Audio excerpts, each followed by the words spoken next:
Preface of Mystery of a Hansom Cab by Fergus Hume.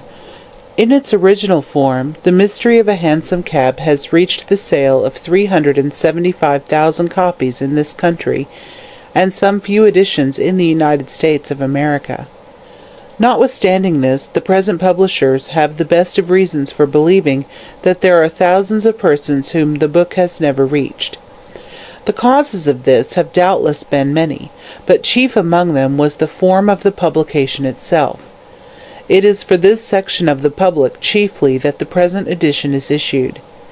In placing it before my readers, I have been asked by the publishers thoroughly to revise the work, and at the same time to set at rest the many conflicting reports concerning it and myself which have been current since its initial issue. The first of these requests I have complied with, and the many typographic and other errors which disfigured the first edition have, I think I can safely say, now disappeared. The second request I am about to fulfill, but in order to do so, I must ask my readers to go back with me to the beginning of all things, so far as this special book is concerned. The writing of the book was due more to accident than to design. I was bent on becoming a dramatist, but being quite unknown, I found it impossible to induce the managers of the Melbourne theatres to accept, or even to read a play. At length it occurred to me I might further my purpose by writing a novel. I should at all events secure a certain amount of local attention. Up to that time I had written only one or two short stories, and The Cab was not only the first book I ever published, but the first book I ever wrote. So to youth and lack of experience must be ascribed whatever was wanting in the book. I repeat that the story was written only to attract local attention, and no one was more astonished than I when it passed beyond the narrow circle for which it had originally been intended. My mind made up on this point, I inquired of a leading Melbourne bookseller what style of book he sold the most of. He replied that the detective stories of Gorby had a large sale, and as at this time I had never even heard of this author, I bought all his works, 11 or thereabouts, and read them carefully. The style of these stories attracted me, and I determined to write a book of the same class, containing a mystery, a murder, and a description of low life in Melbourne.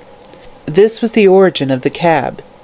The central idea, i.e., the murder in a cab, came to me while driving at a late hour to St. Kilda, a suburb of Melbourne, but it took some time and much thought to work it out to a logical conclusion. I was 2 months sketching out the skeleton of the novel, but even so, when I had written it, the result proved unsatisfactory, for I found I had not sufficiently well concealed the mystery upon which the whole interest of the book depended. In the first draft I made Frettlby the criminal, but on reading over the manuscript I found that his guilt was so obvious that I wrote out the story a second time, introducing the character of Moreland as a scapegoat. Mother Guttersnipe I unearthed in the slums of Little Bourke Street, and I gave what I am afraid was perhaps too vivid a picture of her language and personality.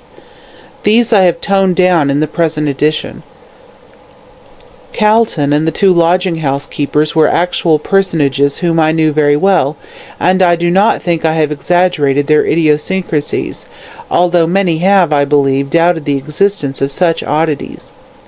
All the scenes in the book, especially the slums, are described from personal observation, and I passed a great many nights in Little Bourke Street, gathering material.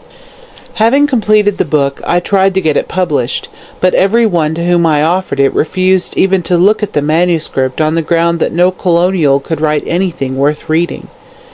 They gave no reason for this extraordinary opinion, but it was sufficient for them, and they laughed to scorn the idea that any good could come out of Nazareth, i.e., the colonies. The story thus being boycotted on all hands, I determined to publish it myself, and accordingly an edition of, I think, some 5,000 copies was brought out at my own cost. Contrary to the expectations of the publishers, and, I must add, to my own, the whole edition went off in 3 weeks, and the public demanded a second. This also sold rapidly, and after some months proposals were made to me that the book should be brought out in London. Later on, I parted with the book to several speculators, who formed themselves into what they called the Hansom Cab Publishing Company. Taking the book to London, they published it there with great success, and it had a phenomenal sale, which brought in a large sum of money. The success was, in the first instance, due in no small degree to a very kind and generous criticism written by Mr. Clement Scott. I may here state that I had nothing to do with the company, nor did I receive any money for the English sale of the book beyond what I sold it for, and as a matter of fact, I did not arrive in England until a year after the novel was published. I have heard it declared that the plot is founded on a real criminal case, but such a statement is utterly without foundation, as the story is pure fiction from beginning to end. Several people before and since my arrival in England have assumed the authorship of the book to themselves, and one gentleman went so far as to declare that he would shoot me if I claimed to have written it.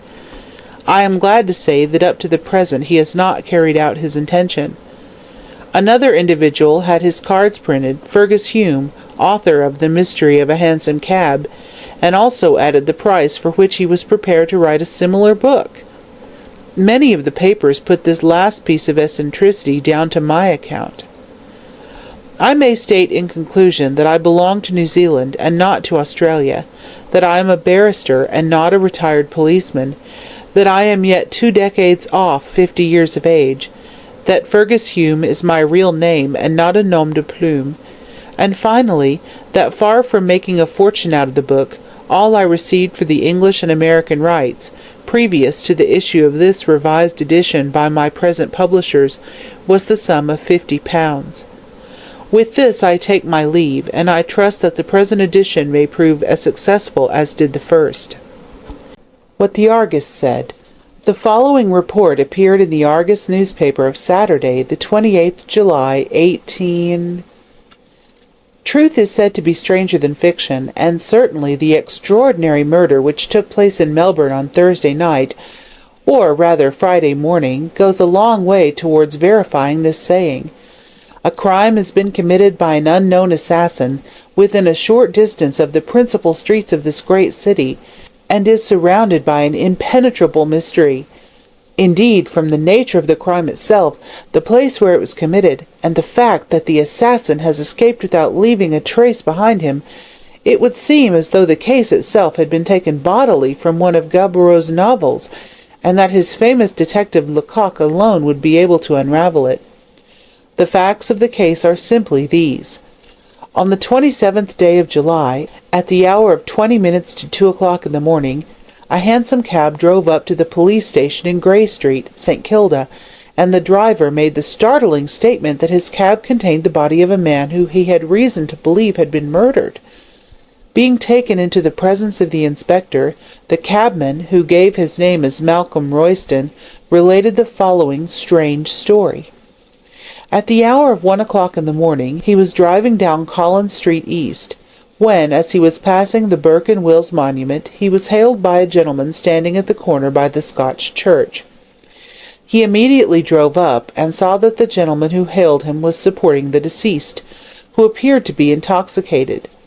Both were in evening dress, but the deceased had on no overcoat, while the other wore a short covert coat of a light fawn colour, which was open. As Royston drove up, the gentleman in the light coat said, "Look here, cabby, here's some fellow awfully tight. You'd better take him home." Royston then asked him if the drunken man was his friend, but the other denied, saying that he had just picked him up from the footpath, and did not know him from Adam. At this moment the deceased turned his face up to the light of the lamp under which both were standing, and the other seemed to recognize him, for he recoiled a pace, letting the drunken man fall in a heap on the pavement, and gasping out, "You!" He turned on his heel, and walked rapidly away down Russell Street in the direction of Bourke Street. Royston was staring after him, and wondering at his strange conduct, when he was recalled to himself by the voice of the deceased, who had struggled to his feet, and was holding on to the lamp-post, swaying to and fro. "I want to go home," he said in a thick voice. "St. Kilda." He then tried to get into the cab, but was too drunk to do so, and finally sat down again on the pavement. Seeing this, Royston got down, and lifting him up, helped him into the cab with some considerable difficulty. The deceased fell back into the cab, and seemed to drop off to sleep. So, after closing the door, Royston turned to remount his driving seat, when he found the gentleman in the light coat, whom he had seen holding up the deceased, close to his elbow. Royston said, "Oh, you've come back," and the other answered, "Yes, I've changed my mind, and will see him home." As he said this, he opened the door of the cab, stepped in beside the deceased, and told Royston to drive down to St. Kilda. Royston, who was glad that the friend of the deceased had come to look after him, drove as he had been directed, but near the Church of England Grammar School, on the St. Kilda road, the gentleman in the light coat called out to him to stop. He did so, and the gentleman got out of the cab, closing the door after him. "He won't let me take him home," he said, "so I'll just walk back to the city, and you can drive him to St. Kilda." "What street, sir?" asked Royston. "Grey Street, I fancy," said the other, "but my friend will direct you when you get to the junction."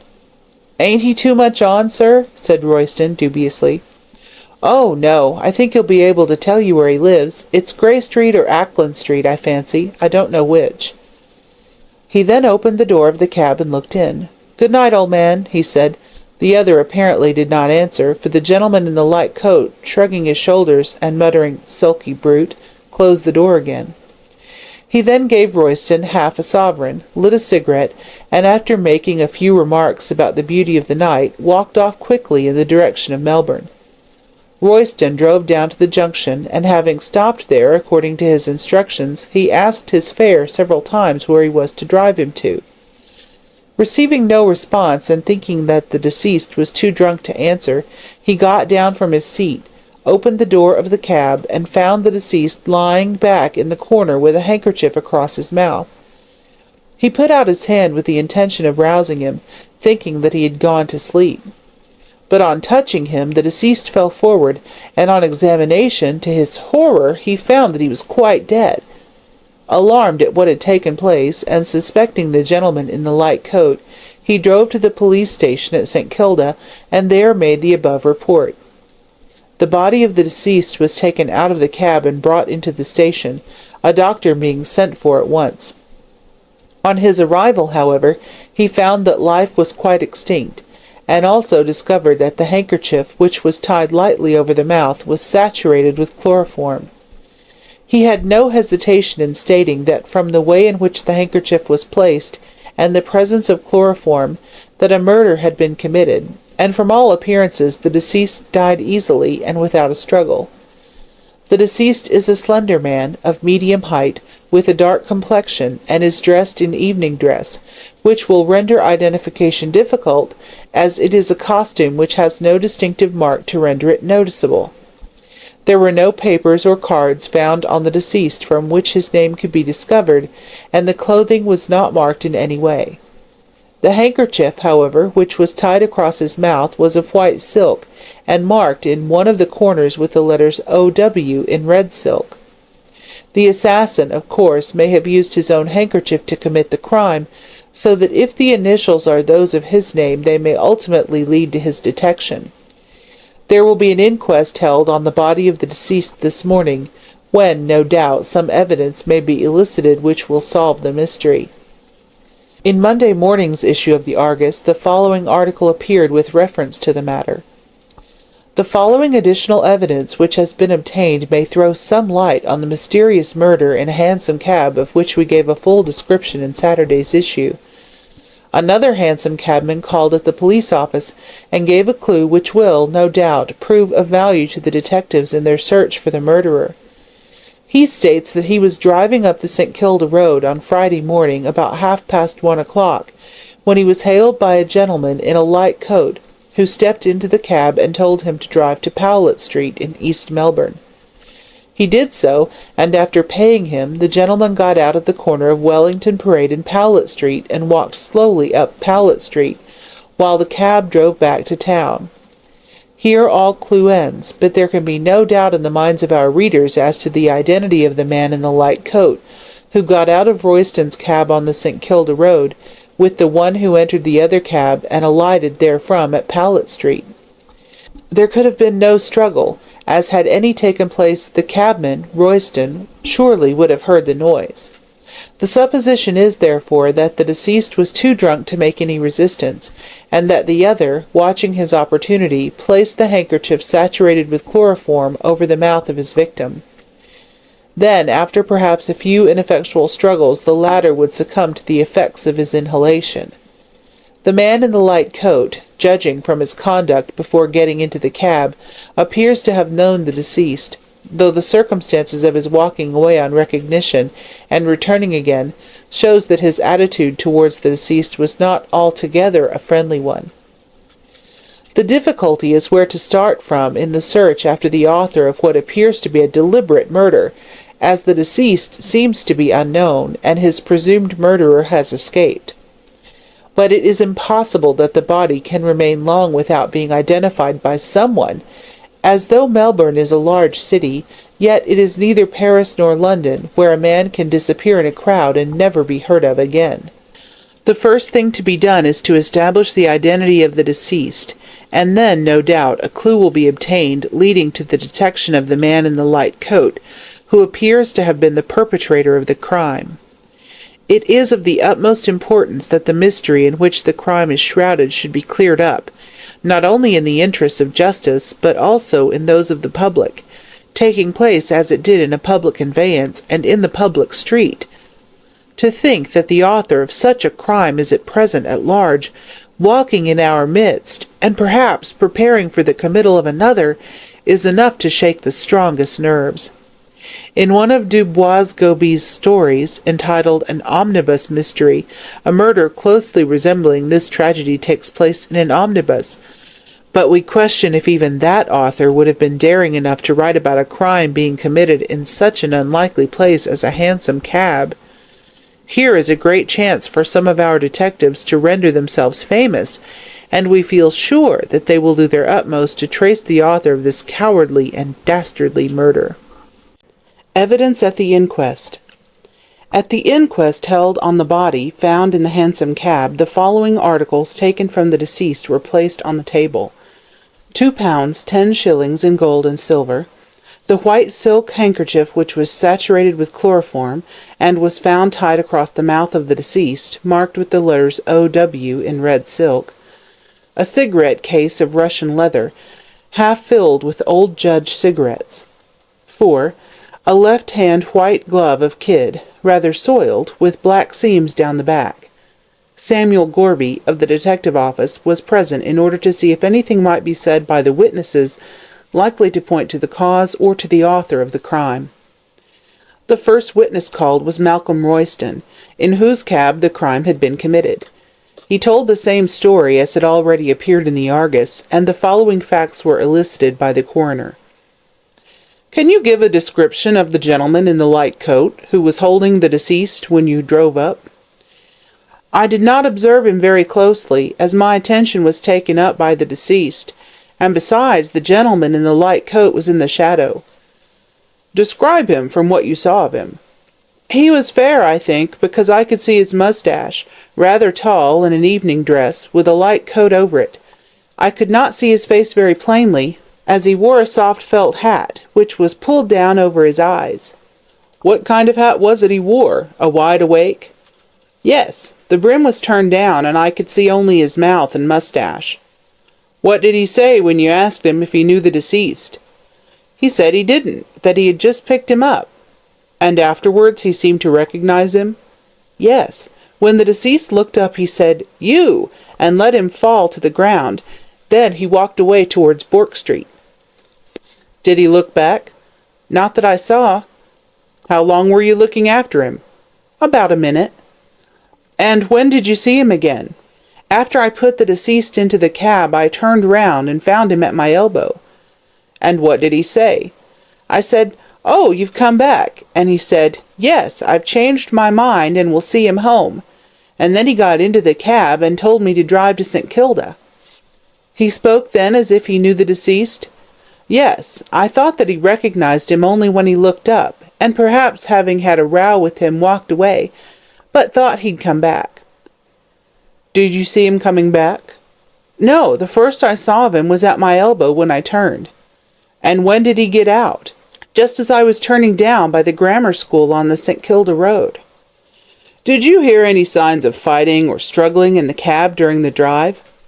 No, the road was rather rough, and the noise of the wheels going over the stones would have prevented my hearing anything.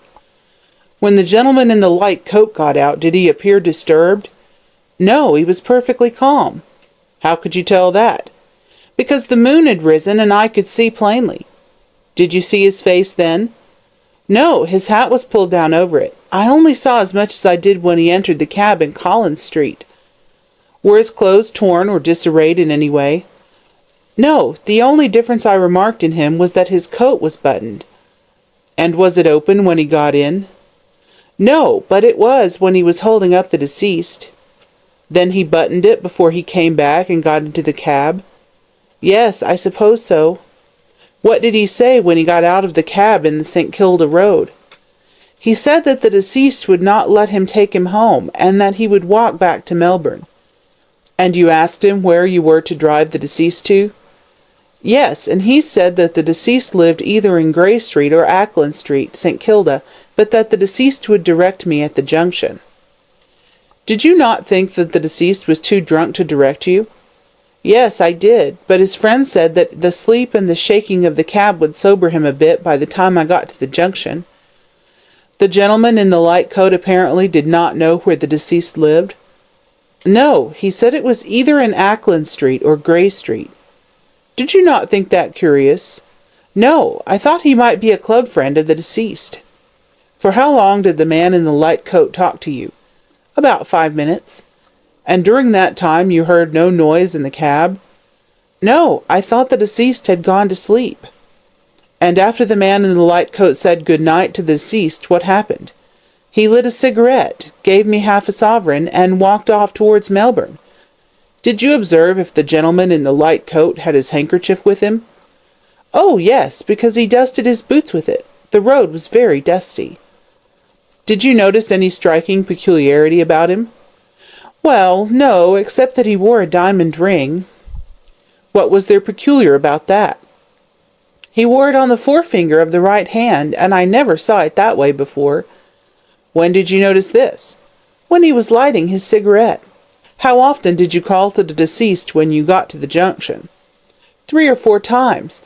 I then got down and found he was quite dead. How was he lying? He was doubled up in the far corner of the cab, very much in the same position as I left him when I put him in. His head was hanging on one side, and there was a handkerchief across his mouth. When I touched him, he fell into the other corner of the cab, and then I found that he was dead. I immediately drove to the St. Kilda police station and told the police. At the conclusion of Royston's evidence, during which Gorby had been continually taking notes, Robert Chinston was called. He deposed, I am a duly qualified medical practitioner, residing in Collins Street East. I made a post-mortem examination of the body of the deceased on Friday. That was within a few hours of his death? Yes, judging from the position of the handkerchief and the presence of chloroform, that the deceased had died from the effects of anesthesia, and knowing how rapidly the poison evaporates, I made the examination at once. Go on, sir. Dr. Chinston. Externally, the body was healthy-looking and well-nourished. There were no marks of violence. The staining apparent at the back of the legs and trunk was due to post-mortem congestion. Internally, the brain was hyperanemic, and there was a considerable amount of congestion, especially apparent in the superficial vessels. There was no brain disease. The lungs were healthy, but slightly congested. On opening the thorax, there was a faint, spirituous odor discernible. The stomach contained about a pint of completely digested food. The heart was flaccid. The right heart contained a considerable quantity of dark, fluid blood. There was a tendency to fatty degeneration of that organ. I am of the opinion that the deceased died from the inhalation of some such vapor as chloroform or methylene.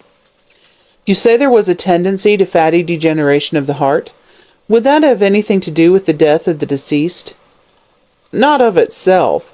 But chloroform administered while the heart was in such a state would have a decided tendency to accelerate the fatal result. At the same time, I may mention that the post-mortem signs of poisoning by chloroform are most negative. Dr. Chinston was then permitted to retire, and Clement Rankin, another hansom cabman, was called. He deposed, "I'm a cabman, living in Collingwood, and usually drive a hansom cab. I remember Thursday last, I had driven a party down to St. Kilda, and was returning about 1:30. A short distance past the grammar school, I was hailed by a gentleman in a light coat. He was smoking a cigarette, and told me to drive him to Powlett Street, East Melbourne. I did so, and he got out at the corner of Wellington Parade and Powlett Street. He paid me half a sovereign for my fare, and then walked up Powlett Street while I drove back to town." "What time was it when you stopped at Powlett Street?" 2 o'clock exactly." "How do you know?" "Because it was still night, and I heard the post office clock strike 2 o'clock." "Did you notice anything peculiar about the man in the light coat?" "No, he looked just the same as anyone else. I thought he was some swell of the town out for a lark. His hat was pulled down over his eyes, and I could not see his face." "Did you notice if he wore a ring?" "Yes, I did. When he was handing me the half-sovereign, I saw he had a diamond ring on the forefinger of his right hand." "He did not say why he was on the St. Kilda road at such an hour?" "No, he did not." Clement Rankin was then ordered to stand down, and the coroner then summed up in an address of half an hour's duration. There was, he pointed out, no doubt that the death of the deceased had resulted not from natural causes, but from the effects of poisoning. Only slight evidence had been obtained up to the present time regarding the circumstances of the case, but the only person who could be accused of committing the crime was the unknown man who entered the cab with the deceased on Friday morning at the corner of the Scotch Church, near the Burke and Wills monument. It had been proved that the deceased, when he entered the cab, was to all appearances in good health, though in a state of intoxication, and the fact that he was found by the cabman, Royston, after the man in the light coat had left the cab, with a handkerchief, saturated with chloroform, tied over his mouth, would seem to show that he had died through the inhalation of chloroform, which had been deliberately administered. All the obtainable evidence in the case was circumstantial, but nevertheless showed conclusively that a crime had been committed. Therefore, as the circumstances of the case pointed to one conclusion, the jury could not do otherwise than frame a verdict in accordance with that conclusion. The jury retired at 4 o'clock, and after an absence of a quarter of an hour returned with the following verdict: that the deceased, whose name there is no evidence to determine, died on the 27th of July from the effects of poison, namely chloroform, feloniously administered by some person unknown, and the jury on their oath say that the said unknown person feloniously, wilfully, and maliciously did murder the said deceased. £100 reward. VR. Murder. £100 reward. Whereas, on Friday the 27th of July, the body of a man, name unknown, was found in a hansom cab, and whereas, at an inquest held at St. Kilda on the 30th day of July, a verdict of wilful murder against some person unknown was brought in by the jury. The deceased is of medium height, with a dark complexion, dark hair, clean-shaved, has a mole on the left temple, and was dressed in evening dress. Notice is hereby given that a reward of £100 will be paid by the government for such information as will lead to the conviction of the murderer, who is presumed to be a man who entered the hansom cab with the deceased at the corner of Rawlins and Russell Streets on the morning of the 27th day of July. Mr. Gorby makes a start. "Well," said Mr. Gorby, addressing his reflection in the looking-glass, "I've been finding out things these last 20 years, but this is a puzzler and no mistake." Mr. Gorby was shaving, and, as was his usual custom, conversed with his reflection. Being a detective, and of an extremely reticent disposition, he never talked outside about his business, or made a confidant of anyone. When he did want to unbosom himself, he retired to his bedroom and talked to his reflection in the mirror. This method of procedure he found to work capitally, for it relieved his sometimes overburdened mind with absolute security to himself. Did not the barber of Midas, when he found out what was under the royal crown of his master, fret and chafe over his secret, until one morning he stole out to the reeds by the river and whispered, "Midas has ass's ears." In the like manner Mr. Gorby felt a longing at times to give speech to his innermost secrets, and having no fancy for chattering to the air, he made his mirror his confidant.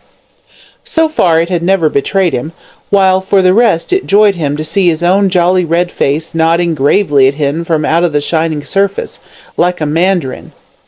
This morning the detective was unusually animated in his confidences to his mirror. At times, too, a puzzled expression would pass over his face. The Hansom Cab murder had been placed in his hands for solution, and he was trying to think how he should make a beginning. "Hang it!" he said, thoughtfully stropping his razor. "A thing with an end must have a start, and if I don't get the start, how am I to get the end?" As the mirror did not answer this question, Mr. Gorby lathered his face and started shaving in a somewhat mechanical fashion, for his thoughts were with the case, and he ran on in this manner. "Here is a man, well, say a gentleman, who gets drunk, and therefore doesn't know what he's up to. Another gent who is on the square comes up and sings out for a cab for him. First he says he don't know him, and then he shows plain that he does. He walks away in a temper, changes his mind, comes back and gets into the cab, after telling the cabby to drive down to St. Kilda. Then he polishes the drunk one off with chloroform, gets out of the cab, jumps into another, and after getting out at Powlett Street, vanishes. That's the riddle I've got to find out, and I don't think the Sphinx ever had a harder one. There are 3 things to be discovered. First, who is the dead man? Second, what was he killed for? And third, who did it? Once I get hold of the first, the other 2 won't be very hard to find out, for one can tell pretty well from a man's life whether it's to anyone's interest that he should be got off the books. The man that murdered that chap must have had some strong motive, and I must find out what that motive was. Love? No, that wasn't it. Men in love don't go to such lengths in real life. They do in novels and plays, but I've never seen it occurring in my experience. Robbery? No, there was plenty of money in his pocket. Revenge? Now, really it might be that. It's a kind of thing that carries most people further than they want to go. There was no violence used, for his clothes weren't torn, so he must have been taken sudden, and before he knew what the other chap was up to. By the way, I don't think I examined his clothes sufficiently. There might be something about them to give a clue. At any rate, it's worth looking after, so I'll start with his clothes." So Mr. Gorby, having dressed and breakfasted, walked quietly to the police station, where he asked for the clothes of the deceased to be shown to him. When he received them, he retired into a corner and commenced an exhaustive examination of them. There was nothing remarkable about the coat. It was merely a well-cut and well-made dress coat, so that with a grunt of dissatisfaction Mr. Gorby threw it aside and picked up the waistcoat. Here he found something to interest him, in the shape of a pocket made on the left-hand side and on the inside of the garment. "Now, what the deuce is this for?" said Mr. Gorby, scratching his head. "It ain't usual for a dress waistcoat to have a pocket in its inside, as I'm aware of. And," continued the detective, greatly excited, "this ain't tailor's work. He did it himself, and jolly badly he did it too. Now he must have taken the trouble to make this pocket himself, so that no one else would know anything about it, and it was made to carry something valuable. So valuable that he had to carry it with him even when he wore evening clothes. Ah! Here is a tear on the side nearest the outside of the waistcoat. Something has been pulled out roughly. I begin to see now. The dead man possessed something which the other man wanted, and which he knew the dead one carried about with him. He sees him drunk, gets into the cab with him, and tries to get what he wants.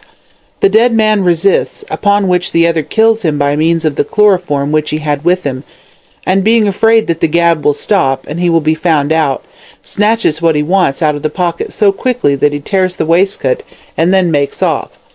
That's clear enough, but the question is, what was it he wanted? A case with jewels? No, it could not have been anything so bulky, or the dead man would never have carried it about inside his waistcoat. It was something which could easily lie in the pocket, a paper, some valuable paper which the assassin wanted, and for which he killed the other. "This is all very well," said Mr. Gorby, throwing down the waistcoat and rising. "I have found number 2 before number 1. The first question is, who is the murdered man? He's a stranger in Melbourne, that's pretty clear, or else someone would have been sure to recognize him before now by the description given in the reward. Now, I wonder if he has any relations here. No, he can't, or else they would have made inquiries before this. Well, there's one thing certain, he must have had a landlady or landlord, unless he slept in the open air. He can't have lived in an hotel, as the landlord of any hotel in Melbourne would have recognized him from the description, especially when the whole place is ringing with the murder. Private lodgings, more like, and a landlady who doesn't read the papers and doesn't gossip, or she'd have known all about it by this time. Now, if he did live, as I think, in private lodgings, and suddenly disappeared, his landlady wouldn't keep quiet. It's a whole week since the murder, and as the lodger has not been seen or heard of, the landlady will naturally make inquiries. If, however, as I surmise, the lodger is a stranger, she will not know where to inquire. Therefore, under these circumstances, the most natural thing for her to do would be to advertise for him, so I'll have a look at the newspapers." Mr. Gorby got a file of the different newspapers, and looked carefully through those columns in which missing friends and people who will hear something to their advantage are generally advertised for. "He was murdered," said Mr. Gorby to himself, "on a Friday morning, between 1 and 2 o'clock, so he might stay away till Monday without exciting any suspicion. On Monday, however, the landlady would begin to feel uneasy, and on Tuesday she would advertise for him. Therefore," said Mr. Gorby, running his fat finger down the column, "Wednesday it is." It did not appear in Wednesday's paper, neither did it in Thursday's, but in Friday's issue, exactly 1 week after the murder, Mr. Gorby suddenly came upon the following advertisement: "If Mr. Oliver White does not return to Possum Villa, Grey Street, St. Kilda, before the end of the week, his rooms will be let again. Rubina Hableton." "Oliver White," repeated Mr. Gorby slowly, and the initials on the pocket handkerchief which was proved to have belonged to the deceased were O.W. "So his name was Oliver White, is it? Now, I wonder if Rubina Hableton knows anything about this matter. At any rate," said Mr. Gorby, putting on his hat, "as I'm fond of sea breezes, I think I'll go down and call at Possum Villa, Grey Street, St. Kilda." Mrs. Hableton unbosoms herself. Mrs. Hableton was a lady with a grievance, as anybody who happened to become acquainted with her soon found out. It is Beaconsfield who says, in one of his novels, that no one is so interesting as when he is talking about himself, and judging Mrs. Hableton by this statement, she was an extremely fascinating individual, as she never, by any chance, talked upon any other subject. What was the threat of a Russian invasion to her, so long as she had her special grievance? Once let that be removed, and she would have time to attend to such minor details as affected the colony. Mrs. Hableton's particular grievance was want of money. Not by any means an uncommon one, you might remind her, but she snappishly would tell you that she knowed that, but some people weren't like other people. In time one came to learn what she meant by this. She had come to the colonies in the early days when the making of money in appreciable quantity was an easier matter than it is now. Owing to a bad husband, she had failed to save any. The late Mr. Hableton, for he had long since departed this life, had been addicted to alcohol, and at those times when he should have been earning, he was usually to be found in a drinking shanty spending his wife's earnings in shouting for himself and his friends. The constant drinking and the hot Victorian climate soon carried him off, and when Mrs. Hableton had seen him safely underground in the Melbourne cemetery, she returned home to survey her position, and see how it could be bettered. She gathered together a little money from the wreck of her fortune, and, land being cheap, purchased a small section at St. Kilda, and built a house on it. She supported herself by going out charing, taking in sewing, and acting as a sick nurse. So, among this multiplicity of occupations, she managed to exist fairly well. And in truth it was somewhat hard upon Mrs. Hableton. For at the time when she should have been resting and reaping the fruit of her early industry, she was obliged to toil more assiduously than ever. It was little consolation to her that she was but a type of many women, who, hard-working and thrifty themselves, are married to men who are nothing but an incubus to their wives and to their families. Small wonder, then, that Mrs. Hableton should condense all her knowledge of the male sex into the one bitter aphorism, "Men is brutes." Possum Villa was an unpretentious-looking place, with one bow-shaped window and a narrow veranda in front. It was surrounded by a small garden in which there were a few sparse flowers, the especial delight of Mrs. Hableton. It was her way to tie an old handkerchief round her head and go out into the garden and dig and water her beloved flowers until, from sheer desperation at the overwhelming odds, they gave up all attempt to grow. She was engaged in this favourite occupation about a week after her lodger had gone. She wondered where he was. "Lying drunk in a public-house, I'll be bound," she said, viciously pulling up a weed, "a-spending his rent, and a-spilling his inside with the beer. Ah, men is brutes, drat 'em." Just as she said this, a shadow fell across the garden, and on looking up she saw a man leaning over the fence staring at her. "Get out!" she said, sharply, rising from her knees and shaking her trowel at the intruder. "I don't want no apples today, and I don't care how cheap you sells 'em." Mrs. Hableton evidently laboured under the delusion that the man was a hawker, but seeing no handcart with him, she changed her mind. "You're taking a plan of the house to rob it, are you?" she said. "Well, you needn't, 'cause there ain't nothing to rob. The silver spoons has belonged to my father's mother, having gone down my husband's throat long ago, and I ain't 'ad money to buy more. I'm a lone person as is put on by brutes like you, and I'll thank you to leave the fence I bought with my own hard-earned money alone, and get out." Mrs. Hableton stopped short for want of breath, and stood shaking her trowel, and gasping like a fish out of water. "My dear lady," said the man at the fence mildly, "are you—" "No, I ain't," retorted Mrs. Hableton fiercely. "I ain't neither a member of the 'ouse nor a school-teacher to answer your questions. I'm a woman as pays my rates and taxes, and don't gossip nor read your rubbishin' newspapers, nor care for the rushings, nohow, so get out." "Don't read the papers," repeated the man in a satisfied tone. "Ah, that accounts for it." Mrs. Hableton stared suspiciously at the intruder. He was a burly-looking man, with a jovial red face, clean-shaven, and his sharp, shrewd-looking grey eyes twinkled like two stars. He was well dressed in a suit of light clothes, and wore a stiffly starched white waistcoat, with a massive gold chain stretched across it. Altogether he gave Mrs. Hableton, finally, the impression of being a well-to-do tradesman, and she mentally wondered what he wanted. "What do you want?" she asked abruptly.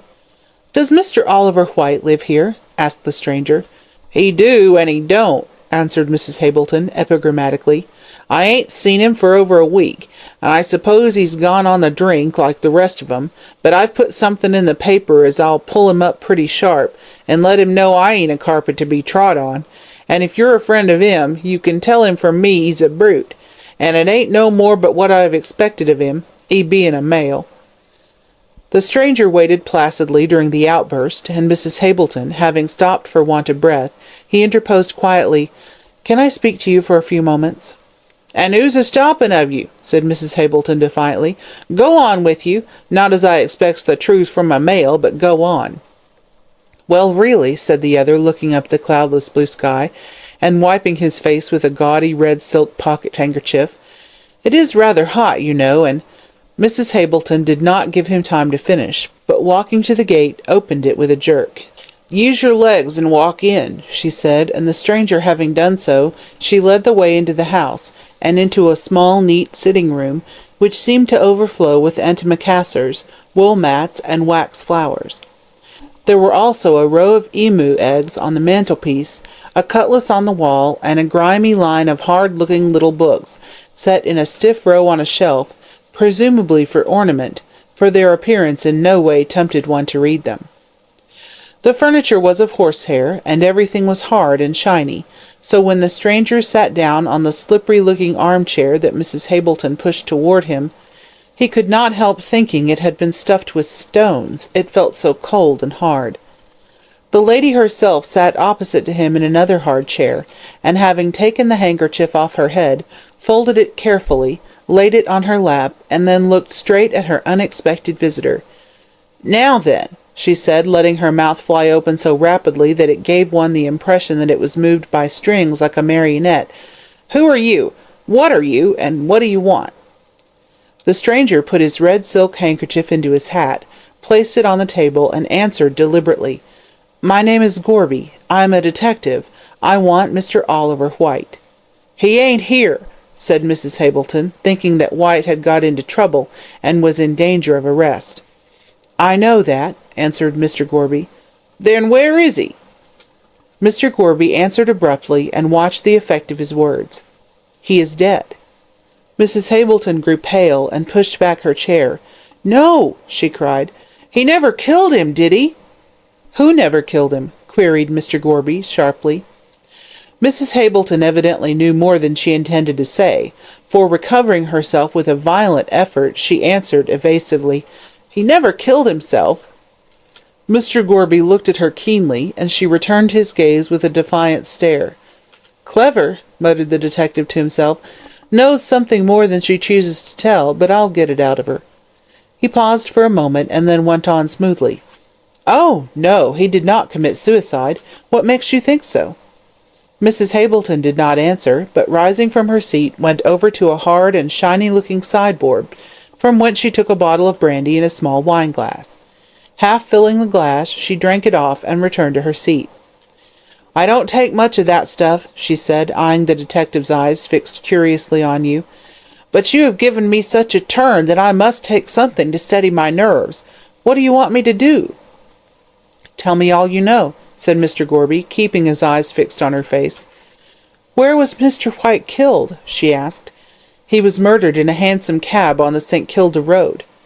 "In the open street?" she asked in a startled tone.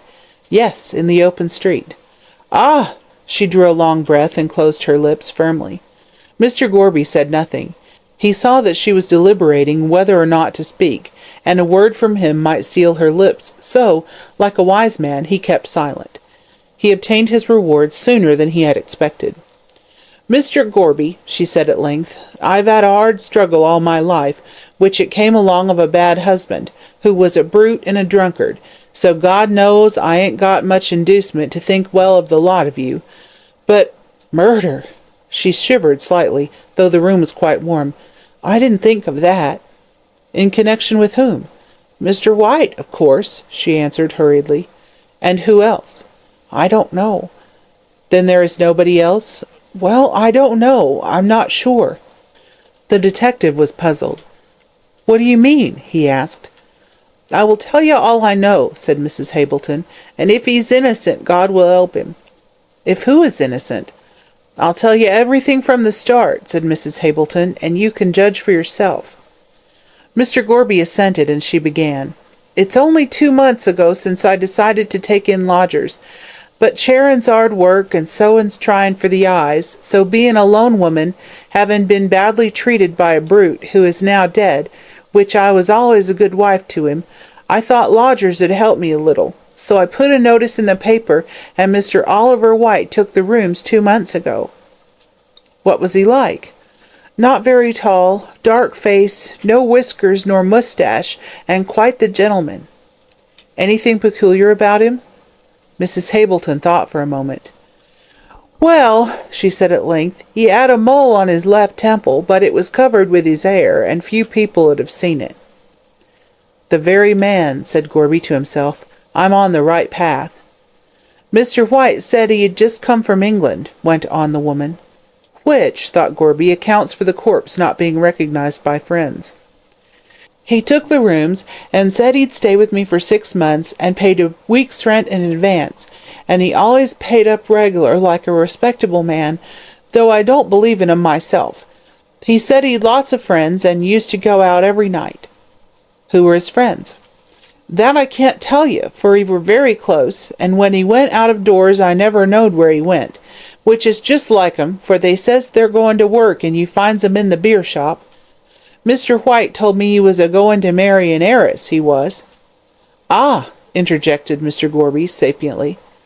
"He had only one friend as I ever saw, a Mr. Moreland, who comed with him, and was always with him, brother-like." What is this Mr. Moreland like?" "Good-looking enough," said Mrs. Ableton sourly, "but his habits weren't as good as his face. 'Ansome is as 'ansome does, is what I says." "I wonder if he knows anything about this affair," thought Gorby to himself. "Where is Mr. Moreland to be found?" he asked. "Not knowin', can't tell," retorted the landlady. "He used to be here regular, but I ain't seen him for over a week." "Strange, very," said Gorby, shaking his head. "I should like to see this Mr. Moreland. I suppose it's probable he'll call again?" "Habit being second nature, I suppose he will," answered the woman. "He might call at any time, mostly having called at night." "Ah, then I'll come down this evening on chance of seeing him," replied the detective. "Coincidences happen in real life as well as novels, and the gentleman in question may turn up in the nick of time. Now, what else about Mr. White?" "About 2 weeks ago, or 3, I'm not certain which, a gentleman called to see Mr. White. He was very tall and wore a light coat." "Ah, a morning coat?" "No, he was in evening dress and wore a light coat over it, and a soft hat." "The very man," said the detective below his breath. "Go on." "He went into Mr. White's room and shut the door. I don't know how long they were talking together, but I was sitting in this very room and heard their voices get angry, and they were a-swearing at one another, which is the way with men, the brutes. I got up and went into the passage in order to ask 'em not to make such a noise, when Mr. White's door opens, and the gentleman in the light coat comes out, and bangs along to the door. Mr. White, he comes to the door of his room, and he hollers out, 'She is mine, you can't do anything,' and the other turns with his hand on the door and says, 'I can kill you, and if you marry her I'll do it, even in the open street.'" "Ah," said Mr. Gorby, drawing a long breath, "and then?" "Then he bangs the door to, which it's never shut easy since, and I ain't got no money to get it put right, and Mr. White walks back to his room laughing." "Did he make any remark to you?" "No, except he'd been worried by a lunatic." "And what was the stranger's name?" "That I can't tell you, as Mr. White never told me. He was very tall, with a fair moustache, and dressed as I told you." Mr. Gorby was satisfied. "That is the man," he said to himself, "who got into the hansom cab and murdered White, there's no doubt of it. White and he were rivals for the heiress." "What do you think of it?" said Mrs. Hableton curiously. "I think," said Mr. Gorby slowly, with his eyes fixed on her, "I think that there is a woman at the bottom of this crime." Mr. Gorby makes further discoveries. When Mr. Gorby left Possum Villa, no doubt remained in his mind as to who had committed the murder. The gentleman in the light coat had threatened to murder White, even in the open street, these last words being especially significant, and there was no doubt that he had carried out his threat. The committal of the crime was merely the fulfillment of the words uttered in anger. What the detective had now to do was to find who the gentleman in the light coat was, where he lived, and that done, to ascertain his doings on the night of the murder. Mrs. Hableton had described him, but was ignorant of his name, and her very vague description might apply to dozens of young men in Melbourne. There was only one person who, in Mr. Gorby's opinion, could tell the name of the gentleman in the light coat, and that was Moreland, the intimate friend of the dead man. They appeared, from the landlady's description, to have been so friendly that it was more than likely White would have told Moreland all about his angry visitor. Besides, Moreland's knowledge of his dead friend's life and habits might be able to supply information on 2 points, namely, who was most likely to gain by White's death, and who the heiress was that the deceased boasted he would marry. But the fact that Moreland should be ignorant of his friend's tragic death, notwithstanding that the papers were full of it, and that the reward gave an excellent description of his personal appearance, greatly puzzled Gorby. The only way in which to account for Moreland's extraordinary silence was that he was out of town, and had neither seen the papers nor heard anyone talking about the murder. If this were the case, he might either stay away for an indefinite time or return after a few days. At all events, it was worth going down to St. Kilda in the evening, on the chance that Moreland might have returned to town, and would call to see his friend. So after his tea, Mr. Gorby put on his hat, and went down to Possum Villa, on what he could not help acknowledging to himself was a very slender possibility. Mrs. Hableton opened the door for him, and in silence led the way, not into her own sitting-room, but into a much more luxuriously furnished apartment, which Gorby guessed at once was that of White's. He looked keenly round the room, and his estimate of the dead man's character was formed at once. "Fast," he said to himself, "and a spendthrift. A man who would have his friends, and possibly his enemies, among a very shady lot of people." What led Mr. Gorby to this belief was the evidence which surrounded him of White's mode of life. The room was well furnished, the furniture being covered with dark red velvet, while the curtains on the windows and the carpet were all of the same somewhat sombre hue.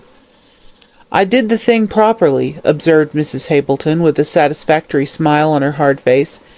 "When you wants young men to stop with you, the rooms must be well furnished, and Mr. White paid well, though he was rather particular about his food, which I'm only a plain cook, and can't make them French things which spoil the stomach."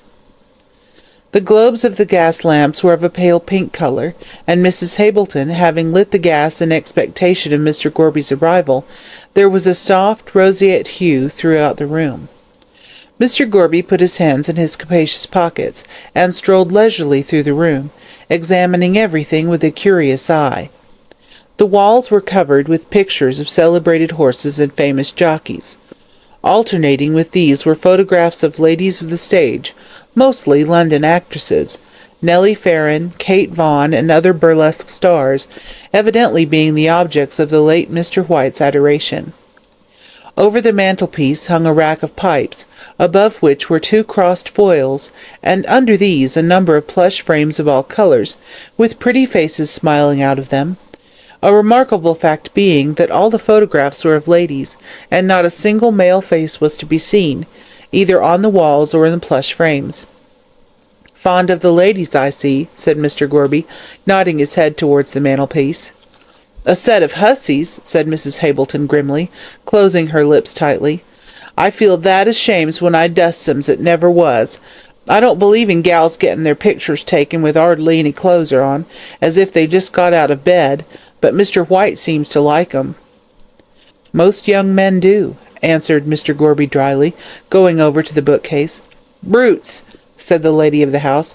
"I'd throw 'em down the yarrer, I would, a-settin' themselves and callin' themselves lords of creation, as if women were made for nothin' but to earn money and see 'em drink it, as my husband did, which his inside never seemed to have enough beer, and me a poor lone woman with no family, thank God, or they'd have taken arter their fodder and his drinkin' habits."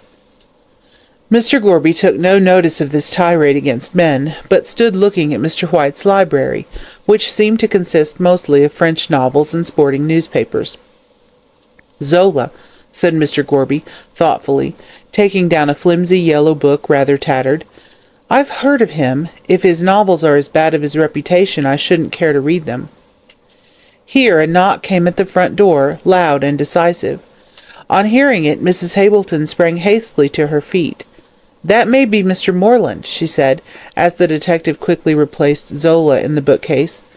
"I never have visitors in the evening, being a lone widder, and if it is him I'll bring him in here." She went out, and presently Gorby, who was listening intently, heard a man's voice ask if Mr. White was at home. "No, sir, he ain't," answered the landlady, "but there's a gentleman in his room asking after him. Won't you come in, sir?" "For a rest, yes," returned the visitor, and immediately afterwards Mrs. Hableton appeared, ushering in the late Oliver White's most intimate friend. He was a tall, slender man, with a pink and white complexion, curly, fair hair, and a drooping, straw-coloured moustache, altogether a strikingly aristocratic individual. He was well dressed in a suit of check, and had a cool, nonchalant air about him. "And where is Mr. White tonight?" he asked, sinking into a chair, and taking no more notice of the detective than if he had been an article of furniture. "Haven't you seen him lately?" asked the detective quickly. Mr. Moreland stared in an insolent manner at his questioner for a few moments, as if he were debating the advisability of answering or not. At last he apparently decided that he would, for slowly pulling off one glove he leaned back in his chair. "No, I have not," he said with a yawn. "I've been up in the country for a few days, and arrived back only this evening, so I have not seen him for over a week. Why do you ask?" The detective did not answer, but stood looking at the young man before him in a thoughtful manner. "I hope," said Mr. Moreland nonchalantly, "I hope you will know me again, my friend, but I didn't know White had started a lunatic asylum during my absence. Who are you?" Mr. Gorby came forward and stood under the gaslight. "My name is Gorby, sir, and I am a detective," he said quietly. "Ah, indeed," said Moreland, coolly looking him up and down. "What has White been doing? Running away with someone's wife, eh? I know he has a little weakness of the sort." Gorby shook his head. "Do you know where Mr. White is to be found?" he asked cautiously. Moreland laughed.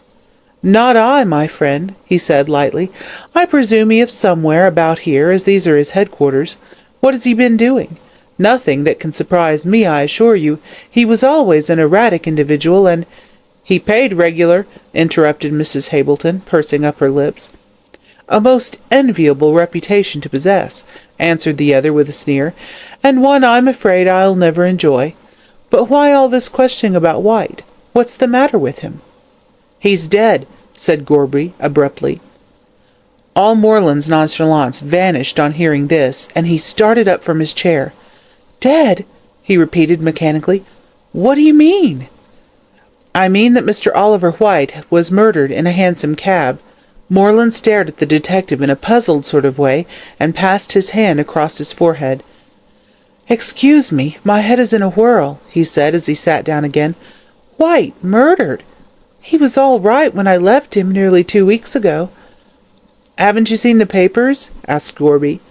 "Not for the last 2 weeks," replied Moreland. "I have been up country, and it was only on arriving back in town tonight that I heard about the murder at all, as my landlady gave me a garbled account of it.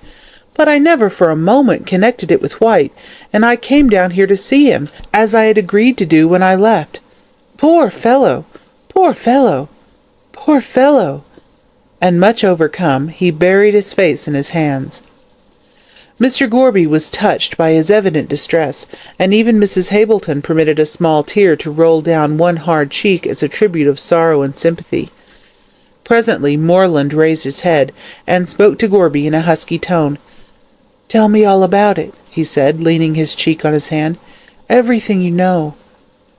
He placed his elbows on the table, and buried his face in his hands again, while the detective sat down and related all that he knew about White's murder. When it was done, he lifted up his head and looked sadly at the detective. "If I had been in town," he said, "this would not have happened, for I was always beside White." "You knew him very well, sir?" said the detective in a sympathetic tone. "We were like brothers," replied Moreland mournfully. "I came out from England in the same steamer with him, and used to visit him constantly here." Mrs. Hableton nodded her head to imply that such was the case. "In fact," said Moreland after a moment's thought, "I believe I was with him on the night he was murdered." Mrs. Hableton gave a slight scream and threw her apron over her face, but the detective sat unmoved, though Moreland's last remark had startled him considerably. "What's the matter?" said Moreland, turning to Mrs. Hableton. "Don't be afraid. I didn't kill him. No, but I met him last Thursday week, and I left for the country on Friday morning at 6:30. "And what time did you meet White on Thursday night?" asked Gorby. "Let me see," said Moreland, crossing his legs and looking thoughtfully up to the ceiling. "It was about 9:30. I was in the Orient Hotel in Burke Street. We had a drink together, and then went up the street to an hotel in Russell Street, where we had another.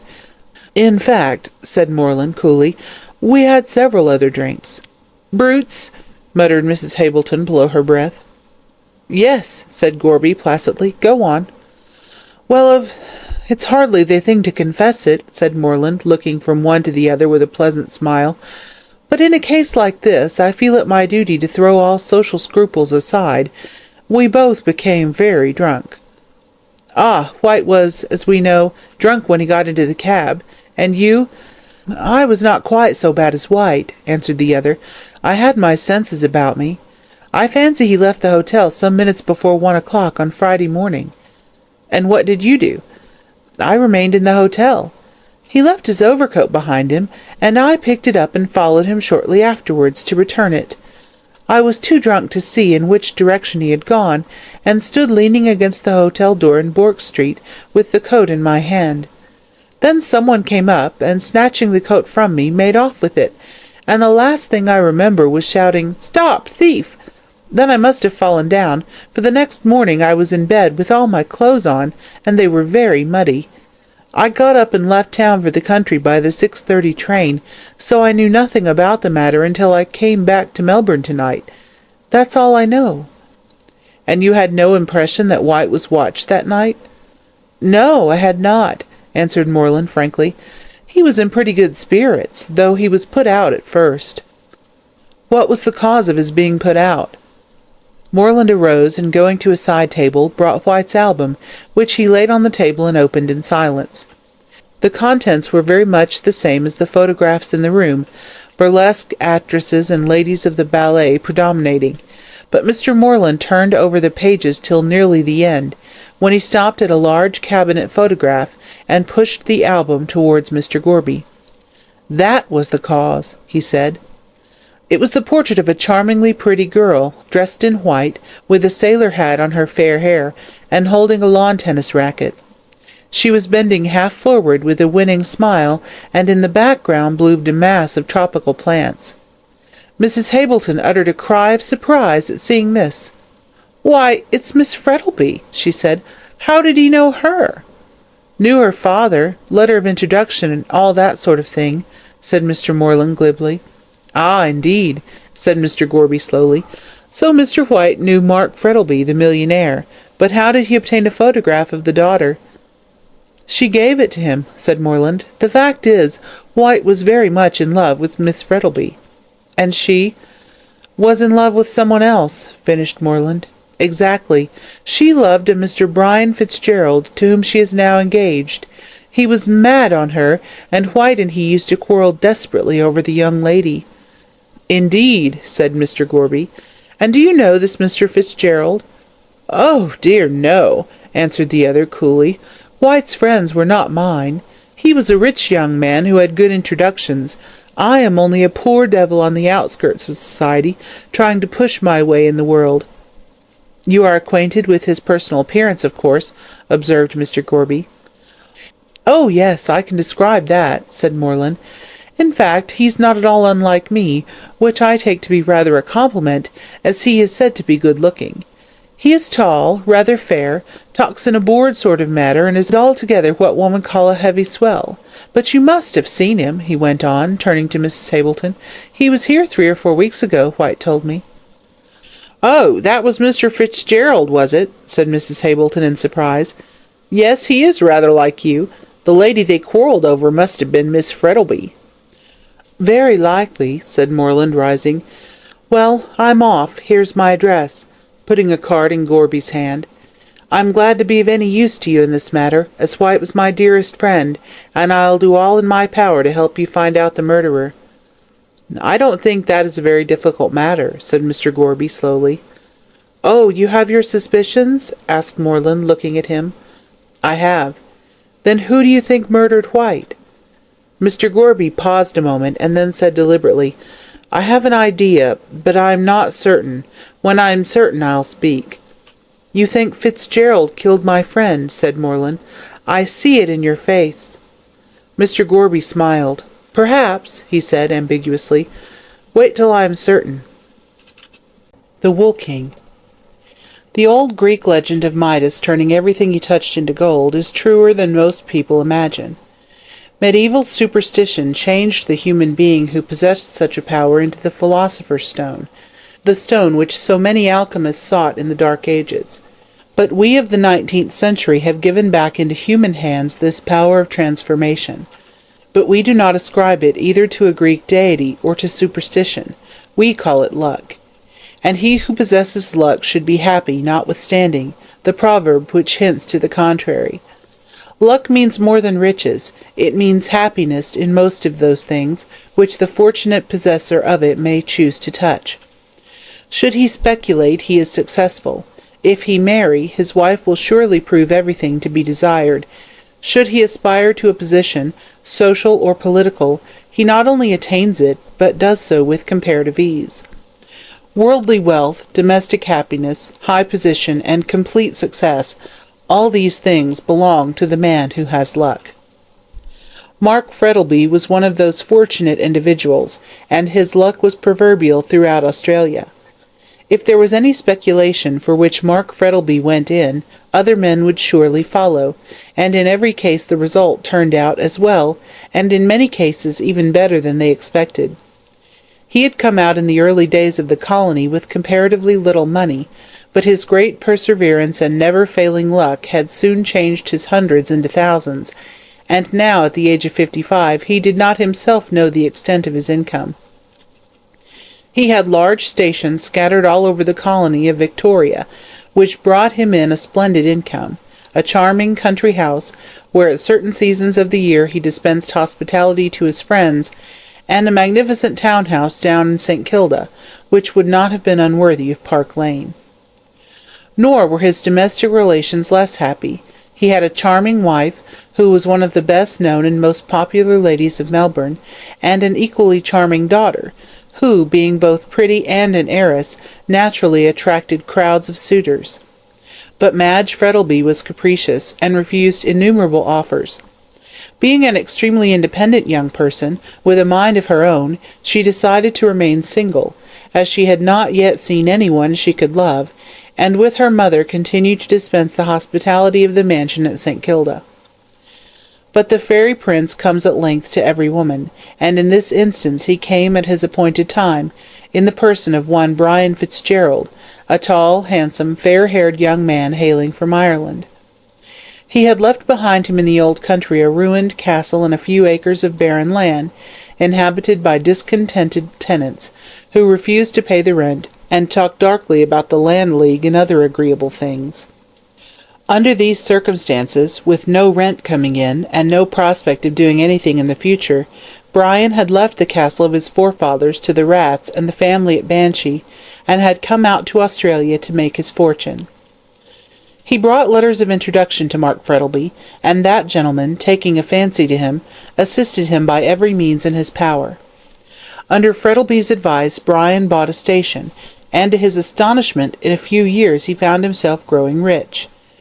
The Fitzgeralds had always been more famous for spending than for saving, and it was an agreeable surprise to their latest representative to find the money rolling in instead of out. He began to indulge in castles in the air concerning that other castle in Ireland, with the barren acres and discontented tenants. In his mind's eye he saw the old place rise up in all its pristine splendour from out its ruins. He saw the barren acres well cultivated, and the tenants happy and content. He was rather doubtful on this latter point, but with the rash confidence of 28, determined to do his best to perform even the impossible. Having built and furnished his castle in the air, Brian naturally thought of giving it a mistress, and this time actual appearance took the place of vision. He fell in love with Madge Frettlby, and having decided in his own mind that she and none other was fitted to grace the visionary halls of his renovated castle, he watched his opportunity, and declared himself. She, womanlike, coquetted with him for some time, but at last, unable to withstand the impetuosity of her Irish lover, confessed in a low voice, with a pretty smile on her face, that she could not live without him. Whereupon, well, lovers being of a conservative turn of mind, and accustomed to observe the traditional forms of wooing, the result can easily be guessed. Brian hunted all over the jewellers' shops in Melbourne with lover-like assiduity, and having obtained a ring wherein were set turquoise stones as blue as his own eyes, he placed it on her slender finger, and at last felt that his engagement was an accomplished fact.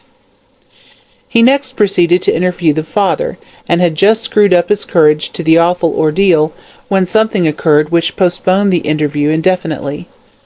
Mrs. Frettlby was out driving, and the horses took fright and bolted.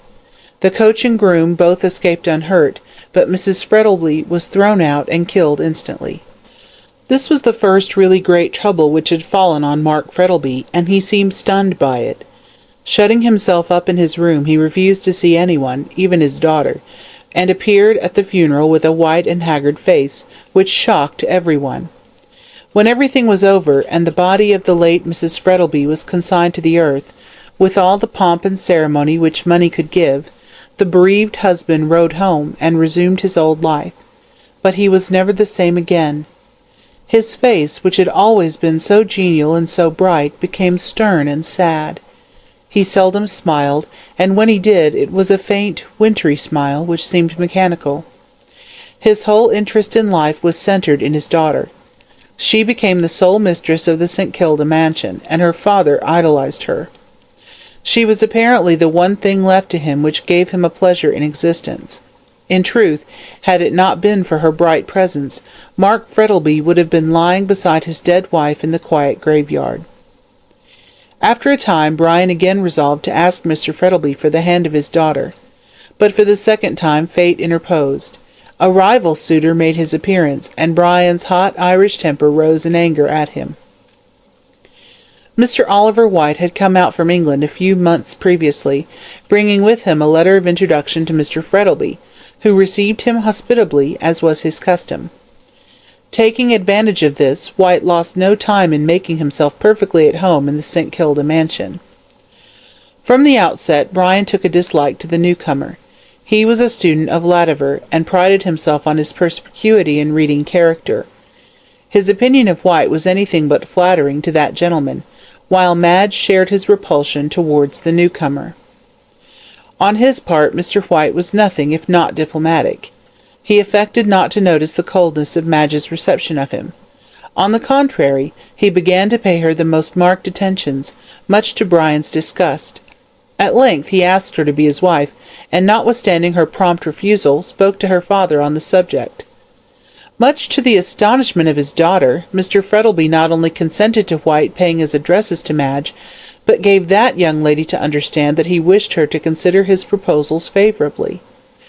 In spite of all Madge could say, he refused to alter his decision, and White, feeling himself safe, began to treat Brian with an insolence which was highly galling to Fitzgerald's proud nature. He had called on White at his lodgings, and after a violent quarrel he had left the house vowing to kill him should he marry Madge Frettlby. The same night Fitzgerald had an interview with Mr. Frettlby. He confessed that he loved Madge, and that his love was returned. So, when Madge added her entreaties to Brian's, Mr. Frettlby found himself unable to withstand the combined forces, and gave his consent to their engagement. White was absent in the country for the next few days after his stormy interview with Brian, and it was only on his return that he learnt that Madge was engaged to his rival. He saw Mr. Frettlby, and having learnt from his own lips that such was the case, he left the house at once, and swore that he would never enter it again. He little knew how prophetic were his words, for on that same night he met his death in the Hansom Cab. He had passed out of the life of both of the lovers, and they, glad that he troubled them no more, never suspected for a moment that the body of the unknown man found in Royston's cab was that of Oliver White. About 2 weeks after White's disappearance, Mr. Frettlby gave a dinner party in honour of his daughter's birthday. It was a delightful evening, and the wide French windows which led on to the veranda were open, letting in a gentle breeze from the ocean. Outside there was a kind of screen of tropical plants, and through the tangle of the boughs of the guests seated at the table could just see the waters of the bay glittering in the pale moonlight. Brian was seated opposite to Madge, and every now and then he caught a glimpse of her bright face from behind the fruit and flowers, which stood in the centre of the table. Mark Frettlby was at the head of the table, and appeared in very good spirits. His stern features were somewhat relaxed, and he drank more wine than usual. The soup had just been removed when someone, who was late, entered the room with apologies and took his seat. Someone in this case was Mr. Felix Rolleston, one of the best-known young men in Melbourne. He had an income of his own, scribbled a little for the papers, was to be seen at every house of any pretensions in Melbourne, and was always bright, happy, and full of news. For details of any scandal you were safe in applying to Felix Rolleston. He knew all that was going on, both at home and abroad, and his knowledge, if not very accurate, was at least extensive, while his conversation was piquant and at times witty. Calton, one of the leading lawyers of the city, remarked that Rolleston put him in mind of what Beaconsfield said of one of the personages in Lothair. He wasn't an intellectual Croesus, but his pockets were always full of sixpences. Be it said in his favour that Felix was free with his sixpences. The conversation, which had shown signs of languishing before his arrival, now brightened up. "So awfully sorry, don't you know," said Felix, as he slipped into a seat by Madge, "but a fellow like me has got to be careful of his time. So many calls on it." "So many calls in it, you mean," retorted Madge, with a disbelieving smile. "Confess now, you have been paying a round of visits." "Well, yes," assented Mr. Rolleston. "That's the disadvantage of having a large circle of acquaintances. They give you weak tea and thin bread and butter, whereas—" "You would rather have something else," finished Brian. There was a laugh at this, but Mr. Rolleston disdained to notice the interruption. "The only advantage of 5 o'clock tea," he went on, "is that it brings people together, and one hears what's going on." "Ah, yes, Rolleston," said Mr. Frettlby, who was looking at him with an amused smile. "What news have you?" "Good news, bad news, and such news as you had never heard of," quoted Rolleston gravely. "Yes, I have a bit of news. Haven't you heard it?" Rolleston felt he held sensation in his hands. There was nothing he liked better. "Well, do you know," he said, gravely fixing in his eyeglass, "they have found out the name of the fellow who was murdered in the hansom cab." "Never!" cried everyone eagerly. "Yes," went on Rolleston, "and what's more, you all know him." "It's never White," said Brian in a horrified tone. "Hang it, how did you know?" said Rolleston, rather annoyed at being forestalled. "Why, I just heard it at the St. Kilda station." "Oh, easily enough," said Brian, rather confused. "I used to meet White constantly, and as I have not seen him for the last 2 weeks, I thought he might be the victim." "How did they find out?" asked Mr. Frettlby, idly toying with his wine-glass. "Oh, one of those detective fellows, you know," answered Felix. "They know everything." "I'm sorry to hear it," said Frettlby, referring to the fact that White was murdered. "He had a letter of introduction to me, and seemed a clever, pushing young fellow." "A confounded cad," murmured Felix under his breath, and Brian, who overheard him, seemed inclined to assent.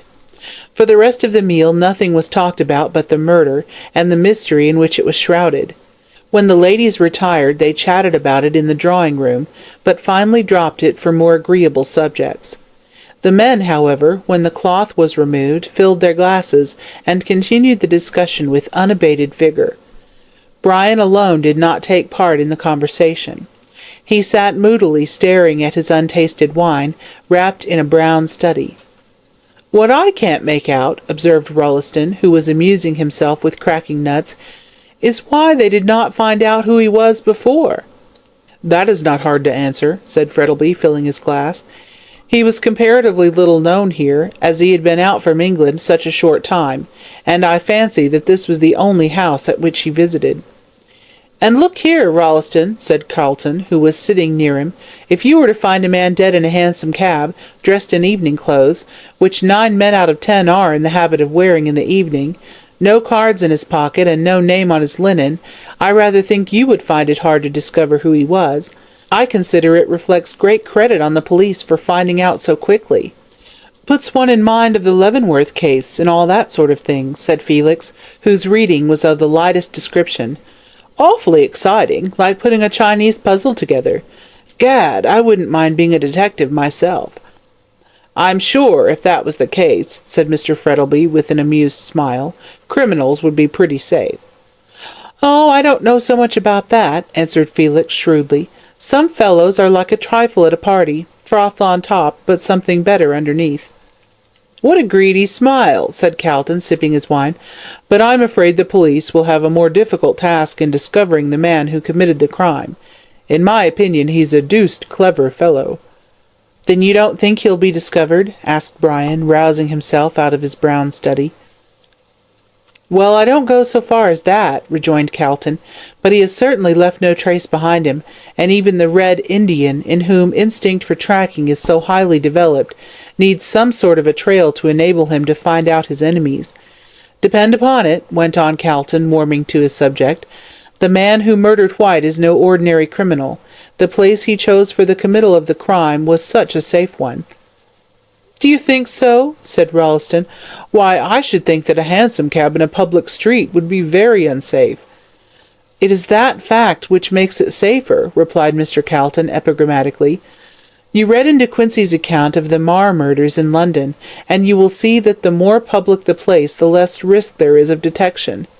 There was nothing about the gentleman in the light coat who murdered White to excite Royston's suspicions. He entered the cab with White. No noise or anything likely to attract attention was heard, and then he alighted. Naturally enough, Royston drove to St. Kilda, and never suspected White was dead till he looked inside and touched him. As to the man in the light coat, he doesn't live in Powlett Street. No, nor in East Melbourne either." "Why not?" asked Frettlby. "Because he wouldn't have been such a fool as to leave a trail to his own door. He did what the fox often does. He doubled. My opinion is that he either went right through East Melbourne to Fitzroy, or he walked back through the Fitzroy Gardens into town. There was no one about at that time of the morning, and he could return to his lodgings, hotel, or wherever he is staying with impunity. Of course, this is a theory that may be wrong, but from what insight into human nature my profession has given me, I think my idea is a correct one." All present agreed with Mr. Calton's idea, as it really did seem the most natural thing that would be done by a man desirous of escaping detection. "Tell you what," said Felix to Brian as they were on their way to the drawing-room, "if the fellow that committed the crime is found out, by God, he ought to get Calton to defend him." Brian takes a walk and a drive. When the gentlemen entered the drawing-room, a young lady was engaged in playing one of those detestable pieces of the morceau de salon order, in which an offending air is taken, and variations embroidered on it, till it becomes a perfect agony to distinguish the tune, amid the perpetual rattle of quavers and demi-semi-quavers. The melody in this case was Over the Garden Wall, with variations by Signor Thumpanini, and the young lady who played it was a pupil of that celebrated Italian musician. When the male portion of the guests entered, the air was being played in the bass with a great deal of power, that is, the loud pedal was down, and with a perpetual rattle of treble notes, trying with all their shrill might to drown the tune. "God, it's getting over the garden wall in a hailstorm," said Felix, as he strolled over to the piano, for he saw that the musician was Dora Featherweight, an heiress to whom he was then paying attention, in the hope that she might be induced to take the name of Rolleston. So, when the fair Dora had paralyzed her audience with one final bang and rattle, as if the gentleman going over the garden wall had tumbled into the cucumber frame, Felix was loud in his expressions of delight.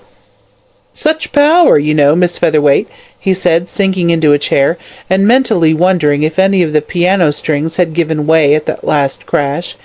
"You put your heart into it, and all your muscle, too, by God," he added mentally. "It's nothing but practice," answered Miss Featherweight, with a modest blush. "I am at the piano 4 hours every day." "Good heavens," thought Felix, "what a time the family must have of it." But he kept this remark to himself, and screwing his eyeglass into his left organ of vision, merely ejaculated, "Lucky piano!" Miss Featherweight, not being able to think of any answer to this, looked down and blushed, while the ingenious Felix looked up and sighed. Madge and Brian were in a corner of the room talking over White's death. "I never liked him," she said, "but it is horrible to think of him dying like that." "I don't know," answered Brian gloomily. "From all I can hear, dying by chloroform is a very easy death." "Death can never be easy," replied Madge, "especially to a young man so full of health and spirits as Mr. White was." "I believe you are sorry he's dead," said Brian jealously. "Aren't you?" she asked in some surprise. "De mortuis nil nisi bonum," quoted Fitzgerald. "But as I detested him when he is alive, you can't expect me to regret his end." Madge did not answer him, but looked quickly at his face, and for the first time it struck her that he looked ill. "What is the matter with you, dear?" she asked, placing her hand on his arm. "You are not looking well." "Nothing, nothing," he answered hurriedly. "I've been a little worried about business lately. "But come," he said, rising, "let us go outside, for I see your father has got that girl with the steam-whistle voice to sing."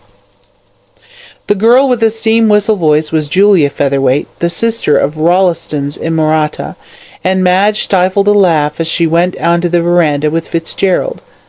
"What a shame of you," she said, bursting into a laugh when they were safely outside. "She's been taught by the best masters." "How I pity them," retorted Brian grimly, as Julia wailed out, "Meet me once again," with an ear-piercing shrillness. "I'd much rather listen to our ancestral banshee, and as to meeting her again, one interview would be more than enough." Madge did not answer, but leaning lightly over the high rail of the veranda, looked out into the beautiful moonlit night. There were a number of people passing along the esplanade, some of whom stopped and listened to Julia's shrill notes. One man in particular seemed to have a taste for music, for he persistently stared over the fence at the house. Brian and Madge talked of diverse subjects, but every time Madge looked up she saw the man watching the house. "What does that man want, Brian?" she asked. "What man?" asked Brian, starting. "Oh," he went on indifferently, as the watcher moved away from the gate and crossed the road onto the footpath. "He's taken up with the music, I suppose, that's all." Madge said nothing, but she could not help thinking there was more in it than the music. Presently Julia ceased, and she proposed to go in. "Why?" asked Brian, who was lying back in a comfortable seat, smoking a cigarette. "It's nice enough here." "I must attend to my guests," she answered, rising. "You stop here and finish your cigarette." And with a gay laugh she flitted into the house. Brian sat and smoked, staring out into the moonlight the while. Yes, the man was certainly watching the house, for he sat on one of the seats and kept his eyes fixedly on the brilliantly lighted windows. Brian threw away his cigarette and shivered slightly. "Could anyone have seen me?" he muttered, rising uneasily. "Pshaw, of course not, and the cabman would never recognize me again. Curse White, I wish I'd never set eyes upon him." He gave one glance at the dark figure on the seat, and then, with a shiver, passed into the warm, well-lighted room. He did not feel easy in his mind, and he would have felt still less so had he known that the man on the seat was one of the cleverest of the Melbourne detectives. Mr. Gorby had been watching the Frettlby mansion the whole evening, and was getting rather annoyed. Moreland did not know where Fitzgerald lived, and as that was one of the primary facts the detective wished to ascertain, he determined to watch Brian's movements and to trace him home. "If he's the lover of that pretty girl, I'll wait till he leaves the house," argued Mr. Gorby to himself as he took his seat on the esplanade. "He won't long remain away from her, and once he leaves the house it will be no difficult matter to find out where he lives." When Brian made his appearance early in the evening, on his way to Mark Frettlby's mansion, he wore evening dress, a light overcoat, and a soft hat. "Well, I'm dashed!" ejaculated Mr. Gorby, when he saw Fitzgerald disappear. "If he isn't a fool, I don't know who is, to go about in the very clothes he wore when he polished White off, and think he won't be recognized. Melbourne ain't Paris or London, that he can afford to be so careless, and when I put the darbies on him he'll be astonished. Ah, well," he went on, lighting his pipe and taking a seat on the esplanade, "I suppose I'll have to wait here till he comes out." Mr. Gorby's patience was pretty severely tried, for hour after hour passed and no one appeared. He smoked several pipes, and watched the people strolling along in the soft silver moonlight. A bevy of girls passed by with their arms round one another's waists. Then a young man and woman, evidently lovers, came walking along. They sat down by Mr. Gorby and looked hard at him, to hint that he need not stay. But the detective took no heed of them, and kept his eyes steadily upon the great house opposite. Finally, the lovers took themselves off with very bad grace. Then Mr. Gorby saw Madge and Brian come out onto the veranda, and he heard, in the stillness of the night, a sound weird and unearthly. It was Miss Featherweight singing. He saw Madge go in, shortly followed by Brian. The latter turned and stared at him for a moment. "Ah," said Gorby to himself as he relit his pipe, "your conscience is a-smiting you, is it? Wait a bit, my boy, till I have you in jail." Then the guests came out of the house, and their black figures disappeared one by one from the moonlight as they shook hands and said good night. Shortly after, Brian came down the path with Frettleby at his gate, and Madge hanging on her father's arm. Frettleby opened the gate and held out his hand. "Good night, Fitzgerald," he said in a hearty voice. "Come soon again." "Good night, Brian, dearest," said Madge, kissing him, "and don't forget tomorrow." Then father and daughter closed the gate, leaving Brian outside, and walked back to the house. "Ah," said Mr. Gorby to himself, "if you only knew what I know, you wouldn't be so precious kind to him." Brian strolled along the esplanade, and crossing over, passed by Gorby and walked on till he was opposite the Esplanade Hotel. Then he leaned his arms on the fence, and taking off his hat, enjoyed the calm beauty of the hour. "What a good-looking fellow," murmured Mr. Gorby in a regretful tone. "I can hardly believe it of him, but the proofs are too clear." The night was perfectly still. Not a breath of wind stirred, for what breeze there had been had long since died away. But Brian could see the white wavelets breaking lightly on the sands. The long, narrow pier ran out like a bleak thread into the sheet of gleaming silver, and away in the distance the line of the Williamston lights sparkled like some fairy illumination. Over all this placid scene of land and water was a sky such as Dore loved, a great heavy mass of rain clouds heaped one on top of the other, as the rocks, the Titans, piled to reach Olympus. Then a break in the roof, and a bit of dark blue sky could be seen glittering with stars, in the midst of which sailed the serene moon, shedding down her light on the cloudland beneath, giving to it all one silver lining. Somewhat to the annoyance of Mr. Gorby, who had no eye for the picturesque, Brian gazed at the sky for several minutes, admiring the wonderful beauty of its broken masses of light and shade. At length he lit a cigarette and walked down the steps on to the pier. "Oh, suicide, is it?" muttered Mr. Gorby. "Not if I can help it." And he lit his pipe and followed him. He found Brian leaning over the parapet at the end of the pier, looking at the glittering waves beneath, which kept rising and falling in a dreaming rhythm that soothed and charmed the ear. "Poor girl, poor girl," the detective heard him mutter as he came up. "If she only knew all, if she—" At this moment he heard the approaching step, and turned round sharply. The detective saw that his face was ghastly pale in the moonlight, and his brows wrinkled in anger. "What the devil do you want?" he burst out as Gorby paused. "What do you mean by following me all over the place?" "Saw me watching the house," said Gorby to himself. "I'm not following you, sir," he said aloud. "I suppose the pier ain't private property. I only came down here for a breath of fresh air." Fitzgerald did not answer, but turned sharply on his heel and walked quickly up the pier, leaving Gorby staring after him. "He's getting frightened," soliloquized the detective to himself, as he strolled easily along, keeping the black figure in front well in view. "I'll have to keep a sharp eye on him, or he'll be clearing out of Victoria." Brian walked rapidly up to the St. Kilda station, for on looking at his watch he found that he would just have time to catch the last train. He arrived a few minutes before it started, so, getting into the smoking carriage at the near end of the platform, he lit a cigarette, and leaning back in his seat, watched the late-comers hurrying into the station. Just as the last bell rang he saw a man rush along to catch the train. It was the same man who had been watching him the whole evening, and Brian felt confident that he was being followed. He comforted himself, however, with the thought that this pertinacious follower might lose the train, and being in the last carriage himself, he kept a lookout along the platform, expecting to see his friend of the Esplanade standing disappointed on it. There was no appearance of him, so Brian, sinking back into his seat, lamented his ill luck in not shaking off this man who kept him under such strict surveillance. "Confound him," he muttered softly. "I expect he will follow me to East Melbourne and find out where I live, but he shan't if I can help it." There was no one but himself in the carriage, and he felt relieved at this because he was in no humour to hear chatter. "Murdered in a cab," he said, lighting a fresh cigarette and blowing a cloud of smoke. "A romance in real life which beats Miss Braddon hollow. There is one thing certain, he won't come between Madge and me again. Poor Madge," with an impatient sigh.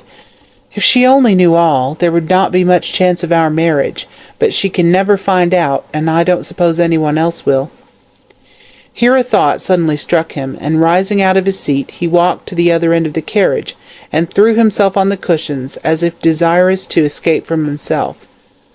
"What grounds can that man have for suspecting me?" he said aloud. "No one knows I was with White on that night, and the police can't possibly bring forward any evidence to show that I was. Pshaw!" he went on, impatiently buttoning up his coat. "I am like a child, afraid of my own shadow. The fellow on the pier is only someone out for a breath of fresh air, as he said himself. I am quite safe." At the same time he felt by no means easy in his mind, and as he stepped out on the platform in the Melbourne station he looked round apprehensively, as if he half expected to feel the detective's hand upon his shoulder. But he saw no one at all like the man he had met on the St. Kilda pier, and with a sigh of relief he left the station. Mr. Gorby, however, was not far away.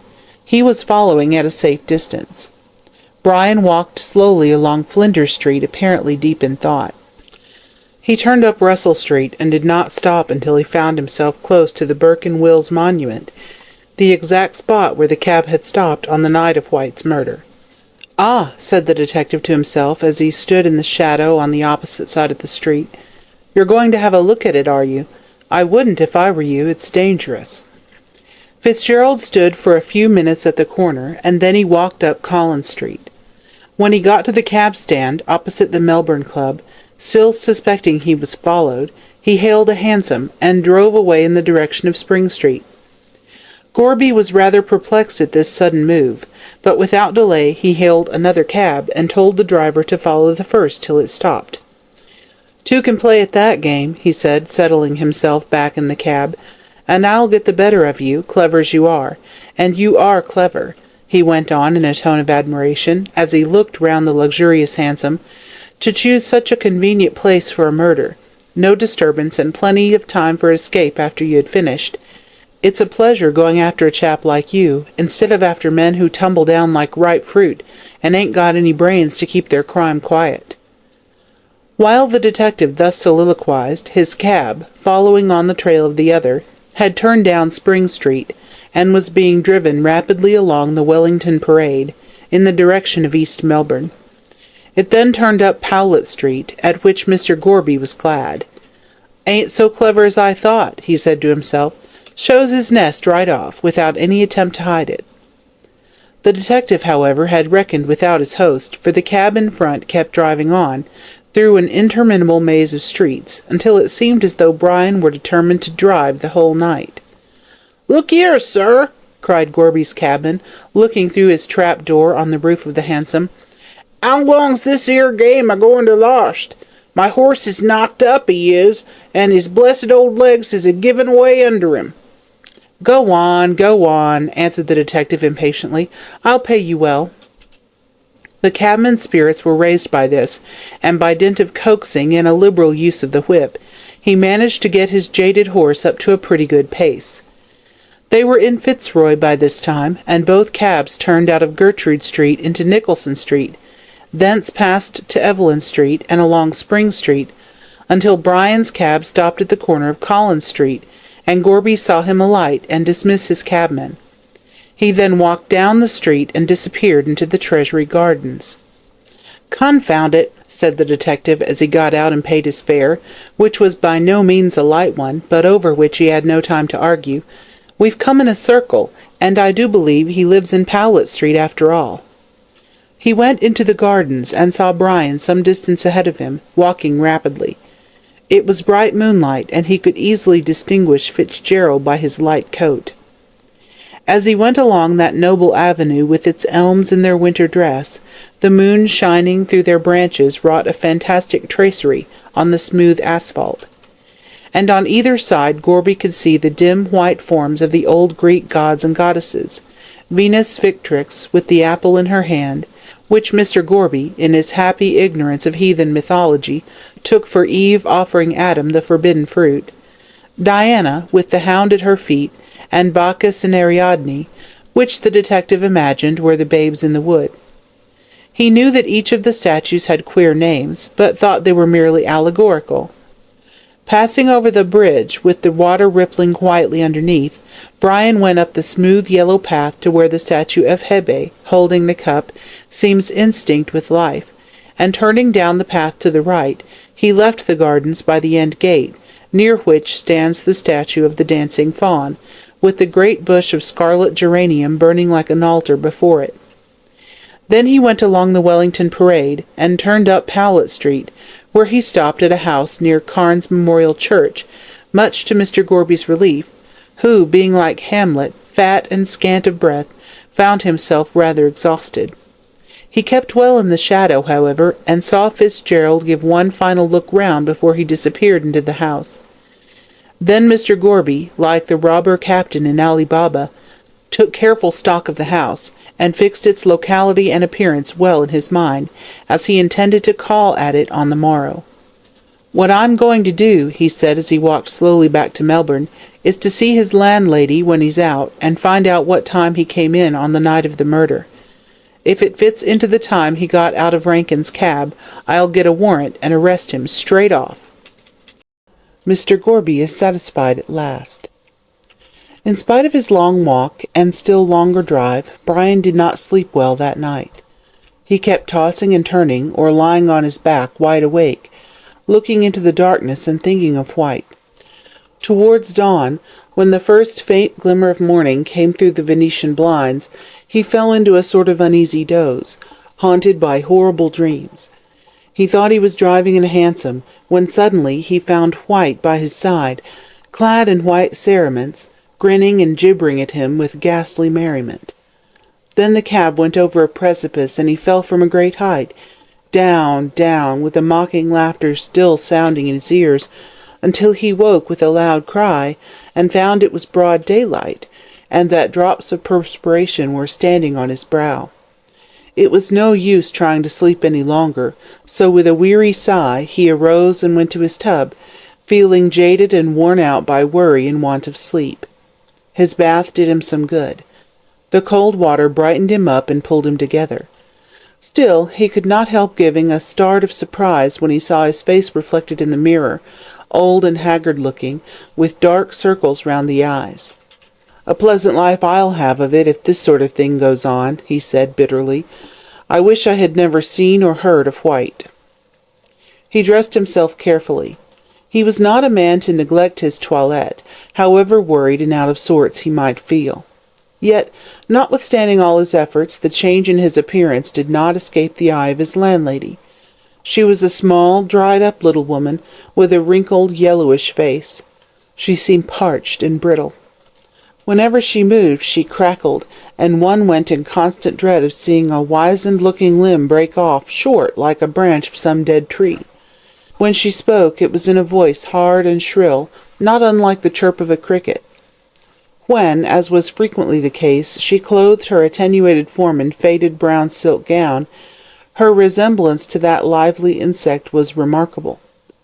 And, as on this morning she crackled into Brian's sitting-room with the Argus and his coffee, a look of dismay at his altered appearance came over her stony little countenance. "Dear me, sir," she chirped out in her shrill voice as she placed her burden on the table, "are you took bad?" Brian shook his head. "Want of sleep, that's all, Mrs. Sampson," he answered, unfolding the Argus. "Ah, that's because you ain't got enough blood in your head," said Mrs. Sampson wisely, for she had her own ideas on the subject of health. "If you ain't got blood, you ain't got sleep." Brian looked at her as she said this, for there seemed such an obvious want of blood in her veins that he wondered if she had ever slept in all her life.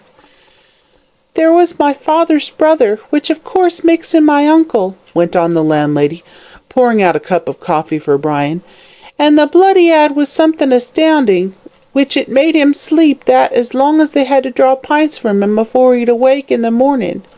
Brian had the Argus before his face, and under its friendly cover he laughed quietly to himself. "His blood poured out like a river," went on the landlady, still drawing from the rich stores of her imagination, "and the doctor was struck dumb with astonishment at seeing the Niagara which burst from him, but I'm not so full-blooded myself." Fitzgerald again stifled a laugh, and wondered that Mrs. Sampson was not afraid of being treated as were Ananias and Sapphira. However, he said nothing, but merely intimated that if she would leave the room he would take his breakfast.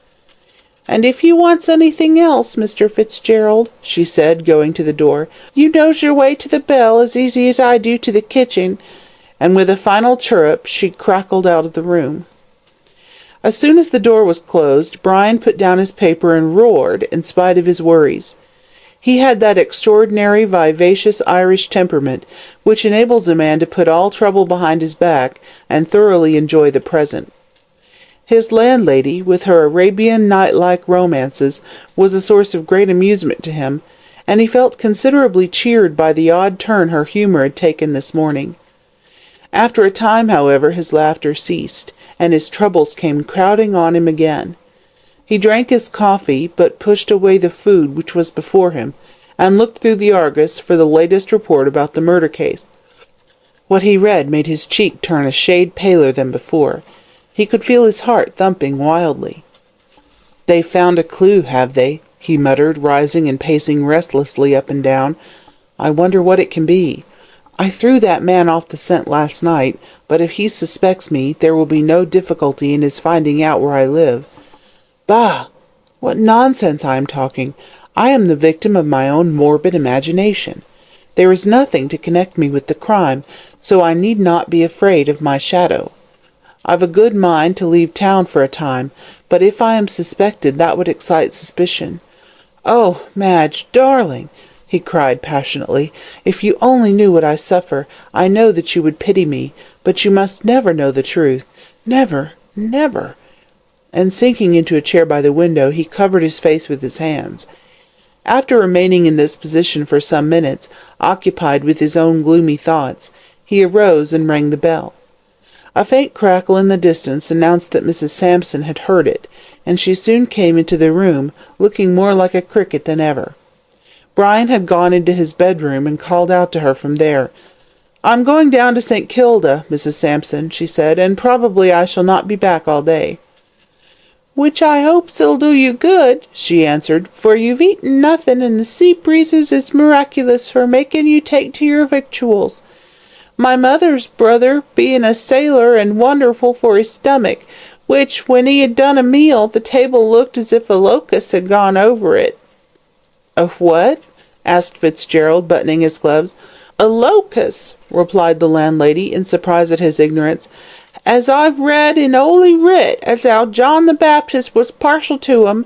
Not that I think they'd be very fillin', though, to be sure. He had a sweet tooth, and ate 'oney with 'em." "Oh, you mean locusts," said Brian, now enlightened. "And what else?" asked Mrs. Sampson indignantly.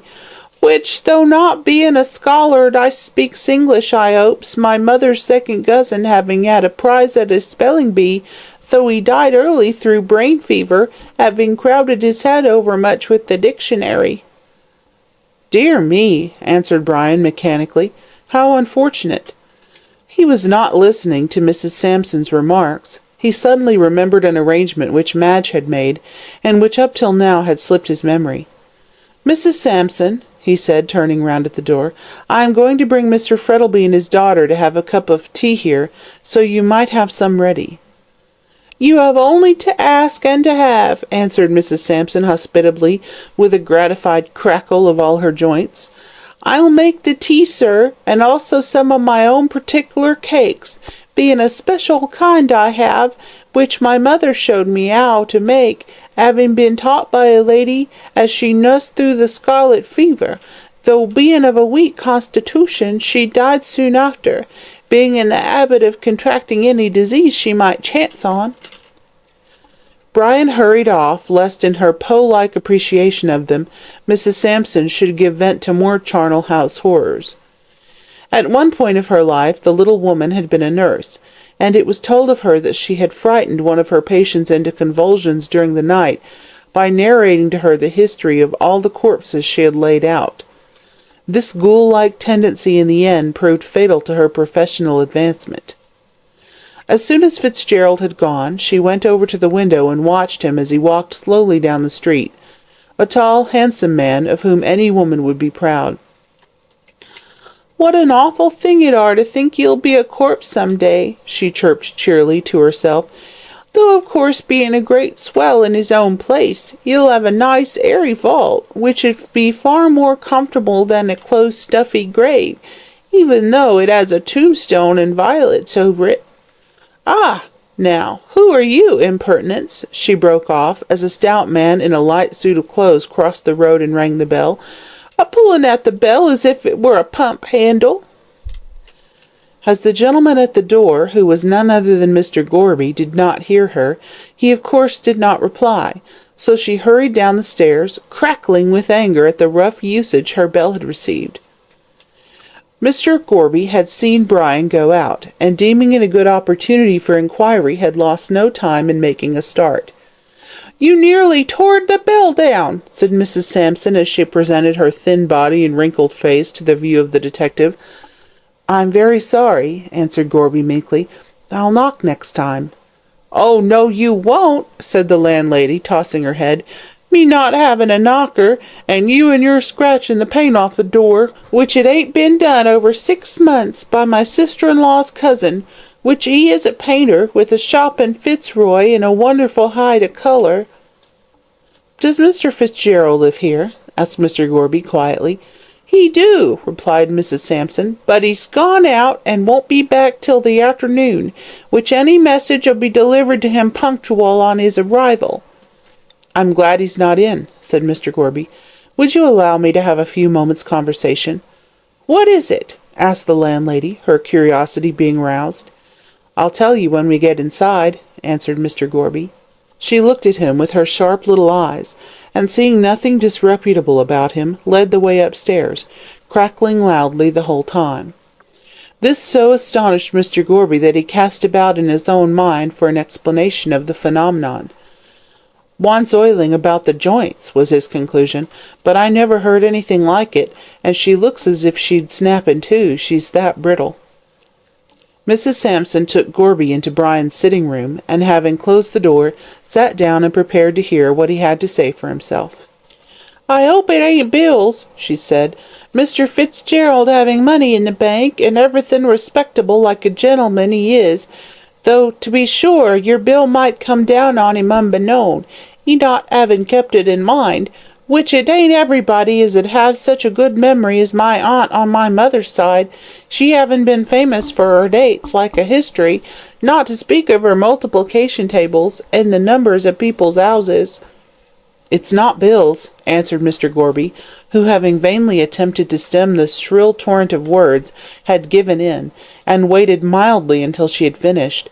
"I only want to know a few things about Mr. Fitzgerald's habits." "And what for?" asked Mrs. Sampson indignantly. "Are you a newspaper a-putting in articles about people who don't want to see themselves in print? Which I knows your habits, my late husband having been a printer in a paper which bust up, not having the money to pay wages, through which there was a due to him the sum of £1 7 and 6 halfpenny, which I being his widder ought to have, not that I expects to see it on this side of the grave. Oh dear no!" and she gave a shrill, elfish laugh. Mr. Gorby, seeing that unless he took the bull by the horns he would never be able to get what he wanted, grew desperate and plunged in medias res. "I'm an insurance agent," he said rapidly so as to prevent any interruption, "and Mr. Fitzgerald desires to insure his life in our company.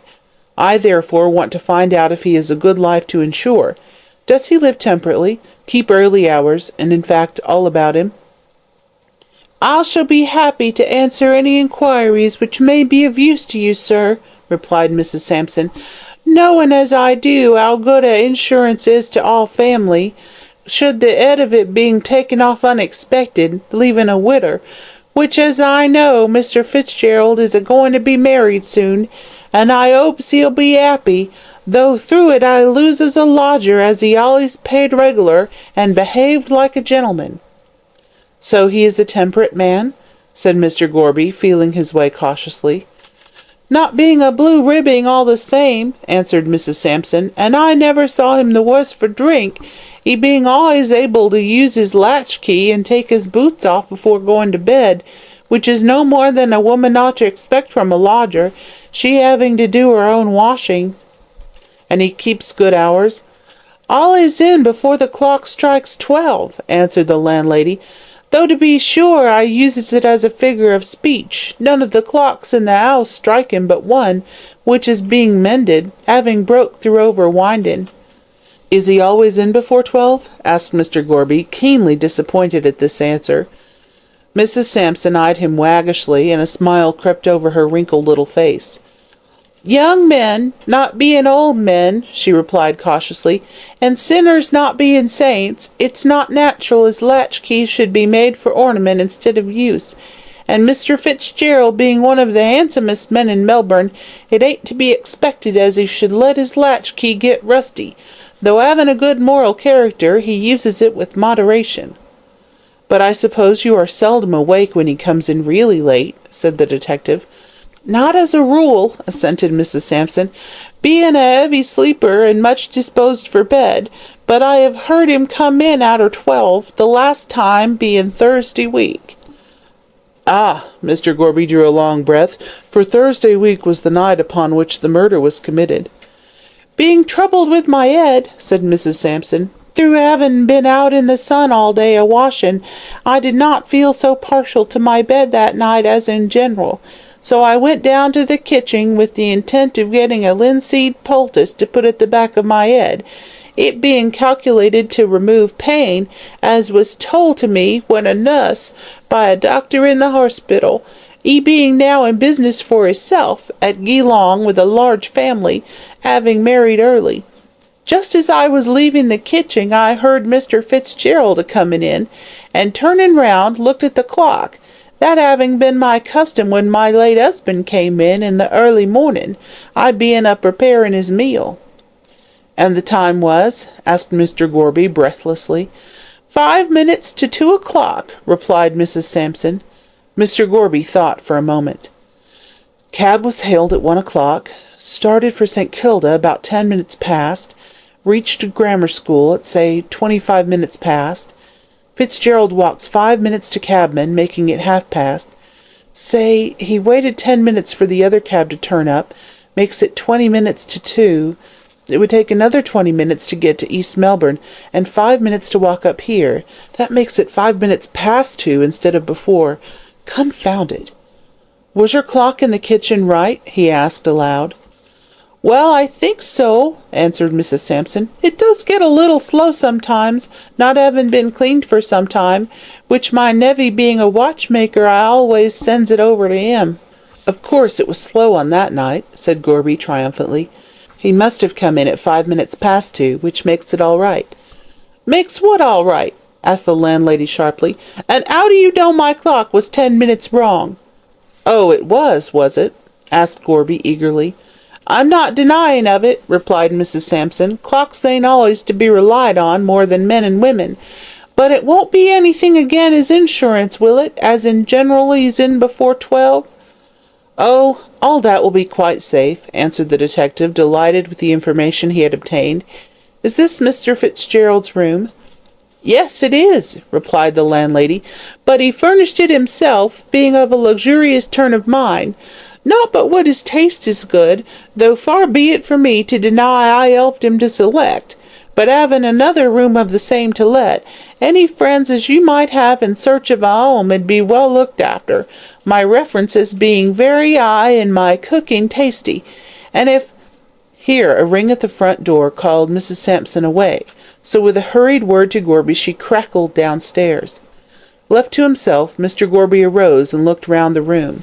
It was excellently furnished, and the pictures were good.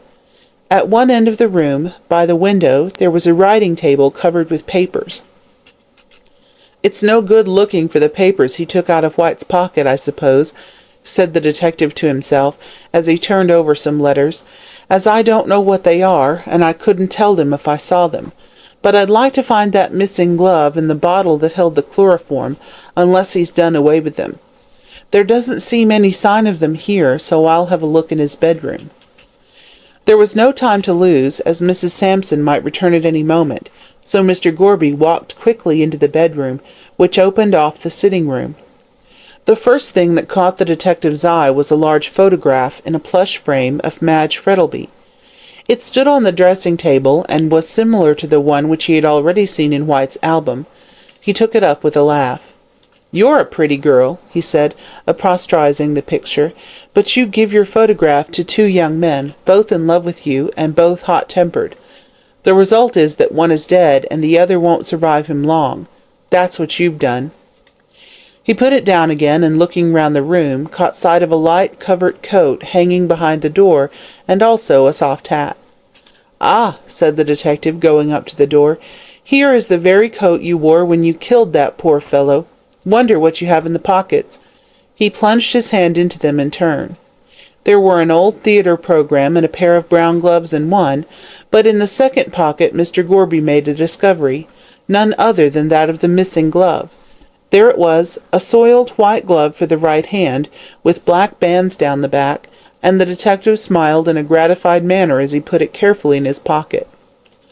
"My morning has not been wasted," he said to himself. "I found out that he came in at a time which corresponds to all his movements after 1 o'clock on Thursday night, and this is the missing glove, which clearly belonged to White. If I could only get hold of the chloroform bottle, I'd be satisfied." But the chloroform bottle was not to be found, though he searched most carefully for it. At last, hearing Mrs. Sampson coming upstairs again, he gave up the search, and came back to the sitting-room. "Threw it away, I suspect," he said as he sat down in his old place, "but it doesn't matter. I think I can form a chain of evidence, from what I have discovered, which will be sufficient to convict him. Besides, I expect when he is arrested he will confess everything. He seems to feel remorse for what he has done." The door opened, and Mrs. Sampson entered the room in a state of indignation. "One of them Chinese hawkers," she explained. "He's been a-trying to get the better of me over carrots, as if I didn't know what carrots was, and him a-talking about a shilling in his gibberish, as if he hadn't been brought up in a place where they don't know what a shilling is. But I never could abide foreigners ever since a Frenchman, as taught me his language, made off with my mother's silver teapot, unbeknown to her, it being set out on the sideboard for company." Mr. Gorby interrupted these domestic reminiscences of Mrs. Sampson's by stating that, now she had given him all necessary information, he would take his departure. "And I hopes," said Mrs. Sampson as she opened the door for him, "as I'll have the pleasure of seeing you again should any business on behalf of Mr. Fitzgerald require it." "Oh, I'll see you again," said Mr. Gorby, with heavy jocularity, "and in a way you won't like, as you'll be called as a witness," he added, mentally. "Did I understand you to say, Mrs. Sampson," he went on, "that Mr. Fitzgerald will be at home this afternoon?" "Oh, yes, sir, he will," answered Mrs. Sampson, "a drinking tea with his young lady, who is Miss Frettlby, and has got no end of money, not but what I mightn't have had the same had I been born in a Geiger spear." "You need not tell Mr. Fitzgerald I've been here," said Gorby, closing the gate. "I'll probably call and see him myself this afternoon." "What a stout person he are," said Mrs. Sampson to herself, as the detective walked away. "Just like my late father, who was always fleshy, being a great eater and fond of his glass. But I took after my mother's family, they being thin like, and proud of keeping 'emself so, as the vinegar they drank could testify. Not that I indulge in it myself."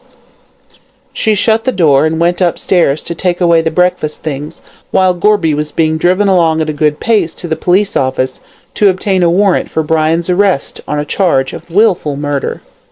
In the Queen's name. It was a broiling hot day, one of those cloudless days, with the blazing sun beating down on the arid streets, and casting deep black shadows, a real Australian December day dropped by mistake of the clerk of the weather into the middle of August. The previous week having been really chilly, it was all the more welcome. It was Saturday morning, and fashionable Melbourne was doing the block. Collins Street is to the southern city what Bond Street and the Row are to London, and the boulevards to Paris. It is on the block that people show off their new dresses, bow to their friends, cut their enemies, and chatter small talk. The same thing no doubt occurred in the Appian Way, the fashionable street of imperial Rome, when Catullus talked gay nonsense to Lesbia, and Horace received the congratulations of his friends over his new volume of society verses. History repeats itself, and every city is bound by all the laws of civilization to have one special street, wherein the votaries of fashion can congregate. Collins Street is not, of course, such a grand thoroughfare as those above mentioned, but the people who stroll up and down the broad pavement are quite as charmingly dressed, and as pleasant as any of the peripatetics of those famous cities. As the sun brings out bright flowers, so the seductive influence of the hot weather had brought out all the ladies in gay dresses of innumerable colours, which made the long street look like a restless rainbow. Carriages were bowling smoothly along, their occupants smiling and bowing as they recognized their friends on the sidewalk. Lawyers, their legal quibbles finished for the week, were strolling leisurely with their black bags in their hands. Portly merchants, forgetting Flinders Lane and the incoming ships, walked beside their pretty daughters, and the representatives of swelldom were stalking along in their customary apparel of curly-brimmed hats, high collars, and immaculate suits. Altogether it was a pleasant and animated scene, which would have delighted the heart of anyone who was not dyspeptic, or in love. Dyspeptic people and lovers, disappointed ones of course, being wont to survey the world in a cynical vein. Madge Frettlby was engaged in that occupation so dear to every female heart, shopping. She was in Mowbray, Rowan and Hicks, turning over ribbons and laces, while the faithful Brian waited for her outside, and amused himself by looking at the human stream which flowed along the pavement. He disliked shopping quite as much as the majority of his sex, and though as a lover he felt a certain amount of self-abnegation to be coming into him, it was difficult to drive away the thoughts of his pleasant club, where he could be reading and smoking, with, perchance, something cooling in a glass beside him. However, after she had purchased a dozen or more articles she did not want, Madge remembered that Brian was waiting for her, and hurried to the door. "I haven't been many minutes, have I, dear?" she said, touching him lightly on the arm. "Oh, dear no," answered Brian, looking at his watch. "Only 30, a mere nothing, considering a new dress was being discussed."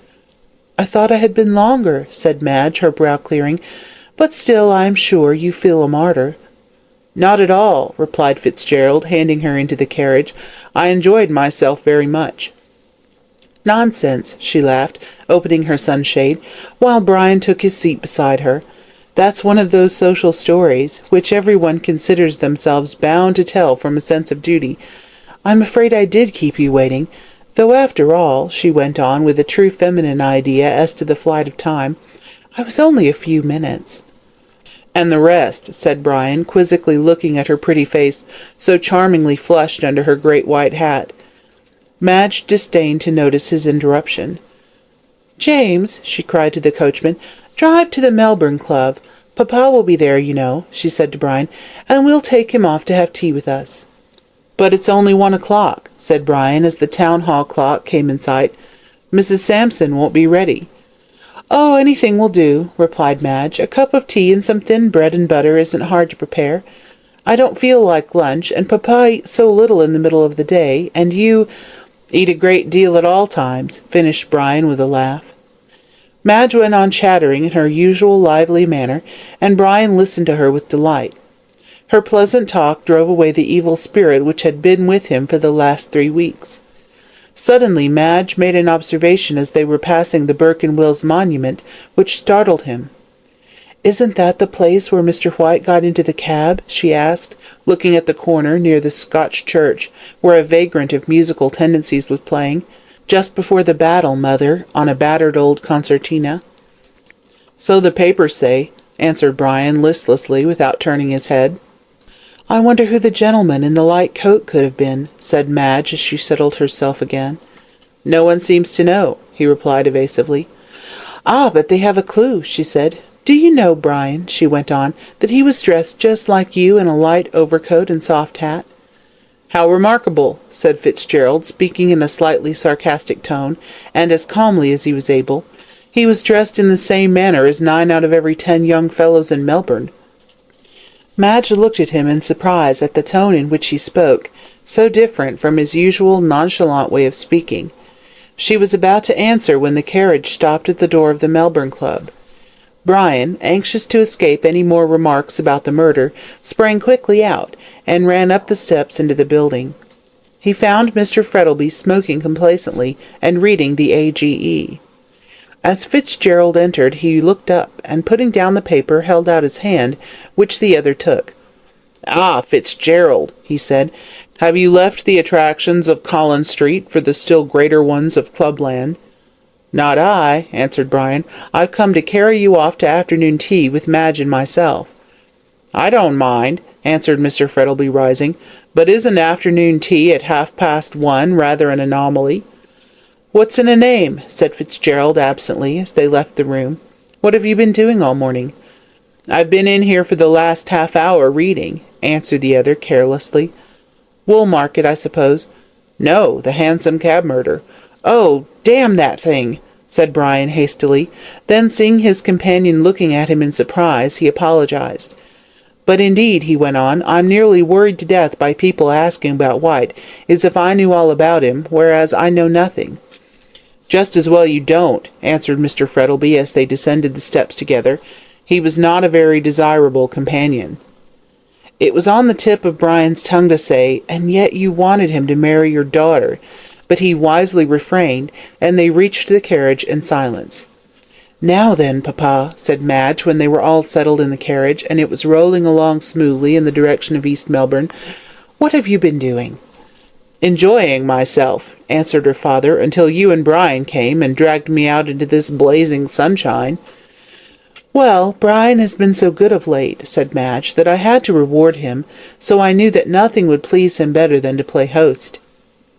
"Certainly," said Brian, rousing himself out of a fit of abstraction, "especially when one has such charming visitors." Madge laughed at this, and made a little grimace. "If your tea is only equal to your compliments," she said lightly, "I'm sure Papa will forgive us for dragging him away from his club." "Papa will forgive anything," murmured Mr. Frettlby, tilting his hat over his eyes, "so long as he gets somewhere out of the sun. I can't say I care about playing the parts of Shadrach, Meshach, and Abednego in the fiery furnace of a Melbourne hot day." "There now, Papa is quite a host in himself," said Madge mischievously, as the carriage drew up at Mrs. Sampson's door. "No, you're wrong," said Brian as he alighted and helped her out. "I am the host in myself this time." "If there is one thing I hate above another," observed Miss Frettlby, calmly, "it's a pun, and especially a bad one." Mrs. Sampson was very much astonished by the early arrival of her lodger's guests, and did not hesitate to express her astonishment. "Being taken by surprise," she said, with an apologetic cackle. "It ain't to be supposed as miracles can be performed with regard to cooking. The fire having gone out, and not being kept alight on account of the heat of the day, which was that odd as never was, though to be sure, being a child in the early days, I remember it were that odd as my sister's aunt was in the habit of roasting her joints in the sun."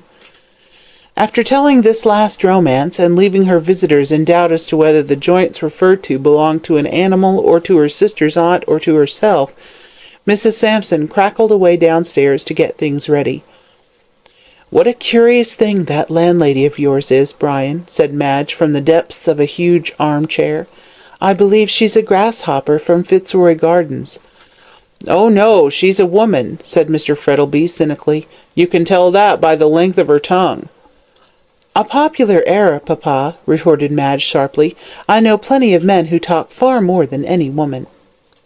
"I hope I'll never meet them, then," said Mr. Frettlby, "for if I did I should be inclined to agree with De Quincey on murder as a fine art." Brian winced at this, and looked apprehensively at Madge, and saw with relief that she was not paying attention to her father, but was listening intently. "There she is," as a faint rustle at the door announced the arrival of Mrs. Sampson and the tea-tray. "I wonder, Brian, you don't think the house is on fire with that queer noise always going on. She wants oil." "Yes, St. Jacob's oil," laughed Brian, as Mrs. Sampson entered, and placed her burden on the table. "Not having any cake," said that lady, "through not being forewarned as to the time of arrival. though it's not often I'm taken by surprise, except as to a headache, which of course is accidental to every person. I ain't got nothing but bread and butter, the baker and grocer both being all that could be desired, except in the way of worrying for their money, which they thinks as how I keeps the bank in the house, like Aladdin's cave, as I've heard 'em tell in the Arabian Nights, me having gained it as a prize for English in my early girlhood, being then considered a scholard and industrious." Mrs. Sampson's shrill apologies for the absence of cake having been received, she hopped out of the room, and Madge made the tea. The service was a quaint Chinese one, which Brian had picked up in his wanderings. He used it only on special occasions. As he watched Madge, he could not help thinking how pretty she looked, with her hands moving deftly among the cups and saucers, so bizarre-looking with their sprawling dragons of yellow and green. He half smiled to himself as he thought, "If they knew all, I wonder if they would sit with me so unconcernedly." Mr. Frettlby, too, as he looked at his daughter, thought of his dead wife and sighed. "Well," said Madge, as she handed them their tea, and helped herself to some thin bread and butter, "you two gentlemen are delightful company. Papa is sighing like three furnace, and Brian is staring at me with his eyes like blue china saucers. You ought both to be turned forth to funerals like melancholy." "Why like melancholy?" queried Brian, lazily. "I'm afraid, Mr. Fitzgerald," said the young lady with a smile in her pretty black eyes, "that you are not a student of A Midsummer Night's Dream." "Very likely not," answered Brian. "Midsummer out here is so hot that no one gets any sleep, and consequently no dreams. Depend upon it, if the four lovers whom Puck treated so badly had lived in Australia, they wouldn't have been able to sleep for the mosquitoes." "What nonsense you two young people do talk," said Mr. Frettlby, with an amused smile as he stirred his tea.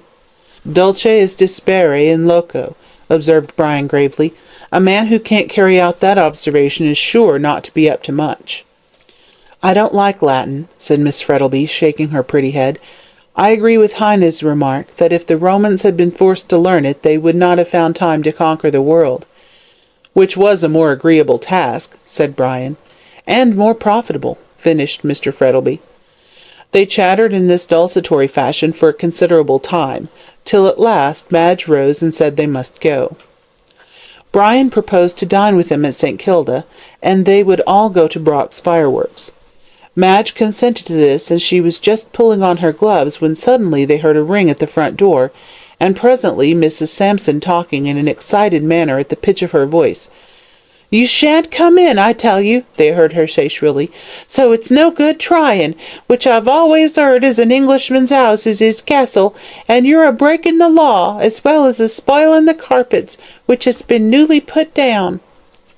Someone made a reply, then the door of Brian's room was thrown open, and Gorby walked in, followed by another man. Fitzgerald turned as white as a sheet, for he instinctively felt that they had come for him. However, pulling himself together, he demanded, in a haughty tone, the reason of the intrusion. Mr. Gorby walked straight over to where Brian was standing, and placed his hand on the young man's shoulder. "Brian Fitzgerald," he said, in a clear voice, "I arrest you in the Queen's name." "For what?" asked Brian, steadily. "The murder of Oliver White." At this Madge gave a cry. "It is not true!" she said wildly. "My God, it's not true!" Brian did not answer, but, ghastly pale, held out his hands. Gorby slipped the handcuffs onto his wrists with a feeling of compunction, despite his joy in running his man down. This done, Fitzgerald turned round to where Madge was standing, pale and still, as though turned into stone. "Madge," he said in a clear, low voice, "I am going to prison, perhaps to death, but I swear to you, by all that I hold most sacred, that I am innocent of this murder." "My darling!" She made a step forward, but her father stepped before her. "Keep back," he said in a hard voice. "There is nothing between you and that man now." She turned round with an ashen face, but with a proud look in her clear eyes. "You are wrong," she answered, with a touch of scorn in her voice. "I love him more now than ever." Then, before her father could stop her, she placed her arms round her lover's neck and kissed him wildly. "My darling," she said, with the tears streaming down her white cheeks, "whatever the world may say, you are always dearest of all to me."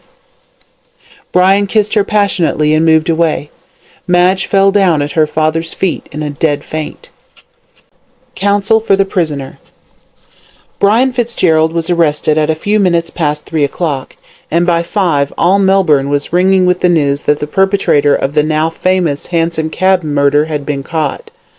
The evening papers were full of the affair, and the Herald went through several editions, the demand being far in excess of the supply.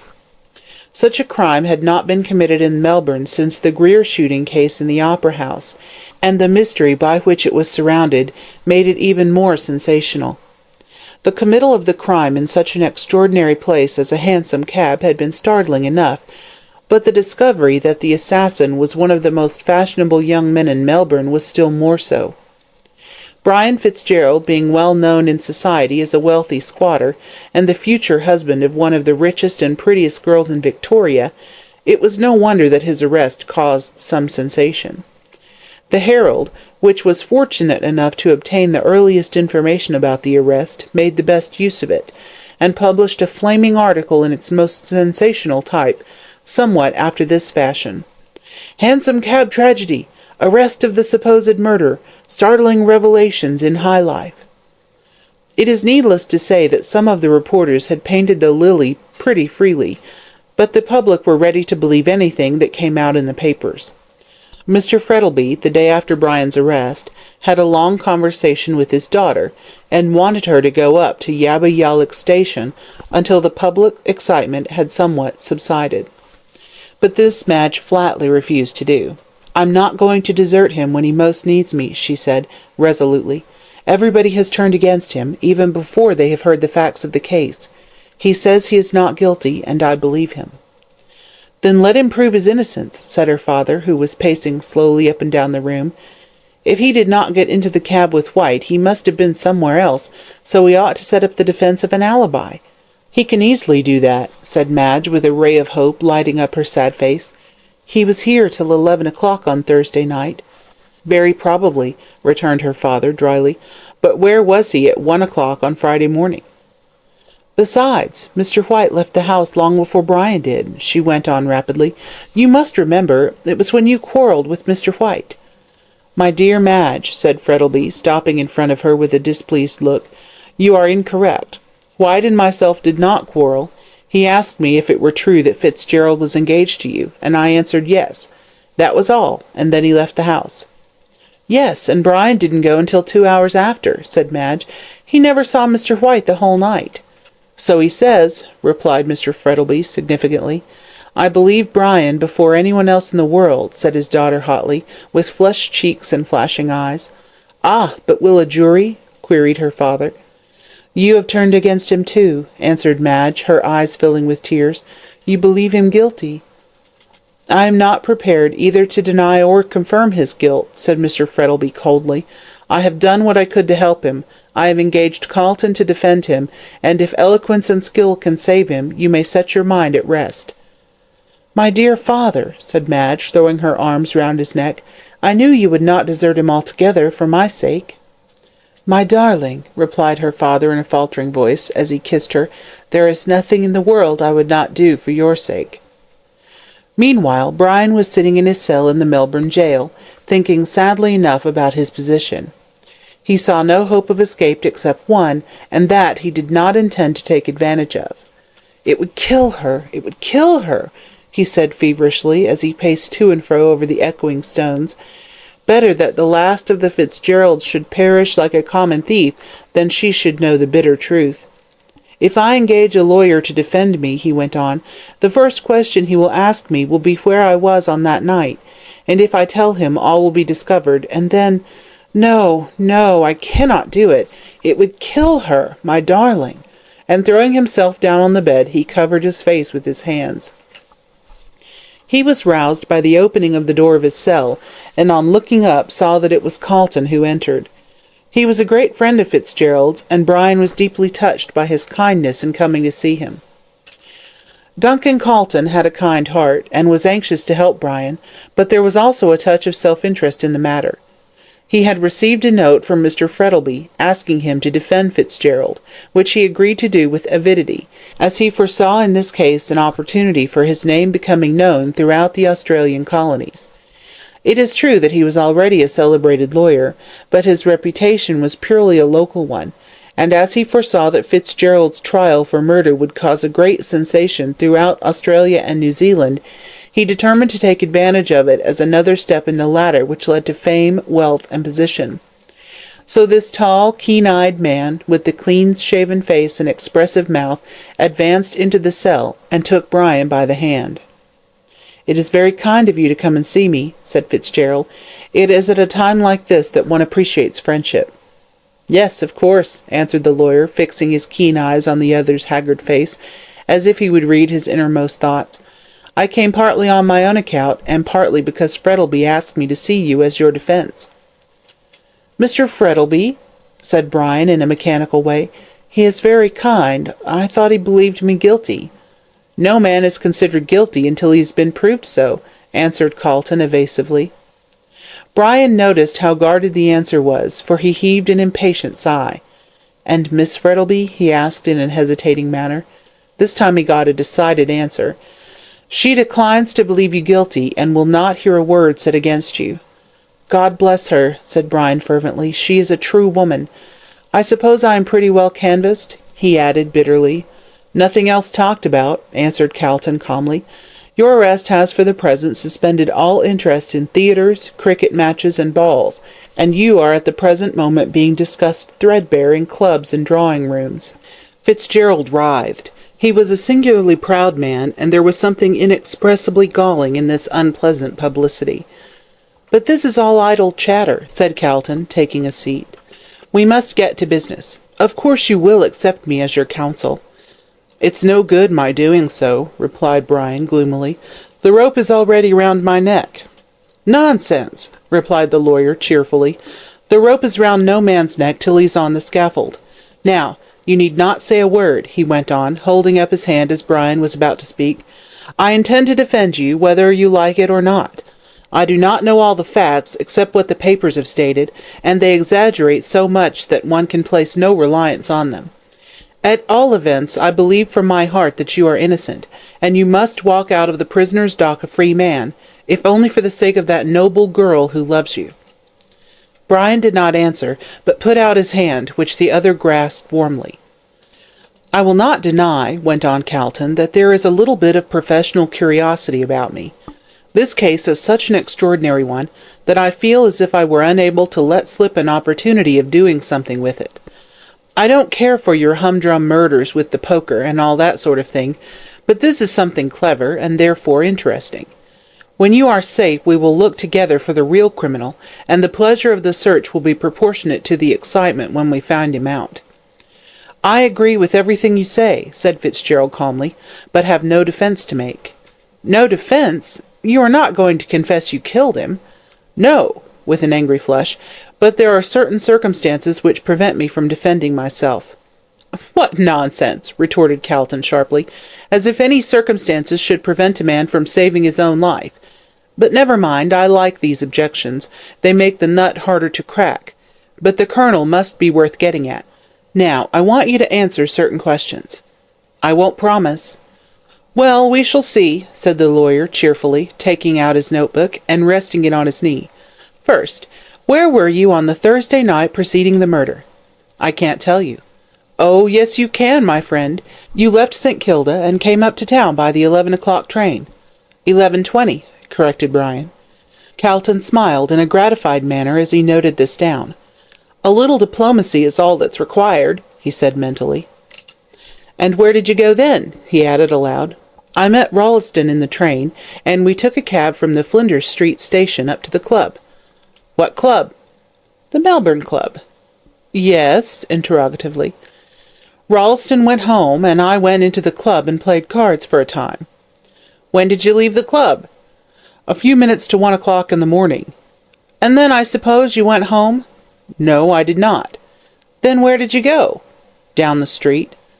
"Rather vague. I presume you mean Collins Street?" "Yes." "You were going to meet someone, I suppose?" "I never said so." "Probably not, but young men don't wander about the streets at night without some object." "I was restless and wanted a walk." "Indeed. How curious you should prefer going into the heart of the dusty town for a walk to strolling through the Fitzroy Gardens, which were on your way home. It won't do. You had an appointment to meet someone. Well, yes. I thought as much. Man or woman? I cannot tell you. Then I must find out for myself. You can't. Indeed, why not? You don't know where to look for her. Her! Cried Carlton, delighted at the success of his craftily put question. I knew it was a woman. Brian did not answer, but sat biting his lips with vexation. Now, who is this woman? No answer. Come now, Fitzgerald, I know that young men will be young men, and of course you don't like these things talked about, but in this case your character must be sacrificed to save your neck. What is her name? I can't tell you. Oh, you know it then? Well, yes. And you won't tell me? No. Carlton, however, had found out two things that pleased him. First, that Fitzgerald had had an appointment, and second, that it had been with a woman. He pursued another line. When did you last see White? Brian answered with great reluctance. I saw him drunk by the Scotch church. What? You were the man who hailed the hansom? Yes, assented the other, hesitating slightly. I was. The thought flashed through Carlton's brain as to whether the young man before him was guilty or not, and he was obliged to confess that things looked very black against him. Then what the newspaper said was correct? Partly. Ah, Carlton drew a long breath. Here was a ray of hope. You did not know it was White when you found him lying drunk near the Scotch church? No, I did not. Had I known it was he, I would not have picked him up.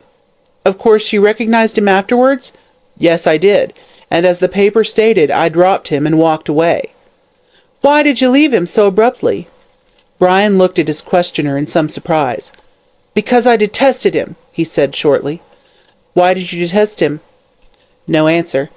Was it because he admired Miss Frettlby and from all appearances was going to marry her?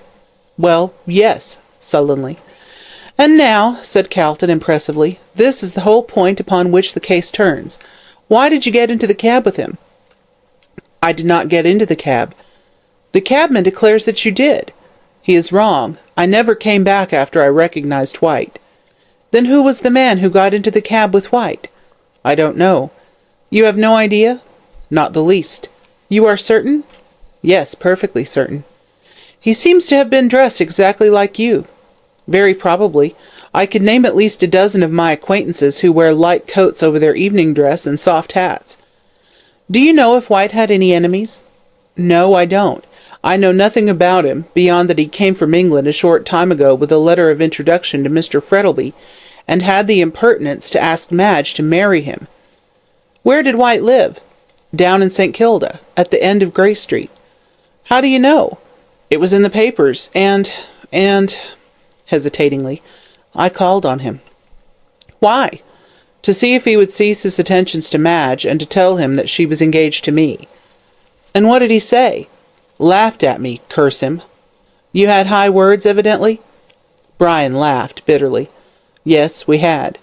Did anyone hear you? The landlady did, I think. I saw her in the passage as I left the house. The prosecution will bring her forward as a witness. Very likely. Indifferently. Did you say anything likely to incriminate yourself? Fitzgerald turned away his head. Yes, he answered in a low voice. I spoke very wildly. Indeed, I did not know at the time what I said. Did you threaten him? Yes, I did. I told him I would kill him if he persisted in his plan of marrying Madge. Ah, if the landlady can swear that she heard you say so, it will form a strong piece of evidence against you. So far as I can see, there is only one defence, and that is an easy one. You must prove an alibi. No answer. You say you did not come back and get into the cab? Said Carlton, watching the face of the other closely. No, it was someone else dressed like me. Then you have no idea who it was? No, I have not. Then after you left White and walked along Russell Street, where did you go? I can't tell you. Were you intoxicated? No, indignantly. Then you remember? Yes. And where were you? I can't tell you. You refuse. Yes, I do. Take time to consider. You may have to pay a heavy price for your refusal. If necessary, I will pay it. And you won't tell me where you were? No, I won't. Carlton was beginning to feel annoyed. "You're very foolish," he said, "sacrificing your life to some feeling of false modesty. You must prove an alibi." No answer. "At what hour did you get home?" "About 2 o'clock in the morning." "Did you walk home?" "Yes, through the Fitzroy Gardens." "Did you see anyone on your way home?" "I don't know. I wasn't paying attention." "Did anyone see you?" "Not that I know of." "Then you refuse to tell me where you were between 1 and 2 o'clock on Friday morning?" "Absolutely." Calton thought for a moment to consider his next move. "Did you know that White carried valuable papers about with him?" Fitzgerald hesitated and turned pale. "No, I did not know," he said reluctantly. The lawyer made a masterstroke. "Then why did you take them from him?" "What? He had it with him!" Calton saw his advantage and seized it at once. "Yes, he had it with him. Why did you take it?" "I did not take it. I didn't even know he had it with him." "Indeed! Will you kindly tell me what it is?" Brian saw the trap into which he had fallen. "No, I will not," he answered steadily. "Was it a jewel?" "No." "Was it an important paper?" "I don't know." "Ah, it was a paper. I can see it in your face. And was that paper of importance to you?" "Why do you ask?" Calton fixed his keen grey eyes steadily on Brian's face. "Because," he answered slowly, "the man to whom that paper was of such value murdered White." Brian started up, ghastly pale. "My God!" he almost shrieked, stretching out his hands. "It is true after all!" And he fell down on the stone pavement in a dead faint. Calton, alarmed, summoned the jailer, and between them they placed him on the bed and dashed some cold water over his face. He recovered and moaned feebly, while Calton, seeing that he was unfit to be spoken to, left the prison. When he got outside, he stopped for a moment and looked back on the grim grey walls. "Brian Fitzgerald," he said to himself, "you did not commit the murder yourself, but you know who did." She was a true woman. Melbourne society was greatly agitated over the Hansom Cab murder. Before the assassin had been discovered, it had been looked upon merely as a common murder, and one of which society need take no cognizance beyond the bare fact of its committal. But now that one of the most fashionable young men in Melbourne had been arrested as the assassin, it bade fair to assume gigantic proportions. Mrs. Grundy was shocked, and openly talked about having nourished in her bosom a viper which had unexpectedly turned and stung her. Morning, noon, and night, in Toorak drawing-rooms and Melbourne clubs, the case formed the principal subject of conversation, and Mrs. Grundy was horrified. Here was a young man, well-born, the Fitzgeralds, my dear, an Irish family, with royal blood in their veins, well-bred, most charming manners, I assure you, and so very good-looking, and engaged to one of the richest girls in Melbourne. Pretty enough, madam, no doubt, but he wanted her money, sly dog. And this young man, who had been petted by the ladies, voted a good fellow by the men, and was universally popular, both in drawing-room and club, had committed a vulgar murder. It was truly shocking. What was the world coming to, and what were jails and lunatic asylums built for if men of young Fitzgerald's calibre were not put in them, and kept from killing people? And then, of course, everybody asked everybody else who White was, and why he had never been heard of before. All people who had met Mr. White were worried to death with questions about him, and underwent a species of social martyrdom as to who he was, what he was like, why he was killed, and all the rest of the insane questions which some people will ask. It was talked about everywhere, in fashionable drawing-rooms at 5 o'clock tea, over thin bread and butter and souchong, at clubs, over brandies and sodas and cigarettes, by working men over their midday pint, and by their wives in the congenial atmosphere of the backyard over the wash-tub. The papers were full of paragraphs about the famous murder, and the society papers gave an interview with the prisoner by their special reporters, which had been composed by those gentlemen out of the floating rumours which they heard around, and their own fertile imaginations. As to the prisoner's guilt, every one was certain of it. The cabman Royston had sworn that Fitzgerald had got into the cab with White, and when he got out White was dead. There could be no stronger proof than that, and the general opinion was that the prisoner would put in no defence, but would throw himself on the mercy of the court. Even the Church caught the contagion, and ministers, Anglican, Roman Catholic, and Presbyterian, together with the lesser lights of minor denominations, took the Hansom Cab murder as a text whereon to preach sermons on the profligacy of the age, and to point out that the only ark which could save men from the rising flood of infidelity and immortality was their own particular church. "God," as Calton remarked, after hearing 5 or 6 ministers each claim their own church as the one special vessel of safety, "there seems to be a whole fleet of arks." For Mr. Felix Rolleston, acquainted as he was with all concerned, the time was one of great and exceeding joy. He was ever to the fore in retelling to his friends, plus certain garnishments of his own, any fresh evidence that chanced to come to light. His endeavour was to render it the more piquant, if not dramatic. If you asked him for his definite opinion as to the innocence or guilt of the accused, Mr. Felix shook his head sagaciously, and gave you to understand that neither he nor his dear friend Calton, he knew Calton to nod to, had yet been able to make up their minds about the matter. "Fact is, you don't know," observed Mr. Rolleston wisely. "There's more in this than meets the eye, and all that sort of thing. Think 'tective fellers wrong myself. Don't think Fitz killed White. Jolly well sure he didn't." Then this would be followed invariably by a query in chorus of, "Who killed him, then?"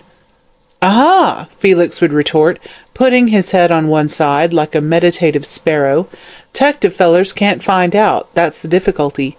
Good mind to go on the prowl myself, by Jove." "But you don't know anything of the detective business?" someone would ask. "Oh, dear, yes," with an airy wave of his hand. "I've read Gaboriau, you know. Awfully jolly life, 'tectives." Despite this evasion, Rolleston, in his heart of hearts, believed Fitzgerald guilty. But he was one of those persons who, having either tender hearts or obstinate natures, the latter is perhaps the more general, deem it incumbent upon them to come forward in championship of those in trouble. There are doubtless those who think that Nero was a pleasant young man, whose cruelties were but the resultant of an overflow of high spirits, and who regard Henry VIII in the light of a henpecked husband unfortunate in the possession of 6 wives. These people delight in expressing their sympathy with great scoundrels of the Ned Kelly order. They view them as the embodiment of heroism, unsympathetically and disgracefully treated by the narrow understanding of the law. If one half of the world does kick a man when he is down, the other half invariably consoles the prostrate individual with halfpence. And therefore, even while the weight of public opinion was dead against Fitzgerald, he had his share of avowed sympathy. There was a comfort in this for Madge. Not that if the whole countryside had unanimously condemned her lover, she would have believed him guilty. The element of logic does not enter into the championship of women. Her love for a man is sufficient to exalt him to the rank of a demigod. She absolutely refuses to see the clay feet of her idol. When all others forsake, she clings to him. When all others frown, she smiles on him, and when he dies, she reveres his memory as that of a saint and a martyr. Young men of the present day are prone to disparage their womenkind, but a poor thing is the man who, in time of trouble, has no woman to stand by him with cheering words and loving comfort. And so Madge Frettlby, true woman that she was, had nailed her colours to the mast. She refused to surrender to anyone or before any argument. He was innocent, and his innocence would be proved, for she had an intuitive feeling that he would be saved at the 11th hour. How, she knew not, but she was certain that it would be so. She would have gone to see Brian in prison, but that her father absolutely forbade her doing so. Therefore she was dependent upon Calton for all the news respecting him, and any message which she wished conveyed. Brian's persistent refusal to set up the defence of an alibi annoyed Calton, the more so as he could conceive no reason sufficiently worthy of the risk to which it subjected his client. "If it's for the sake of a woman," he said to Brian, "I don't care who she is, it's absolutely quixotic. Self-preservation is the first law of nature, and if my neck was in danger, I'd spare neither man, woman, nor child to save it." "I dare say," answered Brian, "but if you had my reasons, you might think differently." Yet in his own mind the lawyer had a suspicion which he thought might perhaps account for Brian's obstinate concealment of his movements on the fatal night. He had admitted an appointment with a woman. He was a handsome young fellow, and probably his morals were no better than those of his fellows. There was perhaps some intrigue with a married woman. He had perchance been with her on that night, and it was to shield her that he refused to speak. "Even so," argued Calton, "let him lose his character rather than his life. Indeed, the woman herself should speak. It would be hard upon her, I admit, yet when a man's life is in danger, surely nothing should stop her." Full of these perplexing thoughts, Calton went down to St. Kilda to have a talk with Madge. He intended to ask her to assist him towards obtaining the information he needed. He had a great respect for Madge, and thought her a really clever woman. It was just possible, he argued, that Brian's great love might cause him to confess everything to her at her urgent request. He found Madge awaiting his arrival with anxiety. "Where have you been all this time?" she said as they sat down. "I have been counting every moment since I saw you last. How is he?" "Just the same," answered Calton, taking off his gloves, still obstinately refusing to save his own life. "Where's your father?" he asked suddenly. "Out of town," she answered impatiently. "He will not be back for a week. But what do you mean that he won't save his own life?" Calton leaned forward and took her hand. "Do you want to save his life?" he asked. "Save his life!" she reiterated, starting up out of her chair with a cry. "God knows, I would die to save him." "Pish!" murmured Calton to himself, as he looked at her glowing face and outstretched hands. "These women are always in extremes. The fact is," he said aloud, "Fitzgerald is able to prove an alibi, and he refuses to do so." "But why?" Calton shrugged his shoulders. "That is best known to himself. Some quixotic idea of honour, I fancy. Now he refuses to tell me where he was on that night. Perhaps he won't refuse to tell you. So you must come up and see him with me, and perhaps he will recover his senses and confess." "But my father," she faltered. "Did you not say he was out of town?" asked Calton. "Yes," hesitated Madge, "but he told me not to go." "In that case," said Calton, rising up and taking his hat and gloves, "I won't ask you." She laid her hand on his arm. "Stop! Will it do any good?" Calton hesitated a moment, for he thought that if the reason of Brian's silence was, as he surmised, an intrigue with a married woman, he might not tell the girl he was engaged to about it. But on the other hand, there might be some other reason, and Calton trusted to Madge to find it out. With these thoughts in his mind, he turned round. "Yes," he answered boldly, "it may save his life." "Then I shall go," she answered recklessly. "He is more to me than my father, and if I can save him, I will. Wait," and she ran out of the room. "An uncommonly plucky girl," murmured the lawyer as he looked out of the window. "If Fitzgerald is not a fool, he will certainly tell her all.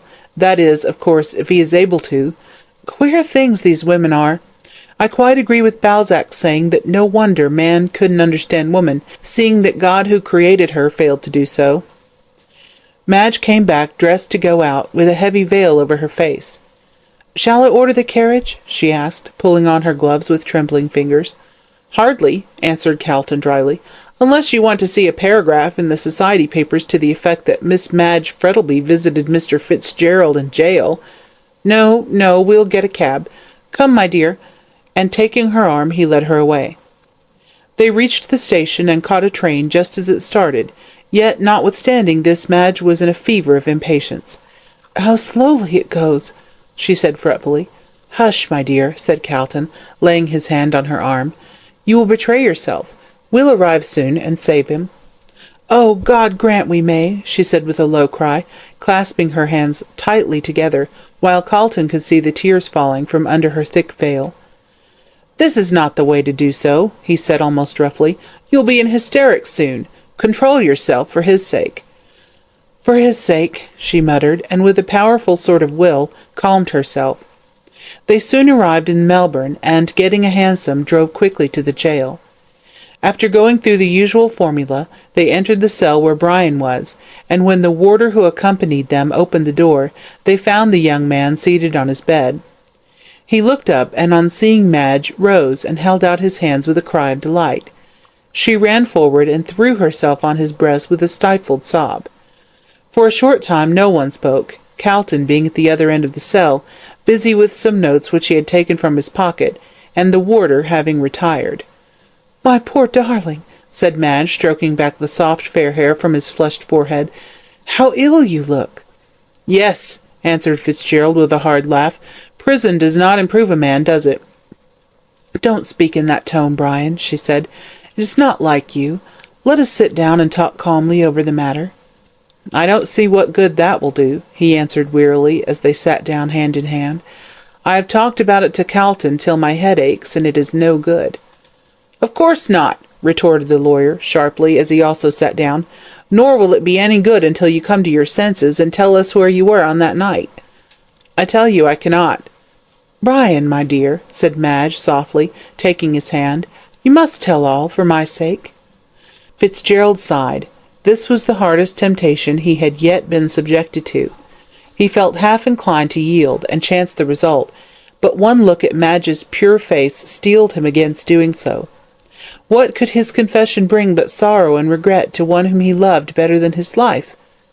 "Madge," he answered gravely, taking her hand again, "you do not know what you ask." "Yes, I do," she replied quickly. "I ask you to save yourself, to prove that you are not guilty of this terrible crime, and not to sacrifice your life for the sake of—" She stopped and looked helplessly at Calton, for she had no idea of the reason of Fitzgerald's refusal to speak. "For the sake of a woman," finished Calton bluntly. "A woman?" she faltered, still holding her lover's hand. Is that the reason?" Brian averted his face. "Yes," he said in a low, rough voice. A sharp expression of anguish crossed her pale face, and sinking her head on her hands, she wept bitterly. Brian looked at her in a dogged kind of way, and Calton stared grimly at them both. "Look here," he said at length to Brian in an angry voice. "If you want my opinion of your conduct, I think it's infamous. Begging your pardon, Miss Frettlby, for the expression.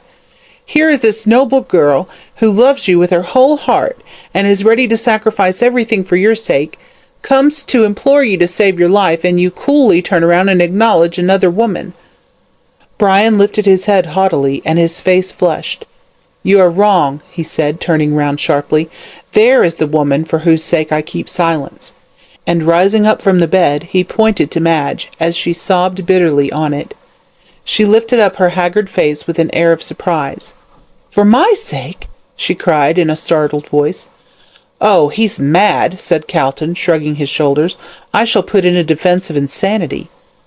"No, I'm not mad," cried Fitzgerald wildly, as he caught Madge in his arms. My darling, it is for your sake that I keep silence, and I shall do so though my life pays the penalty. I could tell you where I was on that night and save myself, but if I did, you would learn a secret which would curse your life, and I dare not speak. I dare not." Madge looked up into his face with a pitiful smile as her tears fell fast. "Dearest," she said softly, "do not think of me, but only of yourself. Better that I should endure misery than that you should die. I do not know what the secret can be, but if the telling of it will save your life, do not hesitate. See," she cried, falling on her knees, "I am at your feet. I implore you, by all the love you ever had for me, to save yourself, whatever the consequence may be to me." "Madge," said Fitzgerald, as he raised her in his arms, "at one time I might have done so, but now it is too late. There is another and stronger reason for my silence, which I have only found out since my arrest. I know that I am closing up the one way of escape from this charge of murder, of which I am innocent, but as there is a God in heaven, I swear that I will not speak." There was a silence in the cell, broken only by Madge's convulsive sobs, and even Calton, cynical man of the world as he was, felt his eyes grow wet. Brian led Madge over to him and placed her in his arms. "Take her away," he said in a broken voice, "or I shall forget that I am a man." And turning away, he threw himself on his bed and covered his face with his hands. Calton did not answer him, but summoned the warder, and tried to lead Madge away. But just as they reached the door, she broke away from him, and running back, flung herself on her lover's breast. My darling," she sobbed, kissing him, "you shall not die. I shall save you in spite of yourself." And as if afraid to trust herself longer, she ran out of the cell, followed by the barrister. Madge makes a discovery. Madge stepped into the cab, and Calton paused a moment to tell the cabman to drive to the railway station. Suddenly she stopped him. "Tell him to drive to Brian's lodgings in Powlett Street," she said, laying her hand on Calton's arm. "What for?" asked the lawyer in astonishment. "And also to go past the Melbourne Club, as I want to stop there." "What the deuce does she mean?" muttered Calton, as he gave the necessary orders and stepped into the cab. "And now," he asked, looking at his companion, who had let down her veil, while the cab rattled quickly down the street, "what do you intend to do?" She threw back her veil, and he was astonished to see the sudden change which had come over her. There were no tears now, and her eyes were hard and glittering, while her mouth was firmly closed. She looked like a woman who had determined to do a certain thing, and would carry out her intention at whatever cost. "I intend to save Brian in spite of himself," she said very distinctly. "But how?" "Ah, you think that being a woman I can do nothing," she said bitterly. "Well, you shall see." "I beg your pardon," retorted Calton with a grim smile. "My opinion of your sex has always been an excellent one. Every lawyer's is. Stands to reason that it should be so, seeing that a woman is at the bottom of 9 cases out of 10. The old cry. "Nevertheless a true one," answered Calton. "Ever since the time of Father Adam it has been acknowledged that women influence the world, either for good or evil, more than men. But this is not to the point," he went on rather impatiently. "What do you propose to do?" "Simply this," she answered. "In the first place, I may tell you that I do not understand Brian's statement that he keeps silence for my sake, as there are no secrets in my life that can justify his saying so. The facts of the case are simply these. Brian, on the night in question, left our house at St. Kilda at 11 o'clock. He told me that he would call at the club to see if there were any letters for him, and then go straight home." "But he might have said that merely as a blind." Madge shook her head. "No, I do not think so. I did not ask him where he was going. He told me quite spontaneously. I know Brian's character, and he would not tell a deliberate lie, especially when there is no necessity for it. I am quite certain that he intended to do as he said and go straight home. When he got to the club he found a letter there which caused him to alter his mind." "From whom was the letter?" "Can't you guess?" she said impatiently. "From the person, man or woman, who wanted to see him and reveal this secret about me, whatever it is. He got the letter at his club, and went down Collins Street to meet the writer. At the corner of the Scotch Church he found Mr. White, and on recognizing him left in disgust, and walked down Russell Street to keep his appointment." "Then you don't think he came back?" "I am certain he did not, for as Brian told you, there are plenty of young men who wear the same kind of coat and hat as he does. Who the second young man who got into the cab was, I do not know, but I will swear that it was not Brian." "And you are going to look for that letter?" "Yes, in Brian's lodgings." "He might have burnt it." "He might have done 1,000 things, but he did not," she answered. "Brian is the most careless man in the world. He would put the letter in his pocket, or throw it into the waste paper basket, and never think of it again." "In this case he did, however." "Yes, he thought of the conversation he had had with the writer, but not of the letter itself. Depend upon it, we shall find it in his desk or in one of the pockets of the clothes he wore that night." "Then there's another thing," said Calton thoughtfully. "The letter might have been delivered to him between the Elizabeth Street railway station and the club." "We can soon find out about that," answered Madge, "for Mr. Rolleston was with him at the time." "So he was," answered Calton, "and here is Rolleston coming down the street. We'll ask him now." The cab was just passing the Burke and Wills monument, and Calton's quick eye had caught a glimpse of Rolleston walking down the left-hand side. What first attracted Calton's attention was the glittering appearance of Felix. His well-brushed top hat glittered, his varnished boots glittered, and his rings and scarf-pin glittered. In fact, so resplendent was his appearance that he looked like an animated diamond coming along in the blazing sunshine. The cab drove up to the curb, and Rolleston stopped short, as Calton sprang out directly in front of him. Madge lay back in the cab and pulled down her veil, not wishing to be recognized by Felix, as she knew that if he did it would soon be all over the town. "Hallo, old chap," said Rolleston in considerable astonishment. "Where did you spring from?" "From the cab, of course," answered Calton with a laugh. "A kind of deus ex machina," replied Rolleston, attempting a bad pun. "Exactly," said Calton. "Look here, Rolleston, do you remember the night of White's murder? You met Fitzgerald at the railway station." "In the train," corrected Felix. Well, no matter. You came up with him to the club." "Yes, and left him there." "Did you notice if he received any messages while he was with you?" "Any message?" replied Felix. "No, he did not. We were talking together the whole time, and he spoke to no one but me." "Was he in good spirits?" "Excellent. Made me laugh awfully. But why all this thusness?" "Oh, nothing," answered Calton, getting back into the cab. "I wanted a little information from you. I'll explain next time I see you. Good-bye." "But I say," began Felix, but the cab had already rattled away, so Mr. Rolleston turned angrily away. "I never saw anything like these lawyers," he said to himself. "Calton's a perfect whirlwind, by Jove." Meanwhile, Calton was talking to Madge. "You were quite right. There must have been a message for him at the club, for he got none from the time he left your place." "And what shall we do now?" asked Madge, who, having heard all the conversation, did not trouble to question the lawyer about it. "Find out at the club if any letter was waiting for him on that night," said Calton, as the cab stopped at the door of the Melbourne Club. "Here we are," and with a hasty word to Madge he ran up the steps. He went to the office of the club to find out if any letters had been waiting for Fitzgerald, and found there a waiter with whom he was pretty well acquainted. "Look here, Brown," said the lawyer, "do you remember on that Thursday night when the Hansom Cab murder took place if any letters were waiting here for Mr. Fitzgerald?" "Well, really, sir," hesitated Brown, "it's so long ago that I almost forget." Calton gave him a sovereign. "Oh, it's not that, Mr. Calton," said the waiter, pocketing the coin, nevertheless, "but I really do forget." "Try and remember," said Calton shortly. Brown made a tremendous effort of memory, and at last gave a satisfactory answer. "No, sir, there were none." "Are you sure?" said Calton, feeling a thrill of disappointment. "Quite sure," replied the other confidently. "I went to the letter rack several times that night, and I am sure there were none for Mr. Fitzgerald." "Ah, I thought as much," said Calton, heaving a sigh.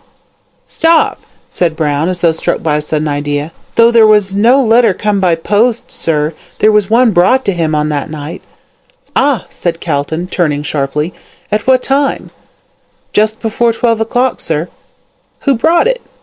"A young woman, sir," said Bryan in a tone of disgust. "A bold thing, begging your pardon, sir, and no better than she should be. She bounced in at the door as bold as brass, and sings out, 'Is he in?' 'Get out,' I says, 'or I'll call the perlice.' 'Oh, no, you won't,' says she. 'You'll give him that,' and she shoves a letter into my hands. 'Who's him?' I asked. 'I dunno,' she answers. 'It's written there, and I can't read. Give it him at once.' And then she clears out before I could stop her." "And the letter was for Mr. Fitzgerald?" "Yes, sir, and a precious dirty letter it was, too." "You gave it to him, of course."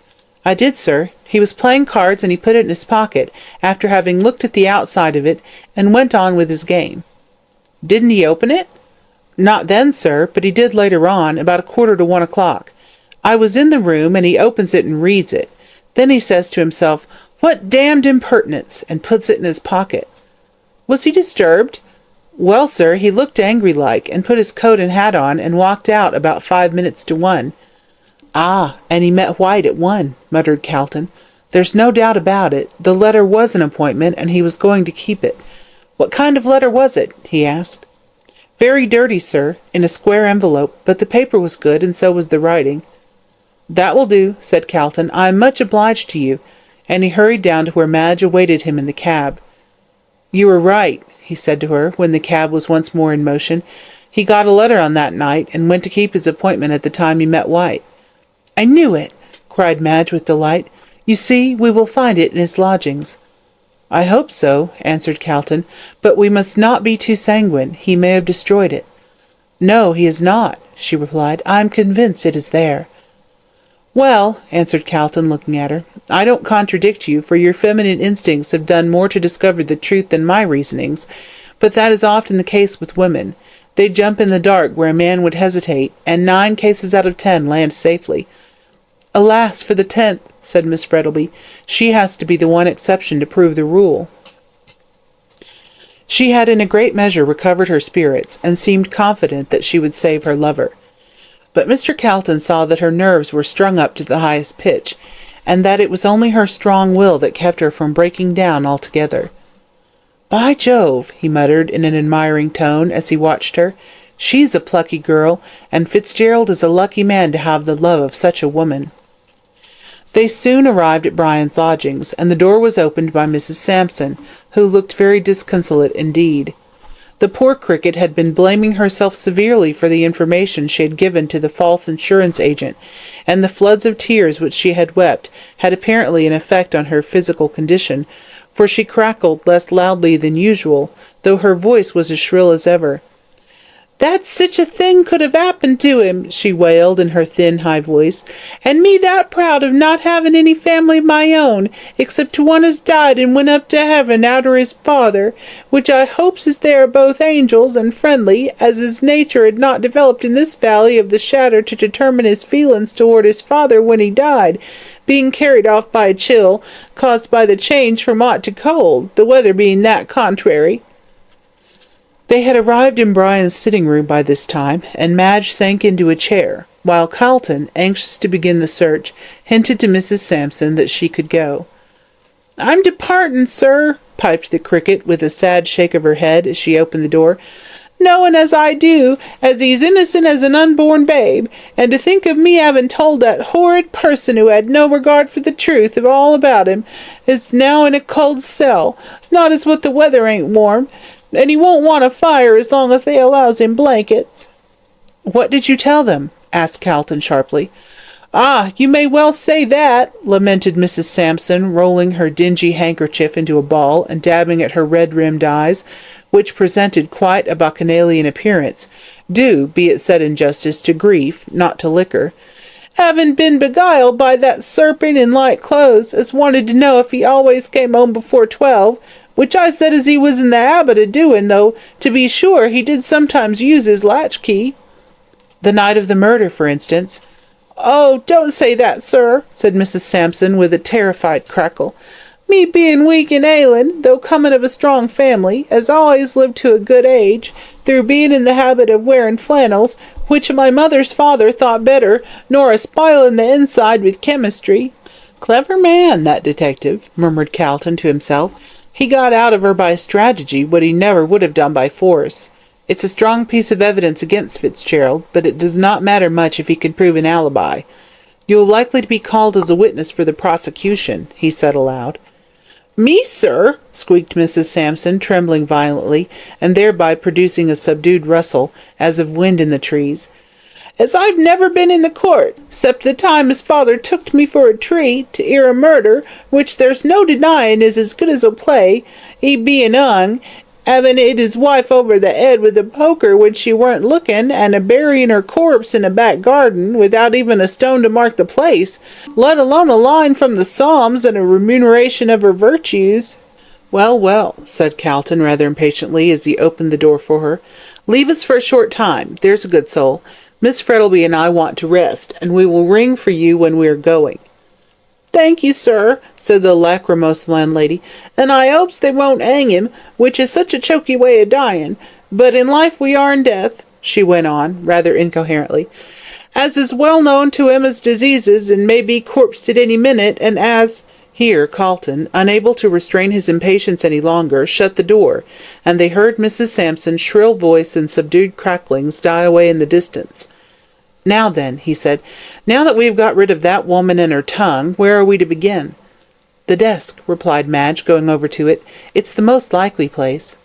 "Don't think so," said Calton, shaking his head.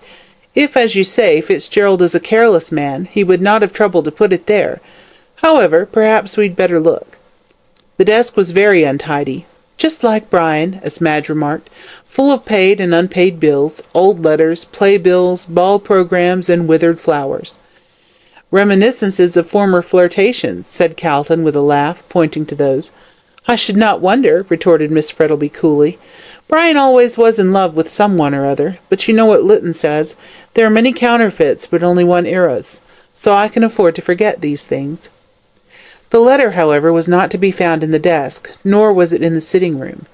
They tried the bedroom, but with no better result. Madge was about to give up the search in despair, when suddenly Calton's eye fell on the waste-paper basket, which by some unaccountable reason they had overlooked.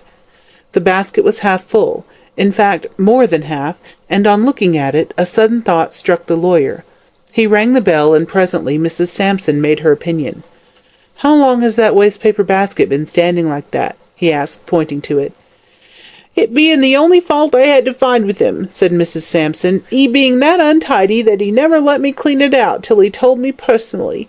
He said as how he throwed things into it as he might have to look up again, and I haven't touched it for more nor 6 weeks. Open you won't think me a bad housekeeper, it being his own wish, being fond of litter and such like."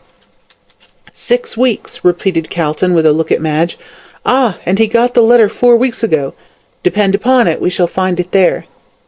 Madge gave a cry, and falling on her knees, emptied the basket out on the floor, and both she and Calton were soon as busy among the fragments of paper as though they were rag-pickers.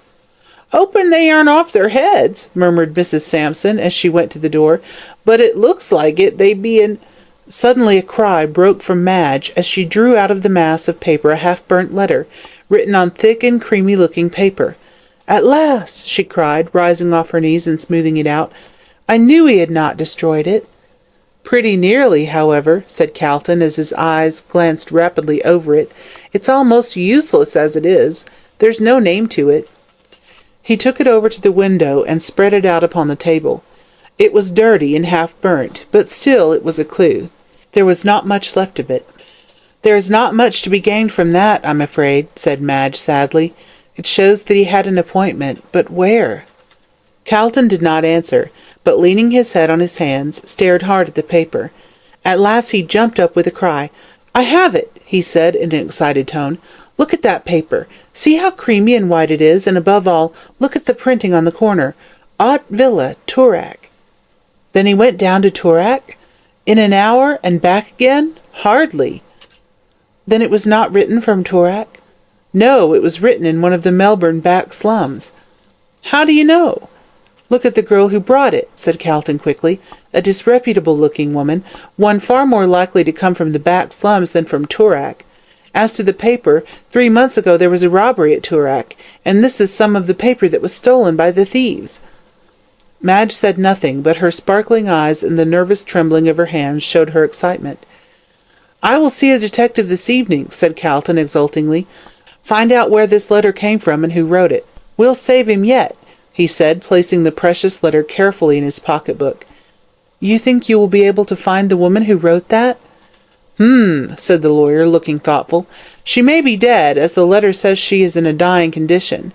However, if I can find the woman who delivered the letter at the club, and waited for Fitzgerald at the corner of Bourke and Russell Street, that will be sufficient. All I want to prove is that he was not in the hansom cab with White." "And do you think you can do that?" "Depends upon this letter," said Calton, tapping his pocket-book with his finger. "I'll tell you tomorrow." Shortly afterwards they left the house, and when Calton put Madge safely into the St. Kilda train, her heart felt lighter than it had done since Fitzgerald's arrest. Another Richmond in the field. There is an old adage that says, "Like draws to like." The antithesis of this is probably that unlike repels unlike. But there are times when individualism does not enter into the matter, and fate alone, by throwing two persons together, sets up a state, congenial or uncongenial as the case may be. Fate chose to throw together Mr. Gorby and Mr. Kilsip, and each was something more than uncongenial to the other. Each was equally clever in their common profession, each was a universal favourite, yet each hated the other. They were as fire and water to one another, and when they came together, invariably there was trouble. Kilsip was tall and slender, Gorby was short and stout. Kilsip looked clever, Gorby wore a smile of self-satisfaction, which alone was sufficient to prevent his doing so. Yet, singularly enough, it was this very smile that proved most useful to Gorby in the pursuit of his calling. It enabled him to come at information where his sharp-looking colleague might try in vain. The hearts of all went forth to Gorby's sweet smile and insinuating manner. But when Kilsip appeared, people were wont to shut up, and to retire promptly, like alarmed snails, within their shells. Gorby gave the lie direct to those who hold that the face is ever the index to the mind. Kilsip, on the other hand, with his hawk-like countenance, his brilliant black eyes, hooked nose, and small, thin-lipped mouth, endorsed the theory. His complexion was quite colourless, and his hair was jet black. Altogether, he could not be called fair to look upon. His craft and cunning were of the snake-like order. So long as he conducted his inquiries in secret, he was generally successful, but once let him appear personally on the scene, and failure was assured him. Thus, while Kilsip passed as the cleverer, Gorby was invariably the more successful, at all events ostensibly. When, therefore, this Hansom Cab murder case was put into Gorby's hands, the soul of Kilsip was smitten with envy, and when Fitzgerald was arrested, and all the evidence collected by Gorby seemed to point so conclusively to his guilt, Kilsip writhed in secret over the triumph of his enemy. Though he would have only been too glad to say that Gorby had got hold of the wrong man, yet the evidence was so conclusive that such a thought never entered his head, until he received a note from Mr. Calton, asking him to call at his office that evening at 8 o'clock, with reference to the murder. Kilsip knew that Calton was counsel for the prisoner. He guessed that he was wanted to follow up a clue, and he determined to devote himself to whatever Calton might require of him, if only to prove Gorby to be wrong. So pleased was he at the mere possibility of triumphing over his rival, that on casually meeting him he stopped and invited him to drink. The primary effect of his sudden and unusual hospitality was to arouse all Gorby's suspicions, but on second thoughts, deeming himself quite a match for Kilsip, both mentally and physically, Gorby accepted the invitation. "Ah," said Kilsip in his soft, low voice, rubbing his lean white hands together as they sat over their drinks, "you're a lucky man to have laid your hands on that hansom cab murderer so quickly." "Yes, I flatter myself I did manage it pretty well," said Gorby, lighting his pipe. "I had no idea that it would be so simple, though, mind you, it required a lot of thought before I got a proper start." "I suppose you're pretty sure he's the man you want?" pursued Kilsip, softly, with a brilliant flash of his black eyes. "Pretty sure, indeed," retorted Mr. Gorby, scornfully. "There ain't no pretty sure about it. I'll take my Bible oath he's the man. He and White hated one another. He says to White, 'I'll kill you, if I've got to do it in the open street.' He meets White drunk, a fact which he acknowledges himself. He clears out, and the cabman swears he comes back. Then he gets into the cab with a living man, and when he comes out leaves a dead one. He drives to East Melbourne and gets into the house at a time which his landlady can prove, just the time that a cab would take to drive from the grammar school on the St. Kilda road. If you ain't a fool, Kilsip, you'll see as there's no doubt about it." "It all looks square enough," said Kilsip, who wondered what evidence Calton could have found to contradict such a plain statement of fact. "And what's his defence?" "Mr. Calton's the only man as knows that," answered Gorby, finishing his drink. "But clever and all as he is, he can't put anything in that can go against my evidence." "Don't you be too sure of that," sneered Kilsip, whose soul was devoured with envy. "Oh, but I am," retorted Gorby, getting as red as a turkey cock at the sneer. "You're jealous, you are, because you haven't got a finger in the pie." "Ah, but I may have yet." "Going a-hunting for yourself, are you?" said Gorby with an indignant snort. "A-hunting for what? For a man as is already caught?"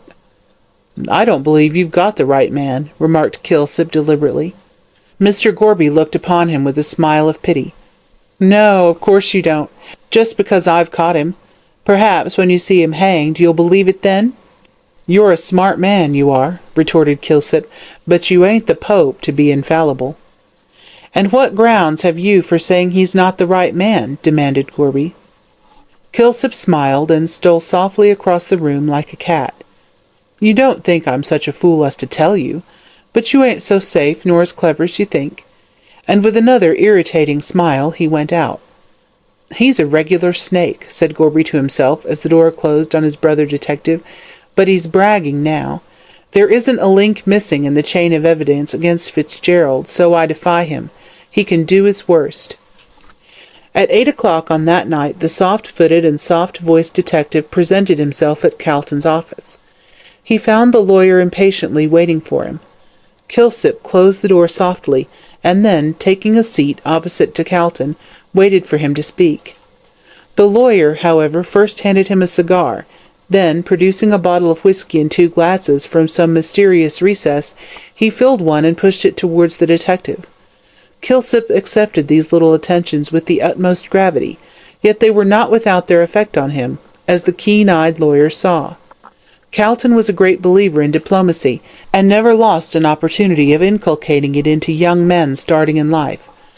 "Diplomacy," said Calton to one young aspirant for legal honours, "is the oil we cast on the troubled waters of social, professional, and political life, and if you can, by a little tact, manage mankind, you are pretty certain to get on in this world." Calton was a man who practised what he preached. He believed Kilsip to have that feline nature which likes to be stroked, to be made much of, and he paid him these little attentions, knowing full well they would bear their fruit.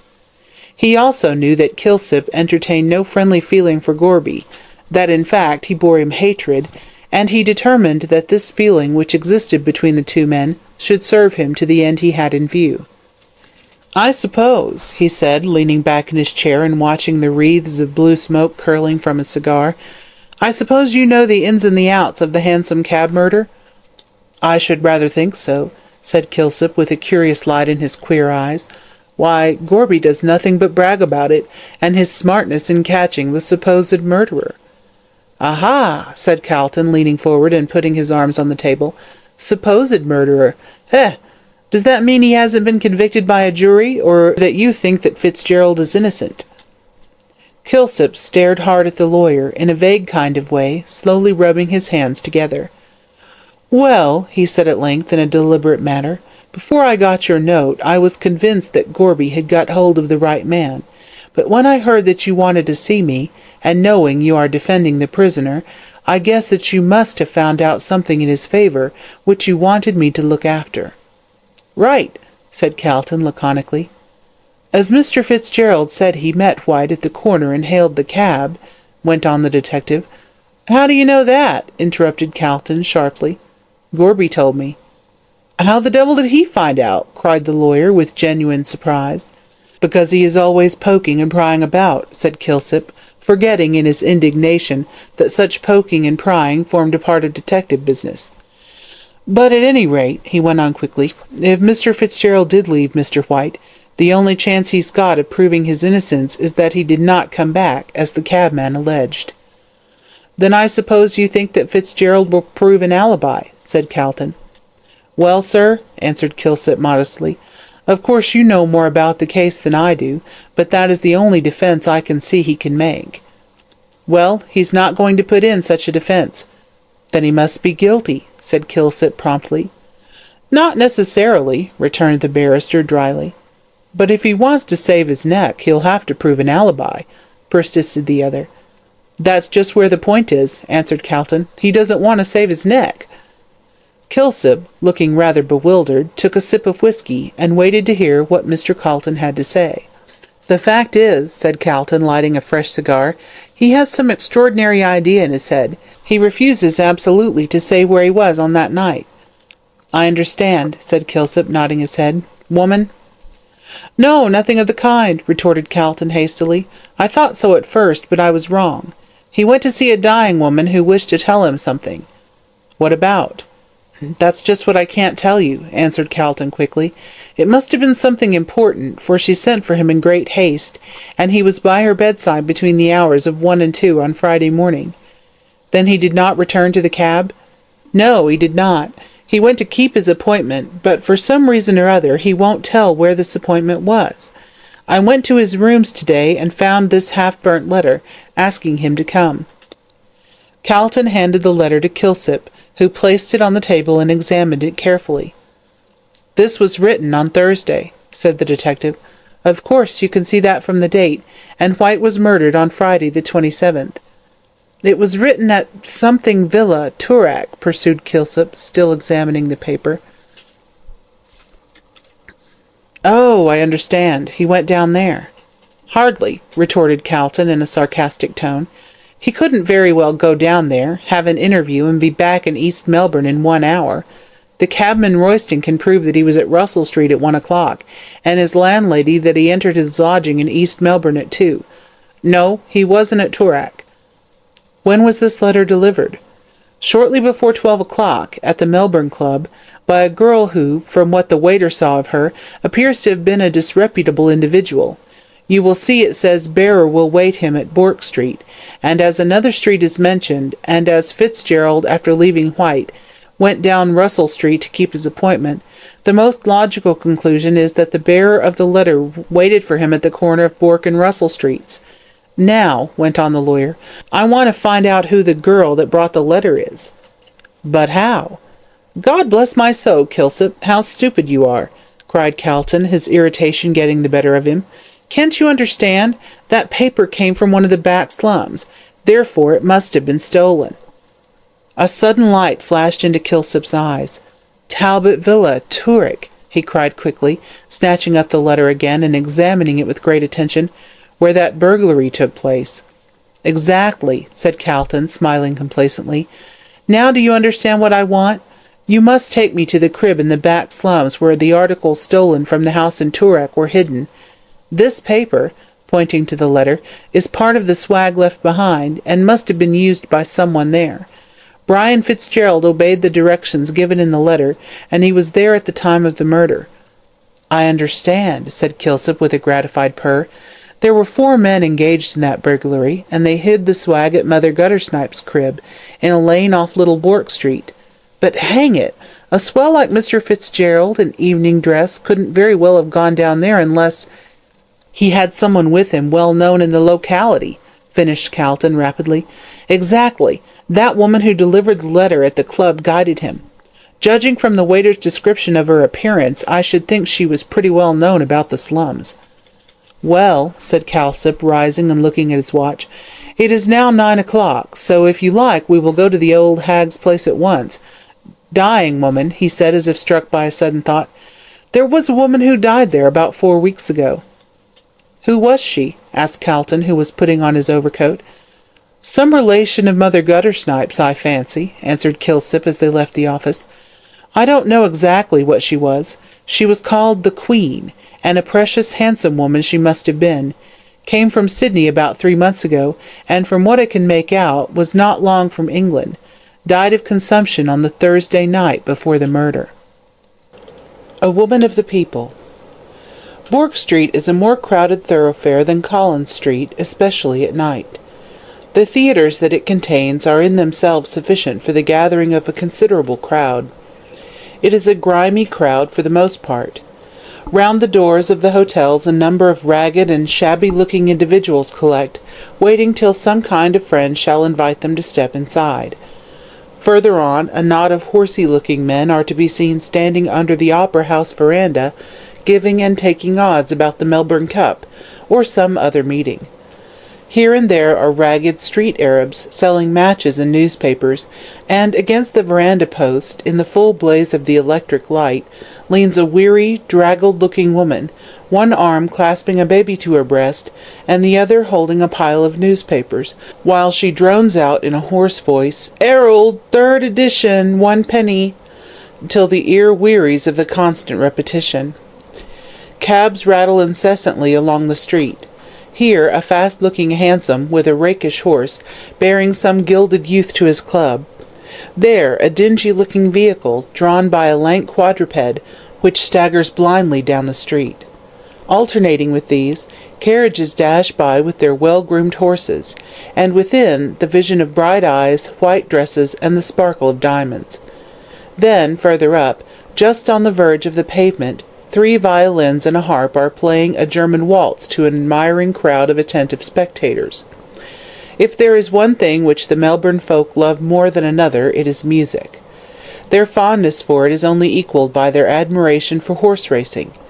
Any street band which plays at all decently may be sure of a good audience, and a substantial remuneration for their performance.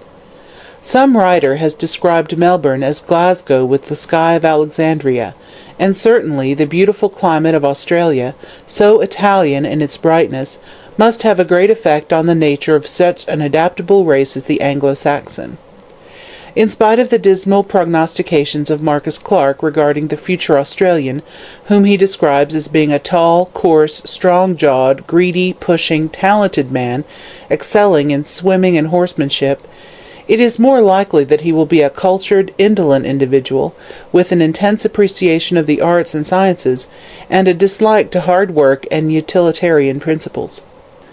Climatic influence should be taken into account with regard to the future Australian, and our posterity will no more resemble us than the luxurious Venetians resembled their hardy forefathers, who first started to build on those lonely, sandy islands of the Adriatic. This was the conclusion at which Mr. Calton arrived, as he followed his guide through the crowded streets, and saw with what deep interest the crowd listened to the rhythmic strains of Strauss and the sparkling melodies of Offenbach.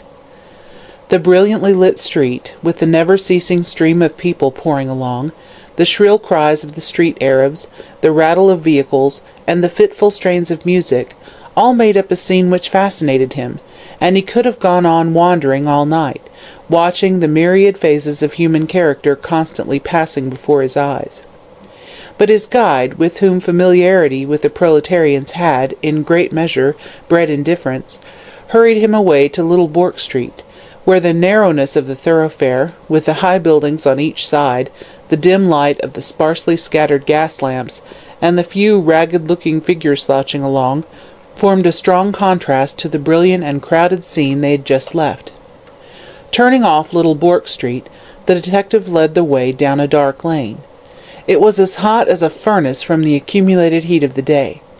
To look up at the clear starlit sky was to experience a sensation of delicious coolness. "Keep close to me," whispered Kilsip, touching the barrister on the arm. "We may meet some nasty customers about here." It was not quite dark, for the atmosphere had that luminous kind of haze so observable in Australian twilights, and this weird light was just sufficient to make the darkness visible.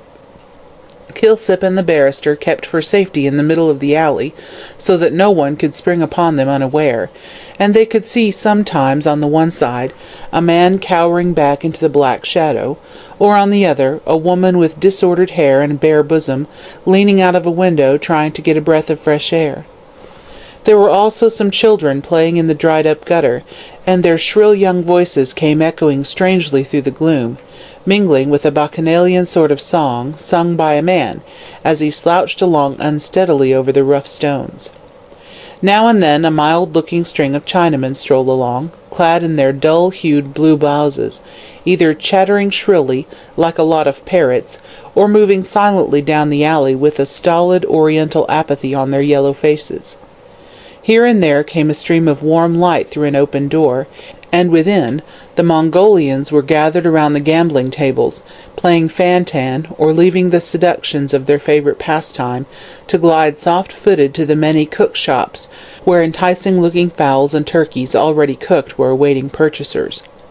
Kilsip, turning to the left, led the barrister down another and still narrower lane, the darkness and gloom of which made the lawyer shudder, as he wondered how human beings could live in such murky places.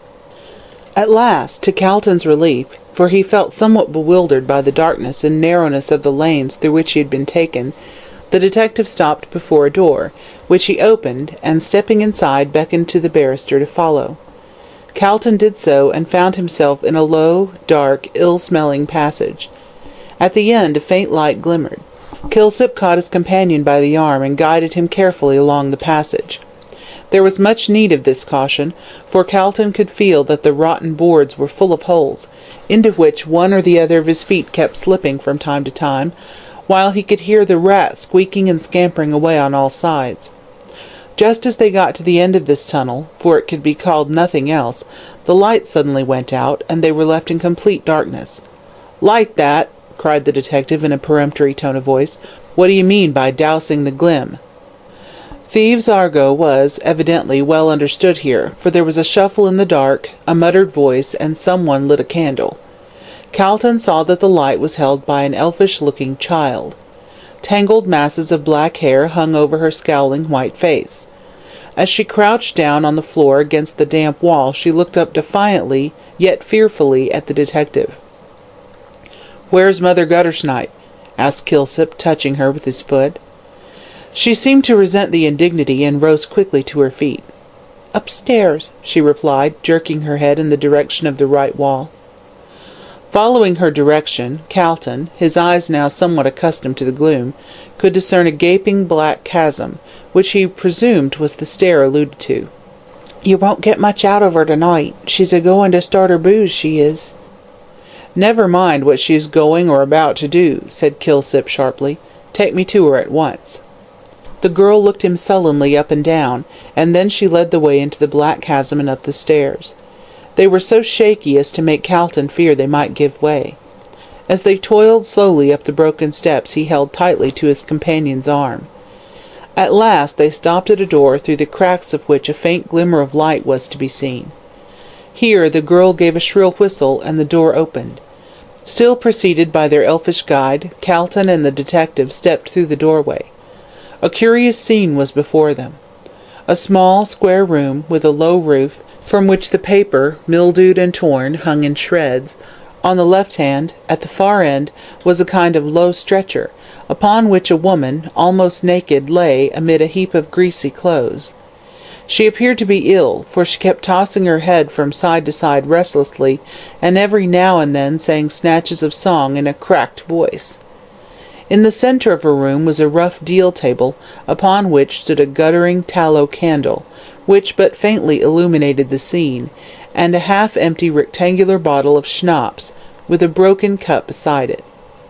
In front of these signs of festivity sat an old woman with a pack of cards spread out before her, and from which she had evidently been telling the fortune of a villainous-looking young man who had opened the door, and who stood looking at the detective with no very friendly expression of countenance. He wore a greasy brown velvet coat, much patched, and a black wide-awake hat pulled down over his eyes. From his expression, so scowling and vindictive was it, the barrister judged his ultimate destiny to lie between Pentridge and the gallows. As they entered, the fortune-teller raised her head, and shading her eyes with one skinny hand, looked curiously at the newcomers. Calton thought he had never seen such a repulsive-looking old crone, and in truth her ugliness was, in its very grotesqueness, well worthy of the pencil of a Dore. Her face was seamed and lined with innumerable wrinkles, clearly defined by the dirt which was in them, bushy grey eyebrows, drawn frowningly over two piercing black eyes, whose light was undimmed by age, a hooked nose, like the beak of a bird of prey, and a thin-lipped mouth devoid of teeth. Her hair was very luxurious and almost white, and was tied up in a great bunch by a greasy bit of black ribbon. As to her chin, Calton, when he saw it wagging to and fro, involuntarily quoted Macbeth's lines, "Ye should be woman, and yet your beards forbid me to interpret that ye are so." She was no bad representative of the weird sisters. As they entered, she eyed them viciously, demanding, "What the blazes they wanted?" "Want your booze?" cried the child with an elfish laugh, as she shook back her tangled hair. "Get out, you whelp!" croaked the old hag, shaking one skinny fist at her, "or I'll tear your heart out." "Yes, she can go," said Kilsip, nodding to the girl, "and you can clear too," he added sharply, turning to the young man, who stood, still holding the door open. At first he seemed inclined to dispute the detective's order, but ultimately obeyed him, muttering, as he went out, something about the bloomin' cheek of showing swells coves' cribs. The child followed him out, her exit being accelerated by Mother Guttersnipe, who, with a rapidity only attained by long practice, seized the shoe from one of her feet, and flung it at the head of the rapidly retreating girl. "Wait till I catches you, Lizzer!" she shrieked with a volley of oaths. "I'll break your head for you!" Lizzer responded with a shrill laugh of disdain, and vanished through the shaky door, which she closed after her. When she had disappeared, Mother Guttersnipe took a drink from the broken cup, and gathering all her greasy cards together in a business-like way, looked insinuatingly at Calton with a suggestive leer. "It's the future you want unveiled, dearie," she croaked, rapidly shuffling the cars. "And old mother'll tell—" "No, she won't," interrupted the detective sharply. "I've come on business." The old woman started at this, and looked keenly at him from under her bushy eyebrows. "What have the boys been up to now?" she asked harshly. "There ain't no swag here this time." Just then the sick woman, who had been restlessly tossing on the bed, commenced singing a snatch of the quaint old ballad of Barbara Allen. "Oh, mother, mother, make my bed, and make it soft and narrow. Since my true love died for me today, I'll die for him tomorrow." "Shut up, cuss you!" yelled Mother Guttersnipe viciously, "or I'll knock your bloomin' head off!" And she seized the square bottle as if to carry out her threat. But altering her mind, she poured some of its contents into the cup, and drank it off with avidity. "The woman seems ill," said Calton, casting a shuddering glance at the stretcher. "So she are," growled Mother Guttersnipe angrily. "She ought to be in Yarrer Bend, she ought, instead of stopping here and singing them beastly things, which makes my blood run cold. Just 'ear her," she said viciously, as the sick old woman broke out once more. "Oh, little did my mother think, when she first cradled me, I'd die so far away from home upon the gallows tree." "Yah!" said the old woman hastily, drinking some more gin out of the cup. "She's always a-talking o' dyin' and gallers as if they were nice things to jar about." "Who was that woman who died here 3 or 4 weeks ago?" asked Calsip sharply. "'Ow should I know?" retorted Mother Guttersnipe sullenly. "I didn't kill her, did I? It were the brandy she drank. She were always drinking, cuss her." "Do you remember the night she died?" "No, I don't," answered the beldame frankly. "I were drunk, blind, bloomin', blazin' drunk, s'help me." "You're always drunk," said Kilsip. "What if I am?" snarled the woman, seizing her bottle. "You don't pay for it. Yes, I'm drunk. I'm always drunk. I was drunk last night and the night before, and I'm going to get drunk tonight," with an impressive look at the bottle, "and tomorrow night, and I'll keep it up till I'm rotting in the grave." Calton shuddered, so full of hatred and suppressed malignity was her voice, but the detective merely shrugged his shoulders. "More fool you," he said briefly. "Come now, on the night the Queen, as you call her, died, there was a gentleman came to see her." "So she said," retorted Mother Guttersnipe, "but lor, I don't know anything. I were drunk." "Who said? The Queen?" "No, my granddaughter Sal. The Queen sent her to fetch the toff to see her cut her lucky. Wanted him to look at his work, I suppose, cuss him, and Sal prigged some paper from me box," she shrieked indignantly. "Prigged it when I went too drunk to stop her." The detective glanced at Calton, who nodded to him with a gratified expression on his face. They were right as to the paper having been stolen from the villa at Toorak. "You did not see the gentleman who came?" said Kilsip, turning again to the old hag. "Not I, cuss you," she retorted politely. "He came about 1:30 in the morning, and you don't expect we can stop up all night, do you?" 1:30, repeated Calton quickly. "The very time. Is this true?" "Wish I may die if it ain't," said Mother Guttersnipe graciously. "My granddaughter Sal can tell you." "Where is she?" asked Kilsip sharply. At this the old woman threw back her head and howled dismay. "She's 'ooked it," she wailed, drumming on the ground with her feet. "Gone and left her poor old gran and joined the army, cuss 'em, a-comin' around and spoilin' business." Here the woman on the bed broke out, "Since the flowers of the forest are wed away—" "'Old your jaw!" yelled Mother Guttersnipe, rising and making a dart at the bed. "I'll choke the life out of you, s'help me. Do you want me to murder you, singing them funeral things?" Meanwhile the detective was talking rapidly to Mr. Calton. "The only person who can prove Mr. Fitzgerald was here between 1 and 2 o'clock, he said quickly, "is Sal Rawlins, as everyone else seems to have been drunk or asleep. As she has joined the Salvation Army, I'll go to the barracks the first thing in the morning and look for her." "I hope you'll find her," answered Calton, drawing a long breath. "A man's life hangs on her evidence." They turned to go, Calton having first given Mother Guttersnipe some loose silver, which she seized on with an avaricious clutch. "You'll drink it, I suppose?" said the barrister, shrinking back from her.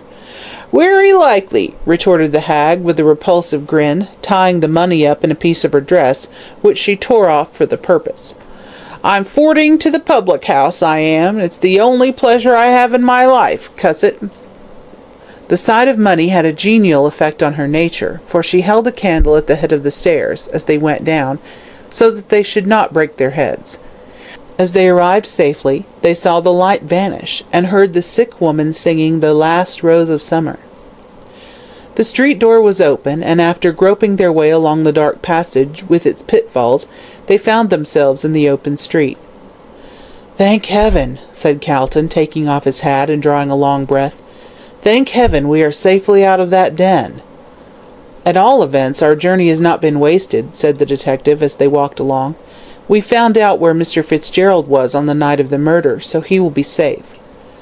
"That depends on Sal Rawlins," answered Calton gravely. "But come, let us have a glass of brandy, for I feel quite ill after my experience of low life." Missing. The next day Kilsip called at Calton's office late in the afternoon, and found the lawyer eagerly expecting him. The detective's face, however, looked rather dismal, and Calton was not reassured. "Well," he said impatiently, when Kilsip had closed the door and taken his seat, "where is she?" "That's just what I want to know," answered the detective coolly. "I went to the Salvation Army headquarters and made inquiries about her. It appears that she had been in the army as a hallelujah lass, but got tired of it in a week, and went off with a friend of hers to Sydney. She carried on her old life of dissipation, but ultimately her friend got sick of her, and the last thing they heard about her was that she had taken up with a Chinaman in one of the Sydney slums. I telegraphed at once to Sydney, and got a reply that there was no person of the name of Sal Rawlins known to the Sydney police, but they said they would make inquiries and let me know the result." "Ah! She has no doubt changed her name," said Calton thoughtfully, stroking his chin. "I wonder why." "Wanted to get rid of the army, I expect," answered Kilsip dryly. "The straying lamb did not care about being hunted back to the fold." "And when did she join the army?" "The very day after the murder." "Rather sudden conversion?" "Yes, but she said the death of the woman on Thursday night had so startled her that she went straight off to the army to get her religion properly fixed up." "The effects of fright, no doubt," said Calton dryly. "I've met a good many examples of these sudden conversions, but they never last long as a rule. It's a case of the devil was sick, the devil a monk would be, more than anything else. Good looking?" "So, I believe," replied Kilsip, shrugging his shoulders. "Very ignorant, could neither read nor write. That accounts for her not asking for Fitzgerald when she called at the club. She probably did not know whom she had been sent for. It will resolve itself into a question of identification, I expect. However, if the police can't find her, we will put an advertisement in the papers offering reward, and send out handbills to the same effect. She must be found. That accounts for her not asking for Fitzgerald when she called at the club. She probably did not know whom she had been sent for. It will resolve itself into a question of identification, I expect. However, if the police can't find her, we will put an advertisement in the papers offering reward, and send out handbills to the same effect. She must be found. Brian Fitzgerald's life hangs on a thread, and that thread is Sal Rawlins." "Yes," assented Kilsip, rubbing his hands together. "If Mr. Fitzgerald acknowledges that he was at Mother Guttersnipe's on the night in question, she will have to prove that he was there, as no one else saw him." "Are you sure of that?" "As sure as anyone can be in such a case. It was a late hour when he came, and everyone seems to have been asleep except the dying woman and Sal. And as one is dead, the other is the only person that can prove he was there at the time when the murder was being committed in the hansom." "And Mother Guttersnipe?" "Was drunk, as she acknowledged last night. She thought that if a gentleman did call, it must have been the other one." "The other one?" repeated Calton in a puzzled voice. "What other one?" "Oliver White." Calton arose from his seat with a blank air of astonishment. "Oliver White?" he said as soon as he could find his voice. "Was he in the habit of going there?" Kilsip curled himself up in his seat like a sleek cat, and pushing forward his head till his nose looked like the beak of a bird of prey, looked keenly at Calton. "Look here, sir," he said in his low purring voice, "there's a good deal in this case which don't seem plain. In fact, the further we go into it, the more mixed up it seems to get. I went to see Mother Guttersnipe this morning, and she told me that White had visited the Queen several times while she lay ill, and that he seemed to be pretty well acquainted with her. "But who the deuce is this woman they call the Queen?" said Calton irritably. "She seems to be at the bottom of the whole affair. Every path we take leads to her." "I hardly know anything about her," replied Kilsip, "except that she was a good-looking woman of about 49. She come out from England to Sydney a few months ago, and then on here. How she got to Mother Guttersnipe's I can't find out, though I've tried to pump that old woman, but she's as close as wax, and it's my belief she knows more about this dead woman than she chooses to tell." "But what could she have told Fitzgerald to make him act in this silly manner? A stranger who comes from England and dies in a Melbourne slum can't possibly know anything about Miss Frettlby." "Not unless Miss Frettlby was secretly married to White," suggested Kilsip, "and the Queen knew it." "Nonsense!" retorted Calton sharply. "Why, she hated him, and loves Fitzgerald. Besides, why on earth should she marry secretly, and make a confidant of a woman in the lowest parts of Melbourne? At one time her father wanted her to marry White, but she made such a strong opposition that he eventually gave his consent to her engagement with Fitzgerald." "And White?" "Oh, he had a row with Mr. Frettlby and left the house in a rage. He was murdered the same night, for the sake of some papers he carried." "Oh, that's Gorby's idea," said Kilsip scornfully, with a vicious snarl. "And it's mine too," answered Calton firmly. "White had some valuable papers which he always carried about with him. The woman who died evidently told Fitzgerald that he did so. I gathered as much from an accidental admission he made." Kilsip looked puzzled. "I must confess that it is a riddle," he said at length. "But if Mr. Fitzgerald would only speak, it would clear everything up." "Speak about what? The man who murdered White?" "Well, if he did not go quite so far as that, he might at least supply the motive for the crime." "Perhaps so," answered Calton, as the detective rose to go. "But it's no use. Fitzgerald, for some reason or another, has evidently made up his mind not to speak, so our only hope in saving him lies in finding this girl." "If she's anywhere in Australia, you may be sure she'll be found," answered Kilsip confidently, as he took his departure. "Australia isn't so overcrowded as all that." But if Sal Rawlins was in Australia at all, she certainly must have been in some very remote part. All efforts to find her proved futile. It was an open question if she was alive or dead. She seemed to have vanished completely. She was last seen in a Sydney den with a Chinaman whom afterwards she appears to have left. Since then, nothing whatever was known of her. Notices offering large rewards for her discovery were inserted in all the newspapers, Australian and New Zealand, but nothing came of them.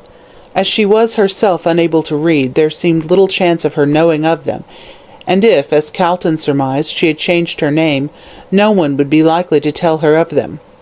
There was only the bare chance that she might hear of them casually, or that she might turn up of her own accord. If she returned to Melbourne, she would certainly go to her grandmother's. She had no motive for not doing so. So Kilsip kept a sharp watch on the house, much to Mrs. Rawlins' disgust, for, with true English pride, she objected to this system of espionage. "Cuss 'em!" she croaked over her evening drink to an old crone, as withered and evil-looking as herself. "Why can't he stop in his own bloomin' house and leave mine alone? A-comin' around here a-pokin' and a-pryin' and a-perwenting people from earnin' their livin' and a-gettin' drunk when they ain't well." "What do he want?"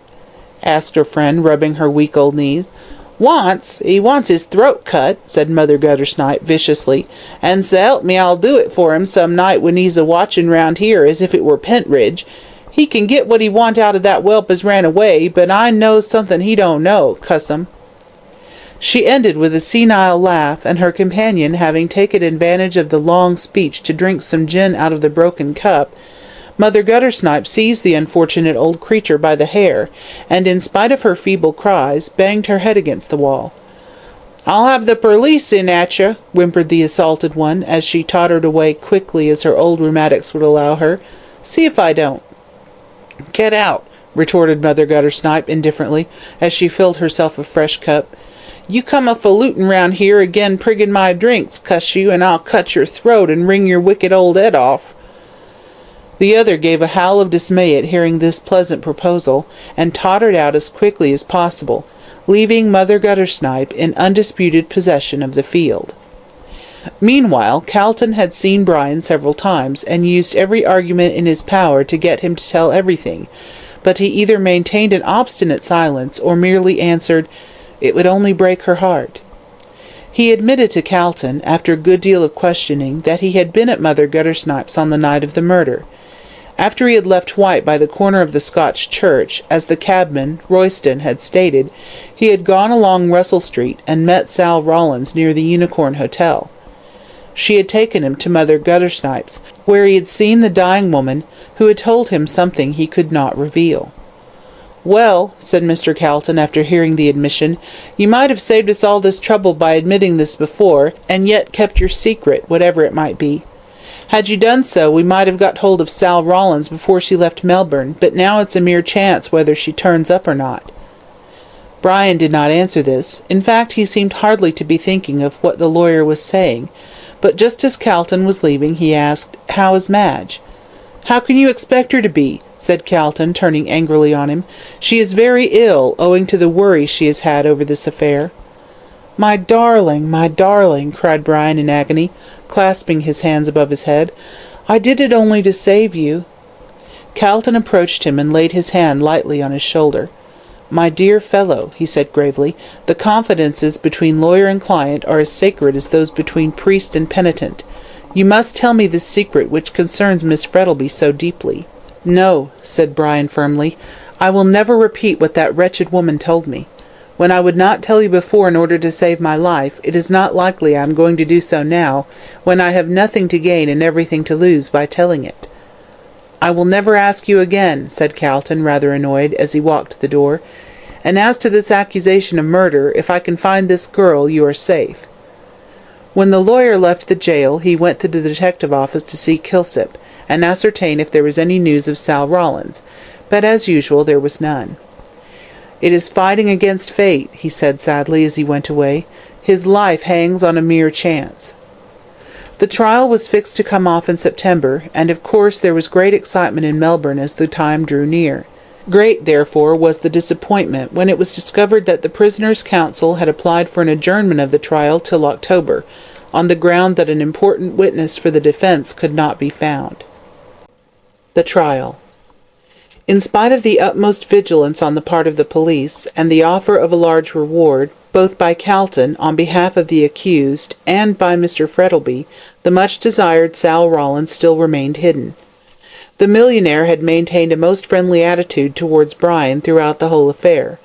He refused to believe him guilty, and when Calton told him of the defence of proving an alibi by means of Sal Rawlins, he immediately offered a large reward, which was in itself enough to set every person with any time on their hands hunting for the missing witness. All Australia and New Zealand rang with the extremely plebeian name of Sal Rawlins, the papers being full of notices offering rewards, and handbills of staring red letters were posted up in all railway stations, in conjunction with liquid sunshine, rum, and D.W.D. whisky. She had become famous without knowing it, unless, indeed, she had kept herself concealed purposefully, but this was hardly probable, as there was no apparent motive for her doing so. If she was above ground, she must certainly have seen the handbills, if not the papers, and though not able to read, she could hardly help hearing something about the one topic of conversation throughout Australia. Notwithstanding all this, Sal Rawlins was still undiscovered, and Calton, in despair, began to think that she must be dead. But Madge, though at times her courage gave way, was still hopeful. "God will not permit such a judicial crime as the murder of an innocent man to be committed," she declared. Mr. Calton, to whom she said this, shook his head doubtfully. "God has permitted it to take place before," he answered softly, "and we can only judge the future by the past." At last the day of the long-expected trial came, and as Calton sat in his office looking over his brief, a clerk entered and told him Mr. Frettlby and his daughter wished to see him. When they came in, the barrister saw that the millionaire looked haggard and ill, and there was a worried expression on his face. "There is my daughter, Calton," he said, after hurried greetings had been exchanged. "She wants to be present in court during Fitzgerald's trial, and nothing I can say will dissuade her." Calton turned and looked at the girl in some surprise. "Yes," she answered, meeting his look steadily, though her face was very pale. I must be there. I shall go mad with anxiety unless I know how the trial goes on." "But think of the disagreeable amount of attention you will attract," urged the lawyer. "No one will recognize me," she said calmly. "I am very plainly dressed, and I will wear this veil." And drawing one from her pocket, she went to a small looking-glass which was hanging on the wall, and tied it over her face. Calton looked in perplexity at Mr. Frettlby. "I'm afraid you must consent," he said. "Very well," replied the other almost sternly, while a look of annoyance passed over his face. "I shall leave her in your charge." "And you?" "I'm not coming," answered Frettlby quickly, putting on his hat. "I don't care about seeing a man whom I've had at my dinner-table in the prisoner's dock, much as I sympathise with him. Good day." And with a curt nod he took his leave. When the door closed on her father, Madge placed her hand on Calton's arm. "Any hope?" she whispered, looking at him through the black veil.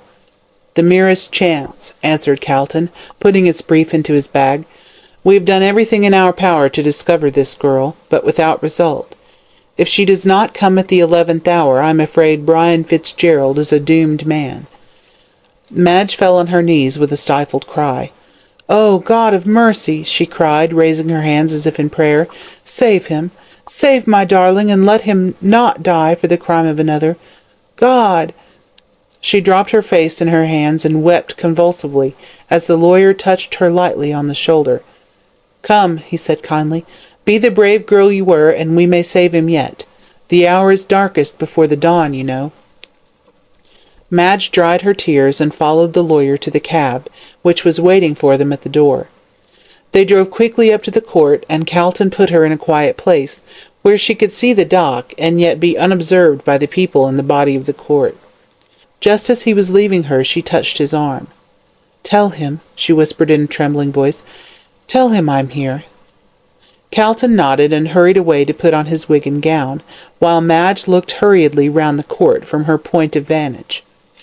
It was crowded with fashionable Melbourne of both sexes, and they were all talking together in subdued whispers. The popular character of the prisoner, his good looks, and engagement to Madge Frettlby, together with the extraordinary circumstances of the case, had raised public curiosity to the highest pitch, and consequently everybody who could possibly manage to gain admission was there. Felix Rolleston had secured an excellent seat beside the pretty Miss Featherweight, whom he admired so much, and he was chattering to her with the utmost volubility. "Puts me in mind of the Colosseum and all that sort of thing, you know," he said, putting up his eyeglass and staring around. "Butchered to make a Roman holiday, by Jove." "Don't say such horrid things, you frivolous creature," simpered Miss Featherweight, using her smelling bottle. "We are all here out of sympathy for that poor dear Mr. Fitzgerald." The mercurial Felix, who had more cleverness in him than people gave him credit for, smiled outright at this eminently feminine way of covering an overpowering curiosity. "Ah, yes," he said lightly, "exactly. I dare say Eve only ate the apple because she didn't like to see such a lot of good fruit go to waste." Miss Featherweight eyed him doubtfully. She was not quite certain whether he was in jest or earnest. Just as she was about to reply to the effect that she thought it wicked to make the Bible a subject for joking, the judge entered and the court rose.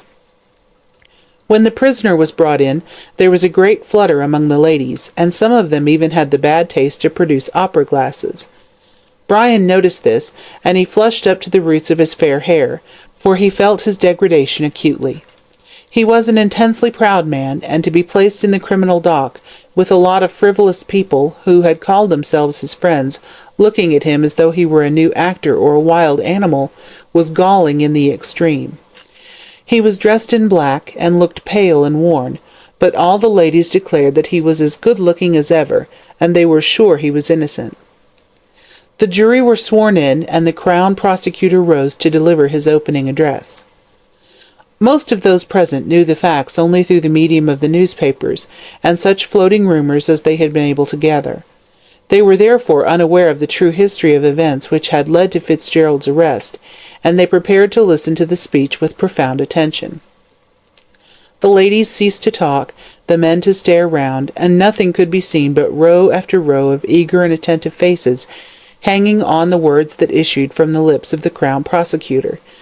He was not a great orator, but he spoke clearly and distinctly, and every word could be heard in the dead silence.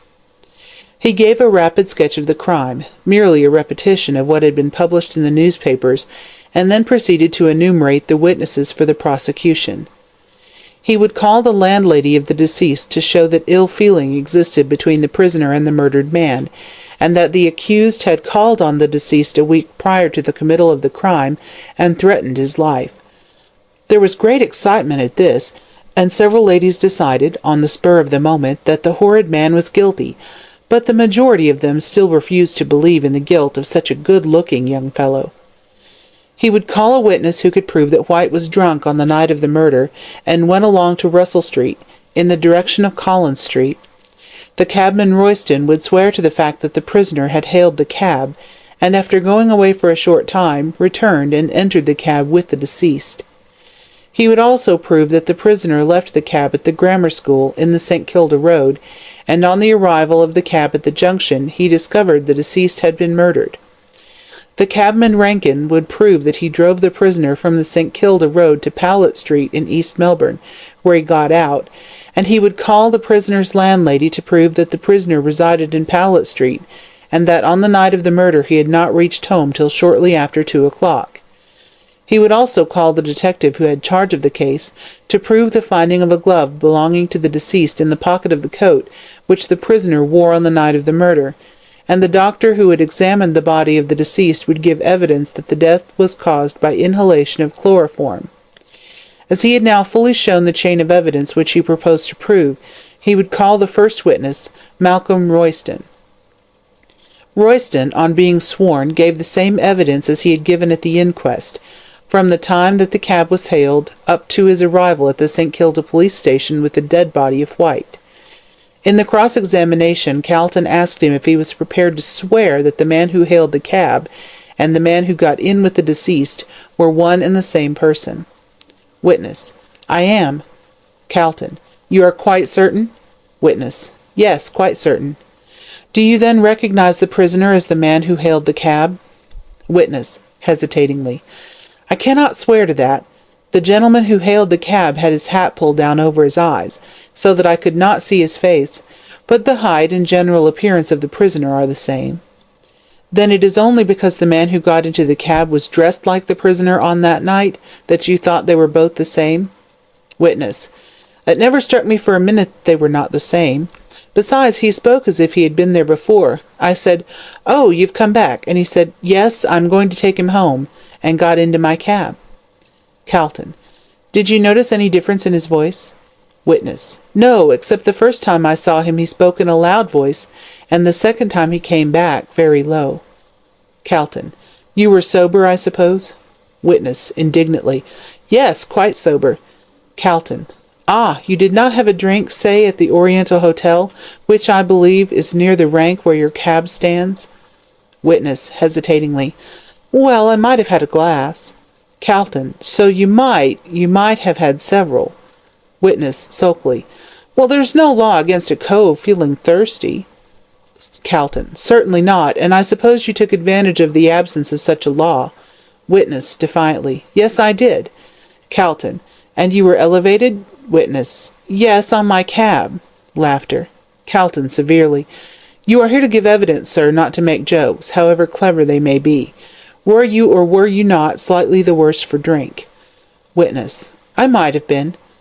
Calton: So you were in such a condition that you did not observe very closely the man who hailed you? Witness: No, I didn't. There was no reason why I should. I didn't know a murder was going to be committed. Calton: And it never struck you it might be a different man? Witness: No, I thought it was the same man the whole time. This closed Royston's evidence, and Calton sat down very dissatisfied at not being able to elicit anything more definite from him. One thing appeared clear, that someone must have dressed himself to resemble Brian, and have spoken in a low voice for fear of betraying himself. Clement Rankin, the next witness, deposed to having picked up the prisoner on the St. Kilda Road between 1 and 2 Friday morning, and driven him to Powlett Street, East Melbourne. In the cross-examination, Calton elicited one point in the prisoner's favour. Calton: Is the prisoner the same gentleman you drove to Powlett Street? Witness, confidently: Oh, yes. Calton: How do you know? Did you see his face? Witness.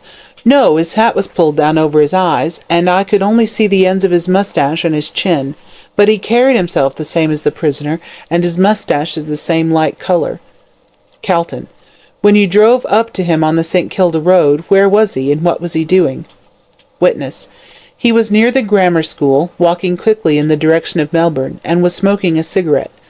Calton. Did he wear gloves? Witness. Yes, one on the left hand, the other was bare. Calton. Did he wear any rings on the right hand? Witness. Yes, a large diamond one on the forefinger. Calton. Are you sure?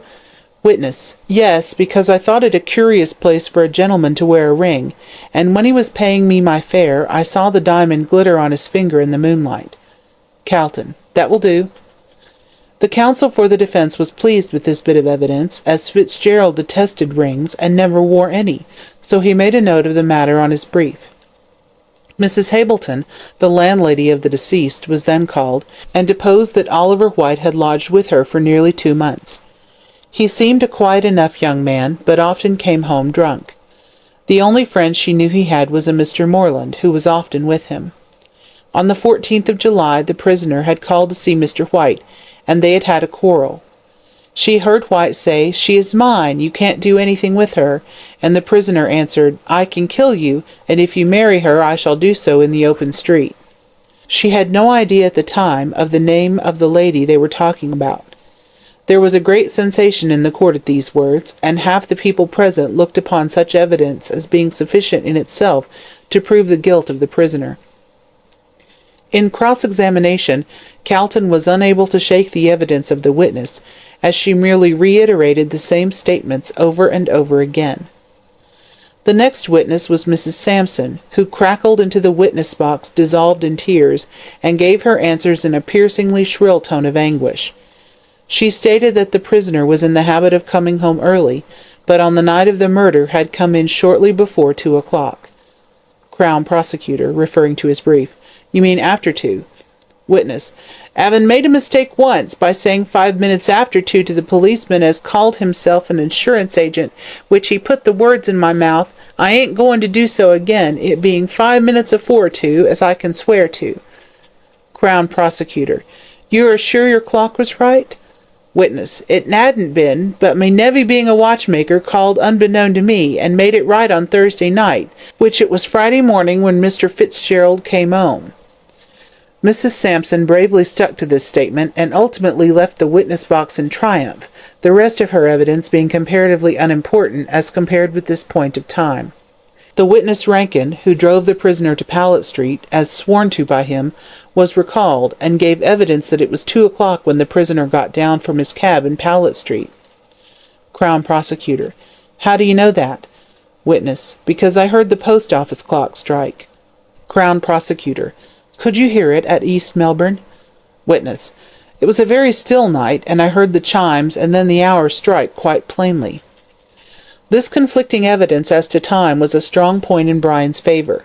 If, as the landlady stated, on the authority of the kitchen clock, which had been put right on the day previous to the murder, Fitzgerald had come into the house at 5 minutes to 2, he could not possibly be the man who had alighted from Rankin's cab at 2 o'clock at Powlett Street.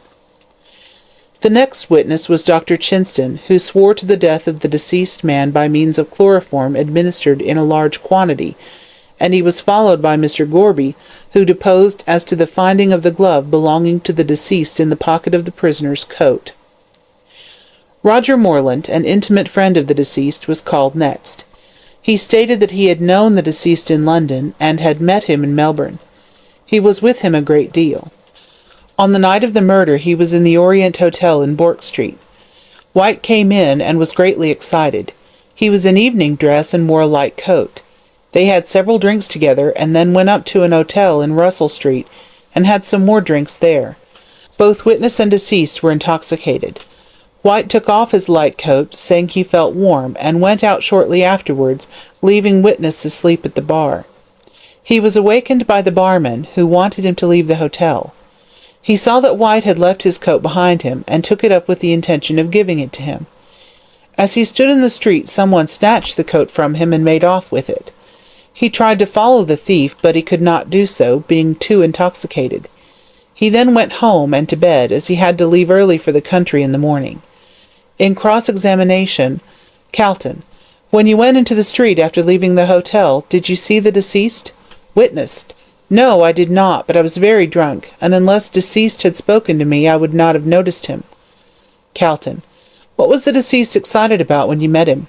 Witness: I don't know. He did not say. Calton: what were you talking about? Witness: all sorts of things. London, principally. Calton: did the deceased mention anything about papers? Witness, surprised: no, he did not.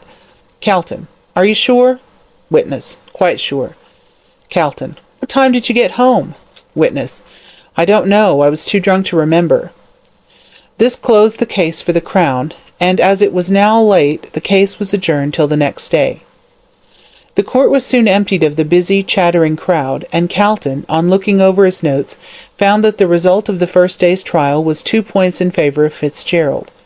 First, the discrepancy of time in the evidence of Rankin and the landlady, Mrs. Sampson. Second, the evidence of the cabman Royston as to the wearing of a ring on the forefinger of the right hand by the man who murdered White, whereas the prisoner never wore rings. These were slender proofs of innocence to put against the overwhelming mass of evidence in favour of the prisoner's guilt. The opinions of all were pretty well divided, some being in favour and others against, when suddenly an event happened which surprised everyone. All over Melbourne extras were posted, and the news passed from lip to lip like wildfire. Return of the missing witness, Sal Rawlins. Sal Rawlins tells all she knows. And indeed such was the case. Sal Rawlins had made her appearance at the 11th hour, to the heartfelt thankfulness of Calton, who saw in her an angel from heaven, sent to save the life of an innocent man. It was at the conclusion of the trial, and together with Madge, he had gone down to his office, when his clerk entered with a telegram. The lawyer opened it hastily, and with a silent look of pleasure on his face, handed the telegram to Madge. She, womanlike, being more impulsive, gave a cry when she read it, and falling on her knees, thanked God for having heard her prayers, and saved her lover's life. "Take me to her at once," she implored the lawyer. She was anxious to hear from Sal Rawlins' own lips the joyful words which would save Brian from a felon's death. "No, my dear," answered Calton firmly but kindly. "I can hardly take a lady to the place where Sal Rawlins lives. You will know all tomorrow, but meanwhile you must go home and get some sleep." "And will you tell him?" she whispered, clasping her hands on Calton's arm. "At once," he answered promptly, "and I will see Sal Rawlins tonight, and hear what she has to say. Rest content, my dear," he added as he placed her in the carriage. "He is perfectly safe now." Brian heard the good news with a deep feeling of gratitude, knowing that his life was safe, and that he could still keep his secret. It was the natural revulsion of feeling after the unnatural life he had been leading since his arrest. When one is young and healthy, and has all the world before one, it is a terrible thing to contemplate a sudden death. And yet, in spite of his joy at being delivered from the hangman's rope, there mingled with his delight the horror of that secret which the dying woman had told him with such malignant joy. "I had rather she died in silence than she should have bequeathed to me this legacy of sorrow." And the jailer, seeing his haggard face the next morning, muttered to himself, "He were blessed if the swell weren't sorry he were safe." So, while Brian was pacing up and down his cell during the weary watches of the night, Madge, in her own room, was kneeling beside her bed and thanking God for his great mercy, and Calton, the good fairy of the two lovers, was hurrying towards the humble abode of Mrs. Rawlins, familiarly known as Mother Guttersnipe. Kilsip was beside him, and they were talking eagerly about the providential appearance of the invaluable witness. "What I like," observed Kilsip in his soft, purring tone, "is the cell it will be for that Gorby. He was so certain that Mr. Fitzgerald was the man, and when he gets off tomorrow, Gorby will be in a rage." "Where were Sal the whole time?" asked Calton absently, not thinking of what the detective was saying. "Ill," answered Kilsip. "After she left the Chinaman she went into the country, caught cold by falling into some river, and ended up by getting brain fever. Some people found her, took her in, and nursed her.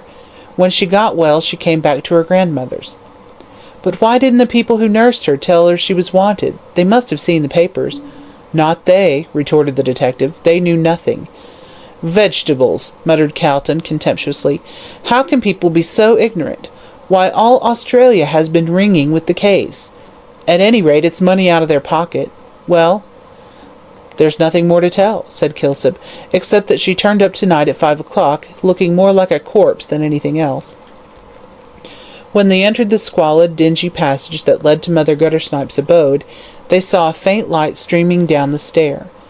As they climbed up, they could hear the rancorous voice of the old hag pouring forth alternate blessings and curses on her prodigal offspring, and the low tones of a girl's voice in reply.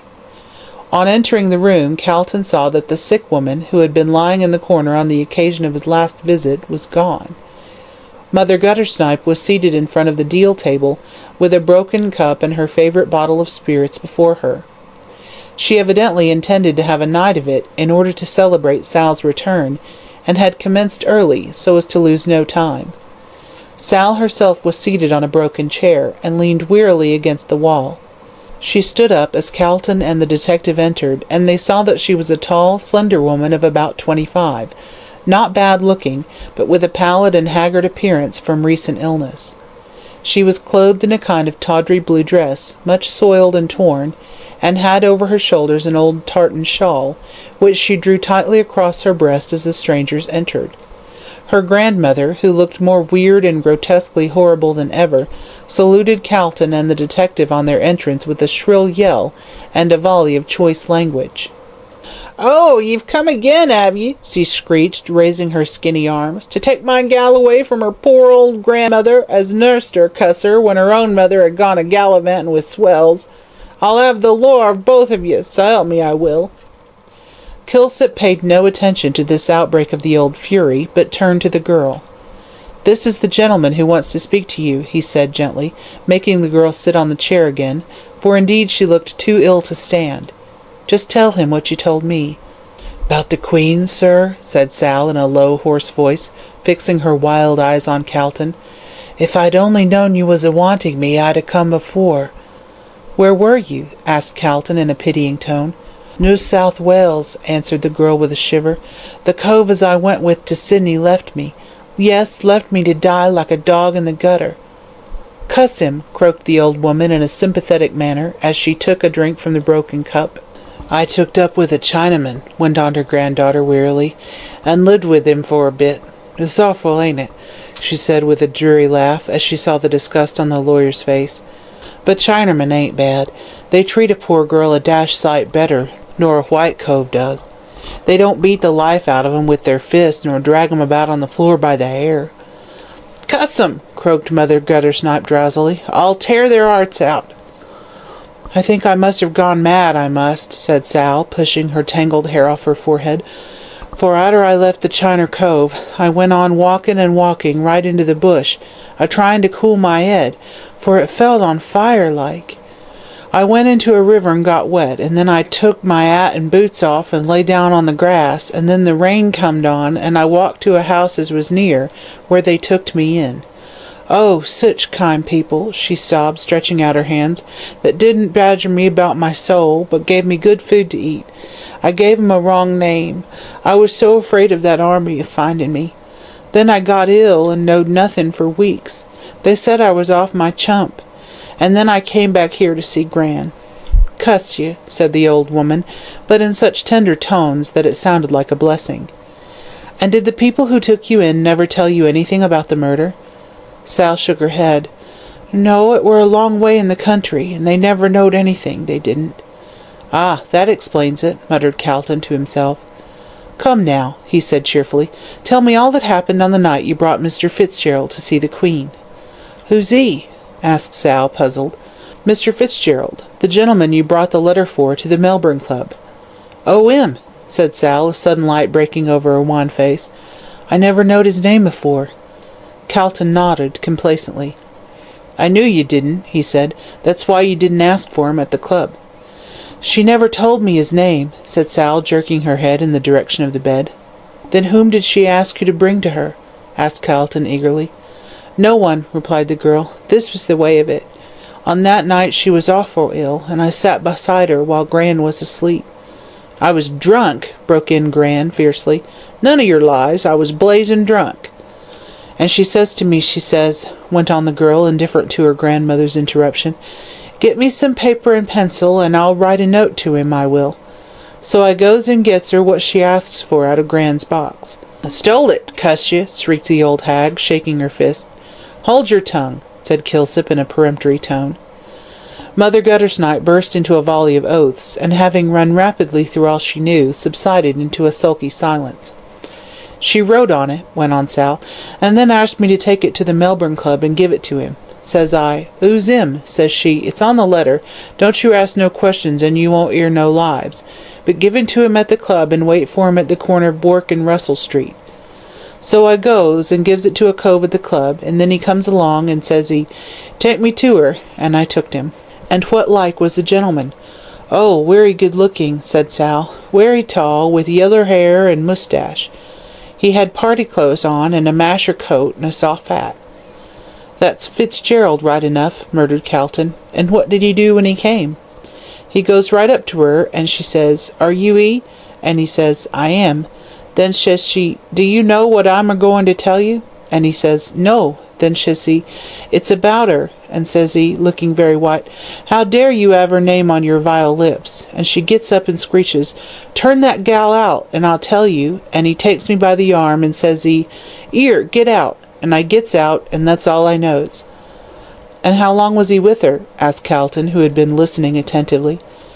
"'Bout half an hour," answered Sal. "I takes him back to Russell Street about 25 minutes to 2, 'cause I looked at the clock on the post office, and he gives me a sob, and then he goes a-tearing up the street like anything." "Take him about 20 minutes to walk to East Melbourne," said Calton to himself, "so he must have got in at the time Mrs. Sampson said." "He was in with the Queen the whole time, I suppose?" he asked, looking keenly at Sal. "I was at that door," said Sal, pointing to it, "and he couldn't have got out unless I'd seen him." "Oh, it's all right," said Calton, nodding to Kilsip. "There won't be any difficulty in proving an alibi. But I say," he said, turning to Sal, "what were they talking about?" "I dunno," answered Sal. "I was at the door, and they talks that quiet I couldn't hear 'em. Then he sings out, 'My God, it's too horrible!' And I hear her laughing like to bust, and then he comes to me and says, quite wild-like, 'Take me out of this hell,' and I tooked him." "And when you came back?" "She was dead." "Dead? As a blessed door-nail," said Sal cheerfully. "And I never knowed I was in the room with a corpse," wailed Mother Guttersnipe, waking up. "Cuss her, she was always a-doing contrary things." "How do you know?" said Calton sharply, as he rose to go. "I knowed her longer nor you," croaked the old woman, fixing one evil eye on the lawyer, "and I know what you'd like to know, but you shan't, you shan't." Calton turned from her with a shrug of his shoulders. "You will come to the court tomorrow with Mr. Kilsip," he said to Sal, "and tell what you have just now told me." "It's all true, s'help me," said Sal eagerly. "He was here all the time." Calton stepped towards the door, followed by the detective, when Mother Guttersnipe rose. "Where's the money for finding her?" she screeched, pointing one skinny finger at Sal. "Well, considering the girl found herself," said Calton dryly, "the money is in the bank, and will remain there." "And I'm to be done out of my hard-earned tins, so help me?" howled the old fury. "Cuss you, I'll have the law of ye, and get you put in quod." "You'll go there yourself if you don't take care," said Kilsip in his soft purring tones. "Yah!" shrieked Mother Guttersnipe, snapping her fingers at him. "What do I care about your quad? Ain't I been in Pentrig, and it ain't hurt me, has it? I'm as lively as a gal, I am."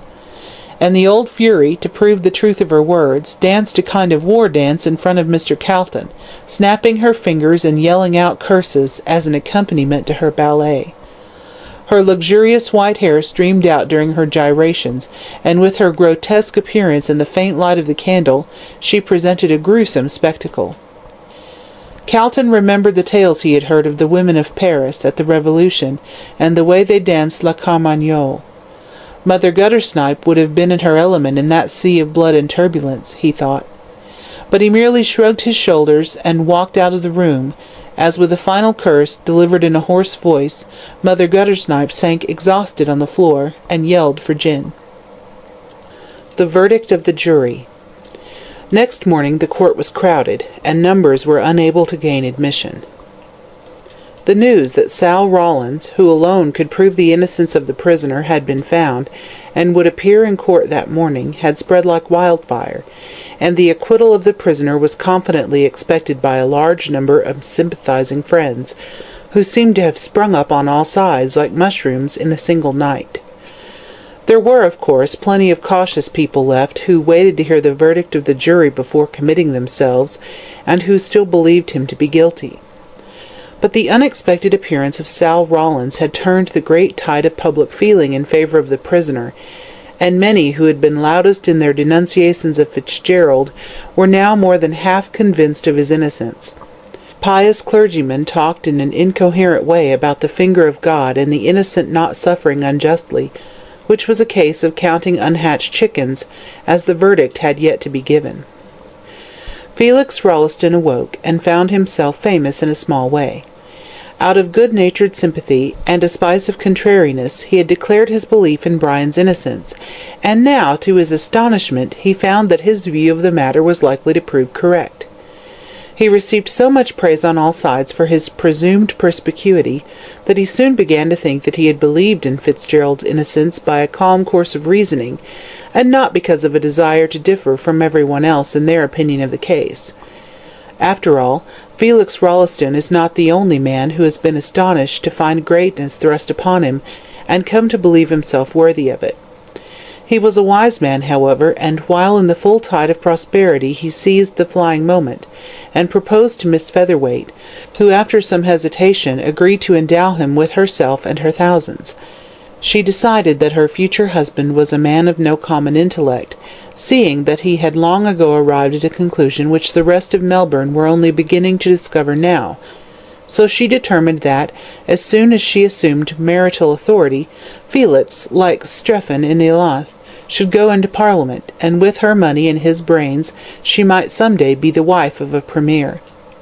Mr. Rolleston had no idea of the political honours which his future spouse intended for him, and was seated in his old place in the court, talking about the case.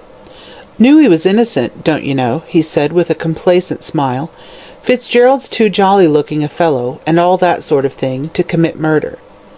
Whereupon a clergyman, happening to overhear the lively Felix make this flippant remark, disagreed with it entirely, and preached a sermon to prove that good looks and crime were closely connected, and that both Judas Iscariot and Nero were beauty-men. "Ah," said Calton, when he heard the sermon, "if this unique theory is a true one, what a pious man that clergyman must be." This allusion to the looks of the reverend gentleman was rather unkind, for he was by no means bad-looking. But then Calton was one of those witty men who would rather lose a friend than suppress an epigram. When the prisoner was brought in, a murmur of sympathy ran through the crowded court. So ill and worn out he looked, but Calton was puzzled to account for the expression of his face, so indifferent from that of a man whose life had been saved, or rather was about to be saved, for in truth it was a foregone conclusion. "You know who stole those papers," he thought, as he looked at Fitzgerald keenly, "and the man who did so is the murderer of White." The judge having entered, and the court being opened, Calton rose to make his speech, and stated in a few words the line of defence he intended to take. He would first call Albert Dendy, a watchmaker, to prove that on Thursday night, at 8 o'clock in the evening, he had called at the prisoner's lodgings while the landlady was out, and while there had put the kitchen clock right, and had regulated the same. He would also call Felix Rolleston, a friend of the prisoner's, to prove that the prisoner was not in the habit of wearing rings, and frequently expressed his detestation of such a custom. Sebastian Brown, a waiter at the Melbourne Club, would be called to prove that on Thursday night a letter was delivered to the prisoner at the club by one Sarah Rawlins, and that the prisoner left the club shortly before 1 o'clock on Friday morning. He would also call Sarah Rawlins, to prove that she had delivered a note to Sebastian Brown for the prisoner at the Melbourne Club at 11:45 on Thursday night, and that at a few minutes past 1 o'clock on Friday morning she had conducted the prisoner to a slum off Little Bourke Street, and that he was there between 1 and 2 on Friday morning, the hour at which the murder was alleged to have taken place. This being his defence to the charge being brought against the prisoner, he would call Albert Dendy. Albert Dendy, duly sworn, stated, "I am a watchmaker, and carry on business in Fitzroy. I remember Thursday the 26th of July last.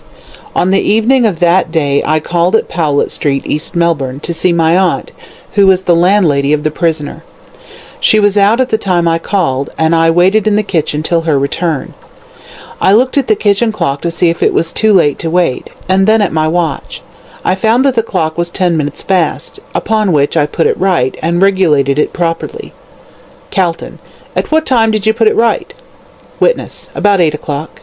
Calton. "Between that time and 2 in the morning, was it possible for the clock to gain 10 minutes?" Witness. "No, it was not possible." Calton. "Would it gain at all?" Witness. "Not between 8 and 2 o'clock. The time was not long enough." Calton. "Did you see your aunt that night?" Witness. "Yes, I waited till she came in." Calton. "And did you tell her you had put the clock right?" Witness. "No, I did not. I forgot all about it." Calton. "Then she was still under the impression that it was 10 minutes fast?" Witness. "Yes, I suppose so." After Dendy had been cross-examined, Felix Rolleston was called, and deposed as follows. "I am an intimate friend of the prisoner. I've known him for 5 or 6 years, and never saw him wearing a ring during that time. He has frequently told me that he did not care for rings, and would never wear them." In cross-examination. Crown Prosecutor. "You have never seen the prisoner wearing a diamond ring?" Witness. "No, never." Crown Prosecutor. "Have you ever seen any such ring in his possession?" Witness. "No, I have seen him buying rings for ladies, but I never saw him with any ring such as a gentleman would wear." Crown Prosecutor. "Not even a seal ring?" Witness. "No, not even a seal ring." Sarah Rollins was then placed in the witness box, and after having been sworn, deposed, "I know the prisoner. I delivered a letter addressed to him at the Melbourne Club at 11:45 o'clock on Thursday, the 26th of July. I did not know what his name was. He met me shortly after 1 at the corner of Russell and Bourke Streets, where I had been told to wait for him. I took him to my grandmother's place in a lane off Little Bourke Street. There was a dying woman there who had sent for him. He went in and saw her for about 20 minutes, and then I took him back to the corner of Bourke and Russell Streets.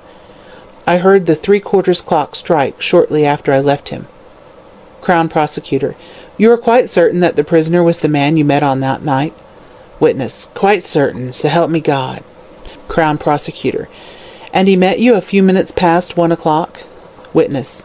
"Yes, about 5 minutes. I heard the clock a-striking 1 just afore he came down the street, and when I leaves him again it were about 25 to 2, 'cause it took me 10 minutes to get home, and I heard the clock go 3/4 just as I gets to the door." Crown Prosecutor. "How do you know it was exactly 25 to 2 when you left him?" Witness. "'Cause I saw the clock.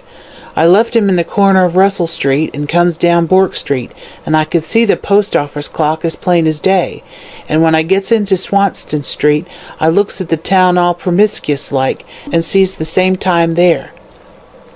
Crown Prosecutor. "And you never lost sight of the prisoner the whole time?" Witness. "No, there was only one door by the room, and I was a-sitting outside it, and when he comes out he falls over me." Crown Prosecutor. "Were you asleep?" Witness. "Not a blessed wink."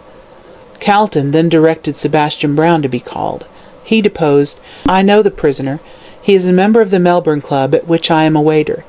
I remember Thursday, the 26th of July. On that night the last witness came with a letter to the prisoner. It was about 11:45. She just gave it to me and went away. I delivered it to Mr. Fitzgerald. He left the club at about 10 minutes to 1. This closed the evidence for the defence, and after the Crown Prosecutor had made his speech, in which he pointed out the strong evidence against the prisoner, Calton arose to address the jury. He was a fine speaker and made a splendid defence. Not a single point escaped him, and that brilliant piece of oratory is still remembered and spoken of admiringly in the purlieus of Temple Court and Chancery Lane. He began by giving a vivid description of the circumstances of the murder, of the meeting of the murderer and his victim in Collins Street East, the cab driving down to St. Kilda, the getting out of the cab of the murderer after committing the crime, and the way in which he had secured himself against pursuit. Having thus enchained the attention of the jury by the graphic manner in which he described the crime, he pointed out that the evidence brought forward by the prosecution was purely circumstantial, and that they had utterly failed to identify the prisoner in the dock with the man who had entered the cab. The supposition that the prisoner and the man in the light coat were one and the same person rested solely upon the evidence of the cabman, Royston, who, although not intoxicated, was, judging from his own statements, not in a fit state to distinguish between the man who hailed the cab and the man who got in. The crime was committed by means of chloroform. Therefore, if the prisoner was guilty, he must have purchased the chloroform in some shop, or obtained it from some friends. At all events, the prosecution had not brought forward a single piece of evidence to show how and where the chloroform had been obtained. With regard to the glove belonging to the murdered man found in the prisoner's pocket, he picked it up off the ground at the time when he first met White, when the deceased was lying drunk near the Scotch church. Certainly there was no evidence to show that the prisoner had picked it up before the deceased entered the cab, but on the other hand there was no evidence to show that it had been picked up in the cab. It was far more likely that the glove, and especially a white glove, would be picked up under the light of a lamp near the Scotch church, where it was easily noticeable, than in the darkness of a cab, where there was very little room, and where it would be quite dark, as the blinds were drawn down. The cabman, Royston, swore positively that the man who got out of his cab on the St. Kilda road wore a diamond ring on the forefinger of his right hand, and the cabman, Rankin, swore to the same thing about the man who got out at Powlett Street. Against this could be placed the evidence of one of the prisoner's most intimate friends, one who had seen him almost daily for the last 5 years, and he had sworn positively that the prisoner was not in the habit of wearing rings. The cabman Rankin had also sworn that the man who entered his cab on the St. Kilda road alighted at Powlett Street, East Melbourne, at 2 o'clock on Friday morning, as he heard that hour strike from the post-office clock, whereas the evidence of the prisoner's landlady showed plainly that he had entered the house 5 minutes previously, and her evidence was further supported by that of the watchmaker, Dendy. Mrs. Sampson saw the hand of the kitchen clock point to 5 minutes to 2, and thinking it was 10 minutes slow, told the detective that the prisoner did not enter the house till 5 minutes past 2, which would just give the man who alighted from the cab, presuming him to have been the prisoner, sufficient time to walk up to his lodgings. The evidence of the watchmaker, Dendy, however, showed clearly that he had put the clock right at the hour of 8 on Thursday night, that it was impossible for it to gain 10 minutes before 2 on Friday morning, and therefore the time, 5 minutes to 2, seen by the landlady was the correct one, and the prisoner was in the house 5 minutes before the other man alighted from the cab in Powlett Street. These points in themselves were sufficient to show that the prisoner was innocent, but the evidence of the woman Rawlins must prove conclusively to the jury that the prisoner was not the man who committed the crime. The witness Brown had proved that the woman Rawlins had delivered a letter to him, which he gave to the prisoner, and that the prisoner left the club to keep the appointment spoken of in the letter, which letter, or rather the remains of it, had been put in evidence. The woman Rawlins swore that the prisoner met her at the corner of Russell and Bourke Streets, and had gone with her to one of the back slums, there to see the writer of the letter. She also proved that at the time of the committal of the crime the prisoner was still in the back slum, by the bed of the dying woman, and, there being only one door to the room, he could not possibly have left without the witness seeing him. The woman Rawlins further proved that she left the prisoner at the corner of Bourke and Russell Streets at 25 minutes to 2 o'clock, which was 5 minutes before Royston drove his cab up to the St. Kilda police station with the dead body inside. Finally, the woman Rawlins proved her words by stating that she saw both the post office and town hall clocks, and supposing the prisoner started from the corner of Bourke and Russell Streets, as she says he did, he would reach East Melbourne in 20 minutes, which made it 5 minutes to 2 on Friday morning, the time at which, according to the landlady's statement, he entered the house. All the evidence given by the different witnesses agreed completely, and formed a chain which showed the whole of the prisoner's movements at the time of the committal of the murder. Therefore, it was absolutely impossible that the murder could have been committed by the man in the dock.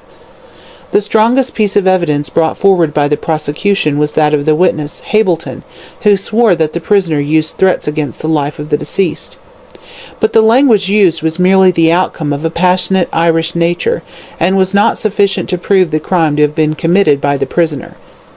The defence which the prisoner set up was that of an alibi, and the evidence of the witnesses for the defence proved conclusively that the prisoner could not, and did not, commit the murder. Finally, Calton wound up his elaborate and exhaustive speech, which lasted for over 2 hours, by a brilliant peroration, calling upon the jury to base their verdict upon the plain facts of the case, and if they did so they could hardly fail in bringing in a verdict of not guilty. When Calton sat down, a subdued murmur of applause was heard, which was instantly suppressed, and the judge began to sum up, strongly in favour of Fitzgerald. The jury then retired, and immediately there was a dead silence in the crowded court, an unnatural silence, such as must have fallen on the blood-loving Roman populace when they saw the Christian martyrs kneeling on the hot yellow sands of the arena, and watched the long, lithe forms of the lion and panther creeping steadily towards their prey. The hour being late, the gas had been lighted, and there was a sickly glare through the wide hall. Fitzgerald had been taken out of court on the retiring of the jury, but the spectators stared steadily at the empty dock, which seemed to enchain them by some indescribable fascination. They conversed among themselves only in whispers, until even the whispering ceased, and nothing could be heard but the steady ticking of the clock, and now and then the quick-drawn breath of some timid onlooker. Suddenly a woman, whose nerves were overstrung, shrieked, and the cry rang weirdly through the crowded hall. She was taken out, and again there was silence, every eye being fixed on the door through which the jury would reissue with their verdict of life or death. The hands of the clock moved slowly round, a quarter, a half, 3/4, and then the hours sounded with a silvery ring which startled every one. Madge, sitting with her hands tightly clasped together, began to fear that her highly strung nerves would give way. "My God," she muttered softly to herself, "will this suspense never end?" Just then the door opened, and the jury re-entered. The prisoner was again placed in the dock, and the judge resumed his seat, this time with the black cap in his pocket, as everyone guessed. The usual formalities were gone through, and when the foreman of the jury stood up every neck was craned forward, and every ear was on the alert to catch the words that fell from his lips. The prisoner flushed a little and then grew pale as death, giving a quick, nervous glance at the quiet figure in black, of which he could just catch a glimpse.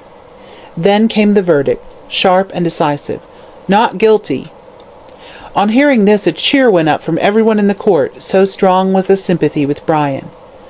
In vain the crier of the court yelled, "Order!" until he was red in the face. In vain the judge threatened to commit all present for contempt of court. His voice being inaudible, it did not matter much. The enthusiasm could not be restrained, and it was 5 minutes before order was obtained. The judge, having recovered his composure, delivered his judgment, and discharged the prisoner in accordance with the verdict. Calton had won many cases, but it is questionable if he had ever heard a verdict which gave him so much satisfaction as that which proclaimed Fitzgerald innocent. And Brian, stepping down from the dock a free man, passed through a crowd of congratulating friends to a small room off the court, where a woman was waiting for him, a woman who clung round his neck and sobbed out, my darling, I knew that God would save you." The Argus gives its opinion.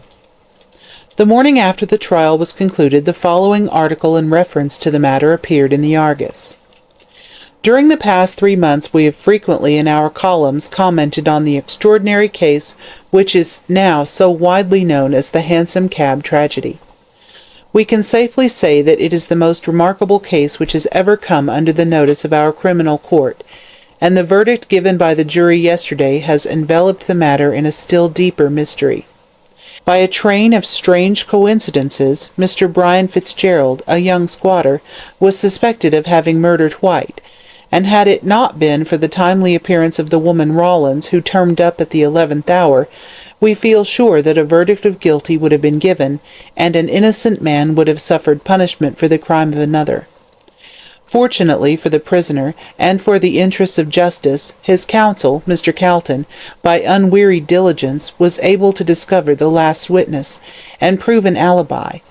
Had it not been for this, in spite of the remarks made by the learned counsel in his brilliant speech yesterday, which resulted in the acquittal of the prisoner, we question very much if the rest of the evidence in favour of the accused would have been sufficient to persuade the jury that he was an innocent man. The only points in favour of Mr. Fitzgerald were the inability of the cabman Royston to swear to him as the man who got into the cab with White, the wearing of a diamond ring on the forefinger of the right hand, whereas Mr. Fitzgerald wears no rings, and the difference in time sworn to by the cabman Rankin and the landlady. Against these points, however, the prosecution placed a mass of evidence, which seemed conclusively to prove the guilt of the prisoner. But the appearance of Sal Rawlins in the witness-box put an end to all doubt. In language which could not be mistaken for anything else than the truth, she positively swore that Mr. Fitzgerald was in one of the slums off Bourke Street, between the hours of 1 and 2 on Friday morning, at which time the murder was committed. Under these circumstances the jury unanimously agreed, and returned a verdict of not guilty, and the prisoner was forthwith acquitted. We have to congratulate his counsel, Mr. Carleton, for the able speech he made for the defence, and also Mr. Fitzgerald for his providential escape from a dishonourable and undeserved punishment. He leaves the court without a stain on his character, and with the respect and sympathy of all Australians, for the courage and dignity with which he comported himself throughout, while resting under the shadow of such a serious charge. But now that it has been conclusively proved that he is innocent, the question arises in everyone's mind: who is the murderer of Oliver White? The man who committed this dastardly crime is still at large, and for all we know, may be in our midst. Emboldened by the impunity with which he has escaped the hands of justice, he may be walking securely down our streets, and talking of the very crime of which he is the perpetrator. Secure in the thought that all traces of him have been lost forever, from the time he alighted from Rankin's cab at Powlett Street, he has ventured probably to remain in Melbourne, and for all that anyone knows, he may have been in the court during the late trial. Nay, this very article may meet his eye, and he may rejoice at the futile efforts which have been made to find him. But let him beware. Justice is not blind, but blindfolded, and when he least expects it, she will tear the bandage from her keen eyes, and drag him forth to the light of day to receive the reward of his deed. Owing to the strong evidence against Fitzgerald, that is the only direction in which the detectives have hitherto looked, but baffled on one side, they will look on the other, and this time may be successful. That such a man as the murderer of Oliver White should be at large is a matter of danger, not only to individual citizens, but to the community at large. For it is a well-known fact that a tiger who once tastes human blood never overcomes his craving for it, and without doubt the man who so daringly and coolly murdered a drunken, and therefore defenceless man, will not hesitate to commit a second crime. The present feeling of all classes in Melbourne must be one of terror, that such a man should be at large, and must, in great measure, resemble the fear which filled everyone's heart in London when the Marr murders were committed, and it was known that the murderer had escaped. Any one who has read De Quincey's graphic description of the crime perpetrated by Williams must tremble to think that such another devil incarnate is in our midst. It is an imperative necessity that such a feeling should be done away with. But how is this to be managed?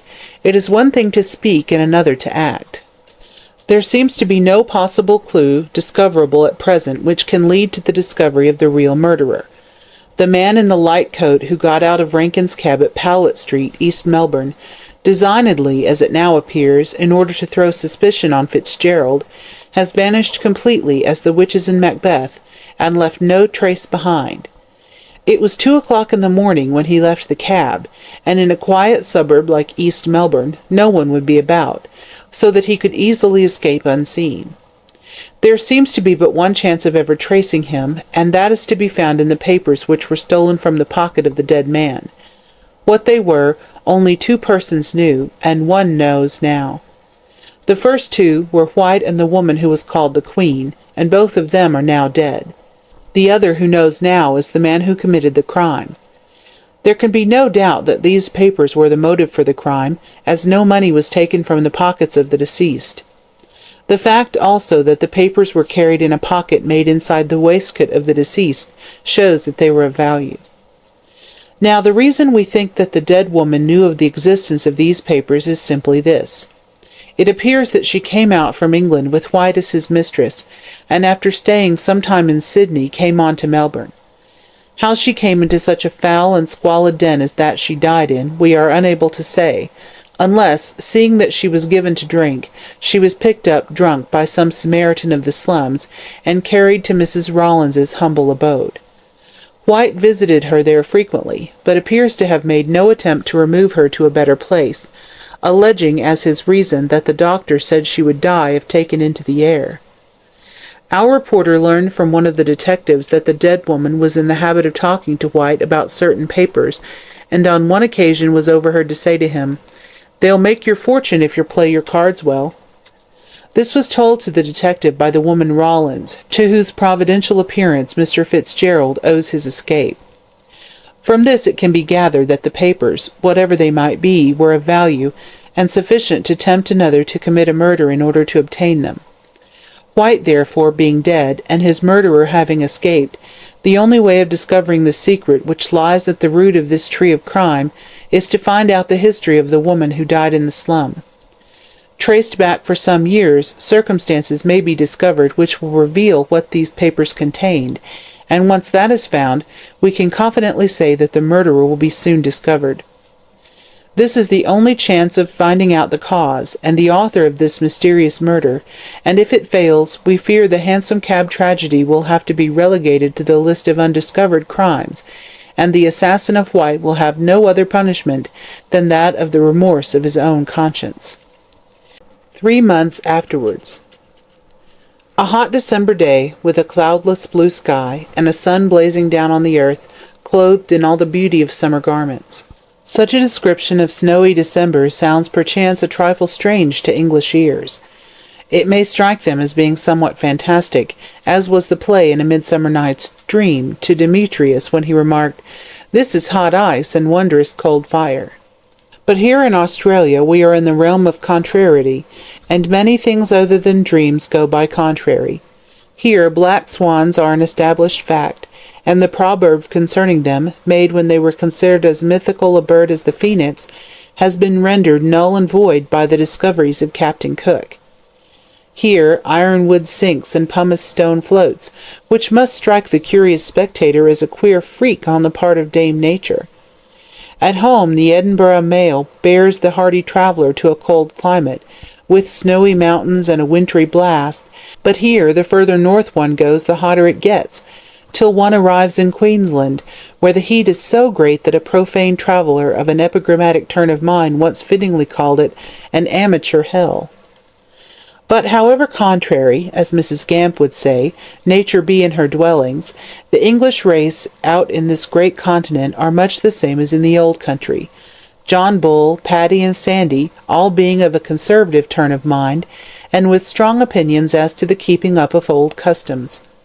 Therefore, on a hot Christmas day, with the sun 100 odd in the shade, Australian revellers sit down to the roast beef and plum pudding of old England, which they eat contentedly as the orthodox thing, and on New Year's Eve the festive Celt repairs to the doors of his friends with a bottle of whisky and cheering verse of Old Lang Syne.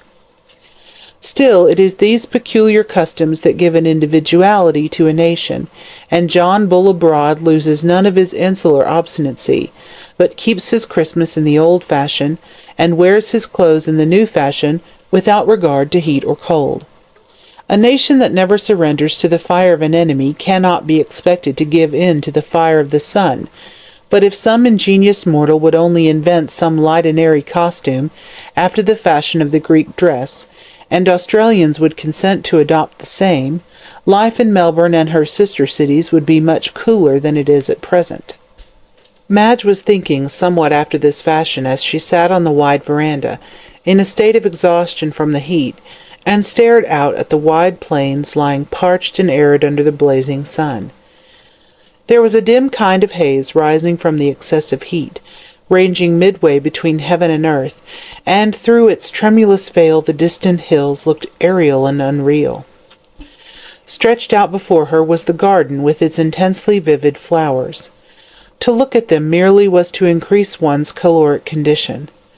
Great bushes of oleanders, with their bright pink blossoms, luxurious rose trees, with their yellow, red, and white blooms, and all along the border a rainbow of many-coloured flowers, with such brilliant tints that the eye ached to see them in the hot sunshine, and turned restfully to the cool green of the trees which encircled the lawn. In the centre was a round pool, surrounded by a ring of white marble, and containing a still sheet of water, which flashed like a mirror in the blinding light. The homestead of Yabayaluk Station was a long, low house, with no upper story, and with a wide veranda running nearly round it. Cool green blinds were hung between the pillars to keep out the sun, and all along were scattered lounging chairs of basket-work, with rugs, novels, empty soda-water bottles, and all the other evidences that Mr. Frettlby's guests had been wise, and stayed inside during the noonday heat. Madge was seated in one of these comfortable chairs, and she divided her attention between the glowing beauty of the world outside, which she could see through a narrow slit in the blinds. But she did not seem greatly interested in her book, and it was not long before she let it fall unheeded to the ground and took refuge in her own thoughts. The trial through which she had so recently passed had been a great one, and it had not been without its outward result. It had left its impress on her beautiful face, and there was a troubled look in her eyes. After Brian's acquittal of the murder of Oliver White, she had been taken by her father up to the station, in the hope it would restore her to health. The mental strain which had been on her during the trial had nearly brought on an attack of brain fever, but here, far from the excitement of town life, in the quiet seclusion of the country, she had recovered her health, but not her spirits. Women are more impressionable than men, and it is perhaps for this reason that they age quicker. A trouble which would pass lightly over a man leaves an indelible mark on a woman, both physically and mentally, and the terrible episode of White's murder had changed Madge from a bright and merry girl into a grave and beautiful woman. Sorrow is a potent enchantress. Once she touches the heart, life can never be quite the same again. We never more surrender ourselves entirely to pleasure, and often we find so many of the things we have longed for are, after all, but dead sea-fruit. Sorrow is the veiled Isis of the world, and once we penetrate her mystery and see her deeply furrowed face and mournful eyes, the magic light of romance dies all away, and we realize the hard, bitter fact of life in all its nakedness. Madge felt something of this. She saw the world now, not as the fantastic fairyland of her girlish dreams, but as the sorrowful vale of tears through which we all must walk till we reach the promised land. And Brian, he also had undergone a change, for there were a few white hairs now amid his curly chestnut locks, and his character, from being gay and bright, had become moody and irritable. After the trial he had left town immediately, in order to avoid meeting with his friends, and had gone up to his station, which was next to that of the Frettlbys. There he worked hard all day, and smoked hard all night, thinking over the secret which the dead woman had told him, and which threatened to overshadow his life. Every now and then he rode over and saw Madge, but this was generally when he knew her father to be away from Melbourne, for of late he had disliked the millionaire. Madge could not but condemn his attitude, remembering how her father had stood beside him in his recent trouble. Yet there was another reason why Brian kept aloof from Yabayaluk Station. He did not wish to meet any of the gay society which was there, knowing that since his trial he was an object of curiosity and sympathy to everyone, a position galling enough to his proud nature. At Christmas-time Frettlby had asked several people up from Melbourne, and though Madge would rather have been left alone, yet she could not refuse her father, and had to play hostess with a smiling brow and aching heart. Who a month since had joined the noble army of Benedicts, was there with Mrs. Rolleston, née Miss Featherweight, who ruled him with a rod of iron. Having bought Felix with her money, she had determined to make good use of him, and being ambitious to shine in Melbourne society, had insisted upon Felix studying politics, so that when the next general election came round he could enter Parliament. Felix had rebelled at first, but ultimately gave way, as he found that when he had a good novel concealed among his parliamentary papers, time passed quite pleasantly, and he got the reputation of a hard worker at little cost. They had brought up Julia with them, and this young person had made up her mind to become the second Mrs. Frettlby. She had not received much encouragement, but, like the English at Waterloo, did not know when she was beaten, and carried on the siege of Mr. Frettlby's heart in an undaunted manner.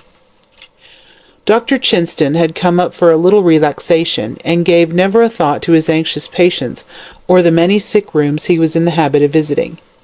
A young English fellow, called Peterson, who amused himself by travelling, an old colonist, full of reminiscences of the old days, when, by God, sir, we hadn't a gas lamp in the whole of Melbourne, and several other people completed the party. They had all gone off to the billiard-room, and left Madge in her comfortable chair, half asleep. Suddenly she started, as she heard a step behind her, and turning saw Sal Rawlins, in the neatest of black gowns, with a coquettish white cap and apron, and an open book. Madge had been so delighted with Sal for saving Brian's life that she had taken her into her service as maid. Mr. Frettlby had offered strong opposition at first that a fallen woman like Sal should be near his daughter, but Madge was determined to rescue the unhappy girl from the life of sin she was leading, and so at last he reluctantly consented. Brian too had objected, but ultimately yielded, as he saw that Madge had set her heart on it. Mother Guttersnipe objected at first, characterizing the whole affair as cussed humbug, but she likewise gave in, and Sal became maid to Miss Frettlby, who immediately set to work to remedy Sal's defective education by teaching her to read. The book she held in her hand was a spelling book, and this she handed to Madge. "I think I knows it now, miss," she said respectfully, as Madge looked up with a smile. "Do you indeed?" said Madge gaily. "You will be able to read in no time, Sal." "Read this," said Sal, touching Tristan, a Romance, by Zoe. "Hardly," said Madge, picking it up with a look of contempt. "I want you to learn English, and not a confusion of tongues like this thing.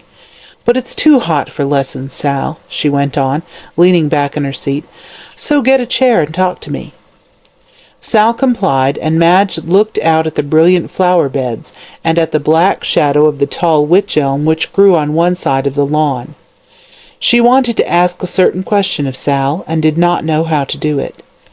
The moodiness and irritability of Brian had troubled her very much of late, and with the quick instinct of her sex, she ascribed it indirectly to the woman who had died in the back slum. Anxious to share his troubles and lighten his burden, she determined to ask Sal about this mysterious woman, and find out, if possible, what secret had been told to Brian which affected him so deeply. "Sal," she said, after a short pause, turning her clear grey eyes on the woman, "I want to ask you something." The other shivered and turned pale. About that?" Madge nodded. Sal hesitated for a moment, and then flung herself at the feet of her mistress. "I will tell you," she cried. "You have been kind to me, and have a right to know. I will tell you all I know." "Then," asked Madge firmly, as she clasped her hands tightly together, "who was this woman whom Mr. Fitzgerald went to see, and where did she come from?" "Gran and me found her one evening in Little Bourke Street," answered Sal, "just near the theatre. She was quite drunk, and we took her home with us." "Oh, how kind of you," said Madge. "Oh, it wasn't that," replied the other dryly. "Gran wanted her clothes. She was awful swell dressed." "And she took the clothes? How wicked!" "Anyone would have done it down our way," answered Sal indifferently. "But Gran changed her mind when she got her home. I went out to get some gin for Gran, and when I got back she was a-hugging and a-kissing the woman." "She recognized her." "Yes, I suppose so," replied Sal. "And next morning, when the lady got square, she made a grab at Gran and hollered out, 'I was coming to see you!'" "And then?" "Gran chucked me out of the room, and they had a long jaw, and then when I come back, Gran tells me the lady is a-going to stay with us 'cause she was ill, and sent me for Mr. White." "And he came?" "Oh, yes, often," said Sal. "He kicked up a row when he first turned up, but when he found she was ill he sent a doctor, but it weren't no good. She was 2 weeks with us, and then died the morning she saw Mr. Fitzgerald." "I suppose Mr. White was in the habit of talking to this woman?" "Lots," returned Sal, "but he always turned Gran and me out of the room afore he started." "And," hesitating, "did you ever overhear one of those conversations?" "Yes, one," answered the other with a nod. "I got riled at the way he cleared us out of our own room, and once, when he shut the door and Gran went off to get some gin, I sat down at the door and listened. He wanted her to give up some papers, and she wouldn't. She said she'd die first, but at last he got 'em and took 'em away with him." "Did you see them?" asked Madge, as the assertion of Gorby that White had been murdered for certain papers flashed across her mind.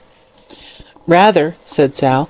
"I was looking through a hole in the door, and she takes 'em from under her pillar, and he takes 'em to the table, where the candle was, and looks at 'em. They were in a large blue envelope with writing on it in red ink. Then he put 'em in his pocket, and she sings out, 'You'll lose 'em,' and he says, 'No, I'll always have 'em with me, and if he wants 'em he'll have to kill me fust afore he gets 'em.'" "And you did not know who the man was to whom the papers were of such importance?" "No, I didn't. They never said no names." "And when was it White got the papers?" "About a week before he was murdered," said Sal, after a moment's thought. "And after that he never turned up again. She kept watching for him night and day, and 'cause he didn't come, got mad at him. I hear her saying, 'You think you've done with me, my gentleman, and leaves me here to die, but I'll spoil your little game.' And then she wrote that letter to Mr. Fitzgerald, and I brought him to her, as you know." "Yes, yes," said Madge, rather impatiently. "I heard all that at the trial. But what conversation passed between Mr. Fitzgerald and this woman? Did you hear it?" "Bits of it," replied the other. "I didn't split in court, 'cause I thought the lawyer would be down on me for listening. The first thing I heard Mr. Fitzgerald saying was, 'You're mad, it ain't true,' and she says, 'S'elp me it is, White's got the proof.' And then he sings out, 'My poor girl,' and she says, 'Will you marry her now?' And says he, 'I will, I love her more than ever.' And then she makes a grab at him and says, 'Spoil his game if you can,' and says he, 'What's your name?' and she says—" "What?" asked Madge breathlessly. "Rosanna Moore." There was a sharp exclamation as Sal said the name, and turning round quickly, Madge found Brian standing beside her, pale as death, with his eyes fixed on the woman, who had risen to her feet. "Go on," he said sharply. "That's all I know," she replied in a sullen tone. Brian gave a sigh of relief. "You can go," he said slowly. "I wish to speak with Miss Frettleby alone." Sal looked at him for a moment, and then glanced at her mistress, who nodded to her as a sign that she might withdraw. She picked up her book, and with another sharp, inquiring look at Brian, turned and walked slowly into the house. A Daughter of Eve. After Sal had gone, Brian sank into a chair beside Madge with a weary sigh. He was in riding dress, which became his stalwart figure well, and he looked remarkably handsome but ill and worried. "What on earth were you questioning that girl about?" he said abruptly, taking his hat off and tossing it and his gloves onto the floor. Madge flushed crimson for a moment, and then taking Brian's two strong hands in her own, looked steadily into his frowning face. "Why don't you trust me?" she asked in a quiet tone. "It is not necessary that I should," he answered moodily. "The secret that Rosanna Moore told me on her deathbed is nothing that would benefit you to know." "Is it about me?" she persisted. "It is, and it is not," he answered epigrammatically. "I suppose that means that it is about a third person, and concerns me," she said calmly, releasing his hands. "Well, yes," impatiently striking his boot with his riding-whip. "But it is nothing that can harm you so long as you do not know it. But God help you should anyone tell it to you, for it would embitter your life." "My life being so very sweet now," answered Madge, with a slight sneer. "You are trying to put out a fire by pouring oil on it, and what you say only makes me more determined to learn what it is." "Madge, I implore you not to persist in this foolish curiosity," he said almost fiercely. "It will bring you only misery." "If it concerns me, I have a right to know it," she answered curtly. "When I marry you, how can we be happy together, with the shadow of a secret between us?" Brian rose and leaned against the veranda post with a dark frown on his face. "Do you remember that verse of Browning's?" he said coolly.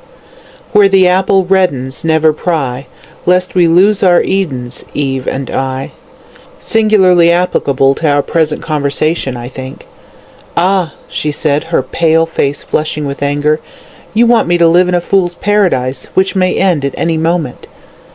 "That depends upon yourself," he answered coldly. "I never roused your curiosity by telling you that there was a secret, but betrayed it inadvertently to Calton's cross-questioning.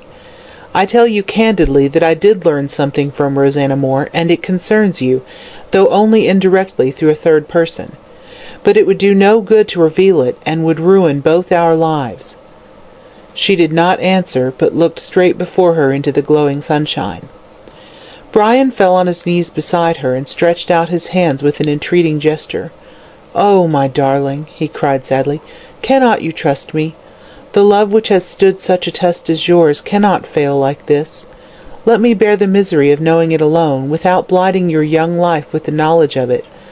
I would tell you if I could, but, God help me, I cannot. And he buried his face in his hands. Madge closed her mouth firmly, and touched his comely head with her cool white fingers. There was a struggle going on in her breast between her feminine curiosity and her love for the man at her feet. The latter conquered, and she bowed her head over his. "Brian," she whispered softly, "let it be as you wish. I will never again try to learn this secret, since you do not desire it." He arose to his feet and caught her in his strong arms with a glad smile. "My dearest," he said, kissing her passionately, and then for a few moments neither of them spoke. "We will begin a new life," he said at length. "We will put the sad past away from us, and think of it only as a dream." "But this secret will still fret you," she murmured. "It will wear away with time and with change of scene," he answered sadly. "Change of scene?" she repeated in a startled tone. "Are you going away?" "Yes, I've sold my station, and intend leaving Australia forever during the next 3 months." "And where are you going?" asked the girl, rather bewildered. "Anywhere," he said a little bitterly. "I am going to follow the example of Cain and be a wanderer on the face of the earth." "Alone?" "That is what I have come to see you about," said Brian, looking steadily at her. "I have come to ask if you will marry me at once, and we will leave Australia together." She hesitated. "I know it is asking a great deal," he said hurriedly, "to leave your friends, your position, and, with hesitation, your father, but think of my life without you. Think how lonely I shall be, wandering round the world by myself, but you will not desert me now I have so much need of you. You will come with me and be my good angel in the future as you have been in the past?" She put her hand on his arm, and looking at him with her clear grey eyes, said, "Yes." "Thank God for that," said Brian reverently, and there was again a silence. Then they sat down and talked about their plans, and built castles in the air after the fashion of lovers. "I wonder what Papa will say," observed Madge, idly twisting her engagement ring round and round. Brian frowned, and a dark look passed over his face. "I suppose I must speak to him about it," he said at length, reluctantly. "Yes, of course," she replied lightly. "It is merely a formality, still one that must be observed." "And where is Mr. Frettlby?" asked Fitzgerald, rising. "In the billiard-room," she answered, as she followed his example. "No," she continued, as she saw her father step onto the veranda. "Here he is." Brian had not seen Mark Frettlby for some time, and was astonished at the change which had taken place in his appearance. Formerly he had been as straight as an arrow, with a stern, fresh-coloured face, but now he had a slight stoop, and his face looked old and withered. His thick black hair was streaked here and there with white. His eyes alone were unchanged. They were as keen and bright as ever. Brian knew full well how he himself had altered. He knew, too, that Madge was not the same, and now he could not but wonder whether the great change that was apparent in her father was attributed to the same source, to the murder of Oliver White. Sad and thoughtful as Mr. Frettlby looked, as he came along, a smile broke over his face as he caught sight of his daughter. "My dear Fitzgerald," he said, holding out his hand, "this is indeed a surprise. When did you come over?" "About half an hour ago," replied Brian, reluctantly, taking the extended hand of the millionaire. "I came to see Madge and have a talk with you." "Ah, that's right," said the other, putting his arm round his daughter's waist. "So that's what has brought the roses to your face, young lady," he went on, pinching her cheek playfully. "You will stay to dinner, of course, Fitzgerald." "Thank you, no," answered Brian hastily. "My dress—" "Nonsense," interrupted Frettlby hospitably. "We are not in Melbourne, and I am sure Madge will excuse your dress. You must stay." "Yes, do," said Madge, in a beseeching tone, touching his hand lightly. "I don't see so much of you that I can let you off with half an hour's conversation." Brian seemed to be making a violent effort. "Very well," he said in a low voice. "I shall stay."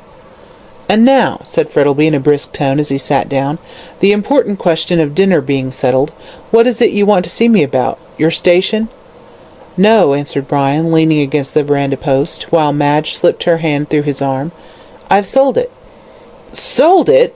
echoed Frettlby, aghast. "What for?" "I felt restless, and wanted a change." "Ah, a rolling stone," said the millionaire, shaking his head. "Gathers no moss, you know." "Stones don't roll of their own accord," replied Brian in a gloomy tone. "They are impelled by a force over which they have no control."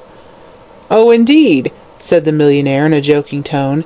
"And may I ask what is your propelling force?" Brian looked at the man's face with such a steady gaze that the latter's eyes dropped after an uneasy attempt to return it. "Well," he said impatiently, looking at the two tall young people standing before him, "what do you want to see me about?" "Madge has agreed to marry me at once, and I want your consent." "Impossible," said Frettlby curtly. "There is no such a word as impossible," retorted Brian coolly, thinking of the famous remark in Richelieu. "Why should you refuse? I am rich now." "Pshaw," said Frettlby, rising impatiently. "It's not money I'm thinking about. I've got enough for both of you, but I cannot live without Madge." "Then come with us," said his daughter, kissing him. Her lover, however, did not second the invitation, but stood moodily twisting his tawny moustache, and staring out into the garden in an absent sort of manner. "What do you say, Fitzgerald?" said Frettlby, who was eyeing him keenly. "Oh, delighted, of course," answered Brian, confusedly. "In that case," returned the other, coolly, "I will tell you what we will do. I've bought a steam yacht, and she will be ready for sea about the end of January. You will marry my daughter at once, and go round New Zealand for your honeymoon. When you return, if I feel inclined, and you two turtle-doves don't object, I will join you, and we will make a tour of the world." "Oh, how delightful!" cried Madge, clasping her hands. "I am so fond of the ocean, with a companion, of course," she added, with a saucy glance at her lover.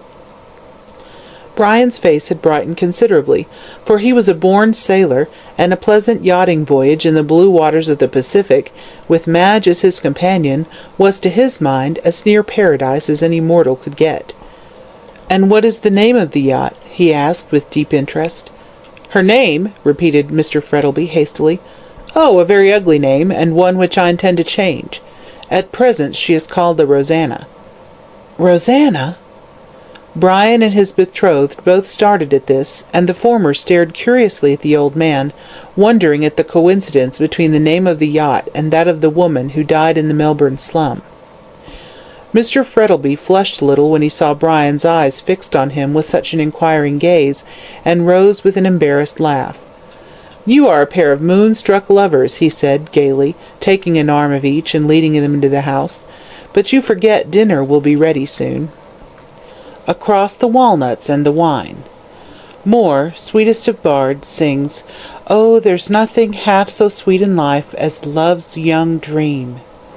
But he made this assertion in his callow days, before he had learned the value of a good digestion. To a young and fervid youth, love's young dream is, no doubt, very charming, lovers, as a rule, having a small appetite. But to a man who has seen the world, and drunk deeply of the wine of life, there is nothing half so sweet in the whole of his existence as a good dinner. A hard heart and a good digestion will make any man happy. So said Talleyrand, a cynic if you like, but a man who knew the temper of his day and generation. Ovid wrote about the art of love, brilliant Savarin of the art of dining, yet, I warrant you, the gastronomical treatise of the brilliant Frenchman is more widely read than the passionate songs of the Roman poet. Who does not value as the sweetest, in the whole 24, the hour when, seated at an artistically laid table, with delicately cooked viands, good wine, and pleasant company, All the cares and worries of the day give place to a delightful sense of absolute enjoyment. Dinner with the English people is generally a very dreary affair, and there is a heaviness about the whole thing which communicates itself to the guests, who eat and drink with a solemn persistence, as though they were occupied in fulfilling some sacred rite. But there are men, alas, few and far between, who possess the rare art of giving good dinners, good in the sense of sociality as well as in that of cookery. Mark Frettlby was one of these rare individuals. He had an innate genius for getting pleasant people together, people who, so to speak, dovetailed into one another. He had an excellent cook, and his wines were irreproachable, so that Brian, in spite of his worries, was glad that he had accepted the invitation. The bright gleam of the silver, the glitter of glass, and the perfume of flowers, all collected under the subdued crimson glow of a pink-shaded lamp, which hung from the ceiling, could not but give him a pleasurable sensation.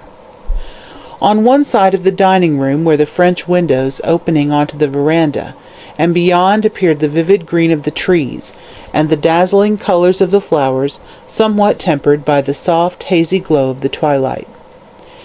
Brian had made himself as respectable as possible under the odd circumstances of dining in his riding dress, and sat next to Madge, contentedly sipping his wine, and listening to the pleasant chatter which was going on around him. Felix Rolleston was in great spirits, the more so as Mrs. Rolleston was at the further end of the table, hidden from his view. Julia Featherweight sat near Mr. Frettlby, and chatted to him so persistently that he wished she would become possessed of a dumb devil. Dr. Chinston and Peterson were seated on the other side of the table, and the old colonist, whose name was Valpy, had the post of honour on Mr. Frettlby's right hand. The conversation had turned on to the subject, evergreen and fascinating, of politics, and Mr. Rolleston thought it a good opportunity to air his views as to the government of the colony, and to show his wife that he really meant to obey her wish and become a power in the political world. "By Jove, you know," he said, with a wave of his hand, as though he were addressing the house, "the country is going to the dogs, and all that sort of thing. What we want is a man like Beaconsfield." "Ah, but you can't pick up a man like that every day," said Frettlby, who was listening with an amused smile to Rolleston's disquisitions. "Rather a good thing, too," observed Dr. Chinston, dryly. "Genius would become too common." "Well, when I'm elected," said Felix, who had his own views, which modesty forbade him to publish, on the subject of the coming colonial Disraeli, "I probably shall form a party." "To advocate what?" asked Peterson, curiously. "Oh, well, you see," hesitated Felix, "I haven't drawn up a programme yet, so I can't say at present." "Yes, you can hardly give a performance without a programme," said the doctor, taking a sip of wine, and then everybody laughed. "And on what are your political opinions founded?" asked Mr. Frettlby, absently, without looking at Felix. "Oh, you see, I've read the parliamentary reports and constitutional history, and Vivian Grey," said Felix, who began to feel himself somewhat at sea. "The last of which is what the author called it, a lusus naturae," observed Chinston. "Don't erect your political schemes on such bubble foundations as are in that novel, for you won't find a Marquise Carabas out here." "Unfortunately, no," observed Felix mournfully, "but we may find a Vivian Grey." Everyone smothered a smile, the illusion was so patent. "Well, he didn't succeed in the end," cried Peterson. "Of course he didn't," retorted Felix disdainfully. "He made an enemy of a woman, and a man who was such a fool as to do that deserves to fall." "You have an excellent opinion of our sex, Mr. Rolleston," said Madge, with a wicked glance at the wife of that gentleman, who was listening complacently to her husband's aimless chatter. "No better than they deserve," replied Rolleston gallantly. "But you have never gone in for politics, Mr. Frettlby." "Who? I? No," said the host, rousing himself out of the brown study into which he had fallen. "I'm afraid I'm not sufficiently patriotic, and my business did not permit me." "And now?" "Now," echoed Mr. Frettlby, glancing at his daughter, "I intend to travel." "The jolliest thing out," said Peterson eagerly. "One never gets tired of seeing the queer things that are in the world." "I've seen queer enough things in Melbourne in the early days," said the old colonist, with a wicked twinkle in his eyes. "Oh!" cried Julia, putting her hands up to his ears. "Don't dare tell me them, for I'm sure they're naughty." "We weren't saints then," said old Valpy, with a senile chuckle. "Ah, then we haven't changed much in that respect," retorted Frettlby, dryly. "You talk of your old theatres now," went on Valpy, with the garrulousness of old age. "Why, you haven't got a dancer like Rosanna." Brian started on hearing this name again, and he felt Madge's cold hand touch his. "And who was Rosanna?" asked Felix, curiously, looking up. "A dancer and a burlesque actress," replied Valpy, vivaciously, nodding his old head. "Such a beauty! We were all mad about her. Such hair and eyes! You remember her, Frettlby?" "Yes," answered the host in a curiously dry voice. But before Mr. Valpy had the opportunity to wax more eloquent, Madge rose from the table, and the other ladies followed. The ever-polite Felix held the door open for them, and received a bright smile from his wife for what she considered his brilliant talk at the dinner-table. Brian sat still, and wondered why Frettlby changed colour on hearing the name. He supposed that the millionaire had been mixed up with the actress, and did not care about being reminded of his early indiscretions, and after all, who does? "She was as light as a fairy," continued Valpy, with a wicked chuckle. "What became of her?" asked Brian, abruptly. Mark Frettlby looked up suddenly, as Fitzgerald asked this question.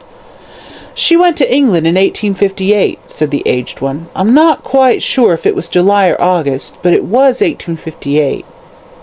"You will excuse me, Valpy, but I hardly think these reminiscences of a ballet dancer are amusing," said Frettlby, curtly, pouring himself out a glass of wine. "Let us change the subject." Notwithstanding the plainly expressed wish of his host, Brian felt strongly inclined to pursue the conversation. Politeness, however, forbade such a thing, and he consoled himself with the reflection that, after dinner, he would ask old Valpy about the ballet dancer whose name caused Mark Frettlby to exhibit such strong emotion. But to his annoyance, when the gentlemen went into the drawing-room, Frettlby took the old colonist off to his study, where he sat with him the whole evening, talking over old times. Fitzgerald found Madge seated at the piano in the drawing-room, playing one of Mendelssohn's Songs Without Words. "What a dismal thing that is you are playing, Madge," he said lightly, as he sank into a seat beside her. "It is more like a funeral march than anything else." "God, so it is," said Felix, who came up at this moment. "I don't care myself about Op. 84 and all that classical humbug. Give me something light, Belle Helena, with Emile Melville and all that sort of thing." "Felix," said his wife in a stern tone. "My dear," he answered recklessly, rendered bold by the champagne he had taken, "you observed—" "Nothing particular," answered Mrs. Rolleston, glancing at him with a stony eye, "except that I consider Offenbach low." "I don't," said Felix, sitting down to the piano, from which Madge had just risen, "and to prove he ain't, here goes." He ran his fingers lightly over the keys, and dashed into a brilliant Offenbach galop, which had the effect of waking up the people in the drawing-room, who felt sleepy after dinner, and sent the blood tingling through their veins. When they were thoroughly roused, Felix, now that he had an appreciative audience, for he was by no means an individual who believed in wasting his sweetness on the desert air, prepared to amuse them. "You haven't heard the last new song by Frosty, have you?" he asked, after he had brought his gallop to a conclusion. "Is that the composer of Inasmuch and How So?" asked Julia, clasping her hands. "I do love his music, and the words are so sweetly pretty." "Infernally stupid, she means," whispered Peterson to Brian. "They've no more meaning in them than the titles." "Sing us the new song, Felix," commanded his wife, and her obedient husband obeyed her. It was entitled Somewhere, words by Vashti, music by Paolo Frosti, and was one of those extraordinary compositions which may mean anything, that is, if the meaning can be discovered. Felix had a pleasant voice, though it was not very strong, and the music was pretty, while the words were mystical.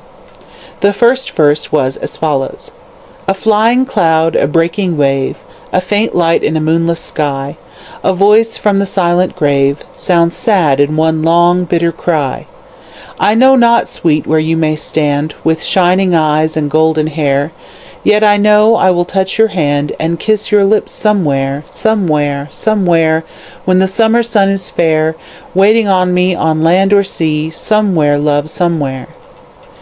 The second verse was very similar to the first, and when Felix finished, a murmur of applause broke from every one of the ladies. "How sweetly pretty!" sighed Julia. "Such a lot in it." "But what is its meaning?" asked Brian, rather bewildered. "It hasn't got one," replied Felix complacently. "Surely you don't want every song to have a moral, like a book of Aesop's fables." Brian shrugged his shoulders and turned away with Madge. "I must say I agree with Fitzgerald," said the doctor quickly. "I like a song with some meaning in it. The poetry of the one you sang is as mystical as Browning, without any of his genius to redeem it." "Philistine," murmured Felix under his breath, and then vacated his seat at the piano in favour of Julia, who was about to sing a ballad called "Going Down the Hill," which had been the rage in Melbourne musical circles during the last 2 months. Meanwhile, Madge and Brian were walking up and down in the moonlight. It was an exquisite night, with a cloudless blue sky glittering with the stars, and a great yellow moon in the west. Madge seated herself on the side of the marble ledge which girdled the still pool of water in front of the house, and dipped her hand into the cool water. Brian leaned against the trunk of a great magnolia tree, whose glossy green leaves and great creamy blossoms looked fantastic in the moonlight. In front of them was the house, with the ruddy lamplight streaming through the wide windows, and they could see the guests within, excited by the music, waltzing to Rolleston's playing, and their dark figures kept passing and repassing the windows, while the charming music of the waltz mingled with their merry laughter. "Looks like a haunted house," said Brian, thinking of Poe's weird poem, "but such a thing is impossible out here." "I don't know so much about that," said Madge gravely, lifting up some water in the palm of her hand, and letting it stream back like diamonds in the moonlight. "I knew a house in St. Kilda which was haunted." "By what?" asked Brian sceptically. "Noises," she answered solemnly. Brian burst out laughing, and startled a bat, which flew round and round in the silver moonlight, and whirled away into the shelter of a wych-elm. "Rats and mice are more common here than ghosts," he said lightly. "I'm afraid the inhabitants of your haunted house were fanciful." "So you don't believe in ghosts?" "There's a banshee in our family," said Brian with a gay smile, "who is supposed to cheer our deathbeds with her howlings, but as I've never seen the lady myself, I'm afraid she's a Mrs. Harris." "It's aristocratic to have a ghost in a family, I believe," said Madge. "That is the reason we colonials have none." "Ah, but you will have," he answered with a careless laugh. "There are no doubt democratic as well as aristocratic ghosts, but, pshaw," he went on impatiently, "what nonsense I talk! There are no ghosts except of a man's own raising. The ghosts of a dead youth, the ghosts of past follies, the ghosts of what might have been, these are the spectres which are more to be feared than those of the churchyard." Madge looked at him in silence, for she understood the meaning of that passionate outburst, the secret which the dead woman had told him, and which hung like a shadow over his life. She arose quietly and took his arm. The light touch roused him, and a faint wind sent an eerie rustle through the still leaves of the magnolia as they walked back in silence to the house. Brian receives a letter. Notwithstanding the hospitable invitation of Mr. Frettlby, Brian refused to stay at Yabbayallook that night, but after saying good-bye to Madge, mounted his horse and rode slowly away in the moonlight. He felt very happy, and letting the reins lie loose on his horse's neck, he gave himself up unreservedly to his thoughts. Atra Cura certainly did not sit behind the horseman on this night, and Brian, to his surprise, found himself singing Kitty of Coleraine as he rode along in the silver moonlight.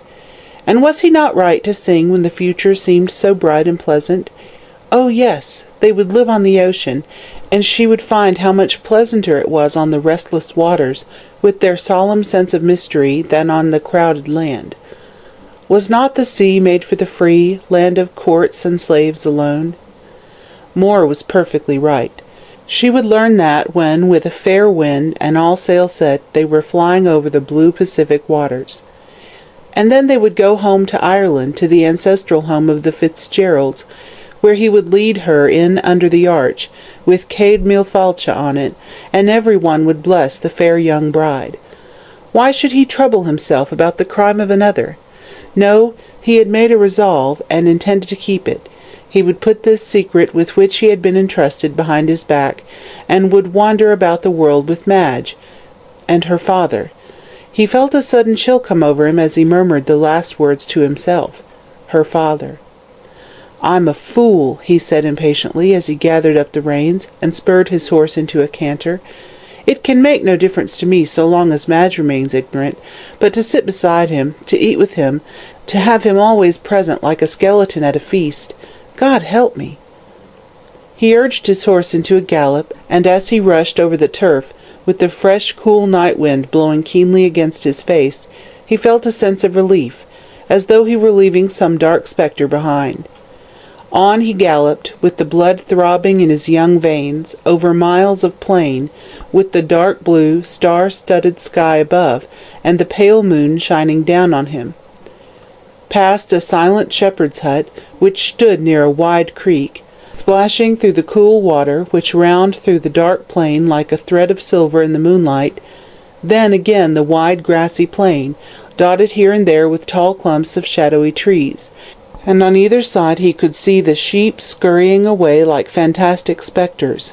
On, ever on, until his own homestead appears, and he sees the star-like light shining brightly in the distance. A long avenue of tall trees, over whose wavering shadows his horse thundered, and then the wide grassy space in front of the house, with the clamorous barking of dogs. A groom, roused by the clatter of hoofs up the avenue, comes round the side of the house, and Brian leaps off his horse, and flinging the reins to the man, walks into his own room. There he finds a lighted lamp, brandy and soda on the table, and a packet of letters and newspapers. He flung his hat on the sofa, and opened the window and door, so as to let in the cool breeze. Then, mixing for himself a glass of brandy and soda, he turned up the lamp, and prepared to read his letters. The first he took up was from a lady. "Always a she correspondent for me," says Isaac Disraeli, "provided she does not cross." Brian's correspondence did not cross, but notwithstanding this, after reading half a page of small talk and scandal, he flung the letter on the table with an impatient ejaculation. The other letters were principally business ones, but the last one proved to be from Calton, and Fitzgerald opened it with a sensation of pleasure. Calton was a capital letter-writer, and his epistles had done much to cheer Fitzgerald in the dismal period which succeeded his acquittal of White's murder, when he was in danger of getting into a morbid state of mind. Brian, therefore, sipped his brandy and soda, and lying back in his chair, prepared to enjoy himself. "My dear Fitzgerald," wrote Calton in his peculiarly clear handwriting, which was such an exception to the usual crabbed hieroglyphics of his brethren of the bar, "while you are enjoying the cool breezes and delightful freshness of the country, here am I, with numerous other poor devils, cooped up in this hot and dusty city. How I wish I were with you in the land of Goshen, by the rolling waters of the Murray, where everything is bright and green and unsophisticated. The two latter terms are almost identical, instead of which my view is bounded by bricks and mortar, and the muddy waters of the Yarra have to do duty for your noble river. Ah, too long I have lived in Acadia, but I don't now, and even if some power gave me the choice to go back again, I am not sure that I would accept. Arcadia, after all, is a lotus-eating paradise of blissful ignorance, and I love the world with its pomps, vanities, and wickedness. While you, therefore, O Corydon, don't be afraid, I'm not going to quote Virgil, are studying nature's book, I am deep in the musty leaves of Themis's volume, but I dare say that the Great Mother teaches you much better things than her artificial daughter does me. However, you remember that pithy proverb, when one is in Rome, one must not speak ill of the Pope, so being in the legal profession, I must respect its muse. I suppose when you saw that this letter came from a law office, you wondered what the deuce a lawyer was writing to you for, and my handwriting no doubt suggested a writ. Pshaw! I am wrong there. You are past the age of writs. Not that I hint that you are old, by no means. You are just at that appreciative age when a man enjoys life most, when the fire of youth is tempered by the experience of age, and one knows how to enjoy the utmost good things of this world. Vidicelet, love, wine, and friendship.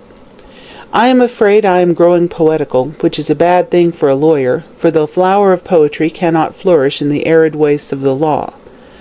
On reading what I have written, I find I have been as discursive as Praed's vicar, and as this letter is supposed to be a business one, I must deny myself the luxury of following out a train of idle ideas and right sense. I suppose you still hold the secret which Rosanna Moore entrusted with you. Ah, you see I know her name, and why? Simply because, with the natural curiosity of the human race, I have been trying to find out who murdered Oliver White, and as the Argus very cleverly pointed out, Rosanna Moore, as likely to be at the bottom of the whole affair, I have been learning her past history. The secret of White's murder, and the reason for it, is known to you, but you refuse, even in the interest of justice, to reveal it. Why, I don't know, but we all have our little faults, and from an amiable, though mistaken sense of, shall I say duty, you refuse to deliver up the man whose cowardly crime so nearly cost you your life. After your departure from Melbourne, everyone said, "The Hansom Cab tragedy is at an end, and the murderer will never be discovered." I ventured to disagree with the wiseacres who made such a remark, and asked myself, who was this woman who died at Mother Guttersnipe's? Receiving no satisfactory answer for myself, I determined to find out, and took steps accordingly. In the first place, I learned from Roger Morland, who, if you remember, was a witness against you at the trial, that White and Rosanna Moore had come out to Sydney on the John Elder about a year ago as Mr. and Mrs. White. I need hardly say that they did not think it needful to go through the formality of marriage, as such a time might have been found inconvenient on some future occasion. Morland knew nothing about Rosanna Moore, and advised me to give up the search, as coming from a city like London it would be difficult to find any one that knew her there. Notwithstanding this, I telegraphed home to a friend of mine, who is a bit of an amateur detective, find out the name and all about the woman who left England on the John Elder on the 21st day of August, 18, as wife of Oliver White. Mirabile too, he found out all about her, and knowing as you do what a maelstrom of humanity London is, you must admit my friend was clever. It appears, however, that the task I set him was easier than he expected, for the so-called Mrs. White was rather a notorious individual in her own way. She was a burlesque actress at the Frivolity Theatre in London, and being a very handsome woman, had been photographed innumerable times. Consequently, when she very foolishly went with White to choose a berth on board the boat, she was recognized by the clerks in the office as Rosanna Moore, better known as Musette of the Frivolity. Why she ran away with White I cannot tell you. With reference to men understanding women, I refer you to Balzac's remark anent the same. Perhaps Musette got weary of St. John's Wood and champagne suppers, and longed for the purer air of her native land. Ah! You open your eyes at this latter statement. You are surprised. No, on second thoughts you are not, because she told you herself that she was a native of Sydney, and had gone home in 1858, after a triumphant career of acting in Melbourne. And why did she leave the applauding Melbourne public and the flesh-pots of Egypt? You know this also. She ran away with a rich young squatter, with more money than morals, who happened to be in Melbourne at the time. She seems to have had a weakness for running away. But why she chose White to go with this time puzzles me. He was not rich, not particularly good-looking, had no position, and a bad temper. How do I know all these traits of Mr. White's character, morally and socially? Easily enough. My omniscient friend found them all out. Mr. White was the son of a London tailor, and his father, being well off, retired into a private life, and ultimately went the way of all flesh. His son, finding himself with a capital income and a pretty taste for amusement, cut the shop of his late lamented parent, found out that his family had come over with the Conqueror, Glanville de White helped to sew the Bayeux tapestry, I suppose, and graduated at the Frivolity Theatre as a masher. In common with the other gilded youth of the day, he worshipped at the gas-lit shrine of Musette, and the goddess, pleased with his incense, left her other admirers in the lurch, and ran off with fortunate Mr. White. So far as this goes, there is nothing to show why the murder was committed. Men do not perpetrate crimes for the sake of the light of loves like Musette, unless, indeed, some wretched youth embezzles money to buy jewellery for his divinity. The career of Musette in London was simply that of a clever member of the demi-monde, and as far as I can learn, no one was so much in love with her as to commit a crime for her sake. So far, so good. The motive of the crime must be found in Australia. White had spent nearly all his money in England, and consequently Musette and her lover arrived in Sydney with comparatively very little cash. However, with an Epicurean-like philosophy, they enjoyed themselves on what little they had, and then came to Melbourne, where they stayed at a second-rate hotel. Musette, I may tell you, had one special vice, a common one, drink. She loved champagne, and drank a good deal of it. Consequently, on arriving at Melbourne, and not finding that a new generation had arisen, which knew not Joseph, I mean Musette, she drowned her sorrows in the flowing bowl, and went out, after a quarrel with Mr. White, to view Melbourne by night. A familiar scene to her, no doubt. What took her to Little Bourke Street I don't know. Perhaps she got lost, perhaps it had been a favourite walk of hers in the old days. At all events, she was found dead drunk in that unsavoury locality by Sal Rawlins. I know this is so, because Sal told me so herself. Sal acted the part of the Good Samaritan, took her to the squalid den she called home, and there Rosanna Moore fell dangerously ill. White, who had missed her, found out where she was, and that she was too ill to be removed. I presume he was rather glad to get rid of such an encumbrance, so he went back to his lodgings at St. Kilda, which, judging from the landlady's story, he must have occupied for some time, while Rosanna Moore was drinking herself to death in a quiet hotel. Still, he does not break off his connection with the dying woman, but one night is murdered in a hansom cab, and that same night Rosanna Moore dies. So from all appearances everything is ended. Not so, for before dying Rosanna sends for Brian Fitzgerald at his club, and reveals to him a secret which he locks up in his own heart. The writer of this letter has a theory, a fanciful one if you will, that the secret told to Brian Fitzgerald contains the mystery of Oliver White's death. Now then, have I not found out a good deal without you, and do you still decline to reveal the rest? I do not say you know who killed White, but I do say you know sufficient to lead to the detection of the murderer. If you tell me, so much the better, both for your own sense of justice and for your peace of mind. If you do not, well, I shall find out without you. I have taken, and still take, a great interest in this strange case, and I have sworn to bring the murderer to justice, so I make this last appeal to you to tell me what you know. If you refuse, I will set to work to find out all about Rosanna Moore prior to her departure from Australia in 1858, and I am certain, sooner or later, to discover the secret which led to White's murder. If there is any strong reason why it should be kept silent, I perhaps will come round to your view and let the matter drop. But if I have to find it out myself, the murderer of Oliver White need expect no mercy at my hands. So think over what I have said. If I do not hear from you within the next week, I shall regard your decision as final, and pursue the search myself.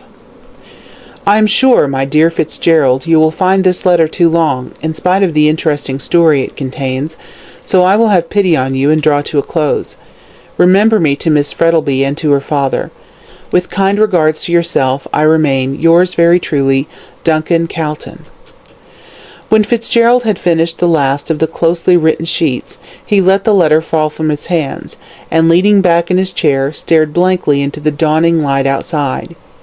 He arose after a few moments, and pouring himself out a glass of brandy, drank it quickly. Then, mechanically lighting a cigar, he stepped out of the door into the fresh beauty of the dawn. There was a soft crimson glow in the east, which announced the approach of the sun, and he could hear the chirping of the awakening birds in the trees. But Brian did not see the marvellous breaking of the dawn. He stood staring at the red light flaring in the east, and thinking of Calton's letter. "I can do no more," he said bitterly, leaning his head against the wall of the house. "There is only one way of stopping Calton, and that is by telling him all. My poor Madge, my poor Madge." A soft wind arose and rustled among the trees, and there appeared great shafts of crimson light in the east. Then, with a sudden blaze, the sun peered over the brim of the wide plain. The warm yellow rays touched lightly the comely head of the weary man, and turning round, he held up his arms to the great luminary, as though he were a fire-worshipper. "I accept the omen of the dawn," he cried, "for her life and for mine." What Dr. Chinston said. His resolution taken, Brian did not let the grass grow under his feet, but rode over in the afternoon to tell Madge of his intended departure. The servant told him she was in the garden, so he went there, and guided by the sound of merry voices and the laughter of pretty women, soon found his way to the lawn-tennis ground. Madge and her guests were there, seated under the shade of a great wych-elm, and watching with great interest a single-handed match being played between Rolleston and Peterson, both of whom were capital players. Mr. Frettlby was not present. He was inside writing letters and talking with old Mr. Valpy, and Brian gave a sigh of relief as he noted his absence. Madge caught sight of him as he came down the garden path, and flew quickly towards him with outstretched hands as he took his hat off. "How good of you to come," she said in a delighted tone as she took his arm, "and on such a hot day." "Yes, it's something fearful in this shade," said pretty Mrs. Rolleston with a laugh, putting up her sunshade. "Pardon me if I think the contrary," replied Fitzgerald, bowing, with an expressive look at the charming group of ladies under the great tree. Mrs. Rolleston blushed and shook her head. "Ah, it's easy to see you came from Ireland, Mr. Fitzgerald," she observed as she resumed her seat. "You are making Madge jealous." "So he is," answered Madge with a gay laugh. "I shall certainly inform Mr. Rolleston about you, Brian, if you make these gallant remarks." "Here he comes, then," said her lover, as Rolleston and Peterson, having finished their game, walked off the tennis ground and joined the group under the tree. Though in tennis flannels, they both looked remarkably warm, and throwing aside his racket, Mr. Rolleston sat down with a sigh of relief. "Thank goodness it's over, and that I've won," he said, wiping his heated brow. "Galley slaves couldn't have worked harder than we have done, while all you idle folks sat sub tegemi fagi." "Which means?" asked his wife lazily. "That onlookers see most of the game," answered her husband impudently. "I suppose that's what you call a free and easy translation," said Peterson, laughing. "Mrs. Rolleston ought to give you something for your new and original adaptation of Virgil." "Let it be iced, then," retorted Rolleston, lying full length on the ground, and staring up at the blue of the sky as seen through the network of leaves. "I always like my something iced." "It's a way you've got," said Madge with a laugh as she gave him a glass filled with some sparkling, golden-coloured liquor, with a lump of ice clinking musically against the side of it. "He's not the only one who's got that way," said Peterson gaily, when he had been similarly supplied. "It's a way we've got in the army, it's a way we've got in the navy, it's a way we've got in the varsity. And so say all of us," finished Rolleston, and holding out his glass to be replenished. "I'll have another, please. Whew, it is hot." "What, the drink?" asked Julia with a giggle. "No, the day," answered Felix, making a face at her. "It's the kind of day one feels inclined to adopt Sydney Smith's advice, by getting out of one's skin and letting the wind whistle through one's bones." "With such a hot wind blowing," said Peterson gravely, "I'm afraid they'd soon be broiled bones." "Go, giddy one," retorted Felix, throwing his hat at him, "or I'll drag you into the blazing sun and make you play another game." "Not I," replied Peterson coolly. "Not being a salamander, I'm hardly used to your climate yet, and there is a limit even to lawn tennis." And turning his back on Rolleston, he began to talk to Julia Featherweight. Meanwhile, Madge and her lover, leaving all this frivolous chatter behind them, were walking slowly towards the house, and Brian was telling her of his approaching departure, though not of his reasons for it. "I received a letter last night," he said, turning his face away from her, "and as it's about some important business, I must start at once." "I don't think it will be long before we follow," answered Madge thoughtfully.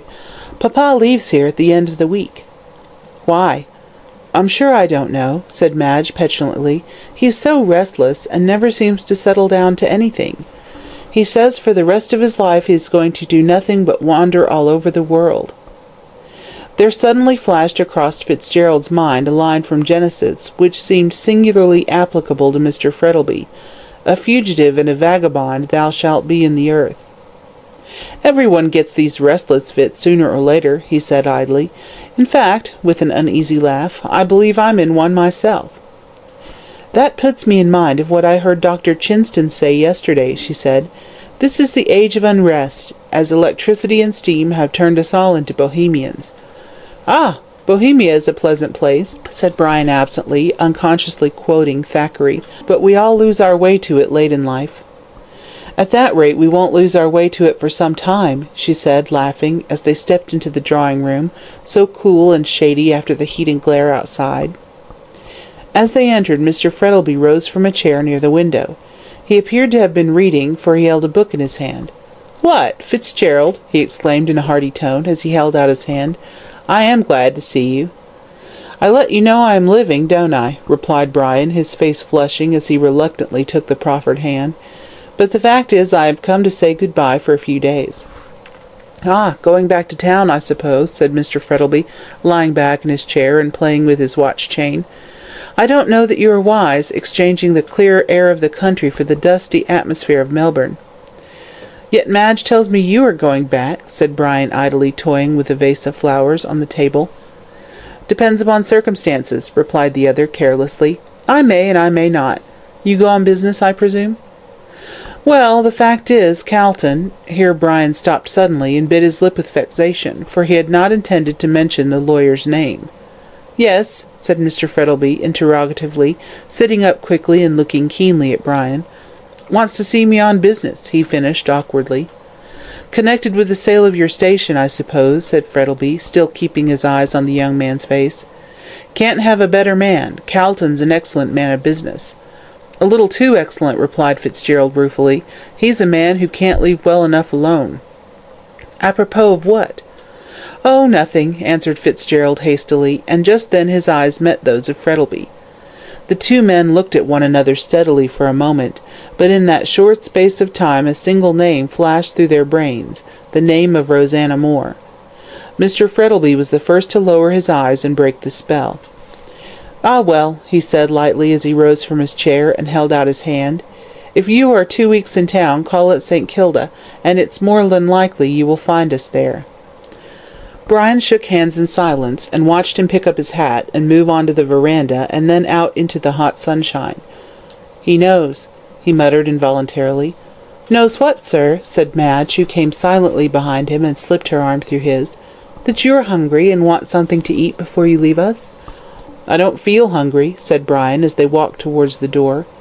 "Nonsense," answered Madge merrily, who, like Eve, was on hospitable thoughts intent. "I am not going to have you appear in Melbourne a pale, fond lover, as though I were treating you badly. Come, sir. No," she continued, putting up her hand as he tried to kiss her. "Business first, pleasure afterwards." And they went into the dining-room laughing. Mark Frettlby wandered down to the lawn-tennis ground, thinking of the look he had seen in Brian's eyes. He shivered for a moment in the hot sunshine, as though it had grown suddenly chill. "Someone stepping across my grave," he murmured to himself with a cynical smile. "Bah! How superstitious I am, and yet he knows, he knows." "Come on, sir," cried Felix, who had just caught sight of him. "A racket awaits you." Frettlby awoke with a start, and found himself near the lawn-tennis ground, and Felix at his elbow smoking a cigarette. He roused himself with a great effort, and tapped the young man lightly on the shoulder. "What?" he said with a forced laugh. "Do you really expect me to play lawn-tennis on such a day? You're mad." "I'm hot, you mean," retorted the imperturbable Rolleston, blowing a wreath of smoke. "That's a foregone conclusion," said Dr. Chinston, who came up at that moment. "Such a charming novel!" cried Julia, who had just caught the last remark. "What is?" asked Peterson, rather puzzled. "Howell's book. A foregone conclusion," said Julia, also looking puzzled. "Weren't you talking about it?" "I'm afraid this talk is getting slightly incoherent," said Felix with a sigh. "We all seem madder than usual today." "Speak for yourself," said Chinston indignantly. "I'm as sane as any man in the world." "Exactly," retorted the other coolly. "That's what I say, and you, being a doctor, ought to know that every man and woman in the world is more or less mad." "Where are your facts?" asked Chinston, smiling. "My facts are all visible ones," said Felix, gravely pointing to the company. "They're all crooked on some point or another." There was a chorus of indignant denial at this, and then everyone burst out laughing at the extraordinary way in which Mr. Rolleston was arguing. "If you go on like that in the House," said Frettlby, amused, "you will at all events have an entertaining Parliament." "Ah, they'll never have an entertaining parliament till they admit ladies," observed Peterson, with a quizzical glance at Julia. "It will be a parliament of love then," retorted the doctor dryly, "and not medieval either." Frettleby took the doctor's arm and walked away with him. "I want you to come to my study, doctor," as they strolled towards the house, "and examine me." "Why, you don't feel well?" said Chinston as they entered the house. "Not lately," replied Frettleby. "I'm afraid I've got heart disease." The doctor looked sharply at him and then shook his head. "Nonsense," he said cheerfully. "It's a common delusion with people that they have heart disease, and in 9 cases out of 10 it's all imagination. Unless, indeed," he added waggishly, "the patient happens to be a young man." "Ah, I suppose you think I'm safe as far as that goes," said Frettleby as they entered the study. "And what did you think of Rolliston's argument about people being mad?" "It was amusing," replied Chinston, taking a seat, Frettleby doing the same. "That's all I can say about it, though, mind you, I think there are more mad people at large than the world is aware of." "Indeed!" "Yes. Do you remember that horrible story of Dickens in the Pickwick Papers about the man who was mad and knew it, yet successfully concealed it for years?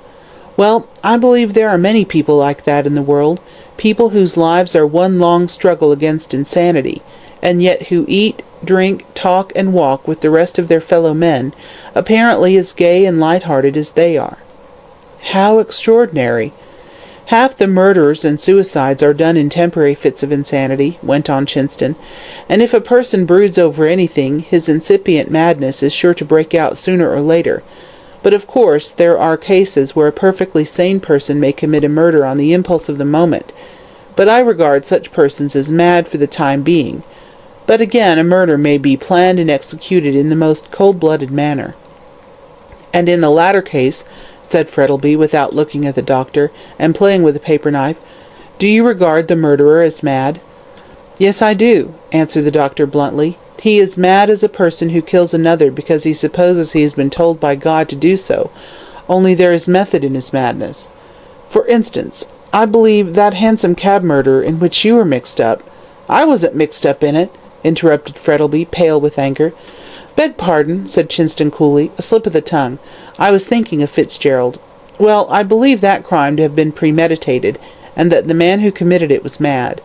He is no doubt at large now, walking about and conducting himself as sanely as you or I. Yet the germ of insanity is there, and sooner or later he will commit another crime." "How do you know it was premeditated?" asked Frettleby abruptly. "Anyone can see that," answered the other. "White was watched on that night, and when Fitzgerald went away the other was ready to take his place, dressed the same." "That's nothing," retorted Frettleby, looking at his companion sharply. "There are dozens of men in Melbourne who wear evening dress, light coats, and soft hat. In fact, I generally wear them myself." "Well, that might have been a coincidence," said the doctor, rather disconcerted, "but the use of chloroform puts the question beyond a doubt. People don't usually carry chloroform about with them." "I suppose not," answered the other, and then the matter dropped. Chinston made an examination of Mark Frettleby, and when he had finished, his face was very grave, though he laughed at the millionaire's fears. "You're all right," he said gaily. "Action of the heart a little weak, that's all. Only," impressively, "avoid excitement, avoid excitement." Just as Frettleby was putting on his coat, a knock came to the door, and Madge entered. "Brian is gone," she began. "Oh, I beg your pardon, doctor. But is papa ill?" she asked with sudden fear. "No, child, no," said Frettleby hastily. "I'm all right. I thought my heart was affected, but it isn't." "Not a bit of it," answered Chinston reassuringly. "All right, only avoid excitement." But when Frettleby turned to go to the door, Madge, who had her eyes fixed on the doctor's face, saw how grave it was. "There is danger," she said, touching his arm as they paused for a moment at the door. "No, no," he answered hastily. "Yes, there is," she persisted. "Tell me the worst. It is best for me to know." The doctor looked at her in some doubt for a few moments, and then placed his hand on her shoulder. "My dear young lady," he said gravely, "I will tell you what I have not dared to tell your father." "What?" she asked in a low voice, her face growing pale. "His heart is affected." "And there is great danger?" "Yes, great danger.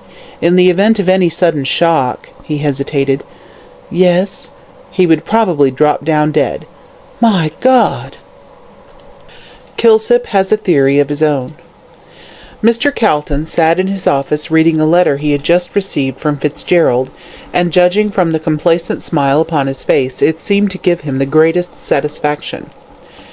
"I know," wrote Brian, "that now you have taken up the affair you will not stop till you find out everything, so as I want the matter to rest as at present, I will anticipate you and reveal all.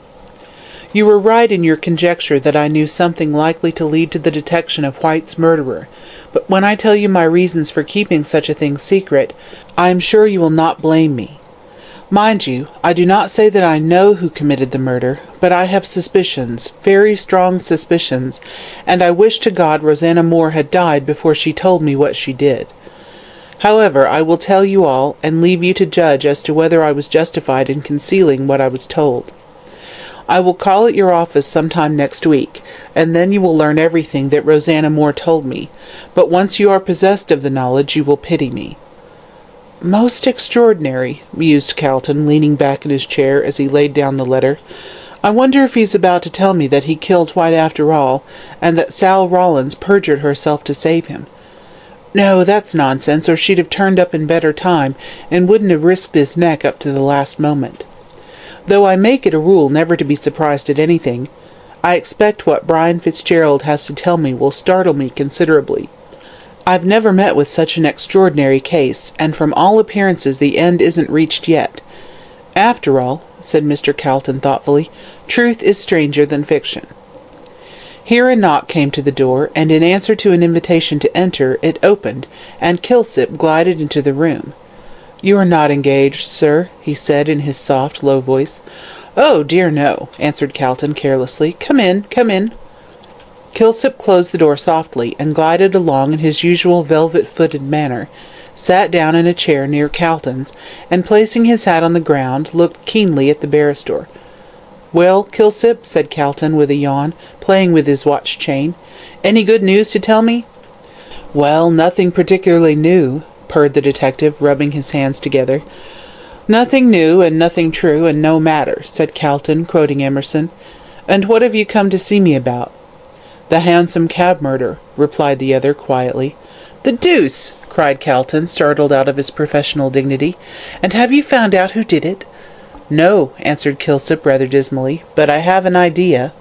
"So had Gorby," retorted Calton dryly. "An idea that ended in smoke. Have you any practical proofs?" "Not yet." "That means you are going to get some?" "If possible." "Much virtue in if," quoted Calton, picking up a pencil and scribbling idly on his blotting paper. "And to whom does your suspicion point?" "Aha!" said Mr. Kilsip cautiously. "Don't know him," answered the other coolly. "Family name Humbug, I presume." "Bosh! Whom do you suspect?" Kilsip looked round cautiously, as if to make sure they were alone, and then said in a stage whisper, "Roger Moreland." "That was the young man that gave evidence as to how White got drunk?" Kilsip nodded. "Well, and how do you connect him with the murder?" "Do you remember in the evidence given by the cabmen, Royston and Rankin, they both swore that the man who was with White on that night wore a diamond ring on the forefinger of the right hand? What of it? Nearly every second man in Melbourne wears a diamond ring, but not on the forefinger of the right hand." "Oh! And Moreland wears a ring in that way?" "Yes." "Merely a coincidence. Is that all your proof?" "All I can obtain at present." "It's very weak," said Calton scornfully. "The weakest proofs may form a chain to hang a man," observed Kilsip sententiously.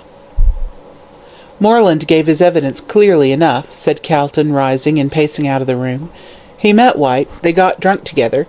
White went out of the hotel, and shortly afterwards Moreland followed with the coat, which was left behind by White, and then someone snatched it from him." "Ah, did they?" interrupted Kilsip quickly. "So Moreland says," said Calton, stopping short. "I understand. You think Moreland was not so drunk as he would make out, and that after following White outside, he put on his coat and got into the cab with him." "That is my theory." "It's ingenious enough," said the barrister, "but why should Moreland murder White? What motive had he?" "Those papers—" "Pshaw! Another idea of Gorby's," said Calton angrily. "How do you know there were any papers?" The fact is, Calton did not intend Kilsip to know that White really had papers until he heard what Fitzgerald had to tell him. "And another thing," said Calton, resuming his walk. "If your theory is correct, which I don't think it is, what became of White's coat? Has Moreland got it?" "No, he has not," answered the detective decisively. "You seem very positive about it," said the lawyer after a moment's pause. "Did you ask Moreland about it?" A reproachful look came into Kilsip's white face. "Not quite so green," he said, forcing a smile. "I thought you'd a better opinion of me than that, Mr. Calton. Ask him? No." "Then how did you find out?" "The fact is, Moreland is employed as a barman in the Kangaroo Hotel." "A barman?" echoed Calton. "And he came out here as a gentleman of independent fortune. Why, hang it, man, that in itself is sufficient to prove that he had no motive to murder White. Moreland pretty well lived on White, so what could have induced him to kill his golden goose and become a barman? Pshaw, the idea is absurd." "Well, you may be right about the matter," said Kilsip rather angrily, "and if Gorby makes mistakes I don't pretend to be infallible. But at all events, when I saw Moreland in the bar he wore a silver ring on the forefinger of his right hand." "Silver isn't a diamond." "No, but it shows that was the finger he was accustomed to wear his ring on. When I saw that I determined to search his room. I managed to do so while he was out, and found—" "A mare's nest?" Kilsip nodded. "And so your castle of cards falls to the ground," said Calton jestingly. "Your idea is absurd. Moreland no more committed the murder than I did. Why, he was too drunk on that night to do anything." "Humph, so he says." "Well, men don't calumniate themselves for nothing." "It was a lesser danger to avoid a greater one," replied Kilsip coolly. "I am sure that Moreland was not drunk on that night. He only said so to escape awkward questions as to his movements. Depend upon it, he knows more than he lets out." "Well, and how do you intend to set about the matter?" "I shall start looking for the coat first." "Ah, you think he has hidden it?" "I am pretty sure of it. My theory is this. When Moreland got out of the cab at Powlett Street—" "But he didn't," interrupted Calton angrily. "Let us suppose, for the sake of argument, that he did," said Kilsip quietly. "I say, when he left the cab he walked up Powlett Street, turned to the left down George Street, and walked back to town through the Fitzroy Gardens. Then, knowing that the coat was noticeable, he threw it away, or rather hid it, and walked out of the gardens through the town. In evening dress, more noticeable than the coat." "He wasn't in evening dress," said Kilsip quietly. "No, neither was he," observed Calton eagerly, recalling the evidence at the trial. "Another blow to your theory. The murderer was in evening dress. The cabman said so." "Yes, because he had seen Mr. Fitzgerald in evening dress a few minutes before, and thought that he was the same man who got into the cab with White." "Well, what of that?" "If you remember, the second man had his coat buttoned up. Moreland wore dark trousers, at least I suppose so, and with the coat buttoned up it was easy for the cabman to make the mistake, believing, as he did, that it was Mr. Fitzgerald." "That sounds better," said Calton thoughtfully. "And what are you going to do?" "Look for the coat in the Fitzroy Gardens." "Pshaw, a wild goose chase." "Possibly," said Kilsip as he arose to go. "And when shall I see you again?" said Calton. "Oh, tonight," said Kilsip, pausing at the door. "I had nearly forgotten. Mother Guttersnipe wants to see you." "Why? What's up?" "She's dying, and wants to tell you some secret." "Rosanna Moore, by Jove," said Calton. "She'll tell me something about her. I'll get to the bottom of this yet. All right, I'll be here at 8 o'clock. "Very well, sir," and the detective glided out. "I wonder if that old woman knows anything," said Calton to himself as he resumed his seat. "She may have overheard some conversation between White and his mistress, and intends to divulge it. Well, I'm afraid when Fitzgerald does confess, I shall know all about it beforehand." Mother Guttersnipe joins the majority. Punctual to his appointment, Kilsip called at Calton's office at 8 o'clock, in order to guide him through the squalid labyrinths of the slums. He found the barrister waiting impatiently for him. The fact is, Calton had got it into his head that Rosanna Moore was at the bottom of the whole mystery, and every new piece of evidence he discovered went to confirm his belief. When Rosanna Moore was dying, she might have confessed something to Mother Guttersnipe, which would hint at the name of the murderer, and he had a strong suspicion that the old hag had received hush money in order to keep quiet. Several times before Calton had been on the point of going to her and trying to get the secret out of her, that is, if she knew it, but now fate appeared to be playing into his hands, and a voluntary confession was much more likely to be true than one dragged piecemeal from unwilling lips. By the time Kilsip made his appearance, Calton was in a high state of excitement. "I suppose we'd better go at once," he said to Kilsip as he lit a cigar. "That old hag may go off at any moment." "She might," assented Kilsip doubtfully, "but I wouldn't be a bit surprised if she pulled through. Some of these old women have 9 lives like a cat." "Not improbable," retorted Calton as they passed into the brilliantly lighted street. "Her nature seemed to me to be essentially feline. But tell me," he went on, "what's the matter with her? Old age?" "Partly. Drink also, I think," answered Kilsip. "Besides, her surroundings are not very healthy, and her dissipated habits have pretty well settled her." "It isn't anything catching, I hope," cried the barrister with a shudder, as they passed into the crowd of Bourke Street. "Don't know, sir, not being a doctor," answered the detective stolidly. "Oh!" ejaculated Calton in dismay. "It will be all right, sir," said Kilsip reassuringly. "I've been there dozens of times, and I'm all right." "I dare say," retorted the barrister, "but I may go there once and catch it, whatever it is." "Take my word, sir, it's nothing worse than old age and drink." "Has she a doctor?"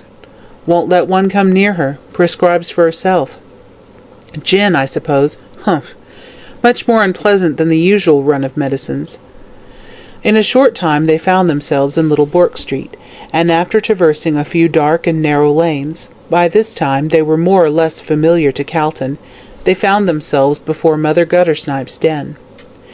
They climbed the rickety stairs, which groaned and creaked beneath their weight, and found Mother Guttersnipe lying on the bed in the corner. The elfish, black-haired child was playing cards with a slatternly-looking girl at a deal table by the faint light of a tallow candle. They both sprang to their feet as the strangers entered, and the elfish child pushed a broken chair in a sullen manner towards Mr. Calton, while the other girl shuffled into a far corner of the room and crouched down there like a dog. The noise of their entry awoke the hag from an uneasy slumber into which she had fallen. Sitting up in bed, she huddled the clothes round her. She presented such a gruesome spectacle that involuntarily Calton recoiled. Her white hair was unbound, and hung in tangled masses over her shoulders in snowy profusion. Her face, parched and wrinkled, with the hooked nose and beady black eyes, like those of a mouse, was poked forward, and her skinny arms, bare to the shoulder, were waving wildly about as she grasped at the bedclothes with her claw-like hands.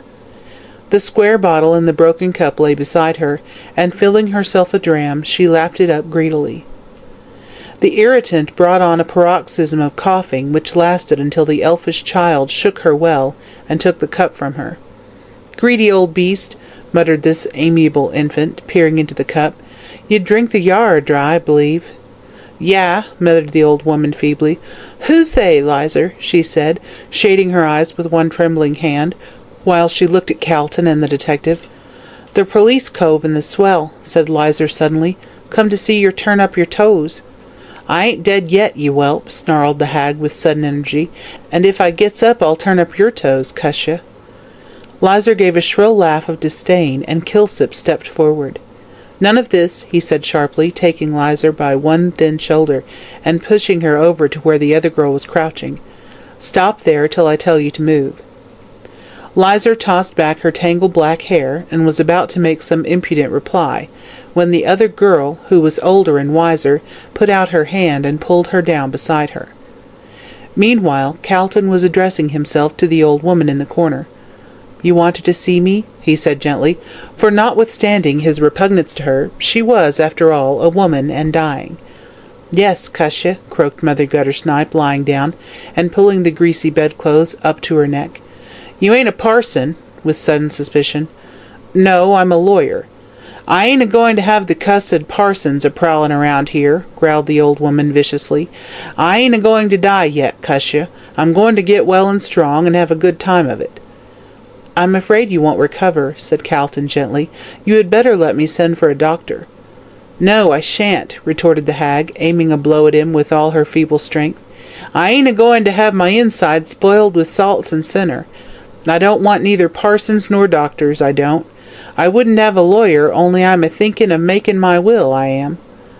"Mind I gets the watch," yelled Lizer from the corner. "If she gives it to Sal, I'll tear her eyes out." "Silence!" said Kilsip sharply, and with a muttered curse Lizer sat back in her corner. "Sharper than a serpent's tooth she are," whined the old woman, when quiet was once more restored. "That young devil'd have fed my home, and now she turns, cuss her." "Well, well," said Calton rather impatiently, "what is it you wanted to see me about?" "Don't be in such a hurry," said the hag with a scowl, "or I'm blamed if I'll tell you anything, s'help me." She was evidently growing very weak, so Calton turned to Kilsip and told him in a whisper to get a doctor. The detective scribbled a note on some paper, and giving it to Lizer, ordered her to take it. At this the other girl arose, and putting her arm in that of the child's, they left together. "Them two young hussies gone?" said Mother Guttersnipe. "Right you are, for I don't want what I've got to tell to get into the newspaper, I don't." "And what is it?" asked Calton, bending forward. The old woman took another drink of gin, and it seemed to put life into her, for she sat up in the bed and commenced to talk rapidly, as though she were afraid of dying before her secret was told. "You've been here afore," she said, pointing one skinny finger at Calton, "and you wanted to find out all about her, but you didn't. She wouldn't let me tell, for she was always a proud jade, a-flouncing round while her poor mother was a-starving."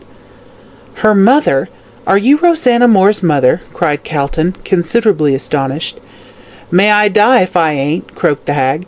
"Her poor father died of drink, cuss him, and I'm a-follerin' him to the same place in the same way. You weren't about town in the old days, or you'd have been after her, cuss you." "After Rosanna?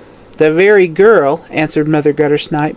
"She were on the stage, she were, and my eye, what a swell she were, with all the coves a-dying for her, and she dancing over their black arts, cuss 'em. But she was always good to me till he came." "Who came?" "He!" yelled the old woman, raising herself on her arm, her eyes sparkling with vindictive fury. "He, a-comin' around with diamonds and gold, and a-ruinin' my poor girl, and now he's held his bloomin' head up all these years as if he were a saint, cuss him, cuss him." "Whom does she mean?" whispered Calton to Kilsip. "Mean!" screamed Mother Guttersnipe, whose sharp ears had caught the muttered question. "Why, Mark Frettlby!" "Good God!" Calton rose up in his astonishment, and even Kilsip's inscrutable countenance displayed some surprise.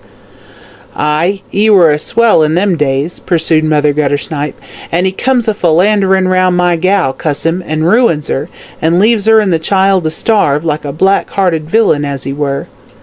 "The child? Her name?" "Bah!" retorted the hag with scorn, "as if you didn't know my granddaughter Sal." "Sal? Mark Frettlby's child?" "Yes, and as pretty a girl as the other, though she happened to be born on the wrong side of the edge. Oh, I've seen her a-sweepin' along in her silks and satins as though we were dirt, and Sal her half-sister, cuss her." Exhausted by the efforts she had made, the old woman sank back in her bed, while Calton sat dazed, thinking over the astounding revelation that had just been made. That Rosanna Moore should turn out to be Mark Frettlby's mistress he had hardly wondered at. After all, the millionaire was but a man, and in his young days had been no better and no worse than the rest of his friends. Rosanna Moore was pretty, and was evidently one of those women who, rakes at heart, prefer the untrammelled freedom of being a mistress to the sedate bondage of a wife. In questions of morality, so many people live in glass houses that there are few nowadays who can afford to throw stones. Calton did not think any the worse of Frettlby for his youthful follies. But what did surprise him was that Frettlby should be so heartless as to leave his child to the tender mercies of an old hag like Mother Guttersnipe. It was so entirely different from what he knew of the man that he was inclined to think that the old woman was playing him a trick. "Did Mark Frettlby know that Sal was his child?" he asked. "Not he," snarled Mother Guttersnipe in an exultant tone. "He thought she was dead, he did, after Rosanna gave him the go-by." "And why did you not tell him?" "'Cause I wanted to break his heart if he had any," said the old beldame vindictively. "Sal was a-going wrong as fast as she could till she was took from me. If she had gone and got into quod, I'd have gone to him and said, 'Look at your daughter, how I've ruined her as you did mine.'" "You wicked woman," said Calton, revolted at the malignity of the scheme. You sacrificed an innocent girl for this." "None of your preachin'," retorted the hag sullenly. "I ain't been brought up for a saint, I ain't, and I wanted to pay him out. He paid me well to my old tongue about my daughter, and I got it 'ere," laying her hand on the pillow. "All gold, good gold, and mine, cuss me." Calton rose. He felt quite sick at this exhibition of human depravity, and longed to be away. As he was putting on his hat, however, the two girls entered with the doctor, who nodded to Kilsip, cast a sharp, scrutinizing glance at Calton, and then walked over to the bed. The two girls went back to their corner, and waited in silence for the end. Mother Guttersnipe had fallen back in the bed, with one claw-like hand clutching the pillow, as if to protect her beloved gold, and over her face a deathly paleness was spreading, which told the practised eye of the doctor that the end was near. He knelt down beside the bed for a moment, holding the candle to the dying woman's face. She opened her eyes and muttered drowsily, "Who's you? Get out!" But then she seemed to grasp the situation again, and she started up with a shrill yell, which made the hearers shudder, it was so weird and eerie. "My money!" she yelled, clasping the pillow in her skinny arms. "It's all mine! You shan't have it, cuss ye!" The doctor arose from his knees and shrugged his shoulders. "Not worth while doing anything," he said coolly. "She'll be dead soon." The old woman, mumbling over her pillow, caught the word, and burst into tears. "Dead! Dead! My poor Rosanna, with her golden hair, always loving her poor mother till he took her away, and she came back to die, oh!" Her voice died away in a long, melancholy wail, that made the two girls in the corner shiver, and put their fingers in their ears. "My good woman," said the doctor, bending over the bed, "would you not like to see a minister?" She looked at him with her bright, beady eyes, already somewhat dimmed with the mists of death, and said, in a harsh, low whisper, "Why?" "Because you have only a short time to live," said the doctor gently. "You are dying." Mother Guttersnipe sprang up and seized his arm with a scream of terror. "Dying! Dying! No! No!" she wailed, clawing his sleeve. "I ain't fit to die. Cuss me! Save me! Save me! I don't know where I'd go to, so help me! Save me!" The doctor tried to remove her hands, but she held on with wonderful tenacity. "It is impossible," he said briefly. The hag fell back in her bed. "I'll give you money to save me," she shrieked. "Good money. All mine, all mine. See here, sovereigns." And tearing her pillow open, she took out a canvas bag, and from it poured a gleaming stream of gold. Gold, gold! It rolled all over the bed, over the floor, away into the dark corners, yet no one touched it, so enchanted were they by the horrible spectacle of the dying woman clinging to life. She clutched some of the shining pieces, and held them up to the three men as they stood silently beside the bed, but her hands trembled so that sovereigns kept falling from them on the floor with metallic clinks. "All mine, all mine!" she shrieked loudly. "Give me my life! Gold! Money! Cuss ye! I sold my soul for it! Save me! Give me my life!" And with trembling hands she tried to force the gold on them. They said no word, but stood silently looking at her, while the two girls in the corner clung together and trembled with fear. "Don't look at me! Don't!" cried the hag, falling down again amid the shining gold. "You want me to die! I shan't! I shan't! Give me my gold!" clawing at the scattered sovereigns. "I'll take it with me! I shan't die! God! God!" whimpering. "I ain't done nothing! Let me live! Give me a Bible! Save me! God cuss it! God! God!" She fell back on the bed, a corpse. The faint light of the candle flickered on the shining gold, and on the dead face, framed in tangled white hair, while the three men, sick at heart, turned away in silence to seek assistance, with that wild cry still ringing in their ears. "God save me! God!" Mark Frettleby has a visitor. According to the copybooks of our youth, procrastination is the thief of time. Now Brian found the truth of this. He had been in town almost a week, but he had not yet been to see Calton. Each morning, or something very near it, he set out, determined to go direct to Chancery Lane, but he never arrived there. He had returned to his lodgings in East Melbourne, and had passed his time either in the house or in the garden. When perhaps business connected with the sale of his station compelled his presence in town, he drove straight there and back. Curiously enough, he shrank from meeting any of his friends. He felt keenly his recent position in the prisoner's dock, and even when walking by the Yarra, as he frequently did, he was conscious of an uneasy feeling, a feeling that he was an object of curiosity, and that people turned to look at him out of a morbid desire to see one who had been so nearly hanged for murder. As soon as his station should be sold and he married to Madge, he determined to leave Australia and never set foot on it again. But until he could leave the place he would see no one, nor would he mix with his former friends, so great was his dread of being stared at. Mrs. Sampson, who had welcomed him back with shrill exclamations of delight, was loud in her expressions of disapproval as to the way he was shutting himself up. "Your eyes being hollow," said the sympathizing Cricket, "it is natural. It's want of air, which my husband's uncle, being a druggist and well-to-do in Collingwood, sees thou a want of oxygen, being a French name, as he called the atmosphere, were fearful for pulling people down, and making 'em go off their food, which you hardly eats anything, and not being a butterfly, it's expected as your appetite would be larger." "Oh, I'm all right," said Brian, absently lighting a cigarette, and only half listening to his landlady's garrulous chatter. "But if anyone calls, tell them I'm not in. I don't want to be bothered by visitors." "Being as wise a thing as Solomon ever said," answered Mrs. Sampson energetically, "which no doubt he was in good health when seeing the Queen of Sheba as necessary when anyone calls, and not feeling disposed to speak, which I'm often that way myself on occasions, my spirits being low, as I've heard soda water to have that effect on 'em, which you takes it with a dash of brandy, though to be sure that might be the cause of your want of life, and drat that bell," she finished, hurrying out of the room as the front door bell sounded, "which my legs is a-giving way under me through being overworked." Meanwhile, Brian sat and smoked contentedly, much relieved by the departure of Mrs. Sampson, with her constant chatter, but he soon heard her mount the stairs again, and she entered the room with a telegram, which she handed to her lodger. "'Opin' it don't contain bad news," she said as she retreated to the door again, "which I don't like 'em having had a shock in early life, through one having come unexpected, as my uncle's grandfather were dead, having perished of consumption, our family all being disposed to the disease. And now, if you'll excuse me, sir, I'll get to my dinner, being in the habit of taking my meals regular, and I studies my inside carefully, being easily upset, through which I never could be a sailor."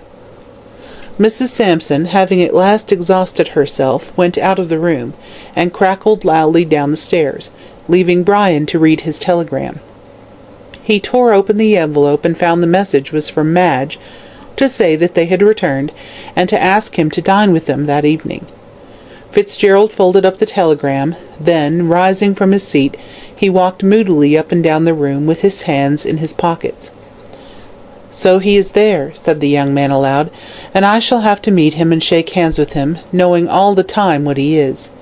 If it were not for Madge, I'd leave this place at once, but after the way she stood by me in my trouble, I should be a coward if I did so." It was as Madge had predicted. Her father was unable to stay long in one place, and had come back to Melbourne a week after Brian had arrived. The pleasant party at the station was broken up, and like the graves of a household, the guests were scattered far and wide.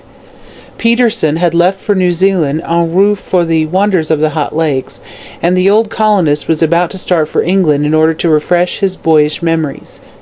Mr. and Mrs. Rolleston had come back to Melbourne, where the wretched Felix was compelled once more to plunge into politics, and Dr. Chinston had resumed his usual routine of fees and patients. Madge was glad to be back in Melbourne again, as now that her health was restored she craved for the excitement of town life. It was now more than 3 months since the murder, and the 9 days' wonder was a thing of the past. The possibility of a war with Russia was the one absorbing topic of the hour, and the colonists were busy preparing for the attack of a possible enemy. As the Spanish kings had drawn their treasures from Mexico and Peru, so might the White Tsar lay violent hands on the golden stores of Australia, But here there were no uncultured savages to face, but the sons and grandsons of men who had dimmed the glories of the Russian arms at Alma and Balaclava. So in the midst of stormy rumours of wars, the tragic fate of Oliver White was quite forgotten. After the trial, everyone, including the detective office, had given up the matter, and mentally relegated it to the list of undiscovered crimes. In spite of the utmost vigilance, nothing new had been discovered, and it seemed likely that the assassin of Oliver White would remain a free man. There were only two people in Melbourne who still held the contrary opinion, and they were Calton and Kilsip. Both these men had sworn to discover this unknown murderer, who struck his cowardly blow in the dark, and, though there seemed no possible chance of success, yet they worked on. Kilsip suspected Roger Morland, the boon companion of the dead man, but his suspicions were vague and uncertain, and there seemed little hope of verifying them. The barrister did not as yet suspect any particular person, though the deathbed confession of Mother Guttersnipe had thrown a new light on the subject. But he thought that when Fitzgerald told him the secret which Rosanna Moore had confided to his keeping, the real murderer would soon be discovered, or at least some clue would be found that would lead to his detection. So, as the matter stood at the time of Mark Frettlby's return to Melbourne, Mr. Calton was waiting for Fitzgerald's confession before making a move, while Kilsip worked stealthily in the dark, searching for evidence against Morland. On receiving Madge's telegram, Brian determined to go down in the evening, but not to dinner, so he sent a reply to Madge to that effect. He did not want to meet Mark Frettlby, but did not, of course, tell this to Madge, so she had her dinner by herself, as her father had gone to his club, and the time of his return was uncertain. After dinner, she wrapped a light cloak round her, and repaired to the veranda to wait for her lover. The garden looked charming in the moonlight, with the black, dense cypress trees standing up against the sky, and the great fountain splashing cool and silvery. There was a heavily foliaged oak by the gate, and she strolled down the path and stood under it in the shadow, listening to the whisper and rustle of its multitudinous leaves. It is curious the unearthly glamour which moonlight seems to throw over everything, and though Madge knew every flower, tree, and shrub in the garden, yet they all looked weird and fantastical in the cold white light. She went up to the fountain, and, seating herself on the edge, amused herself by dipping her hand into the chilly water, and letting it fall, like silver rain, back into the basin. Then she heard the iron gate open and shut with a clash, and, springing to her feet, saw someone coming up the path in a light coat and soft, wide-awake hat. "Oh, it's you at last, Brian," she cried, as she ran down the path to meet him. "Why did you not come before?"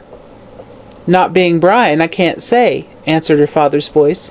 Madge burst out laughing. "What an absurd mistake!" she cried. "Why, I thought you were Brian." "Indeed?" "Yes, in that hat and coat I couldn't tell the difference in the moonlight." "Oh," said her father with a laugh, pushing his hat back, "moonlight is necessary to complete the spell, I suppose." "Of course," answered his daughter. "If there were no moonlight, alas for lovers." "Alas, indeed," echoed her father. "They would become as extinct as the moa. But where are your eyes, Puss, when you take an old man like me for your gay young Lochinvar?" "Well, really, Papa," answered Madge deprecatingly, "you do look so like him in that coat and hat that I could not tell the difference till you spoke." "Nonsense, child," said Frettlby roughly. "You are fanciful." And turning on his heel, he walked rapidly towards the house, leaving Madge staring after him in astonishment, as well she might, for her father had never spoken to her so roughly before. Wondering at the cause of his sudden anger, she stood spellbound, until there came a step behind her and a soft low whistle. She turned with a scream, and saw Brian smiling at her. "Oh, it's you," she said with a pout, as he caught her in his arms and kissed her. "Only me," said Brian ungrammatically. "Disappointing, isn't it?" "Oh, fearfully," answered the girl with a gay laugh, as arm in arm they walked towards the house. "But do you know I made such a curious mistake just now? I thought Papa was you." "How strange," said Brian absently, for indeed he was admiring her charming face, which looked so pure and sweet in the moonlight. "Yes, wasn't it?" she replied. "He had on a light coat and a soft hat, just like you wear sometimes, and as you are both the same height, I took you for one another." Brian did not answer, but there was a cold feeling at his heart as he saw a possibility of his worst suspicions being confirmed, for just at that moment there came into his mind the curious coincidence of the man who got into the hansom cab being dressed similarly to himself. What if— "Nonsense," he said aloud, rousing himself out of the train of thought the resemblance had suggested. "I'm sure it isn't," said Madge, who had been talking about something else for the last 5 minutes. "You are a very rude young man." "I beg your pardon," said Brian, waking up. "You were saying—" "That the horse is the most noble of all animals. Exactly." "I don't understand—" began Brian, rather puzzled. "Of course you don't," interrupted Madge petulantly, "considering I've been wasting my eloquence on a deaf man for the last 10 minutes, and very likely lame as well as deaf." And to prove the truth of the remark, she ran up the path with Brian after her. He had a long chase of it, for Madge was nimble and better acquainted with the garden than he was, but at last he caught her just as she was running up the steps into the house, and then history repeats itself. They went into the drawing-room and found that Mr. Frettlby had gone up to his study, and did not want to be disturbed. Madge sat down to the piano, but before she struck a note, Brian took both her hands prisoners. "Madge," he said gravely, as she turned round, "what did your father say when you made that mistake?" "He was very angry," she answered, "quite cross. I'm sure I don't know why." Brian sighed as he released her hands, and was about to reply when the visitor's bell sounded. They heard the servants answer it, and then someone was taken upstairs to Mr. Frettlby's study. When the coachman came in to light the gas, Madge asked who it was that had come to the door. "I don't know, miss," he answered, "but he said he wanted to see Mr. Frettlby particularly, so I took him up to the study." "But I thought papa said he was not to be disturbed." "Yes, miss, but the gentleman had an appointment with him." "Poor papa," sighed Madge, turning again to the piano. "He has always got such a lot to do." Left to themselves, Madge began playing Waldteufel's Last New Valse, a dreamy, haunting melody with a touch of sadness in it, and Brian, lying lazily on the sofa, listened. Then she sang a gay little French song about love and a butterfly, with a mocking refrain, which made Brian laugh. "A memory of Offenbach," he said, rising and coming over to the piano. "We certainly can't reproach the French in writing these airy trifles." "They're unsatisfactory, I think," said Madge, running her fingers over the keys. "They mean nothing." "Of course not," he replied, "but don't you remember that De Quincey says there is no moral, either big or little, in the Iliad?" "Well, I think there's more music in Barbara Allen than all those frothy things," said Madge with fine scorn. "Come and sing it." "A 5-act funeral it is," groaned Brian as he rose to obey. "Let's have Gary Owen instead." Nothing else, however, would suit the capricious young person at the piano, so Brian, who had a pleasant voice, sang the quaint old ditty of cruel Barbara Allen, who treated her dying love with such disdain. "Sir John Graham was an ass," said Brian when he had finished, "or instead of dying in such a silly manner, he'd have married her right off, without asking her permission." "I don't think she was worth marrying," replied Madge, opening a book of Mendelssohn's duets, "or she wouldn't have made such a fuss over her health not being drunk." "Depend upon it, she was a plain woman," remarked Brian gravely, "and was angry because she wasn't toasted among the rest of the country belles. I think the young man had a narrow escape. She'd always have reminded him about that unfortunate oversight."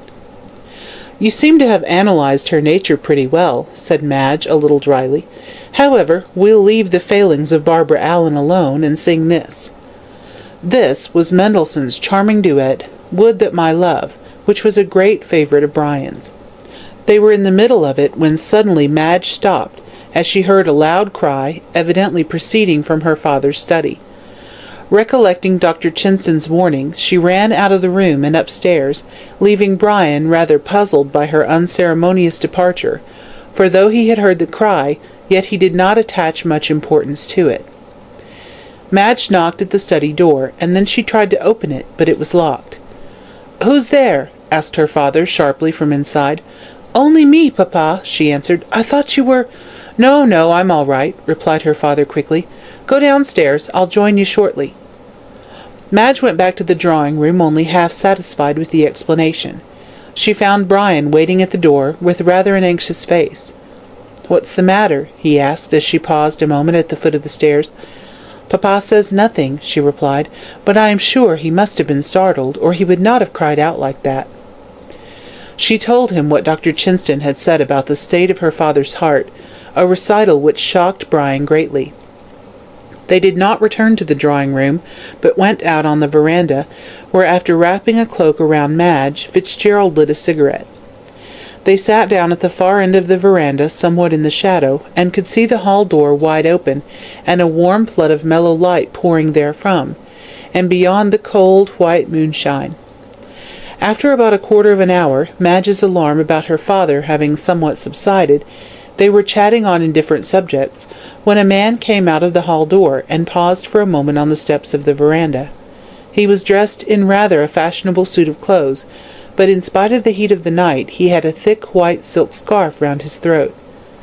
"That's rather a cool individual," said Brian, removing his cigarette from between his lips. "I wonder what— Good God!" he cried, rising to his feet as the stranger turned round to look at the house, and took off his hat for a moment. "Roger Moreland!" The man started, and looked quickly round into the dark shadow of the veranda where they were seated. Then, putting on his hat, he ran quickly down the path, and they heard the gate clang after him. Madge felt a sudden fear at the expression on Brian's face, as revealed by a ray of moonlight streaming full on it. "Who is Roger Moreland?" she asked, touching his arm. "Ah, I remember," with sudden horror. "Oliver White's friend." "Yes," in a hoarse whisper, "and one of the witnesses at the trial."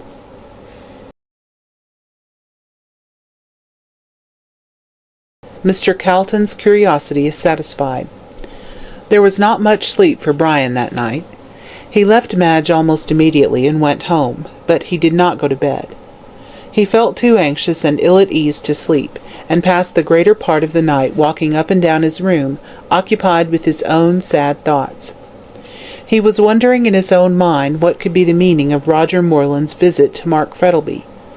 All the evidence that he had given at the trial was that he had met White, and had been drinking with him during the evening. White then went out, and that was the last Moreland had seen of him. Now the question was, what did he go to see Mark Frettlby for? He had no acquaintance with him, and yet called by appointment. It is true that he might have been in poverty, and the millionaire being well known as an extremely generous man, Moreland might have called on him for money. But then the cry which Frettlby had given after the interview had lasted a short time proved that he had been startled. Madge had gone upstairs and found the door locked, her father refusing her admission. Now why was he so anxious Moreland should not be seen by anyone? That he had made some startling revelation was certain, and Fitzgerald felt sure that it was in connection with the Hansom Cab murder case. He wearied himself with conjectures about the matter, and towards daybreak threw himself, dressed as he was, on the bed, and slept heavily till 12 o'clock the next day. When he arose and looked at himself in the glass, he was startled at the haggard and worn appearance of his face. The moment he was awake, his mind went back to Mark Frettlby and the visit of Roger Moreland.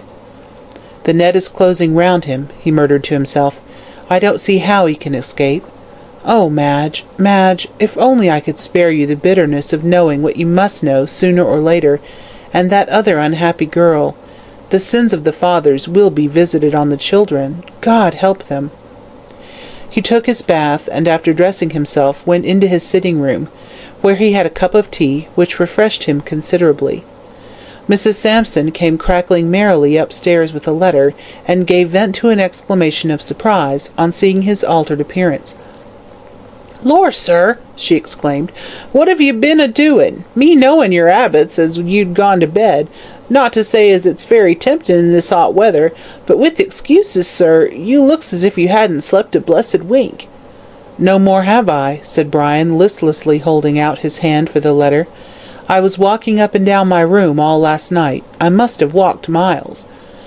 "Ah, how that puts me in mind of my poor husband," chirped the cricket. "Being a printer, and accustomed like a howl to the darkness, when he was home for the night he walked up and down till he wore out the carpet, being an expensive one, as I had on my marriage, and the only way I could stop him was by giving him something soothing, which you, sir, ought to try. Whiskey, hot, with lemon and sugar. But I've heard tell is chloroform. No, damn it, said Brian hastily, startled out of his politeness. I've had enough of that. Aching teeth, no doubt, said the landlady, going to the door, which I'm often taken that way myself, decayed teeth running in the family, though to be sure mine are stronger than former, a lodger of mine having been a dentist, and doing them beautiful, instead of paying rent, not having ready cash, his boxes being filled with bricks on his departure from the house. As Brian did not appear particularly interested in these domestic reminiscences, and seemed as if he wanted to be left alone, Mrs. Sampson, with a final crackle, went downstairs and talked with a neighbour in the kitchen as to the desirability of drawing her money out of the savings bank, in case the Russians should surprise and capture Melbourne. Brian, left alone, stared out of the window at the dusty road and the black shadows cast by the tall poplars in front of the house. "I must leave this place," he said to himself. "Every chance remark seems to bear on the murder, and I'm not anxious to have it constantly by my side like a skeleton at the feast." Suddenly he recollected the letter which he held in his hand, and which he now looked at for the first time. It proved to be from Madge, and tearing it open hastily, he read, "I cannot understand what is the matter with Papa," she wrote. "Ever since that man Moreland left last night, he has shut himself up in his study, and is writing there hour after hour. I went up this morning, but he would not let me in. He did not come down to breakfast, and I am getting seriously alarmed. Come down tomorrow and see me, for I am anxious about his state of health, and I am sure that Moreland told him something which has upset him." "Writing," said Brian, as he put the letter in his pocket. "What about, I wonder? Perhaps he is thinking of committing suicide. If so, I for one will not stop him. It is a horrible thing to do, but it would be acting for the best under the circumstances." In spite of his determination to see Calton and tell all, Fitzgerald did not go near him that day. He felt ill and weary, the want of sleep and mental worry telling on him terribly, and he looked 10 years older than he did before the murder of White. It is trouble which draws lines on the smooth forehead and furrows round the mouth. If a man has any mental worry, his life becomes a positive agony to him. Mental tortures are quite as bad as physical ones, if not worse. The last thing before dropping off to sleep is the thought of trouble, and with the first faint light of dawn it returns and hammers all day at the weary brain. But while a man can sleep, life is rendered at least endurable, and of all the blessings which Providence has bestowed, there is none so precious as that same sleep, which, as wise Sancho Panza says, wraps every man like a cloak. Brian felt the need of rest, so sending a telegram to Calton to call on him in the morning, and another to Madge that he would be down to luncheon next day, he stayed indoors all day, and amused himself with smoking and reading. He went to bed early, and succeeded in having a sound sleep, so when he awoke next morning he felt considerably refreshed and invigorated. He was having his breakfast at 8:30, when he heard the sound of wheels, and immediately afterwards a ring at the bell. He went to the window, and saw Calton's trap was at the door. The owner was shortly afterwards shown into the room. "Well, you are a nice fellow," cried Calton, after greetings were over. "Here I've been waiting for you with all the patience of Job, thinking you were still up country." "Will you have some breakfast?" asked Brian, laughing at his indignation. "What have you got?" said Calton, looking over the table. "Ham and eggs. Your landlady's culinary ideas are very limited." "Most landladies' ideas are," retorted Fitzgerald, resuming his breakfast. "Unless heaven invents some new animal, lodgers will go on getting beef and mutton, alternated with hash, until the end of the world." "When one is in Rome, one mustn't speak ill of the Pope," answered Calton with a grimace. "Do you think your landlady could supply me with brandy and soda?" "I think so," answered Fitzgerald, rising and ringing the bell. "But isn't it rather early for that sort of thing?" "There's a proverb about glass houses," said Calton severely, "which applies to you in this particular instance." Whereupon Fitzgerald laughed, and Calton, having been supplied with what he required, prepared to talk business. "I need hardly tell you how anxious I am to hear what you've got to say," he said, leaning back in his chair. "But I may as well tell you that I am satisfied that I know half of your secret already." "Indeed!" Fitzgerald looked astonished. "In that case I need not—" "Yes, you need," retorted Calton. "I told you I only know half." "Which half?" Rather difficult to answer. However, I'll tell you what I know, and you can supply all deficiencies. I am quite ready. Go on. Stop." He arose and closed the door carefully. "Well," resuming his seat, "Mother Guttersnipe died the other night." "Is she dead?" "As a doornail," answered Calton calmly, "and a horrible deathbed it was. Her screams ring in my ears yet.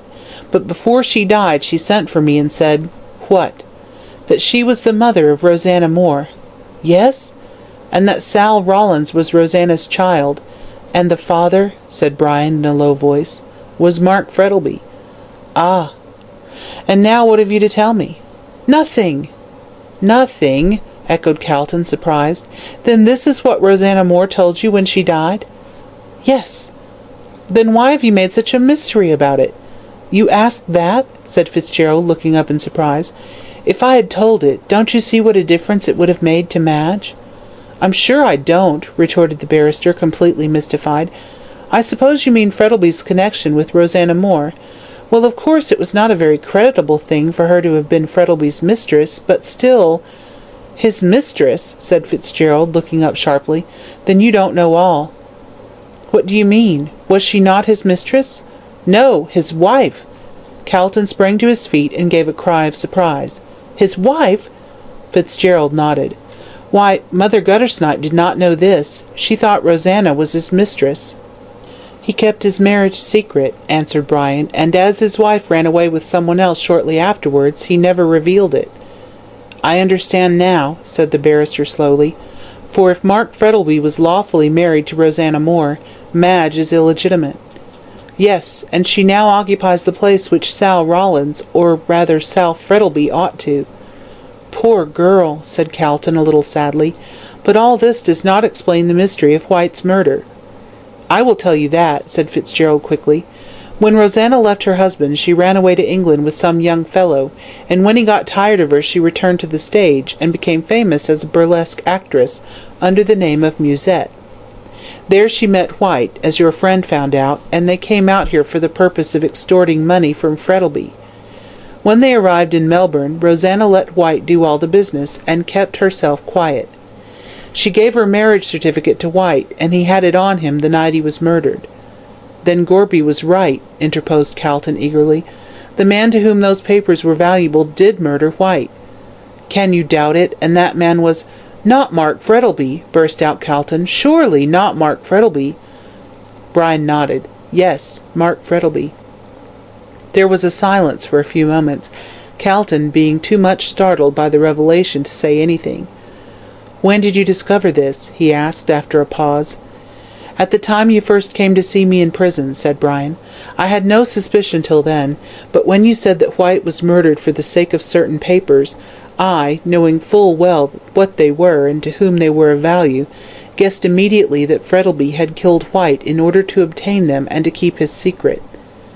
"There can be no doubt of it," said the barrister with a sigh. "So this is the reason Frettlby wanted Madge to marry White. Her hand was to be the price of his silence. When he withdrew his consent, White threatened him with exposure.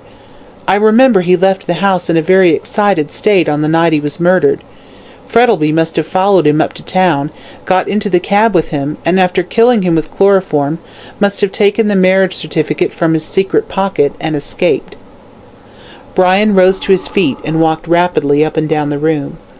"Now you can understand what a hell my life has been for the last few months," he said, "knowing that he had committed the crime, and yet I had to sit with him, eat with him, and drink with him, with the knowledge that he was a murderer, and Madge, his daughter—" Just then a knock came to his door, and Mrs. Sampson entered it with a telegram, which she handed to Brian. He tore it open as she withdrew, and glancing over it, gave a cry of horror, and let it flutter to his feet. Calton turned rapidly on hearing his cry, and seeing him fall into a chair with a white face, snatched up the telegram and read it. When he did so, his face grew as pale and startled as Fitzgerald's, and lifting his hand, he said solemnly, "It is the judgment of God." Nemesis. Men, according to the old Greek, are the sport of the gods, who, enthroned on high Olympus, put evil desires into the hearts of mortals, and when evil actions were the outcome of evil thoughts, amused themselves by watching the ineffectual efforts made by their victims to escape a relentless deity called Nemesis, who exacted a penalty for their evil deeds. It was no doubt very amusing to the gods, but it is questionable if the men found it so. They had their revenge, however, for weary of plaguing puny mortals, who whimpered and cried when they saw how they could not escape. The inevitable Nemesis turned her attention from actors to spectators, and made a clean sweep of the whole Olympian hierarchy. She smashed their altars, pulled down their statues, and after she had completed her malicious work, found that she had, vulgarly speaking, been cutting off her nose to spite her face, for she too became an object of derision and of disbelief, and was forced to retire to the same obscurity to which she had relegated the other deities.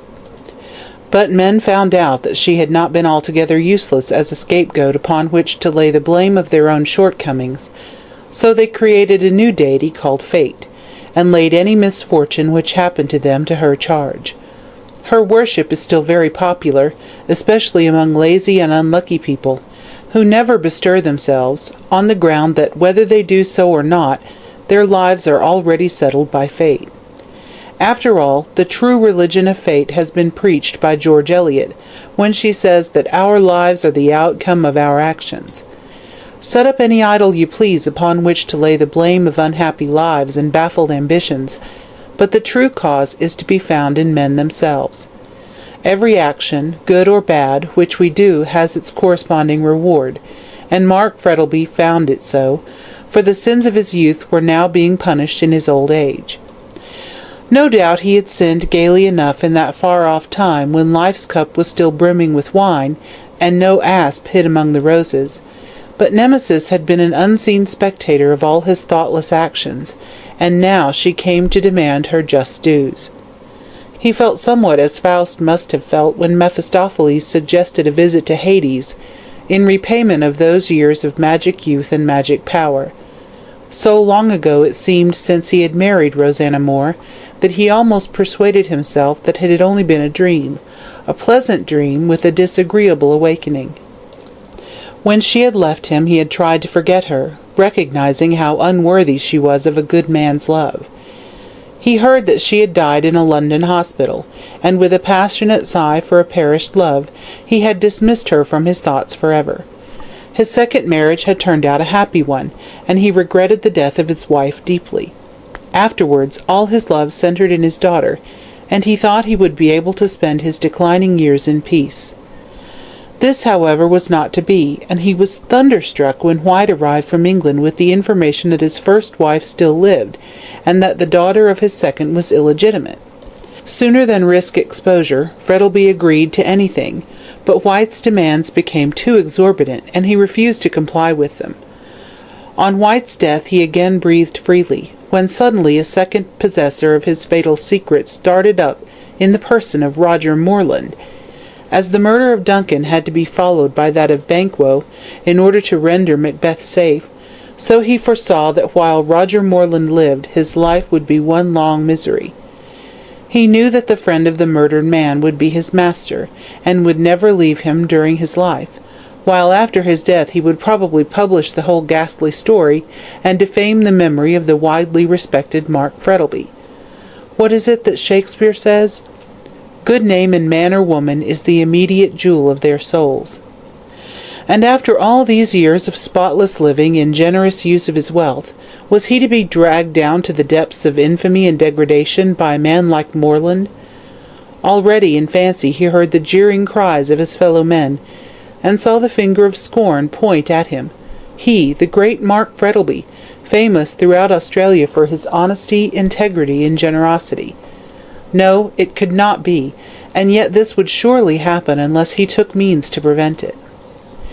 The day after he had seen Morland, and knew that his secret was no longer safe, since it was in the power of a man who might reveal it at any moment in a drunken fit, or out of sheer maliciousness, he sat at his desk writing.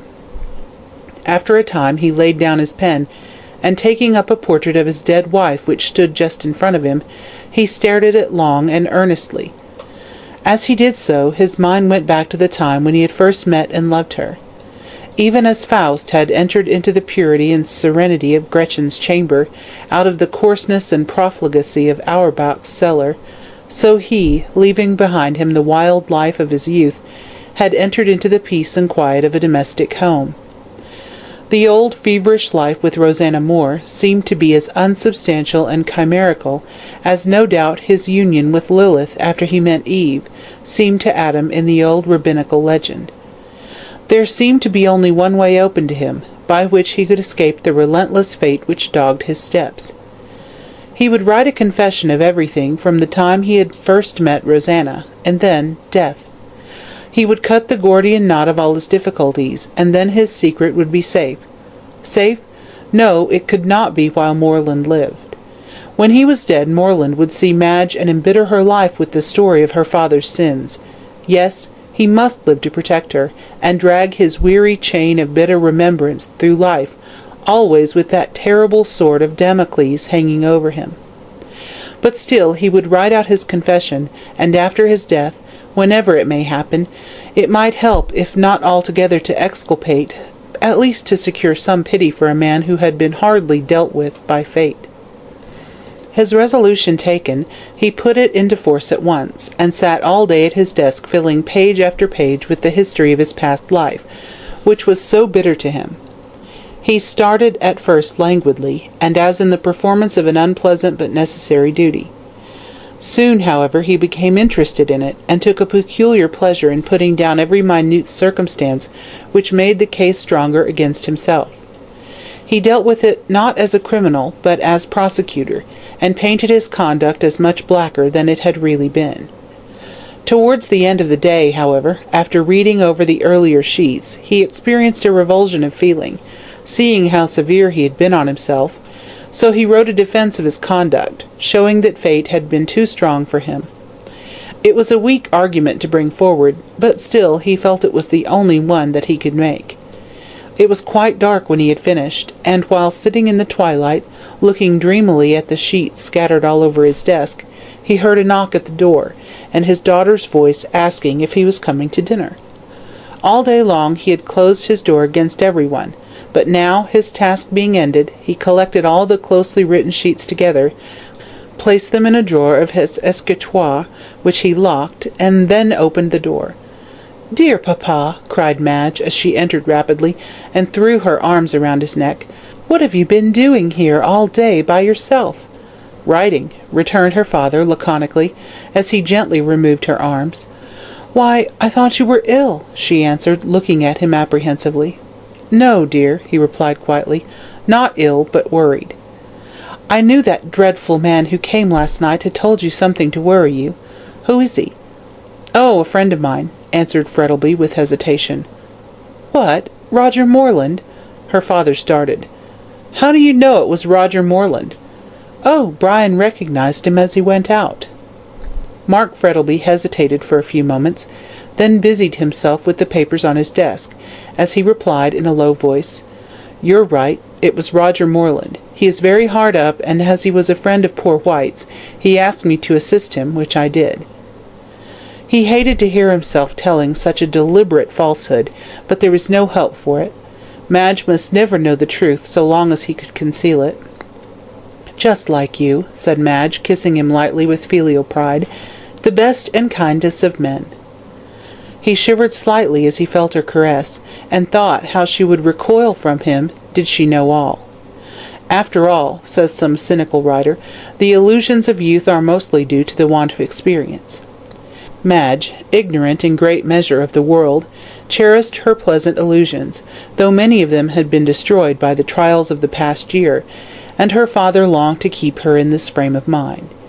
"Now go down to dinner, my dear," he said, leading her to the door. "I will follow soon." "Don't be long," replied his daughter, "or I shall come up again." And she ran down the stairs, her heart feeling strangely light. Her father looked after her until she vanished, then, heaving a regretful sigh, returned to his study, and taking out the scattered papers, fastened them together and endorsed them. "My confession." He then placed them in an envelope, sealed it, and put it back in the desk. "If all that is in that packet were known," he said aloud, as he left the room, "what would the world say?" That night he was singularly brilliant at the dinner table. Generally a very reticent and grave man, on this night he laughed and talked so gaily that the very servants noticed the change. The fact was he felt a sense of relief at having unburdened his mind, and felt as though, by writing out that confession, he had laid the spectre which had haunted him for so long. His daughter was delighted at the change in his spirits, but the old Scotch nurse, who had been in the house since Madge was a baby, shook her head. "He's fey," she said gravely. "He's not long for the world." Of course she was laughed at. People who believe in presentiments generally are, but nevertheless she held firmly to her opinion. Mr. Frettlby went to bed early that night, the excitement of the last few days and the feverish gaiety in which he had lately indulged proving too strong for him. No sooner had he laid his head on his pillow than he dropped off to sleep at once, and forgot in placid slumber the troubles and worries of his waking hours. It was only 9 o'clock, so Madge stayed by herself in the great drawing-room, and read a new novel, which was then creating a sensation, called Sweet Violet Eyes. It belied its reputation, however, for it was very soon thrown down on the table with a look of disgust, and rising from her seat, Madge walked up and down the room, and wished some good fairy would hint to Brian that he was wanted. If man is a gregarious animal, how much more, then, is a woman? This is not a conundrum, but a simple truth. A female Robinson Crusoe, says a writer who prided himself on being a keen observer of human nature, a female Robinson Crusoe would have gone mad for want of something to talk to. This remark, though severe, nevertheless contains several grains of truth, for women as a rule talk more than men. They are more sociable, and a Miss Misanthrope, in spite of Justin McCarthy's, is unknown, at least in civilized communities. Miss Frettlby, being neither misanthropic nor dumb, began to long for someone to talk to, and ringing the bell, ordered Sal to be sent in. The two girls had become great friends, and Madge, though by 2 years the younger, assumed the role of mentor, and under her guidance Sal was rapidly improving. It was a strange irony of fate which brought together these two children of the same father, each with such different histories, the one reared in luxury and affluence, never having known want, the other dragged up in the gutter, all unsexed and besmirched by the life she had led. The whirligig of time brings in its revenges, and it was the last thing in the world Mark Frettlby would have thought of seeing, Rosanna Moore's child, whom he fancied dead, under the same roof as his daughter Madge. On receiving Madge's message, Sal came to the drawing-room, and the two were soon chatting amicably together. The room was almost in darkness, only one lamp being lighted, Mr. Frettlby very sensibly detesting gas with its glaring light, and had nothing but lamps in his drawing-room. At the end of the apartment, where Sal and Madge were seated, there was a small table. On it stood a large lamp with an opaque globe, which, having a shade over it, threw a soft and subdued circle of light round the table, leaving the rest of the room in a kind of semi-darkness. Near this sat Madge and Sal, talking gaily, and away on the left-hand side they could see the door open, and a warm flood of light pouring in from the hall. They had been talking together for some time, when Sal's quick ear caught a footfall on the soft carpet, and turning rapidly, she saw a tall figure advancing down the room. Madge saw it too, and started up in surprise on recognizing her father. He was clothed in his dressing-gown, and carried some papers in his hand.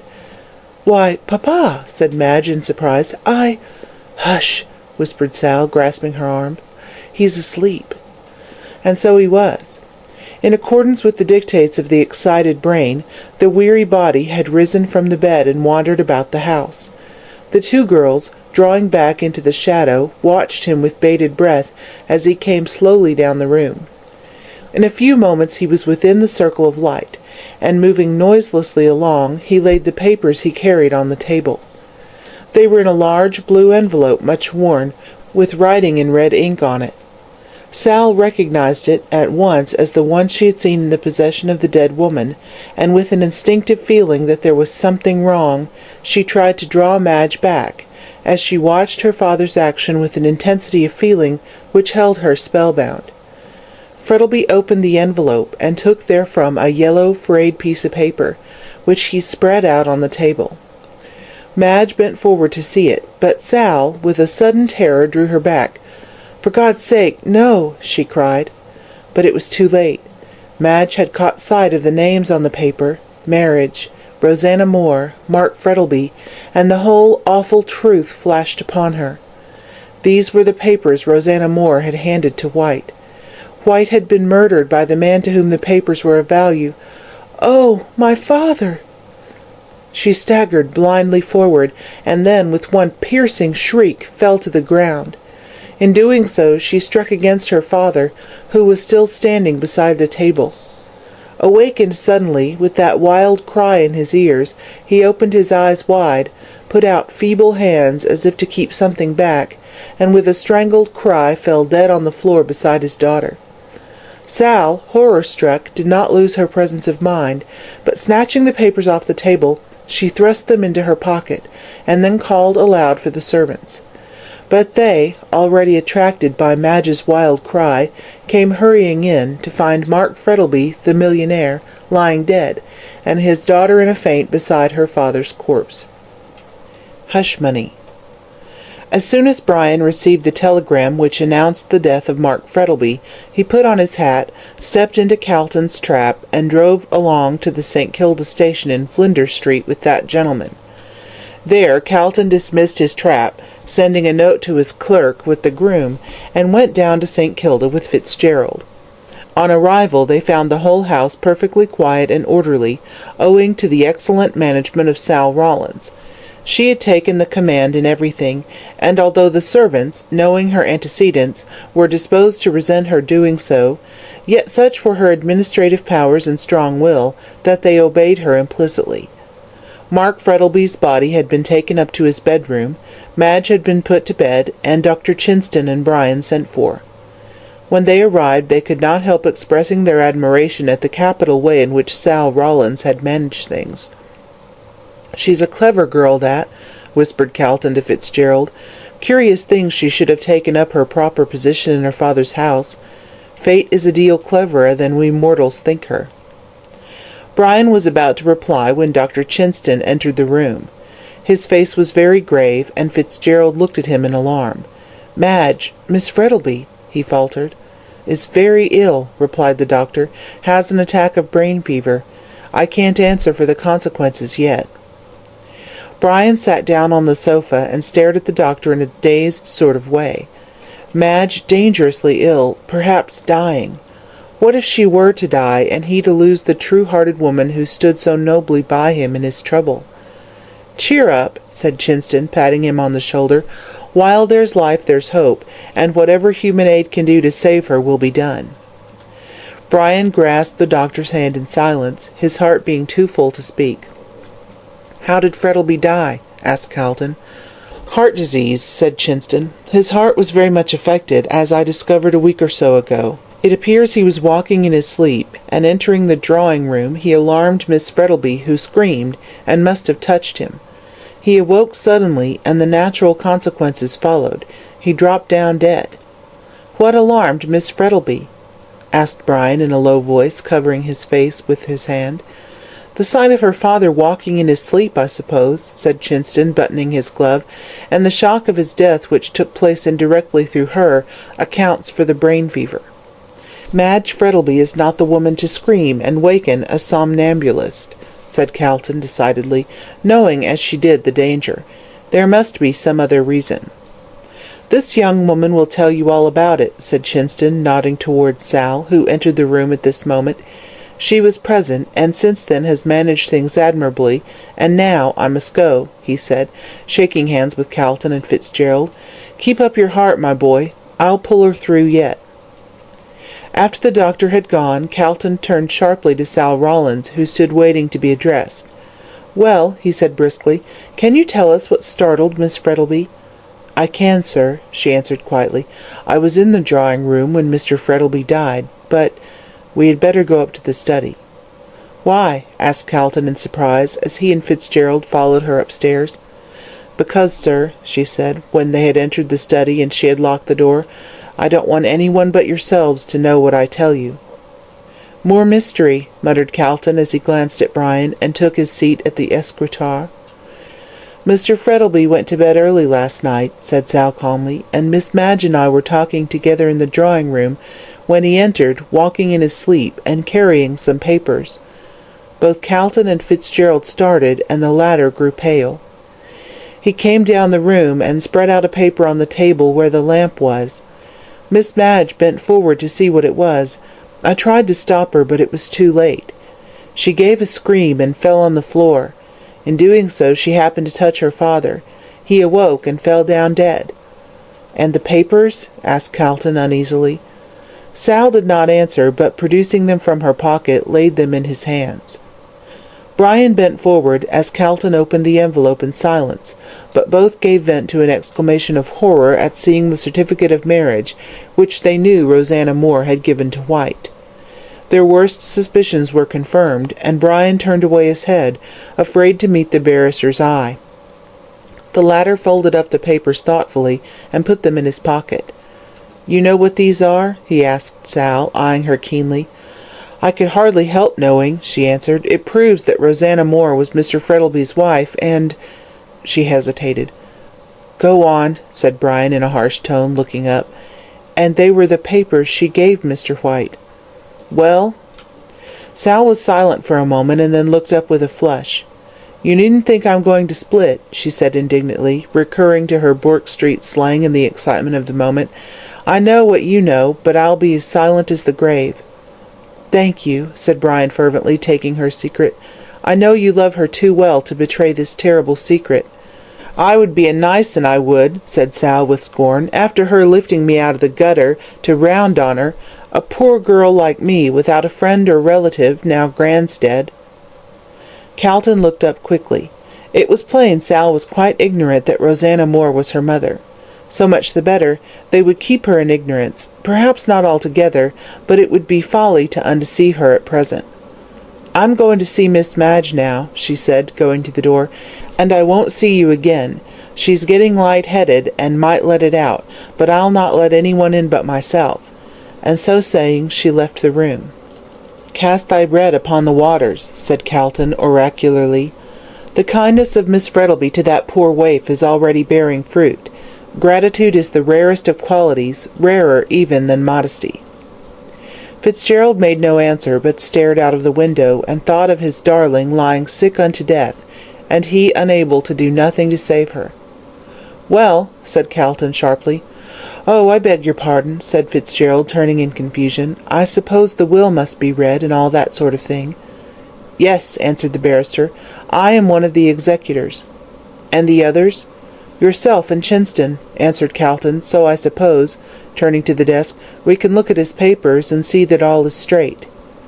"Yes, I suppose so," replied Brian mechanically, his thoughts far away, and then he turned again to the window. Suddenly Calton gave vent to an exclamation of surprise, and turning hastily, Brian saw him holding a thick roll of papers in his hand, which he had taken out of the drawer. "Look here, Fitzgerald," he said, greatly excited. "Here is Frettlby's confession. Look!" And he held it up. Brian sprang forward in astonishment. So at last the Hansom Cab mystery was to be cleared up. These sheets, no doubt, contained the whole narration of the crime and how it was committed. "We will read it, of course," he said hesitatingly, half hoping that Calton would propose to destroy it at once. "Yes," answered Calton, "the three executors must read it, and then we will burn it." "That will be the better way," answered Brian gloomily. "Frettlby is dead, and the law can do nothing in the matter, so it would be best to avoid the scandal of publicity. But why tell Chinston?" "We must," said Calton decidedly. "He will be sure to gather the truth from Madge's ravings, and he may as well know all. He is quite safe, and will be as silent as the grave. But I am more sorry to tell Kilsip." "The detective? Good God, Calton, surely you will not do so?" "I must," replied the barrister quietly. "Kilsip is firmly persuaded that Moreland committed the crime, and I have the same dread of his pertinacity as you had of mine. He may find out all." "What must be," said Fitzgerald, clenching his hands. "But I hope no one else will find out this miserable story. There's Moreland, for instance." "Ah, true," said Calton, thoughtfully. "He called and saw Frettlby the other night, you say?" "Yes. I wonder what for." "There is only one answer," said the barrister slowly. "He must have seen Frettlby following White when he left the hotel, and wanted hush money." "I wonder if he got it," observed Fitzgerald. "Oh, I'll soon find that out," answered Calton, opening the drawer again, and taking out the dead man's cheque-book. "Let me see what cheques have been drawn lately." Most of the blocks were filled up for small amounts, and one or two for 100 or so. Calton could find no large sum such as Moreland would have demanded. When, at the very end of the book, he found a cheque torn off, leaving the block slip quite blank. "There you are," he said triumphantly, holding out the book to Fitzgerald. "He wasn't such a fool as to write the amount on the block, but tore the cheque out and wrote in the sum required. And what's to be done about it?" "Let him keep it, of course," answered Calton, shrugging his shoulders. "It's the only way to secure his silence." "I expect he cashed it yesterday, and is off by this time," said Brian, after a moment's pause. "So much the better for us," said Calton grimly. "But I don't think he's off, or Kilsip would have let me know. We must tell him, or he'll get everything out of Moreland, and the consequences will be that all Melbourne will know the story, whereas, by showing him the confession, we get him to leave Moreland alone, and thus secure silence in both cases." "I suppose we must see Chinston?" "Yes, of course. I will telegraph to him and Kilsip to come up to my office this afternoon at 3 o'clock, and then we will settle the whole matter." "And Sal Rawlins?" "Oh, I quite forgot about her," said Calton in a perplexed voice. "She knows nothing about her parents, and of course Mark Frettlby died in the belief that she was dead." "We must tell Madge," said Brian gloomily. "There is no help for it. Sal is by rights the heiress to the money of her dead father." "That depends upon the will," replied Calton dryly.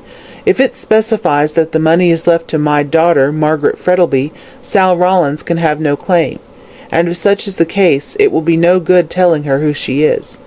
"And what's to be done?"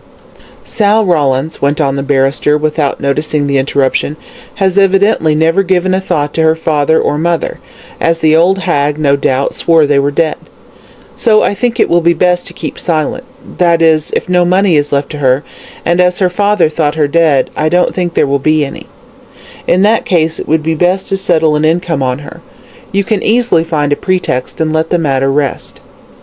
"But suppose, in accordance with the wording of the will, she is entitled to all the money?" "In that case," said Calton gravely, "there is only one course open. She must be told everything, and the dividing of the money left to her generosity. But I don't think you need be alarmed. I'm pretty sure Madge is the heiress." "It's not the money I think about," said Brian hastily. "I take Madge without a penny." "My boy," said the barrister, placing his hand kindly on Brian's shoulder, "when you marry Madge Frettlby, you will get what is better than money, a heart of gold. De mortuis nil nisi bonum. Nothing is certain but the unforeseen, so says a French proverb, and judging from the unexpected things which daily happen to us, it is without doubt a very true one. If anyone had told Madge Frettlby one day that she would be stretched on a bed of sickness the next, and would be quite oblivious of the world and its doings, she would have laughed the prophet to scorn. Yet it was so, and she was tossing and turning on a bed of pain to which the couch of Procustus was one of roses. Sal sat beside her, ever watchful of her wants, and listened to the bright hours of the day, or the still ones of the night, to the wild and incoherent words which issued from her lips. She incessantly called on her father to save himself, and then would talk about Brian, and sing snatches of song, or would sob broken sentences about her dead mother, until the heart of the listener ached to hear her. No one was allowed into the room except Sal, and when Dr. Chinston heard the things she was saying, although used to such cases, he recoiled. "There is blood on your hands," cried Madge, sitting up in bed, with her hair all tangled and falling over her shoulders. "Red blood, and you cannot wash it off. Oh, Cain, God save him! Brian, you are not guilty. My father killed him. God, God!" And she fell back on her disordered pillows, weeping bitterly. Dr. Chinston did not say anything, but shortly afterwards took his leave, after telling Sal on no account to let anyone see the patient. "'Tain't likely," said Sal in a disgusted tone, as she closed the door after him. "I'm not a viper to sting the bosom as fed me. from which it may be gathered that she was advancing rapidly in her education. Meanwhile, Dr. Chinston had received Calton's telegram, and was considerably astonished thereat. He was still more so when, on arriving at the office at the time appointed, he found Calton and Fitzgerald were not alone, but a third man whom he had never seen was with them. The latter Calton introduced to him as Mr. Kilsip, of the detective office, a fact which made the worthy doctor uneasy, as he could in no wise divine the meaning of it. However, he made no remark, but took the seat handed to him by Mr. Calton, and prepared to listen. Calton locked the door of the office, and then went back to his desk, having the other three seated before him in a kind of semicircle. "In the first place," said Calton to the doctor, "I have to inform you that you are one of the executors under the will of the late Mr. Frettlby, and that is why I asked you to come here today. The other executors are Mr. Fitzgerald and myself." "Oh, indeed," murmured the doctor politely. "And now," said Calton, looking at him, "do you remember the Hansom Cab murder, which caused such a sensation some months ago?" "Yes, I do," replied the doctor, rather astonished. "But what has that to do with the will?" "Nothing to do with the will," answered Calton gravely, "but the fact is, Mr. Frettlby was implicated in the affair." Dr. Chinston glanced inquiringly at Brian, but that gentleman shook his head. "It has nothing to do with my arrest," he said sadly. Madge's words, uttered in her delirium, flashed across the doctor's memory. "What do you mean?" he gasped, pushing back his chair. "How was he implicated?" "That I cannot tell you," answered Calton, "until I read his confession." "Ah!" said Kilsip, becoming very attentive. "Yes," said Calton, turning to Kilsip, "your hunt after Moreland is a wild goose chase, for the murderer of Oliver White is discovered." "Discovered?" cried Kilsip and the doctor in one breath. "Yes, and his name is Mark Frettlby." Kilsip shot a glance of disdain out of his bright black eyes, and gave a low laugh of disbelief, but the doctor pushed back his chair furiously, and arose to his feet. "This is monstrous!" he cried in a rage. "I won't sit still and hear this accusation against my dead friend." "Unfortunately, it is too true," said Brian sadly. "How dare you say so?" said Chinston, turning angrily on him. "And you going to marry his daughter?" "There is only one way to settle the question," said Calton coldly. "We must read his confession." "But why the detective?" asked the doctor ungraciously, as he took his seat. "Because I want him to hear for himself that Mr. Frettlby committed the crime, that he may keep silence." "Not till I've arrested him," said Kilsip determinedly. "But he's dead," said Brian. "I'm speaking of Roger Moreland," retorted Kilsip, "for he and no other murdered Oliver White." "That's a much more likely story," Chinston said.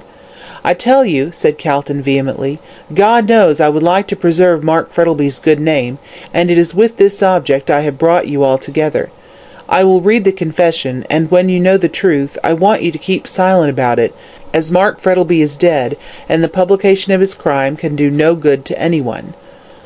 "I know," resumed Calton, addressing the detective, "that you are fully convinced in your own mind that you are right and I am wrong. But what if I tell you that Mark Frettlby died holding those very papers for the sake of which the crime was committed?" Kilsip's face lengthened considerably. "What were the papers?" "The marriage certificate of Mark Frettlby and Rosanna Moore, the woman who died in the back slum." Kilsip was not often astonished, but he was so now, and Dr. Chinston fell back in his chair, staring at the barrister in blank amazement. "And what's more," went on Calton triumphantly, "do you know that Moreland went to Frettlby 2 nights ago and obtained a certain sum for hush money?" "What?" cried Kilsip. "Yes, Moreland, in coming out of the hotel, evidently saw Frettlby, and threatened to expose him unless he paid for his silence."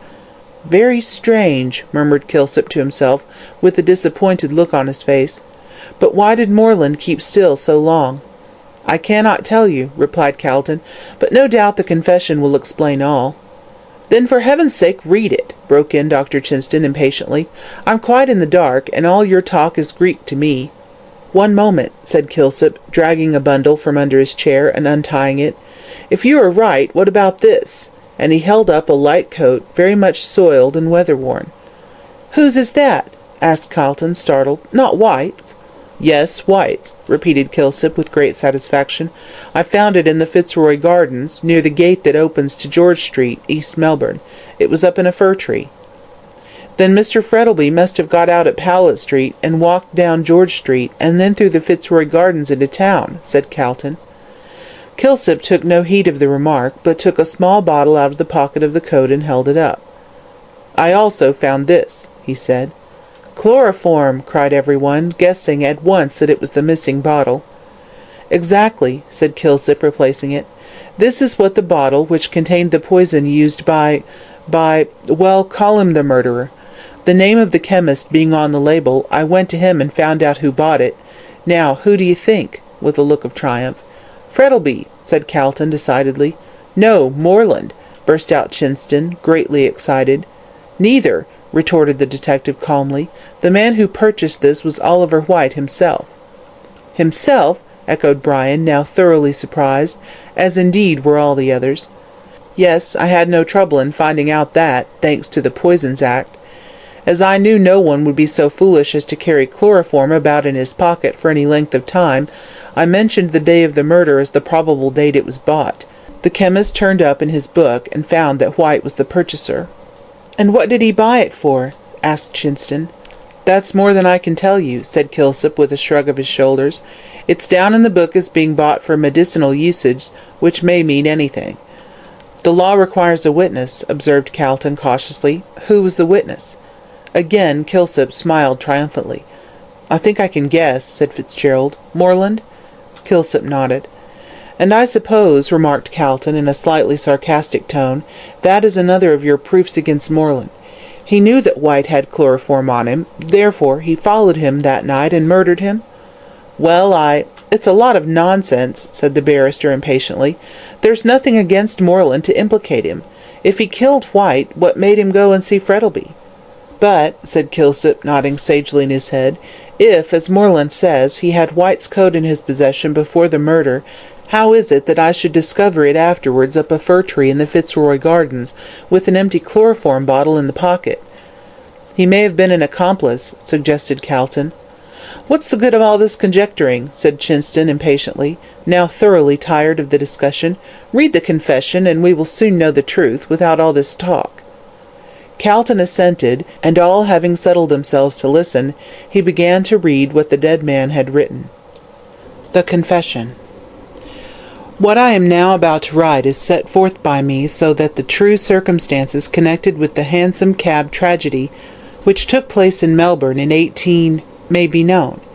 I owe a confession, particularly to Brian Fitzgerald, seeing that he was accused of the crime.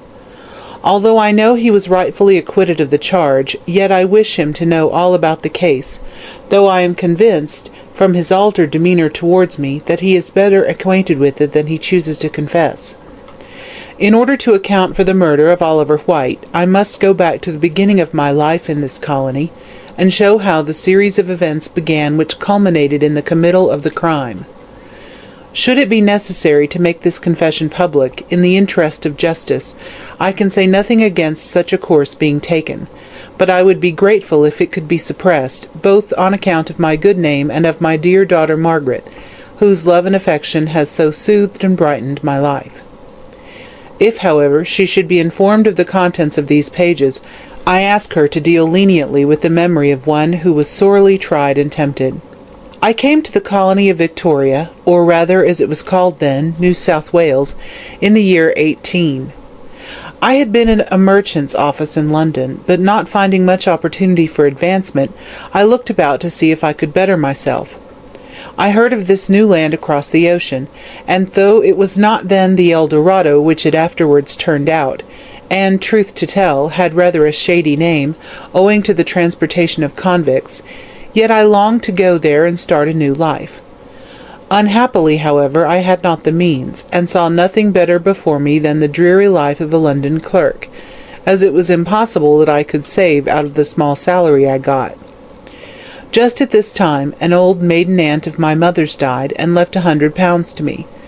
With this, I came out to Australia, determined to become a rich man. I stayed some time in Sydney, and then came over to Port Phillip, now so widely known as marvellous Melbourne, where I intended to pitch my tent. I saw that it was a young and rising colony, though of course, coming as I did before the days of the gold diggings, I never dreamt it would spring up, as it has done since, into a nation. I was careful and saving in those days, and indeed I think it was the happiest time of my life. I bought land whenever I could scrape the money together, and at the time of the gold rush was considered well-to-do. When, however, the cry that gold had been discovered was raised, and the eyes of all the nations were turned to Australia, with her glittering treasures, men poured in from all parts of the world, and the golden age commenced. I began to grow rich rapidly, and was soon pointed out as the wealthiest man in the colonies. I bought a station, and leaving the riotous, feverish Melbourne life, went to live on it. I enjoyed myself there, for the wild, open-air life had great charms for me, and there was a sense of freedom to which I had hitherto been a stranger. But man is a gregarious animal, and I, growing weary of solitude and communings with Mother Nature, came down on a visit to Melbourne, where, with companions as gay as myself, I spent my money freely, and, as the phrase goes, saw life. After confessing that I loved the pure life of the country, it sounds strange to say I enjoyed the wild life of the town, but I did. I was neither a Joseph nor a St. Anthony, and I was delighted with Bohemia, with its good fellowship and charming suppers, which took place in the small hours of the morning, when wit and humour reigned supreme. It was at one of these suppers that I first met Rosanna Moore, the woman who was destined to curse my existence. She was a burlesque actress, and all the young fellows in those days were madly in love with her. She was not exactly what was called beautiful, but there was a brilliancy and fascination about her which few could resist.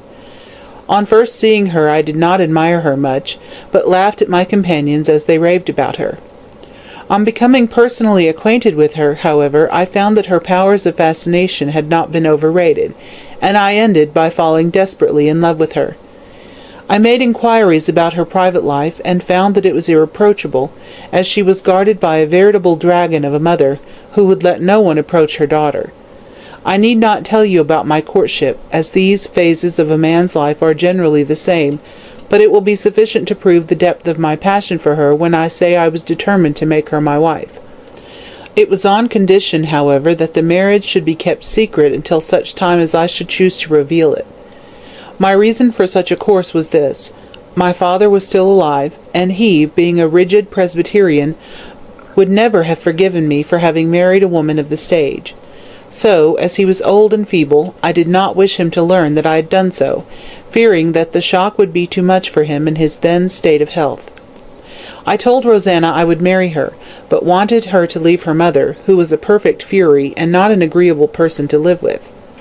As I was rich, young, and not bad-looking, Rosanna consented, and during an engagement she had in Sydney, I went over there and married her.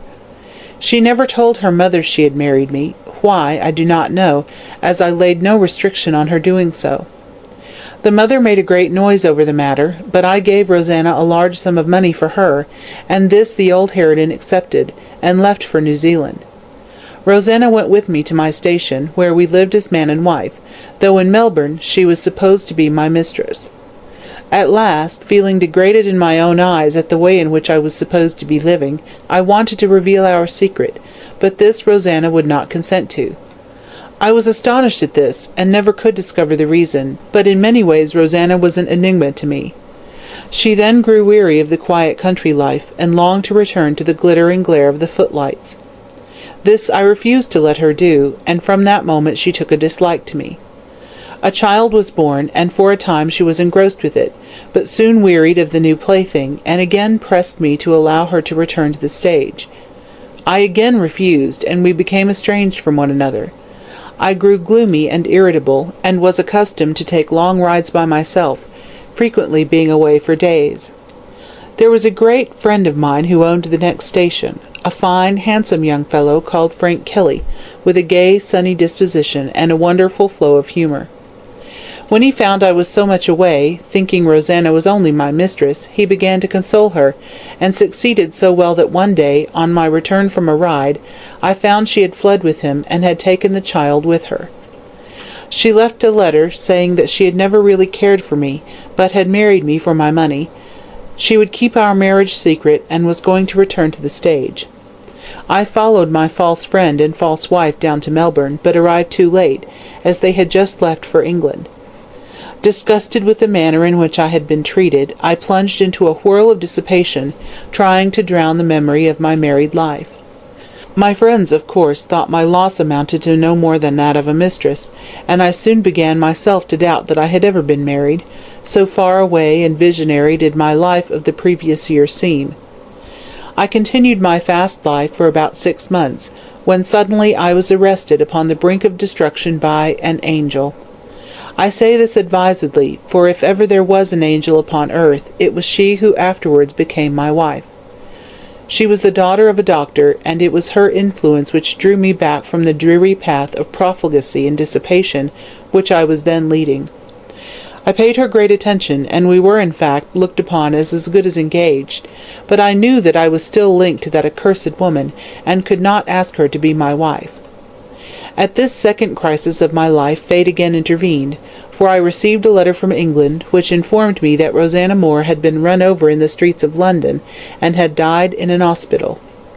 The writer was a young doctor who had attended her, and I wrote home to him, begging him to send out a certificate of her death, so that I might be sure she was no more. He did so, and also enclosed an account of the accident, which had appeared in a newspaper. Then, indeed, I felt that I was free, and closing, as I thought, for ever the darkest page of my life's history, I began to look forward to the future. I married again, and my domestic life was a singularly happy one. As the colony grew greater, with every year I became even more wealthy than I had been, and was looked up to and respected by my fellow citizens. When my dear daughter Margaret was born, I felt that my cup of happiness was full, but suddenly I received a disagreeable reminder of the past. Rosanna's mother made her appearance one day, a disreputable-looking creature, smelling of gin, in whom I could not recognize the respectably dressed woman who used to accompany Rosanna to the theatre. She had spent long ago all the money I had given her, and had sunk lower and lower until she now lived in a slum off Little Bourke Street. I made inquiries after the child, and she told me it was dead. Rosanna had not taken it to England with her, but had left it in her mother's charge, and no doubt neglect and want of proper nourishment was the cause of its death. There now seemed to be no link to bind me to the past, with the exception of the old hag, who knew nothing about the marriage. I did not attempt to undeceive her, but agreed to allow her enough to live on if she promised never to trouble me again, and to keep quiet about everything which had reference to my connection with her daughter. She promised readily enough, and went back to her squalid dwelling in the slums, where, for all I know, she still lives, as money has been paid to her regularly every month by my solicitors. I heard nothing more about the matter, and now felt quite satisfied that I had heard the last of Rosanna. As years rolled on, things prospered with me, and so fortunate was I in all speculations that my luck became proverbial. Then, alas! When all things seemed to smile upon me, my wife died, and the world has never seemed the same to me since. But I had my dear daughter to console me, and in her love and affection I became reconciled to the loss of my wife. A young Irish gentleman, called Brian Fitzgerald, came out to Australia, and I soon saw that my daughter was in love with him, and that he reciprocated that affection, whereat I was glad, as I have always esteemed him highly. I looked forward to their marriage, when suddenly a series of events occurred which must be fresh in the memory of those who read these pages. Mr. Oliver White, a gentleman from London, called on me and startled me with the news that my first wife, Rosanna Moore, was still living, and that the story of her death had been an ingenious fabrication in order to deceive me. She had met with an accident, as stated in the newspaper, and had been taken to an hospital, where she recovered. The young doctor who had sent me the certificate of her death had fallen in love with her, and wanted to marry her, and had told me that she was dead in order that her past life might be obliterated. The doctor, however, died before the marriage, and Rosanna did not trouble herself about undeceiving me. She was then acting on the burlesque stage under the name of Musette, and seemed to have gained an unenviable notoriety by her extravagance and infamy. White met her in London, and she became his mistress. He seemed to have had a wonderful influence over her, for she told him all her past life, and about her marriage with me. Her popularity being on the wane in London, as she was now growing old, and had to make way for younger actresses, White proposed that they should proceed to the colonies and extort money from me, and he had come to me for that purpose. The villain told me all this in the coolest manner, and I, knowing he held the secret of my life, was unable to resent it.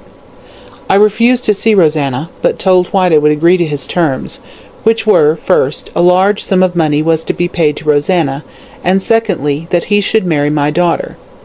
I, at first, absolutely declined to sanction the latter proposal, but as he threatened to publish the story, and that meant the proclamation to the world of my daughter's illegitimacy, I at last agreed, and he began to pay his addresses to Madge. She, however, refused to marry him, and told me she was engaged to Fitzgerald, so after a severe struggle with myself, I told White that I would not allow him to marry Madge, but would give him whatever sum he liked to name. On the night he was murdered he came to see me, and showed me the certificate of marriage between myself and Rosanna Moore. He refused to take a sum of money, and said that unless I consented to his marriage with Madge, he would publish the whole affair. I implored him to give me time to think, so he said he would give me 2 days, but no more, and left the house, taking the marriage certificate with him. I was in despair, and saw that the only way to save myself was to obtain possession of the marriage certificate and deny everything. With this idea in mind I followed him up to town, and saw him meet Moreland and drink with him. They went into the hotel in Russell Street, and when White came out, at 12:30, he was quite intoxicated. I saw him go along to the Scotch church, near the Bourke and Wills monument, and cling to the lamp-post at the corner. I thought I would then be able to get the certificate from him, as he was so drunk, when I saw a gentleman in a light coat, I did not know it was Fitzgerald, come up to him and hail a cab for him. I saw there was nothing more to be done at that time, so in despair went home and waited for the next day, in fear lest he should carry out his determination. Nothing, however, turned up, and I was beginning to think that White had abandoned his purpose, when I heard that he had been murdered in the Hansom Cab.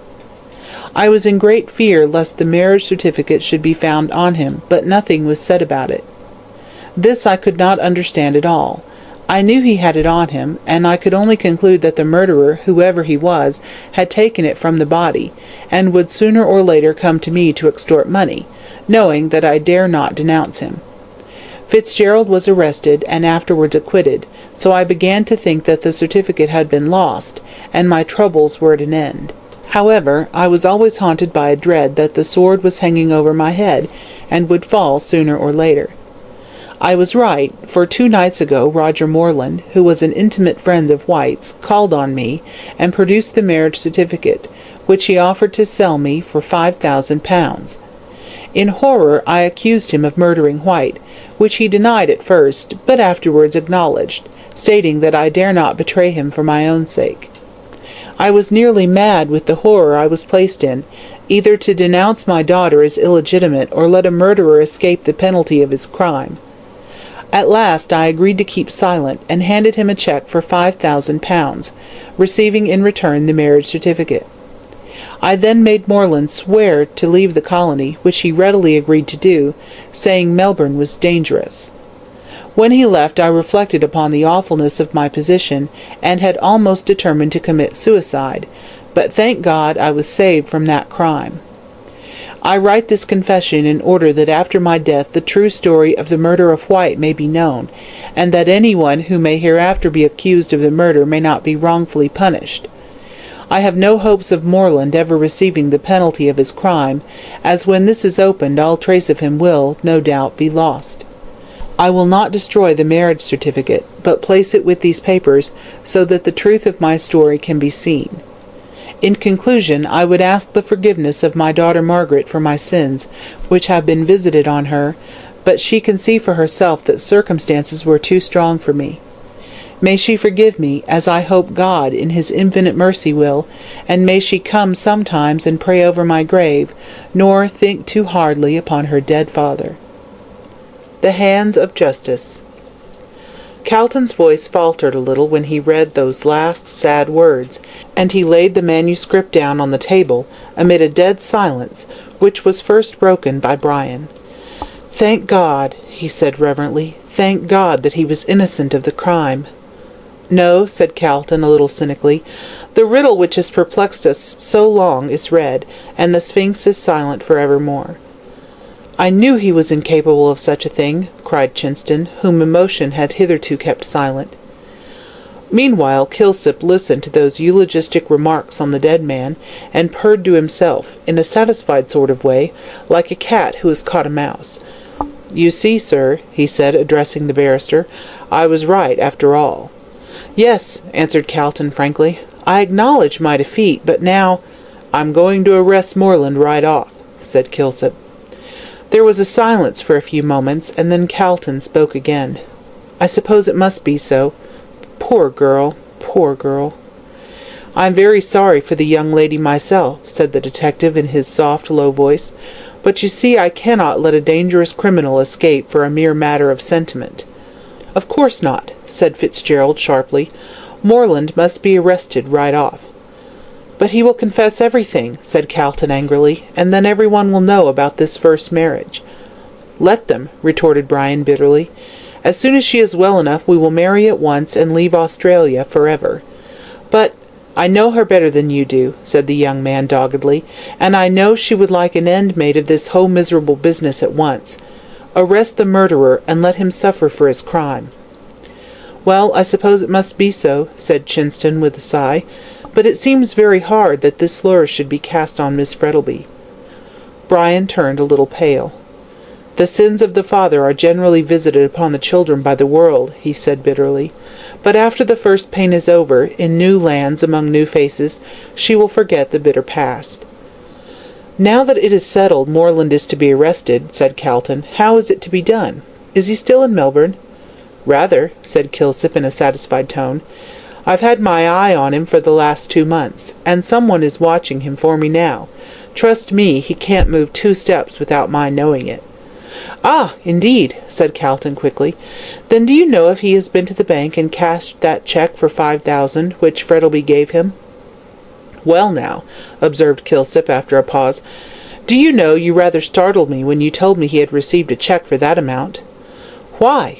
"It's such a large one," replied the detective, "and had I known what sum he had paid into his account I should have been suspicious." "Then he has been to the bank?" "To his own bank, yes. He went there yesterday afternoon at 2 o'clock. That is the day after he got it, so it would be sent round to Mr. Frettlby's bank, and would not be returned till next day. And as he died in the meanwhile I expect it hasn't been honoured, so Mr. Moreland won't have his money yet." "I wonder what he'll do," said Chinston. "Go to the manager and kick up a row," said Kilsip coolly, "and the manager will no doubt tell him he'd better see the executors." "But, my good friend, the manager doesn't know who the executors are," broke in Calton impatiently. "You forget the will has yet to be read." "Then he'll tell him to go to the late Mr. Frettlby's solicitors. I suppose he knows who they are," retorted Kilsip. "Thinton and Tarbet," said Calton musingly. "But it's questionable if Moreland would go to them." "Why shouldn't he, sir?" said Kilsip quickly. "He does not know anything about this," laying his hand on the confession, "and as the cheque is genuine enough he won't let £5,000 go without a struggle." "I'll tell you what," observed Calton after a few moments of reflection.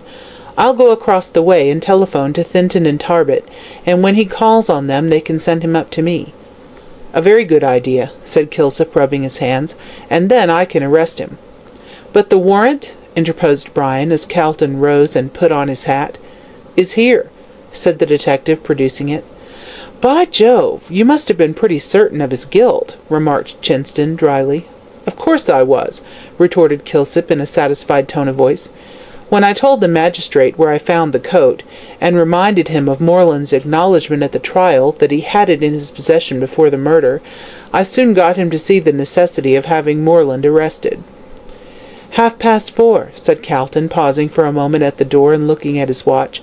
"I'm afraid it's rather late to catch Moreland today. However, I'll see what Thinton and Tarbet know." And he went out.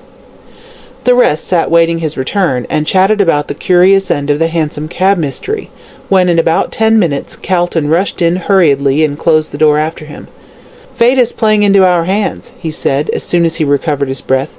"Moreland called on Thinton and Tarbet, as Kilsip surmised, and as neither of them was in, he said he would call again before 5 o'clock. I told the clerk to bring him up to me at once, so that he may be here at any moment." "That is, if he's fool enough to come," observed Chinston. "Oh, he'll come," said the detective, confidently, rattling a pair of handcuffs together. "He is so satisfied that he has made things safe that he'll walk right into the trap." It was getting a little dusk, and the four men were greatly excited, though they concealed it under an assumed nonchalance. "What a situation for a drama," said Brian.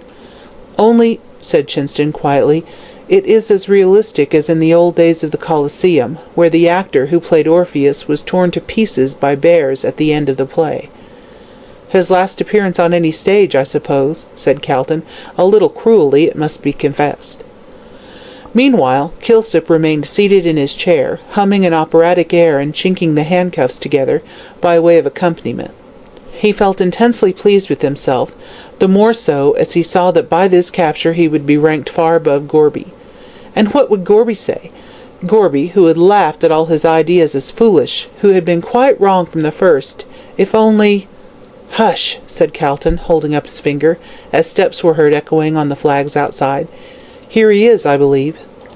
Kilsip arose from his chair, and stealing softly to the window, looked cautiously out. Then he turned round to those inside, and, nodding his head, slipped the handcuffs into his pocket. Just as he did so, there was a knock at the door, and in response to Calton's invitation to enter, Thinton and Tarbet's clerk came in with Roger Moreland. The latter faltered a little on the threshold when he saw Calton was not alone, and seemed half inclined to retreat. But evidently thinking there was no danger of his secret being discovered, he pulled himself together, and advanced into the room in an easy and confident manner.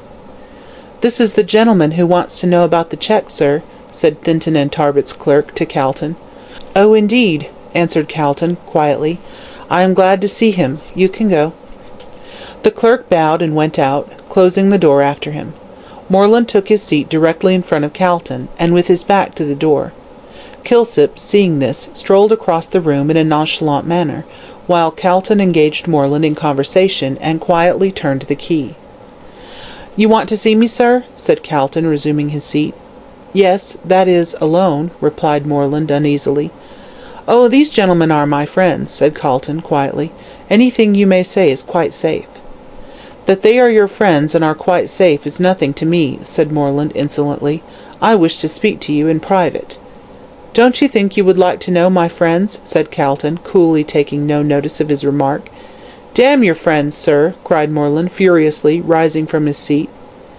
Calton laughed, and introduced Mr. Moreland to the others. Dr. Chinston, Mr. Kilsip, and Mr. Fitzgerald. "Fitzgerald!" gasped Moreland, growing pale. What's that?" he shrieked as he saw White's coat, all weather-stained, lying on a chair near him, and which he immediately recognized. "That is the rope that's going to hang you," said Kilsip, quietly, coming up behind him, "for the murder of Oliver White."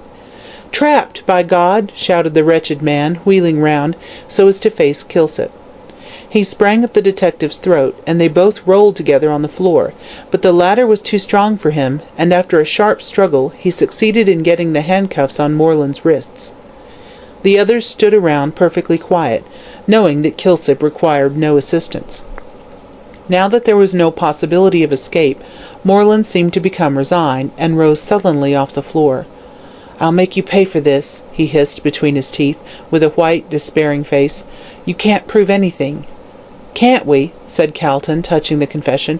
"You are wrong. This is the confession of Mark Frettlby made before he died." "It's a lie." "A jury will decide that," said the barrister dryly. "Meanwhile you will pass the night in the Melbourne jail." "Ah, perhaps they'll give me the same cell as you occupied," said Moreland with a hard laugh, turning to Fitzgerald.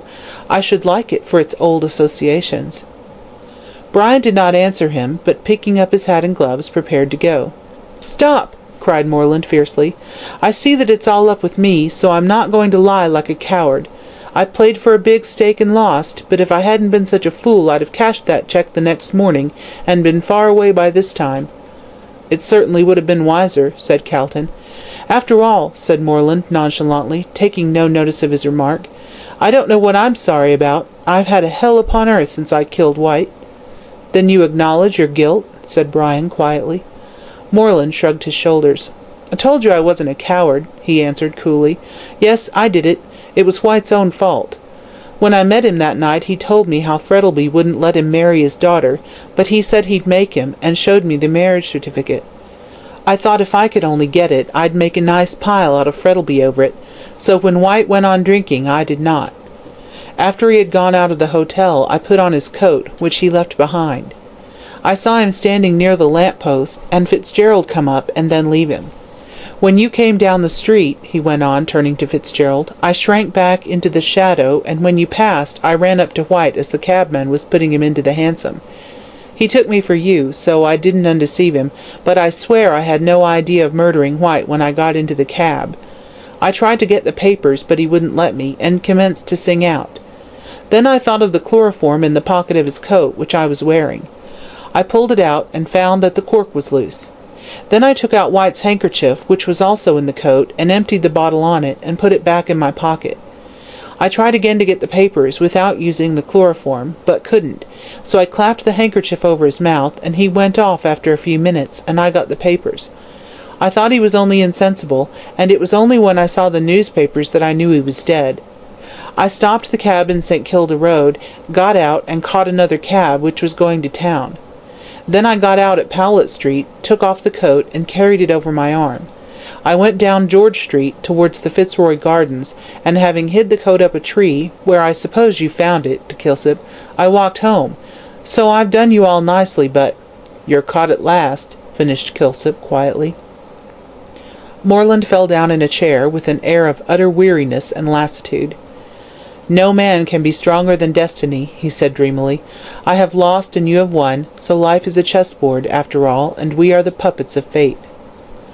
He refused to utter another word, so, leaving Calton and Kilsip with him, Brian and the doctor went out and hailed a cab. It drove up to the entrance of the court, where Calton's office was, and then Moreland, walking as if in a dream, left the room, and got into the cab, followed by Kilsip. "Do you know," said Chinston thoughtfully, as they stood and watched the cab drive off, "do you know what the end of that man will be?" "It requires no prophet to foretell that," said Calton, dryly. "He will be hanged." "No, he won't," retorted the doctor. "He will commit suicide." The Love That Lives. There are certain periods in the life of man when fate seems to have done her worst, and any further misfortunes which may befall are accepted with philosophical resignation, begotten by the very severity of previous trials. Fitzgerald was in this state of mind. He was calm, but it was the calmness of despair. The misfortunes of the past year seemed to have come to a climax, and he looked forward to the publication of the whole bitter story with an indifference that surprised himself. His own name and that of Madge and her dead father would be on every tongue, yet he felt perfectly callous to whatever might be said on the subject. So long as Madge recovered, and they could go away to another part of the world, leaving Australia, with its bitter memories, behind, he did not care. Moreland would suffer the bitter penalty of his crime, and then nothing more would ever be heard of the matter. It would be better for the whole story to be told, and transitory pain endured, than to go on striving to hide the infamy and shame which might be discovered at any moment.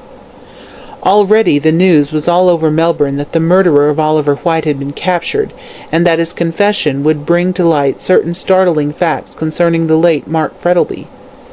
Brian well knew that the world winked at secret vices so long as there was an attempt at concealment, though it was cruelly severe on those which were brought to light, and that many whose lives might be secretly far more culpable than poor Mark Frettleby's would be the first to slander the dead man. The public curiosity, however, was destined never to be gratified, for the next day it was known that Roger Moreland had hanged himself in his cell during the night, and had left no confession behind him.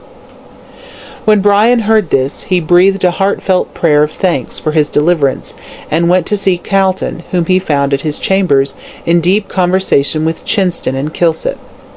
They all came to the conclusion that, as Morland was now dead, nothing could be gained by publishing the confession of Mark Frettlby, so agreed to burn it, and when Fitzgerald saw in the heap of blackened paper in the fireplace all that remained of the bitter story, he felt a weight lifted off his heart. The barrister, Chinston, and Kilsip all promised to keep silent, and they kept the promise nobly, for nothing was ever known of the circumstances which led to the death of Oliver White, and it was generally supposed that it must have been caused by some quarrel between the dead man and his friend Roger Morland.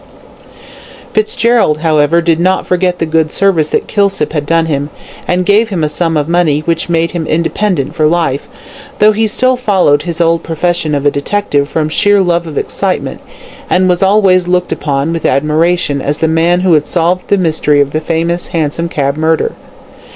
Brian, after several consultations with Calton, at last came to the conclusion that it would be useless to reveal to Sal Rawlins the fact that she was Mark Frettlby's daughter, as by the will the money was clearly left to Madge, and such a revelation could bring her no pecuniary benefit, while her bringing up unfitted her for the position. So a yearly income, more than sufficient for her wants, was settled upon her, and she was allowed to remain in ignorance of her parentage. The influence of Sal Rawlins's old life, however, was very strong on her, and she devoted herself to the task of saving her fallen sisters. Knowing, as she did, all the intricacies of the slums, she was enabled to do an immense amount of good, and many an unhappy woman was saved from the squalor and hardship of a gutter life by the kind hand of Sal Rawlins.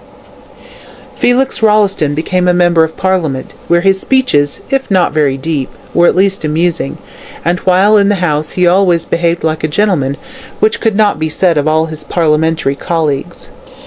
Madge slowly recovered from her illness, and as she had been explicitly named in the will as heiress to Mark Frettlby's great wealth, she placed the management of her estates in the hands of Mr. Calton, who, with Thinton and Tarbet, acted as her agents in Australia. On her recovery she learned the story of her father's early marriage, but both Calton and Fitzgerald were silent about the fact of Sal Rawlins being her half-sister, as such a relation could do no good, and would only create a scandal, as no explanation could be given except the true one. Shortly afterwards Madge married Fitzgerald, and both of them only too gladly left Australia, with all its sorrows and bitter memories. Standing with her husband on the deck of one of the P&O steamers as it ploughed the blue waters of Hobson's Bay into foam, they both watched Melbourne gradually fade from their view, under the glow of the sunset. They could see the two great domes of the Exhibition, and the Law Courts, and also Government House, with its tall tower rising from the midst of the green trees. In the background was a bright crimson sky, barred with masses of black clouds, and all over the great city hung a cloud of smoke like a pall. The flaring red light of the sinking sun glared angrily on the heavy waters, and the steamer seemed to be making its way through a sea of blood. Madge, clinging to her husband's arm, felt her eyes fill with tears as she saw the land of her birth receding slowly. "Good-bye," she murmured softly. "Good-bye forever." "You do not regret?" he said, bending his head. "Regret, no," she answered, looking at him with loving eyes. "With you by my side I fear nothing. Surely our hearts have been tried in the furnace of affliction, and our love has been chastened and purified." "We are sure of nothing in this world," replied Brian with a sigh, "but after all the sorrow and grief of the past, let us hope that the future will be peace." "Peace!" A white-winged seagull rose suddenly from the crimson waters, and circled rapidly in the air above them. "A happy omen," she said, looking up fondly to the grave face of her husband, "for your life and for mine." He bent down and kissed her. The great steamer moved slowly out to sea, and as they stood on the deck, hand clasped in hand, with a fresh salt breeze blowing keenly in their faces, it bore them away into the placid beauty of the coming night, towards the old world and the new life.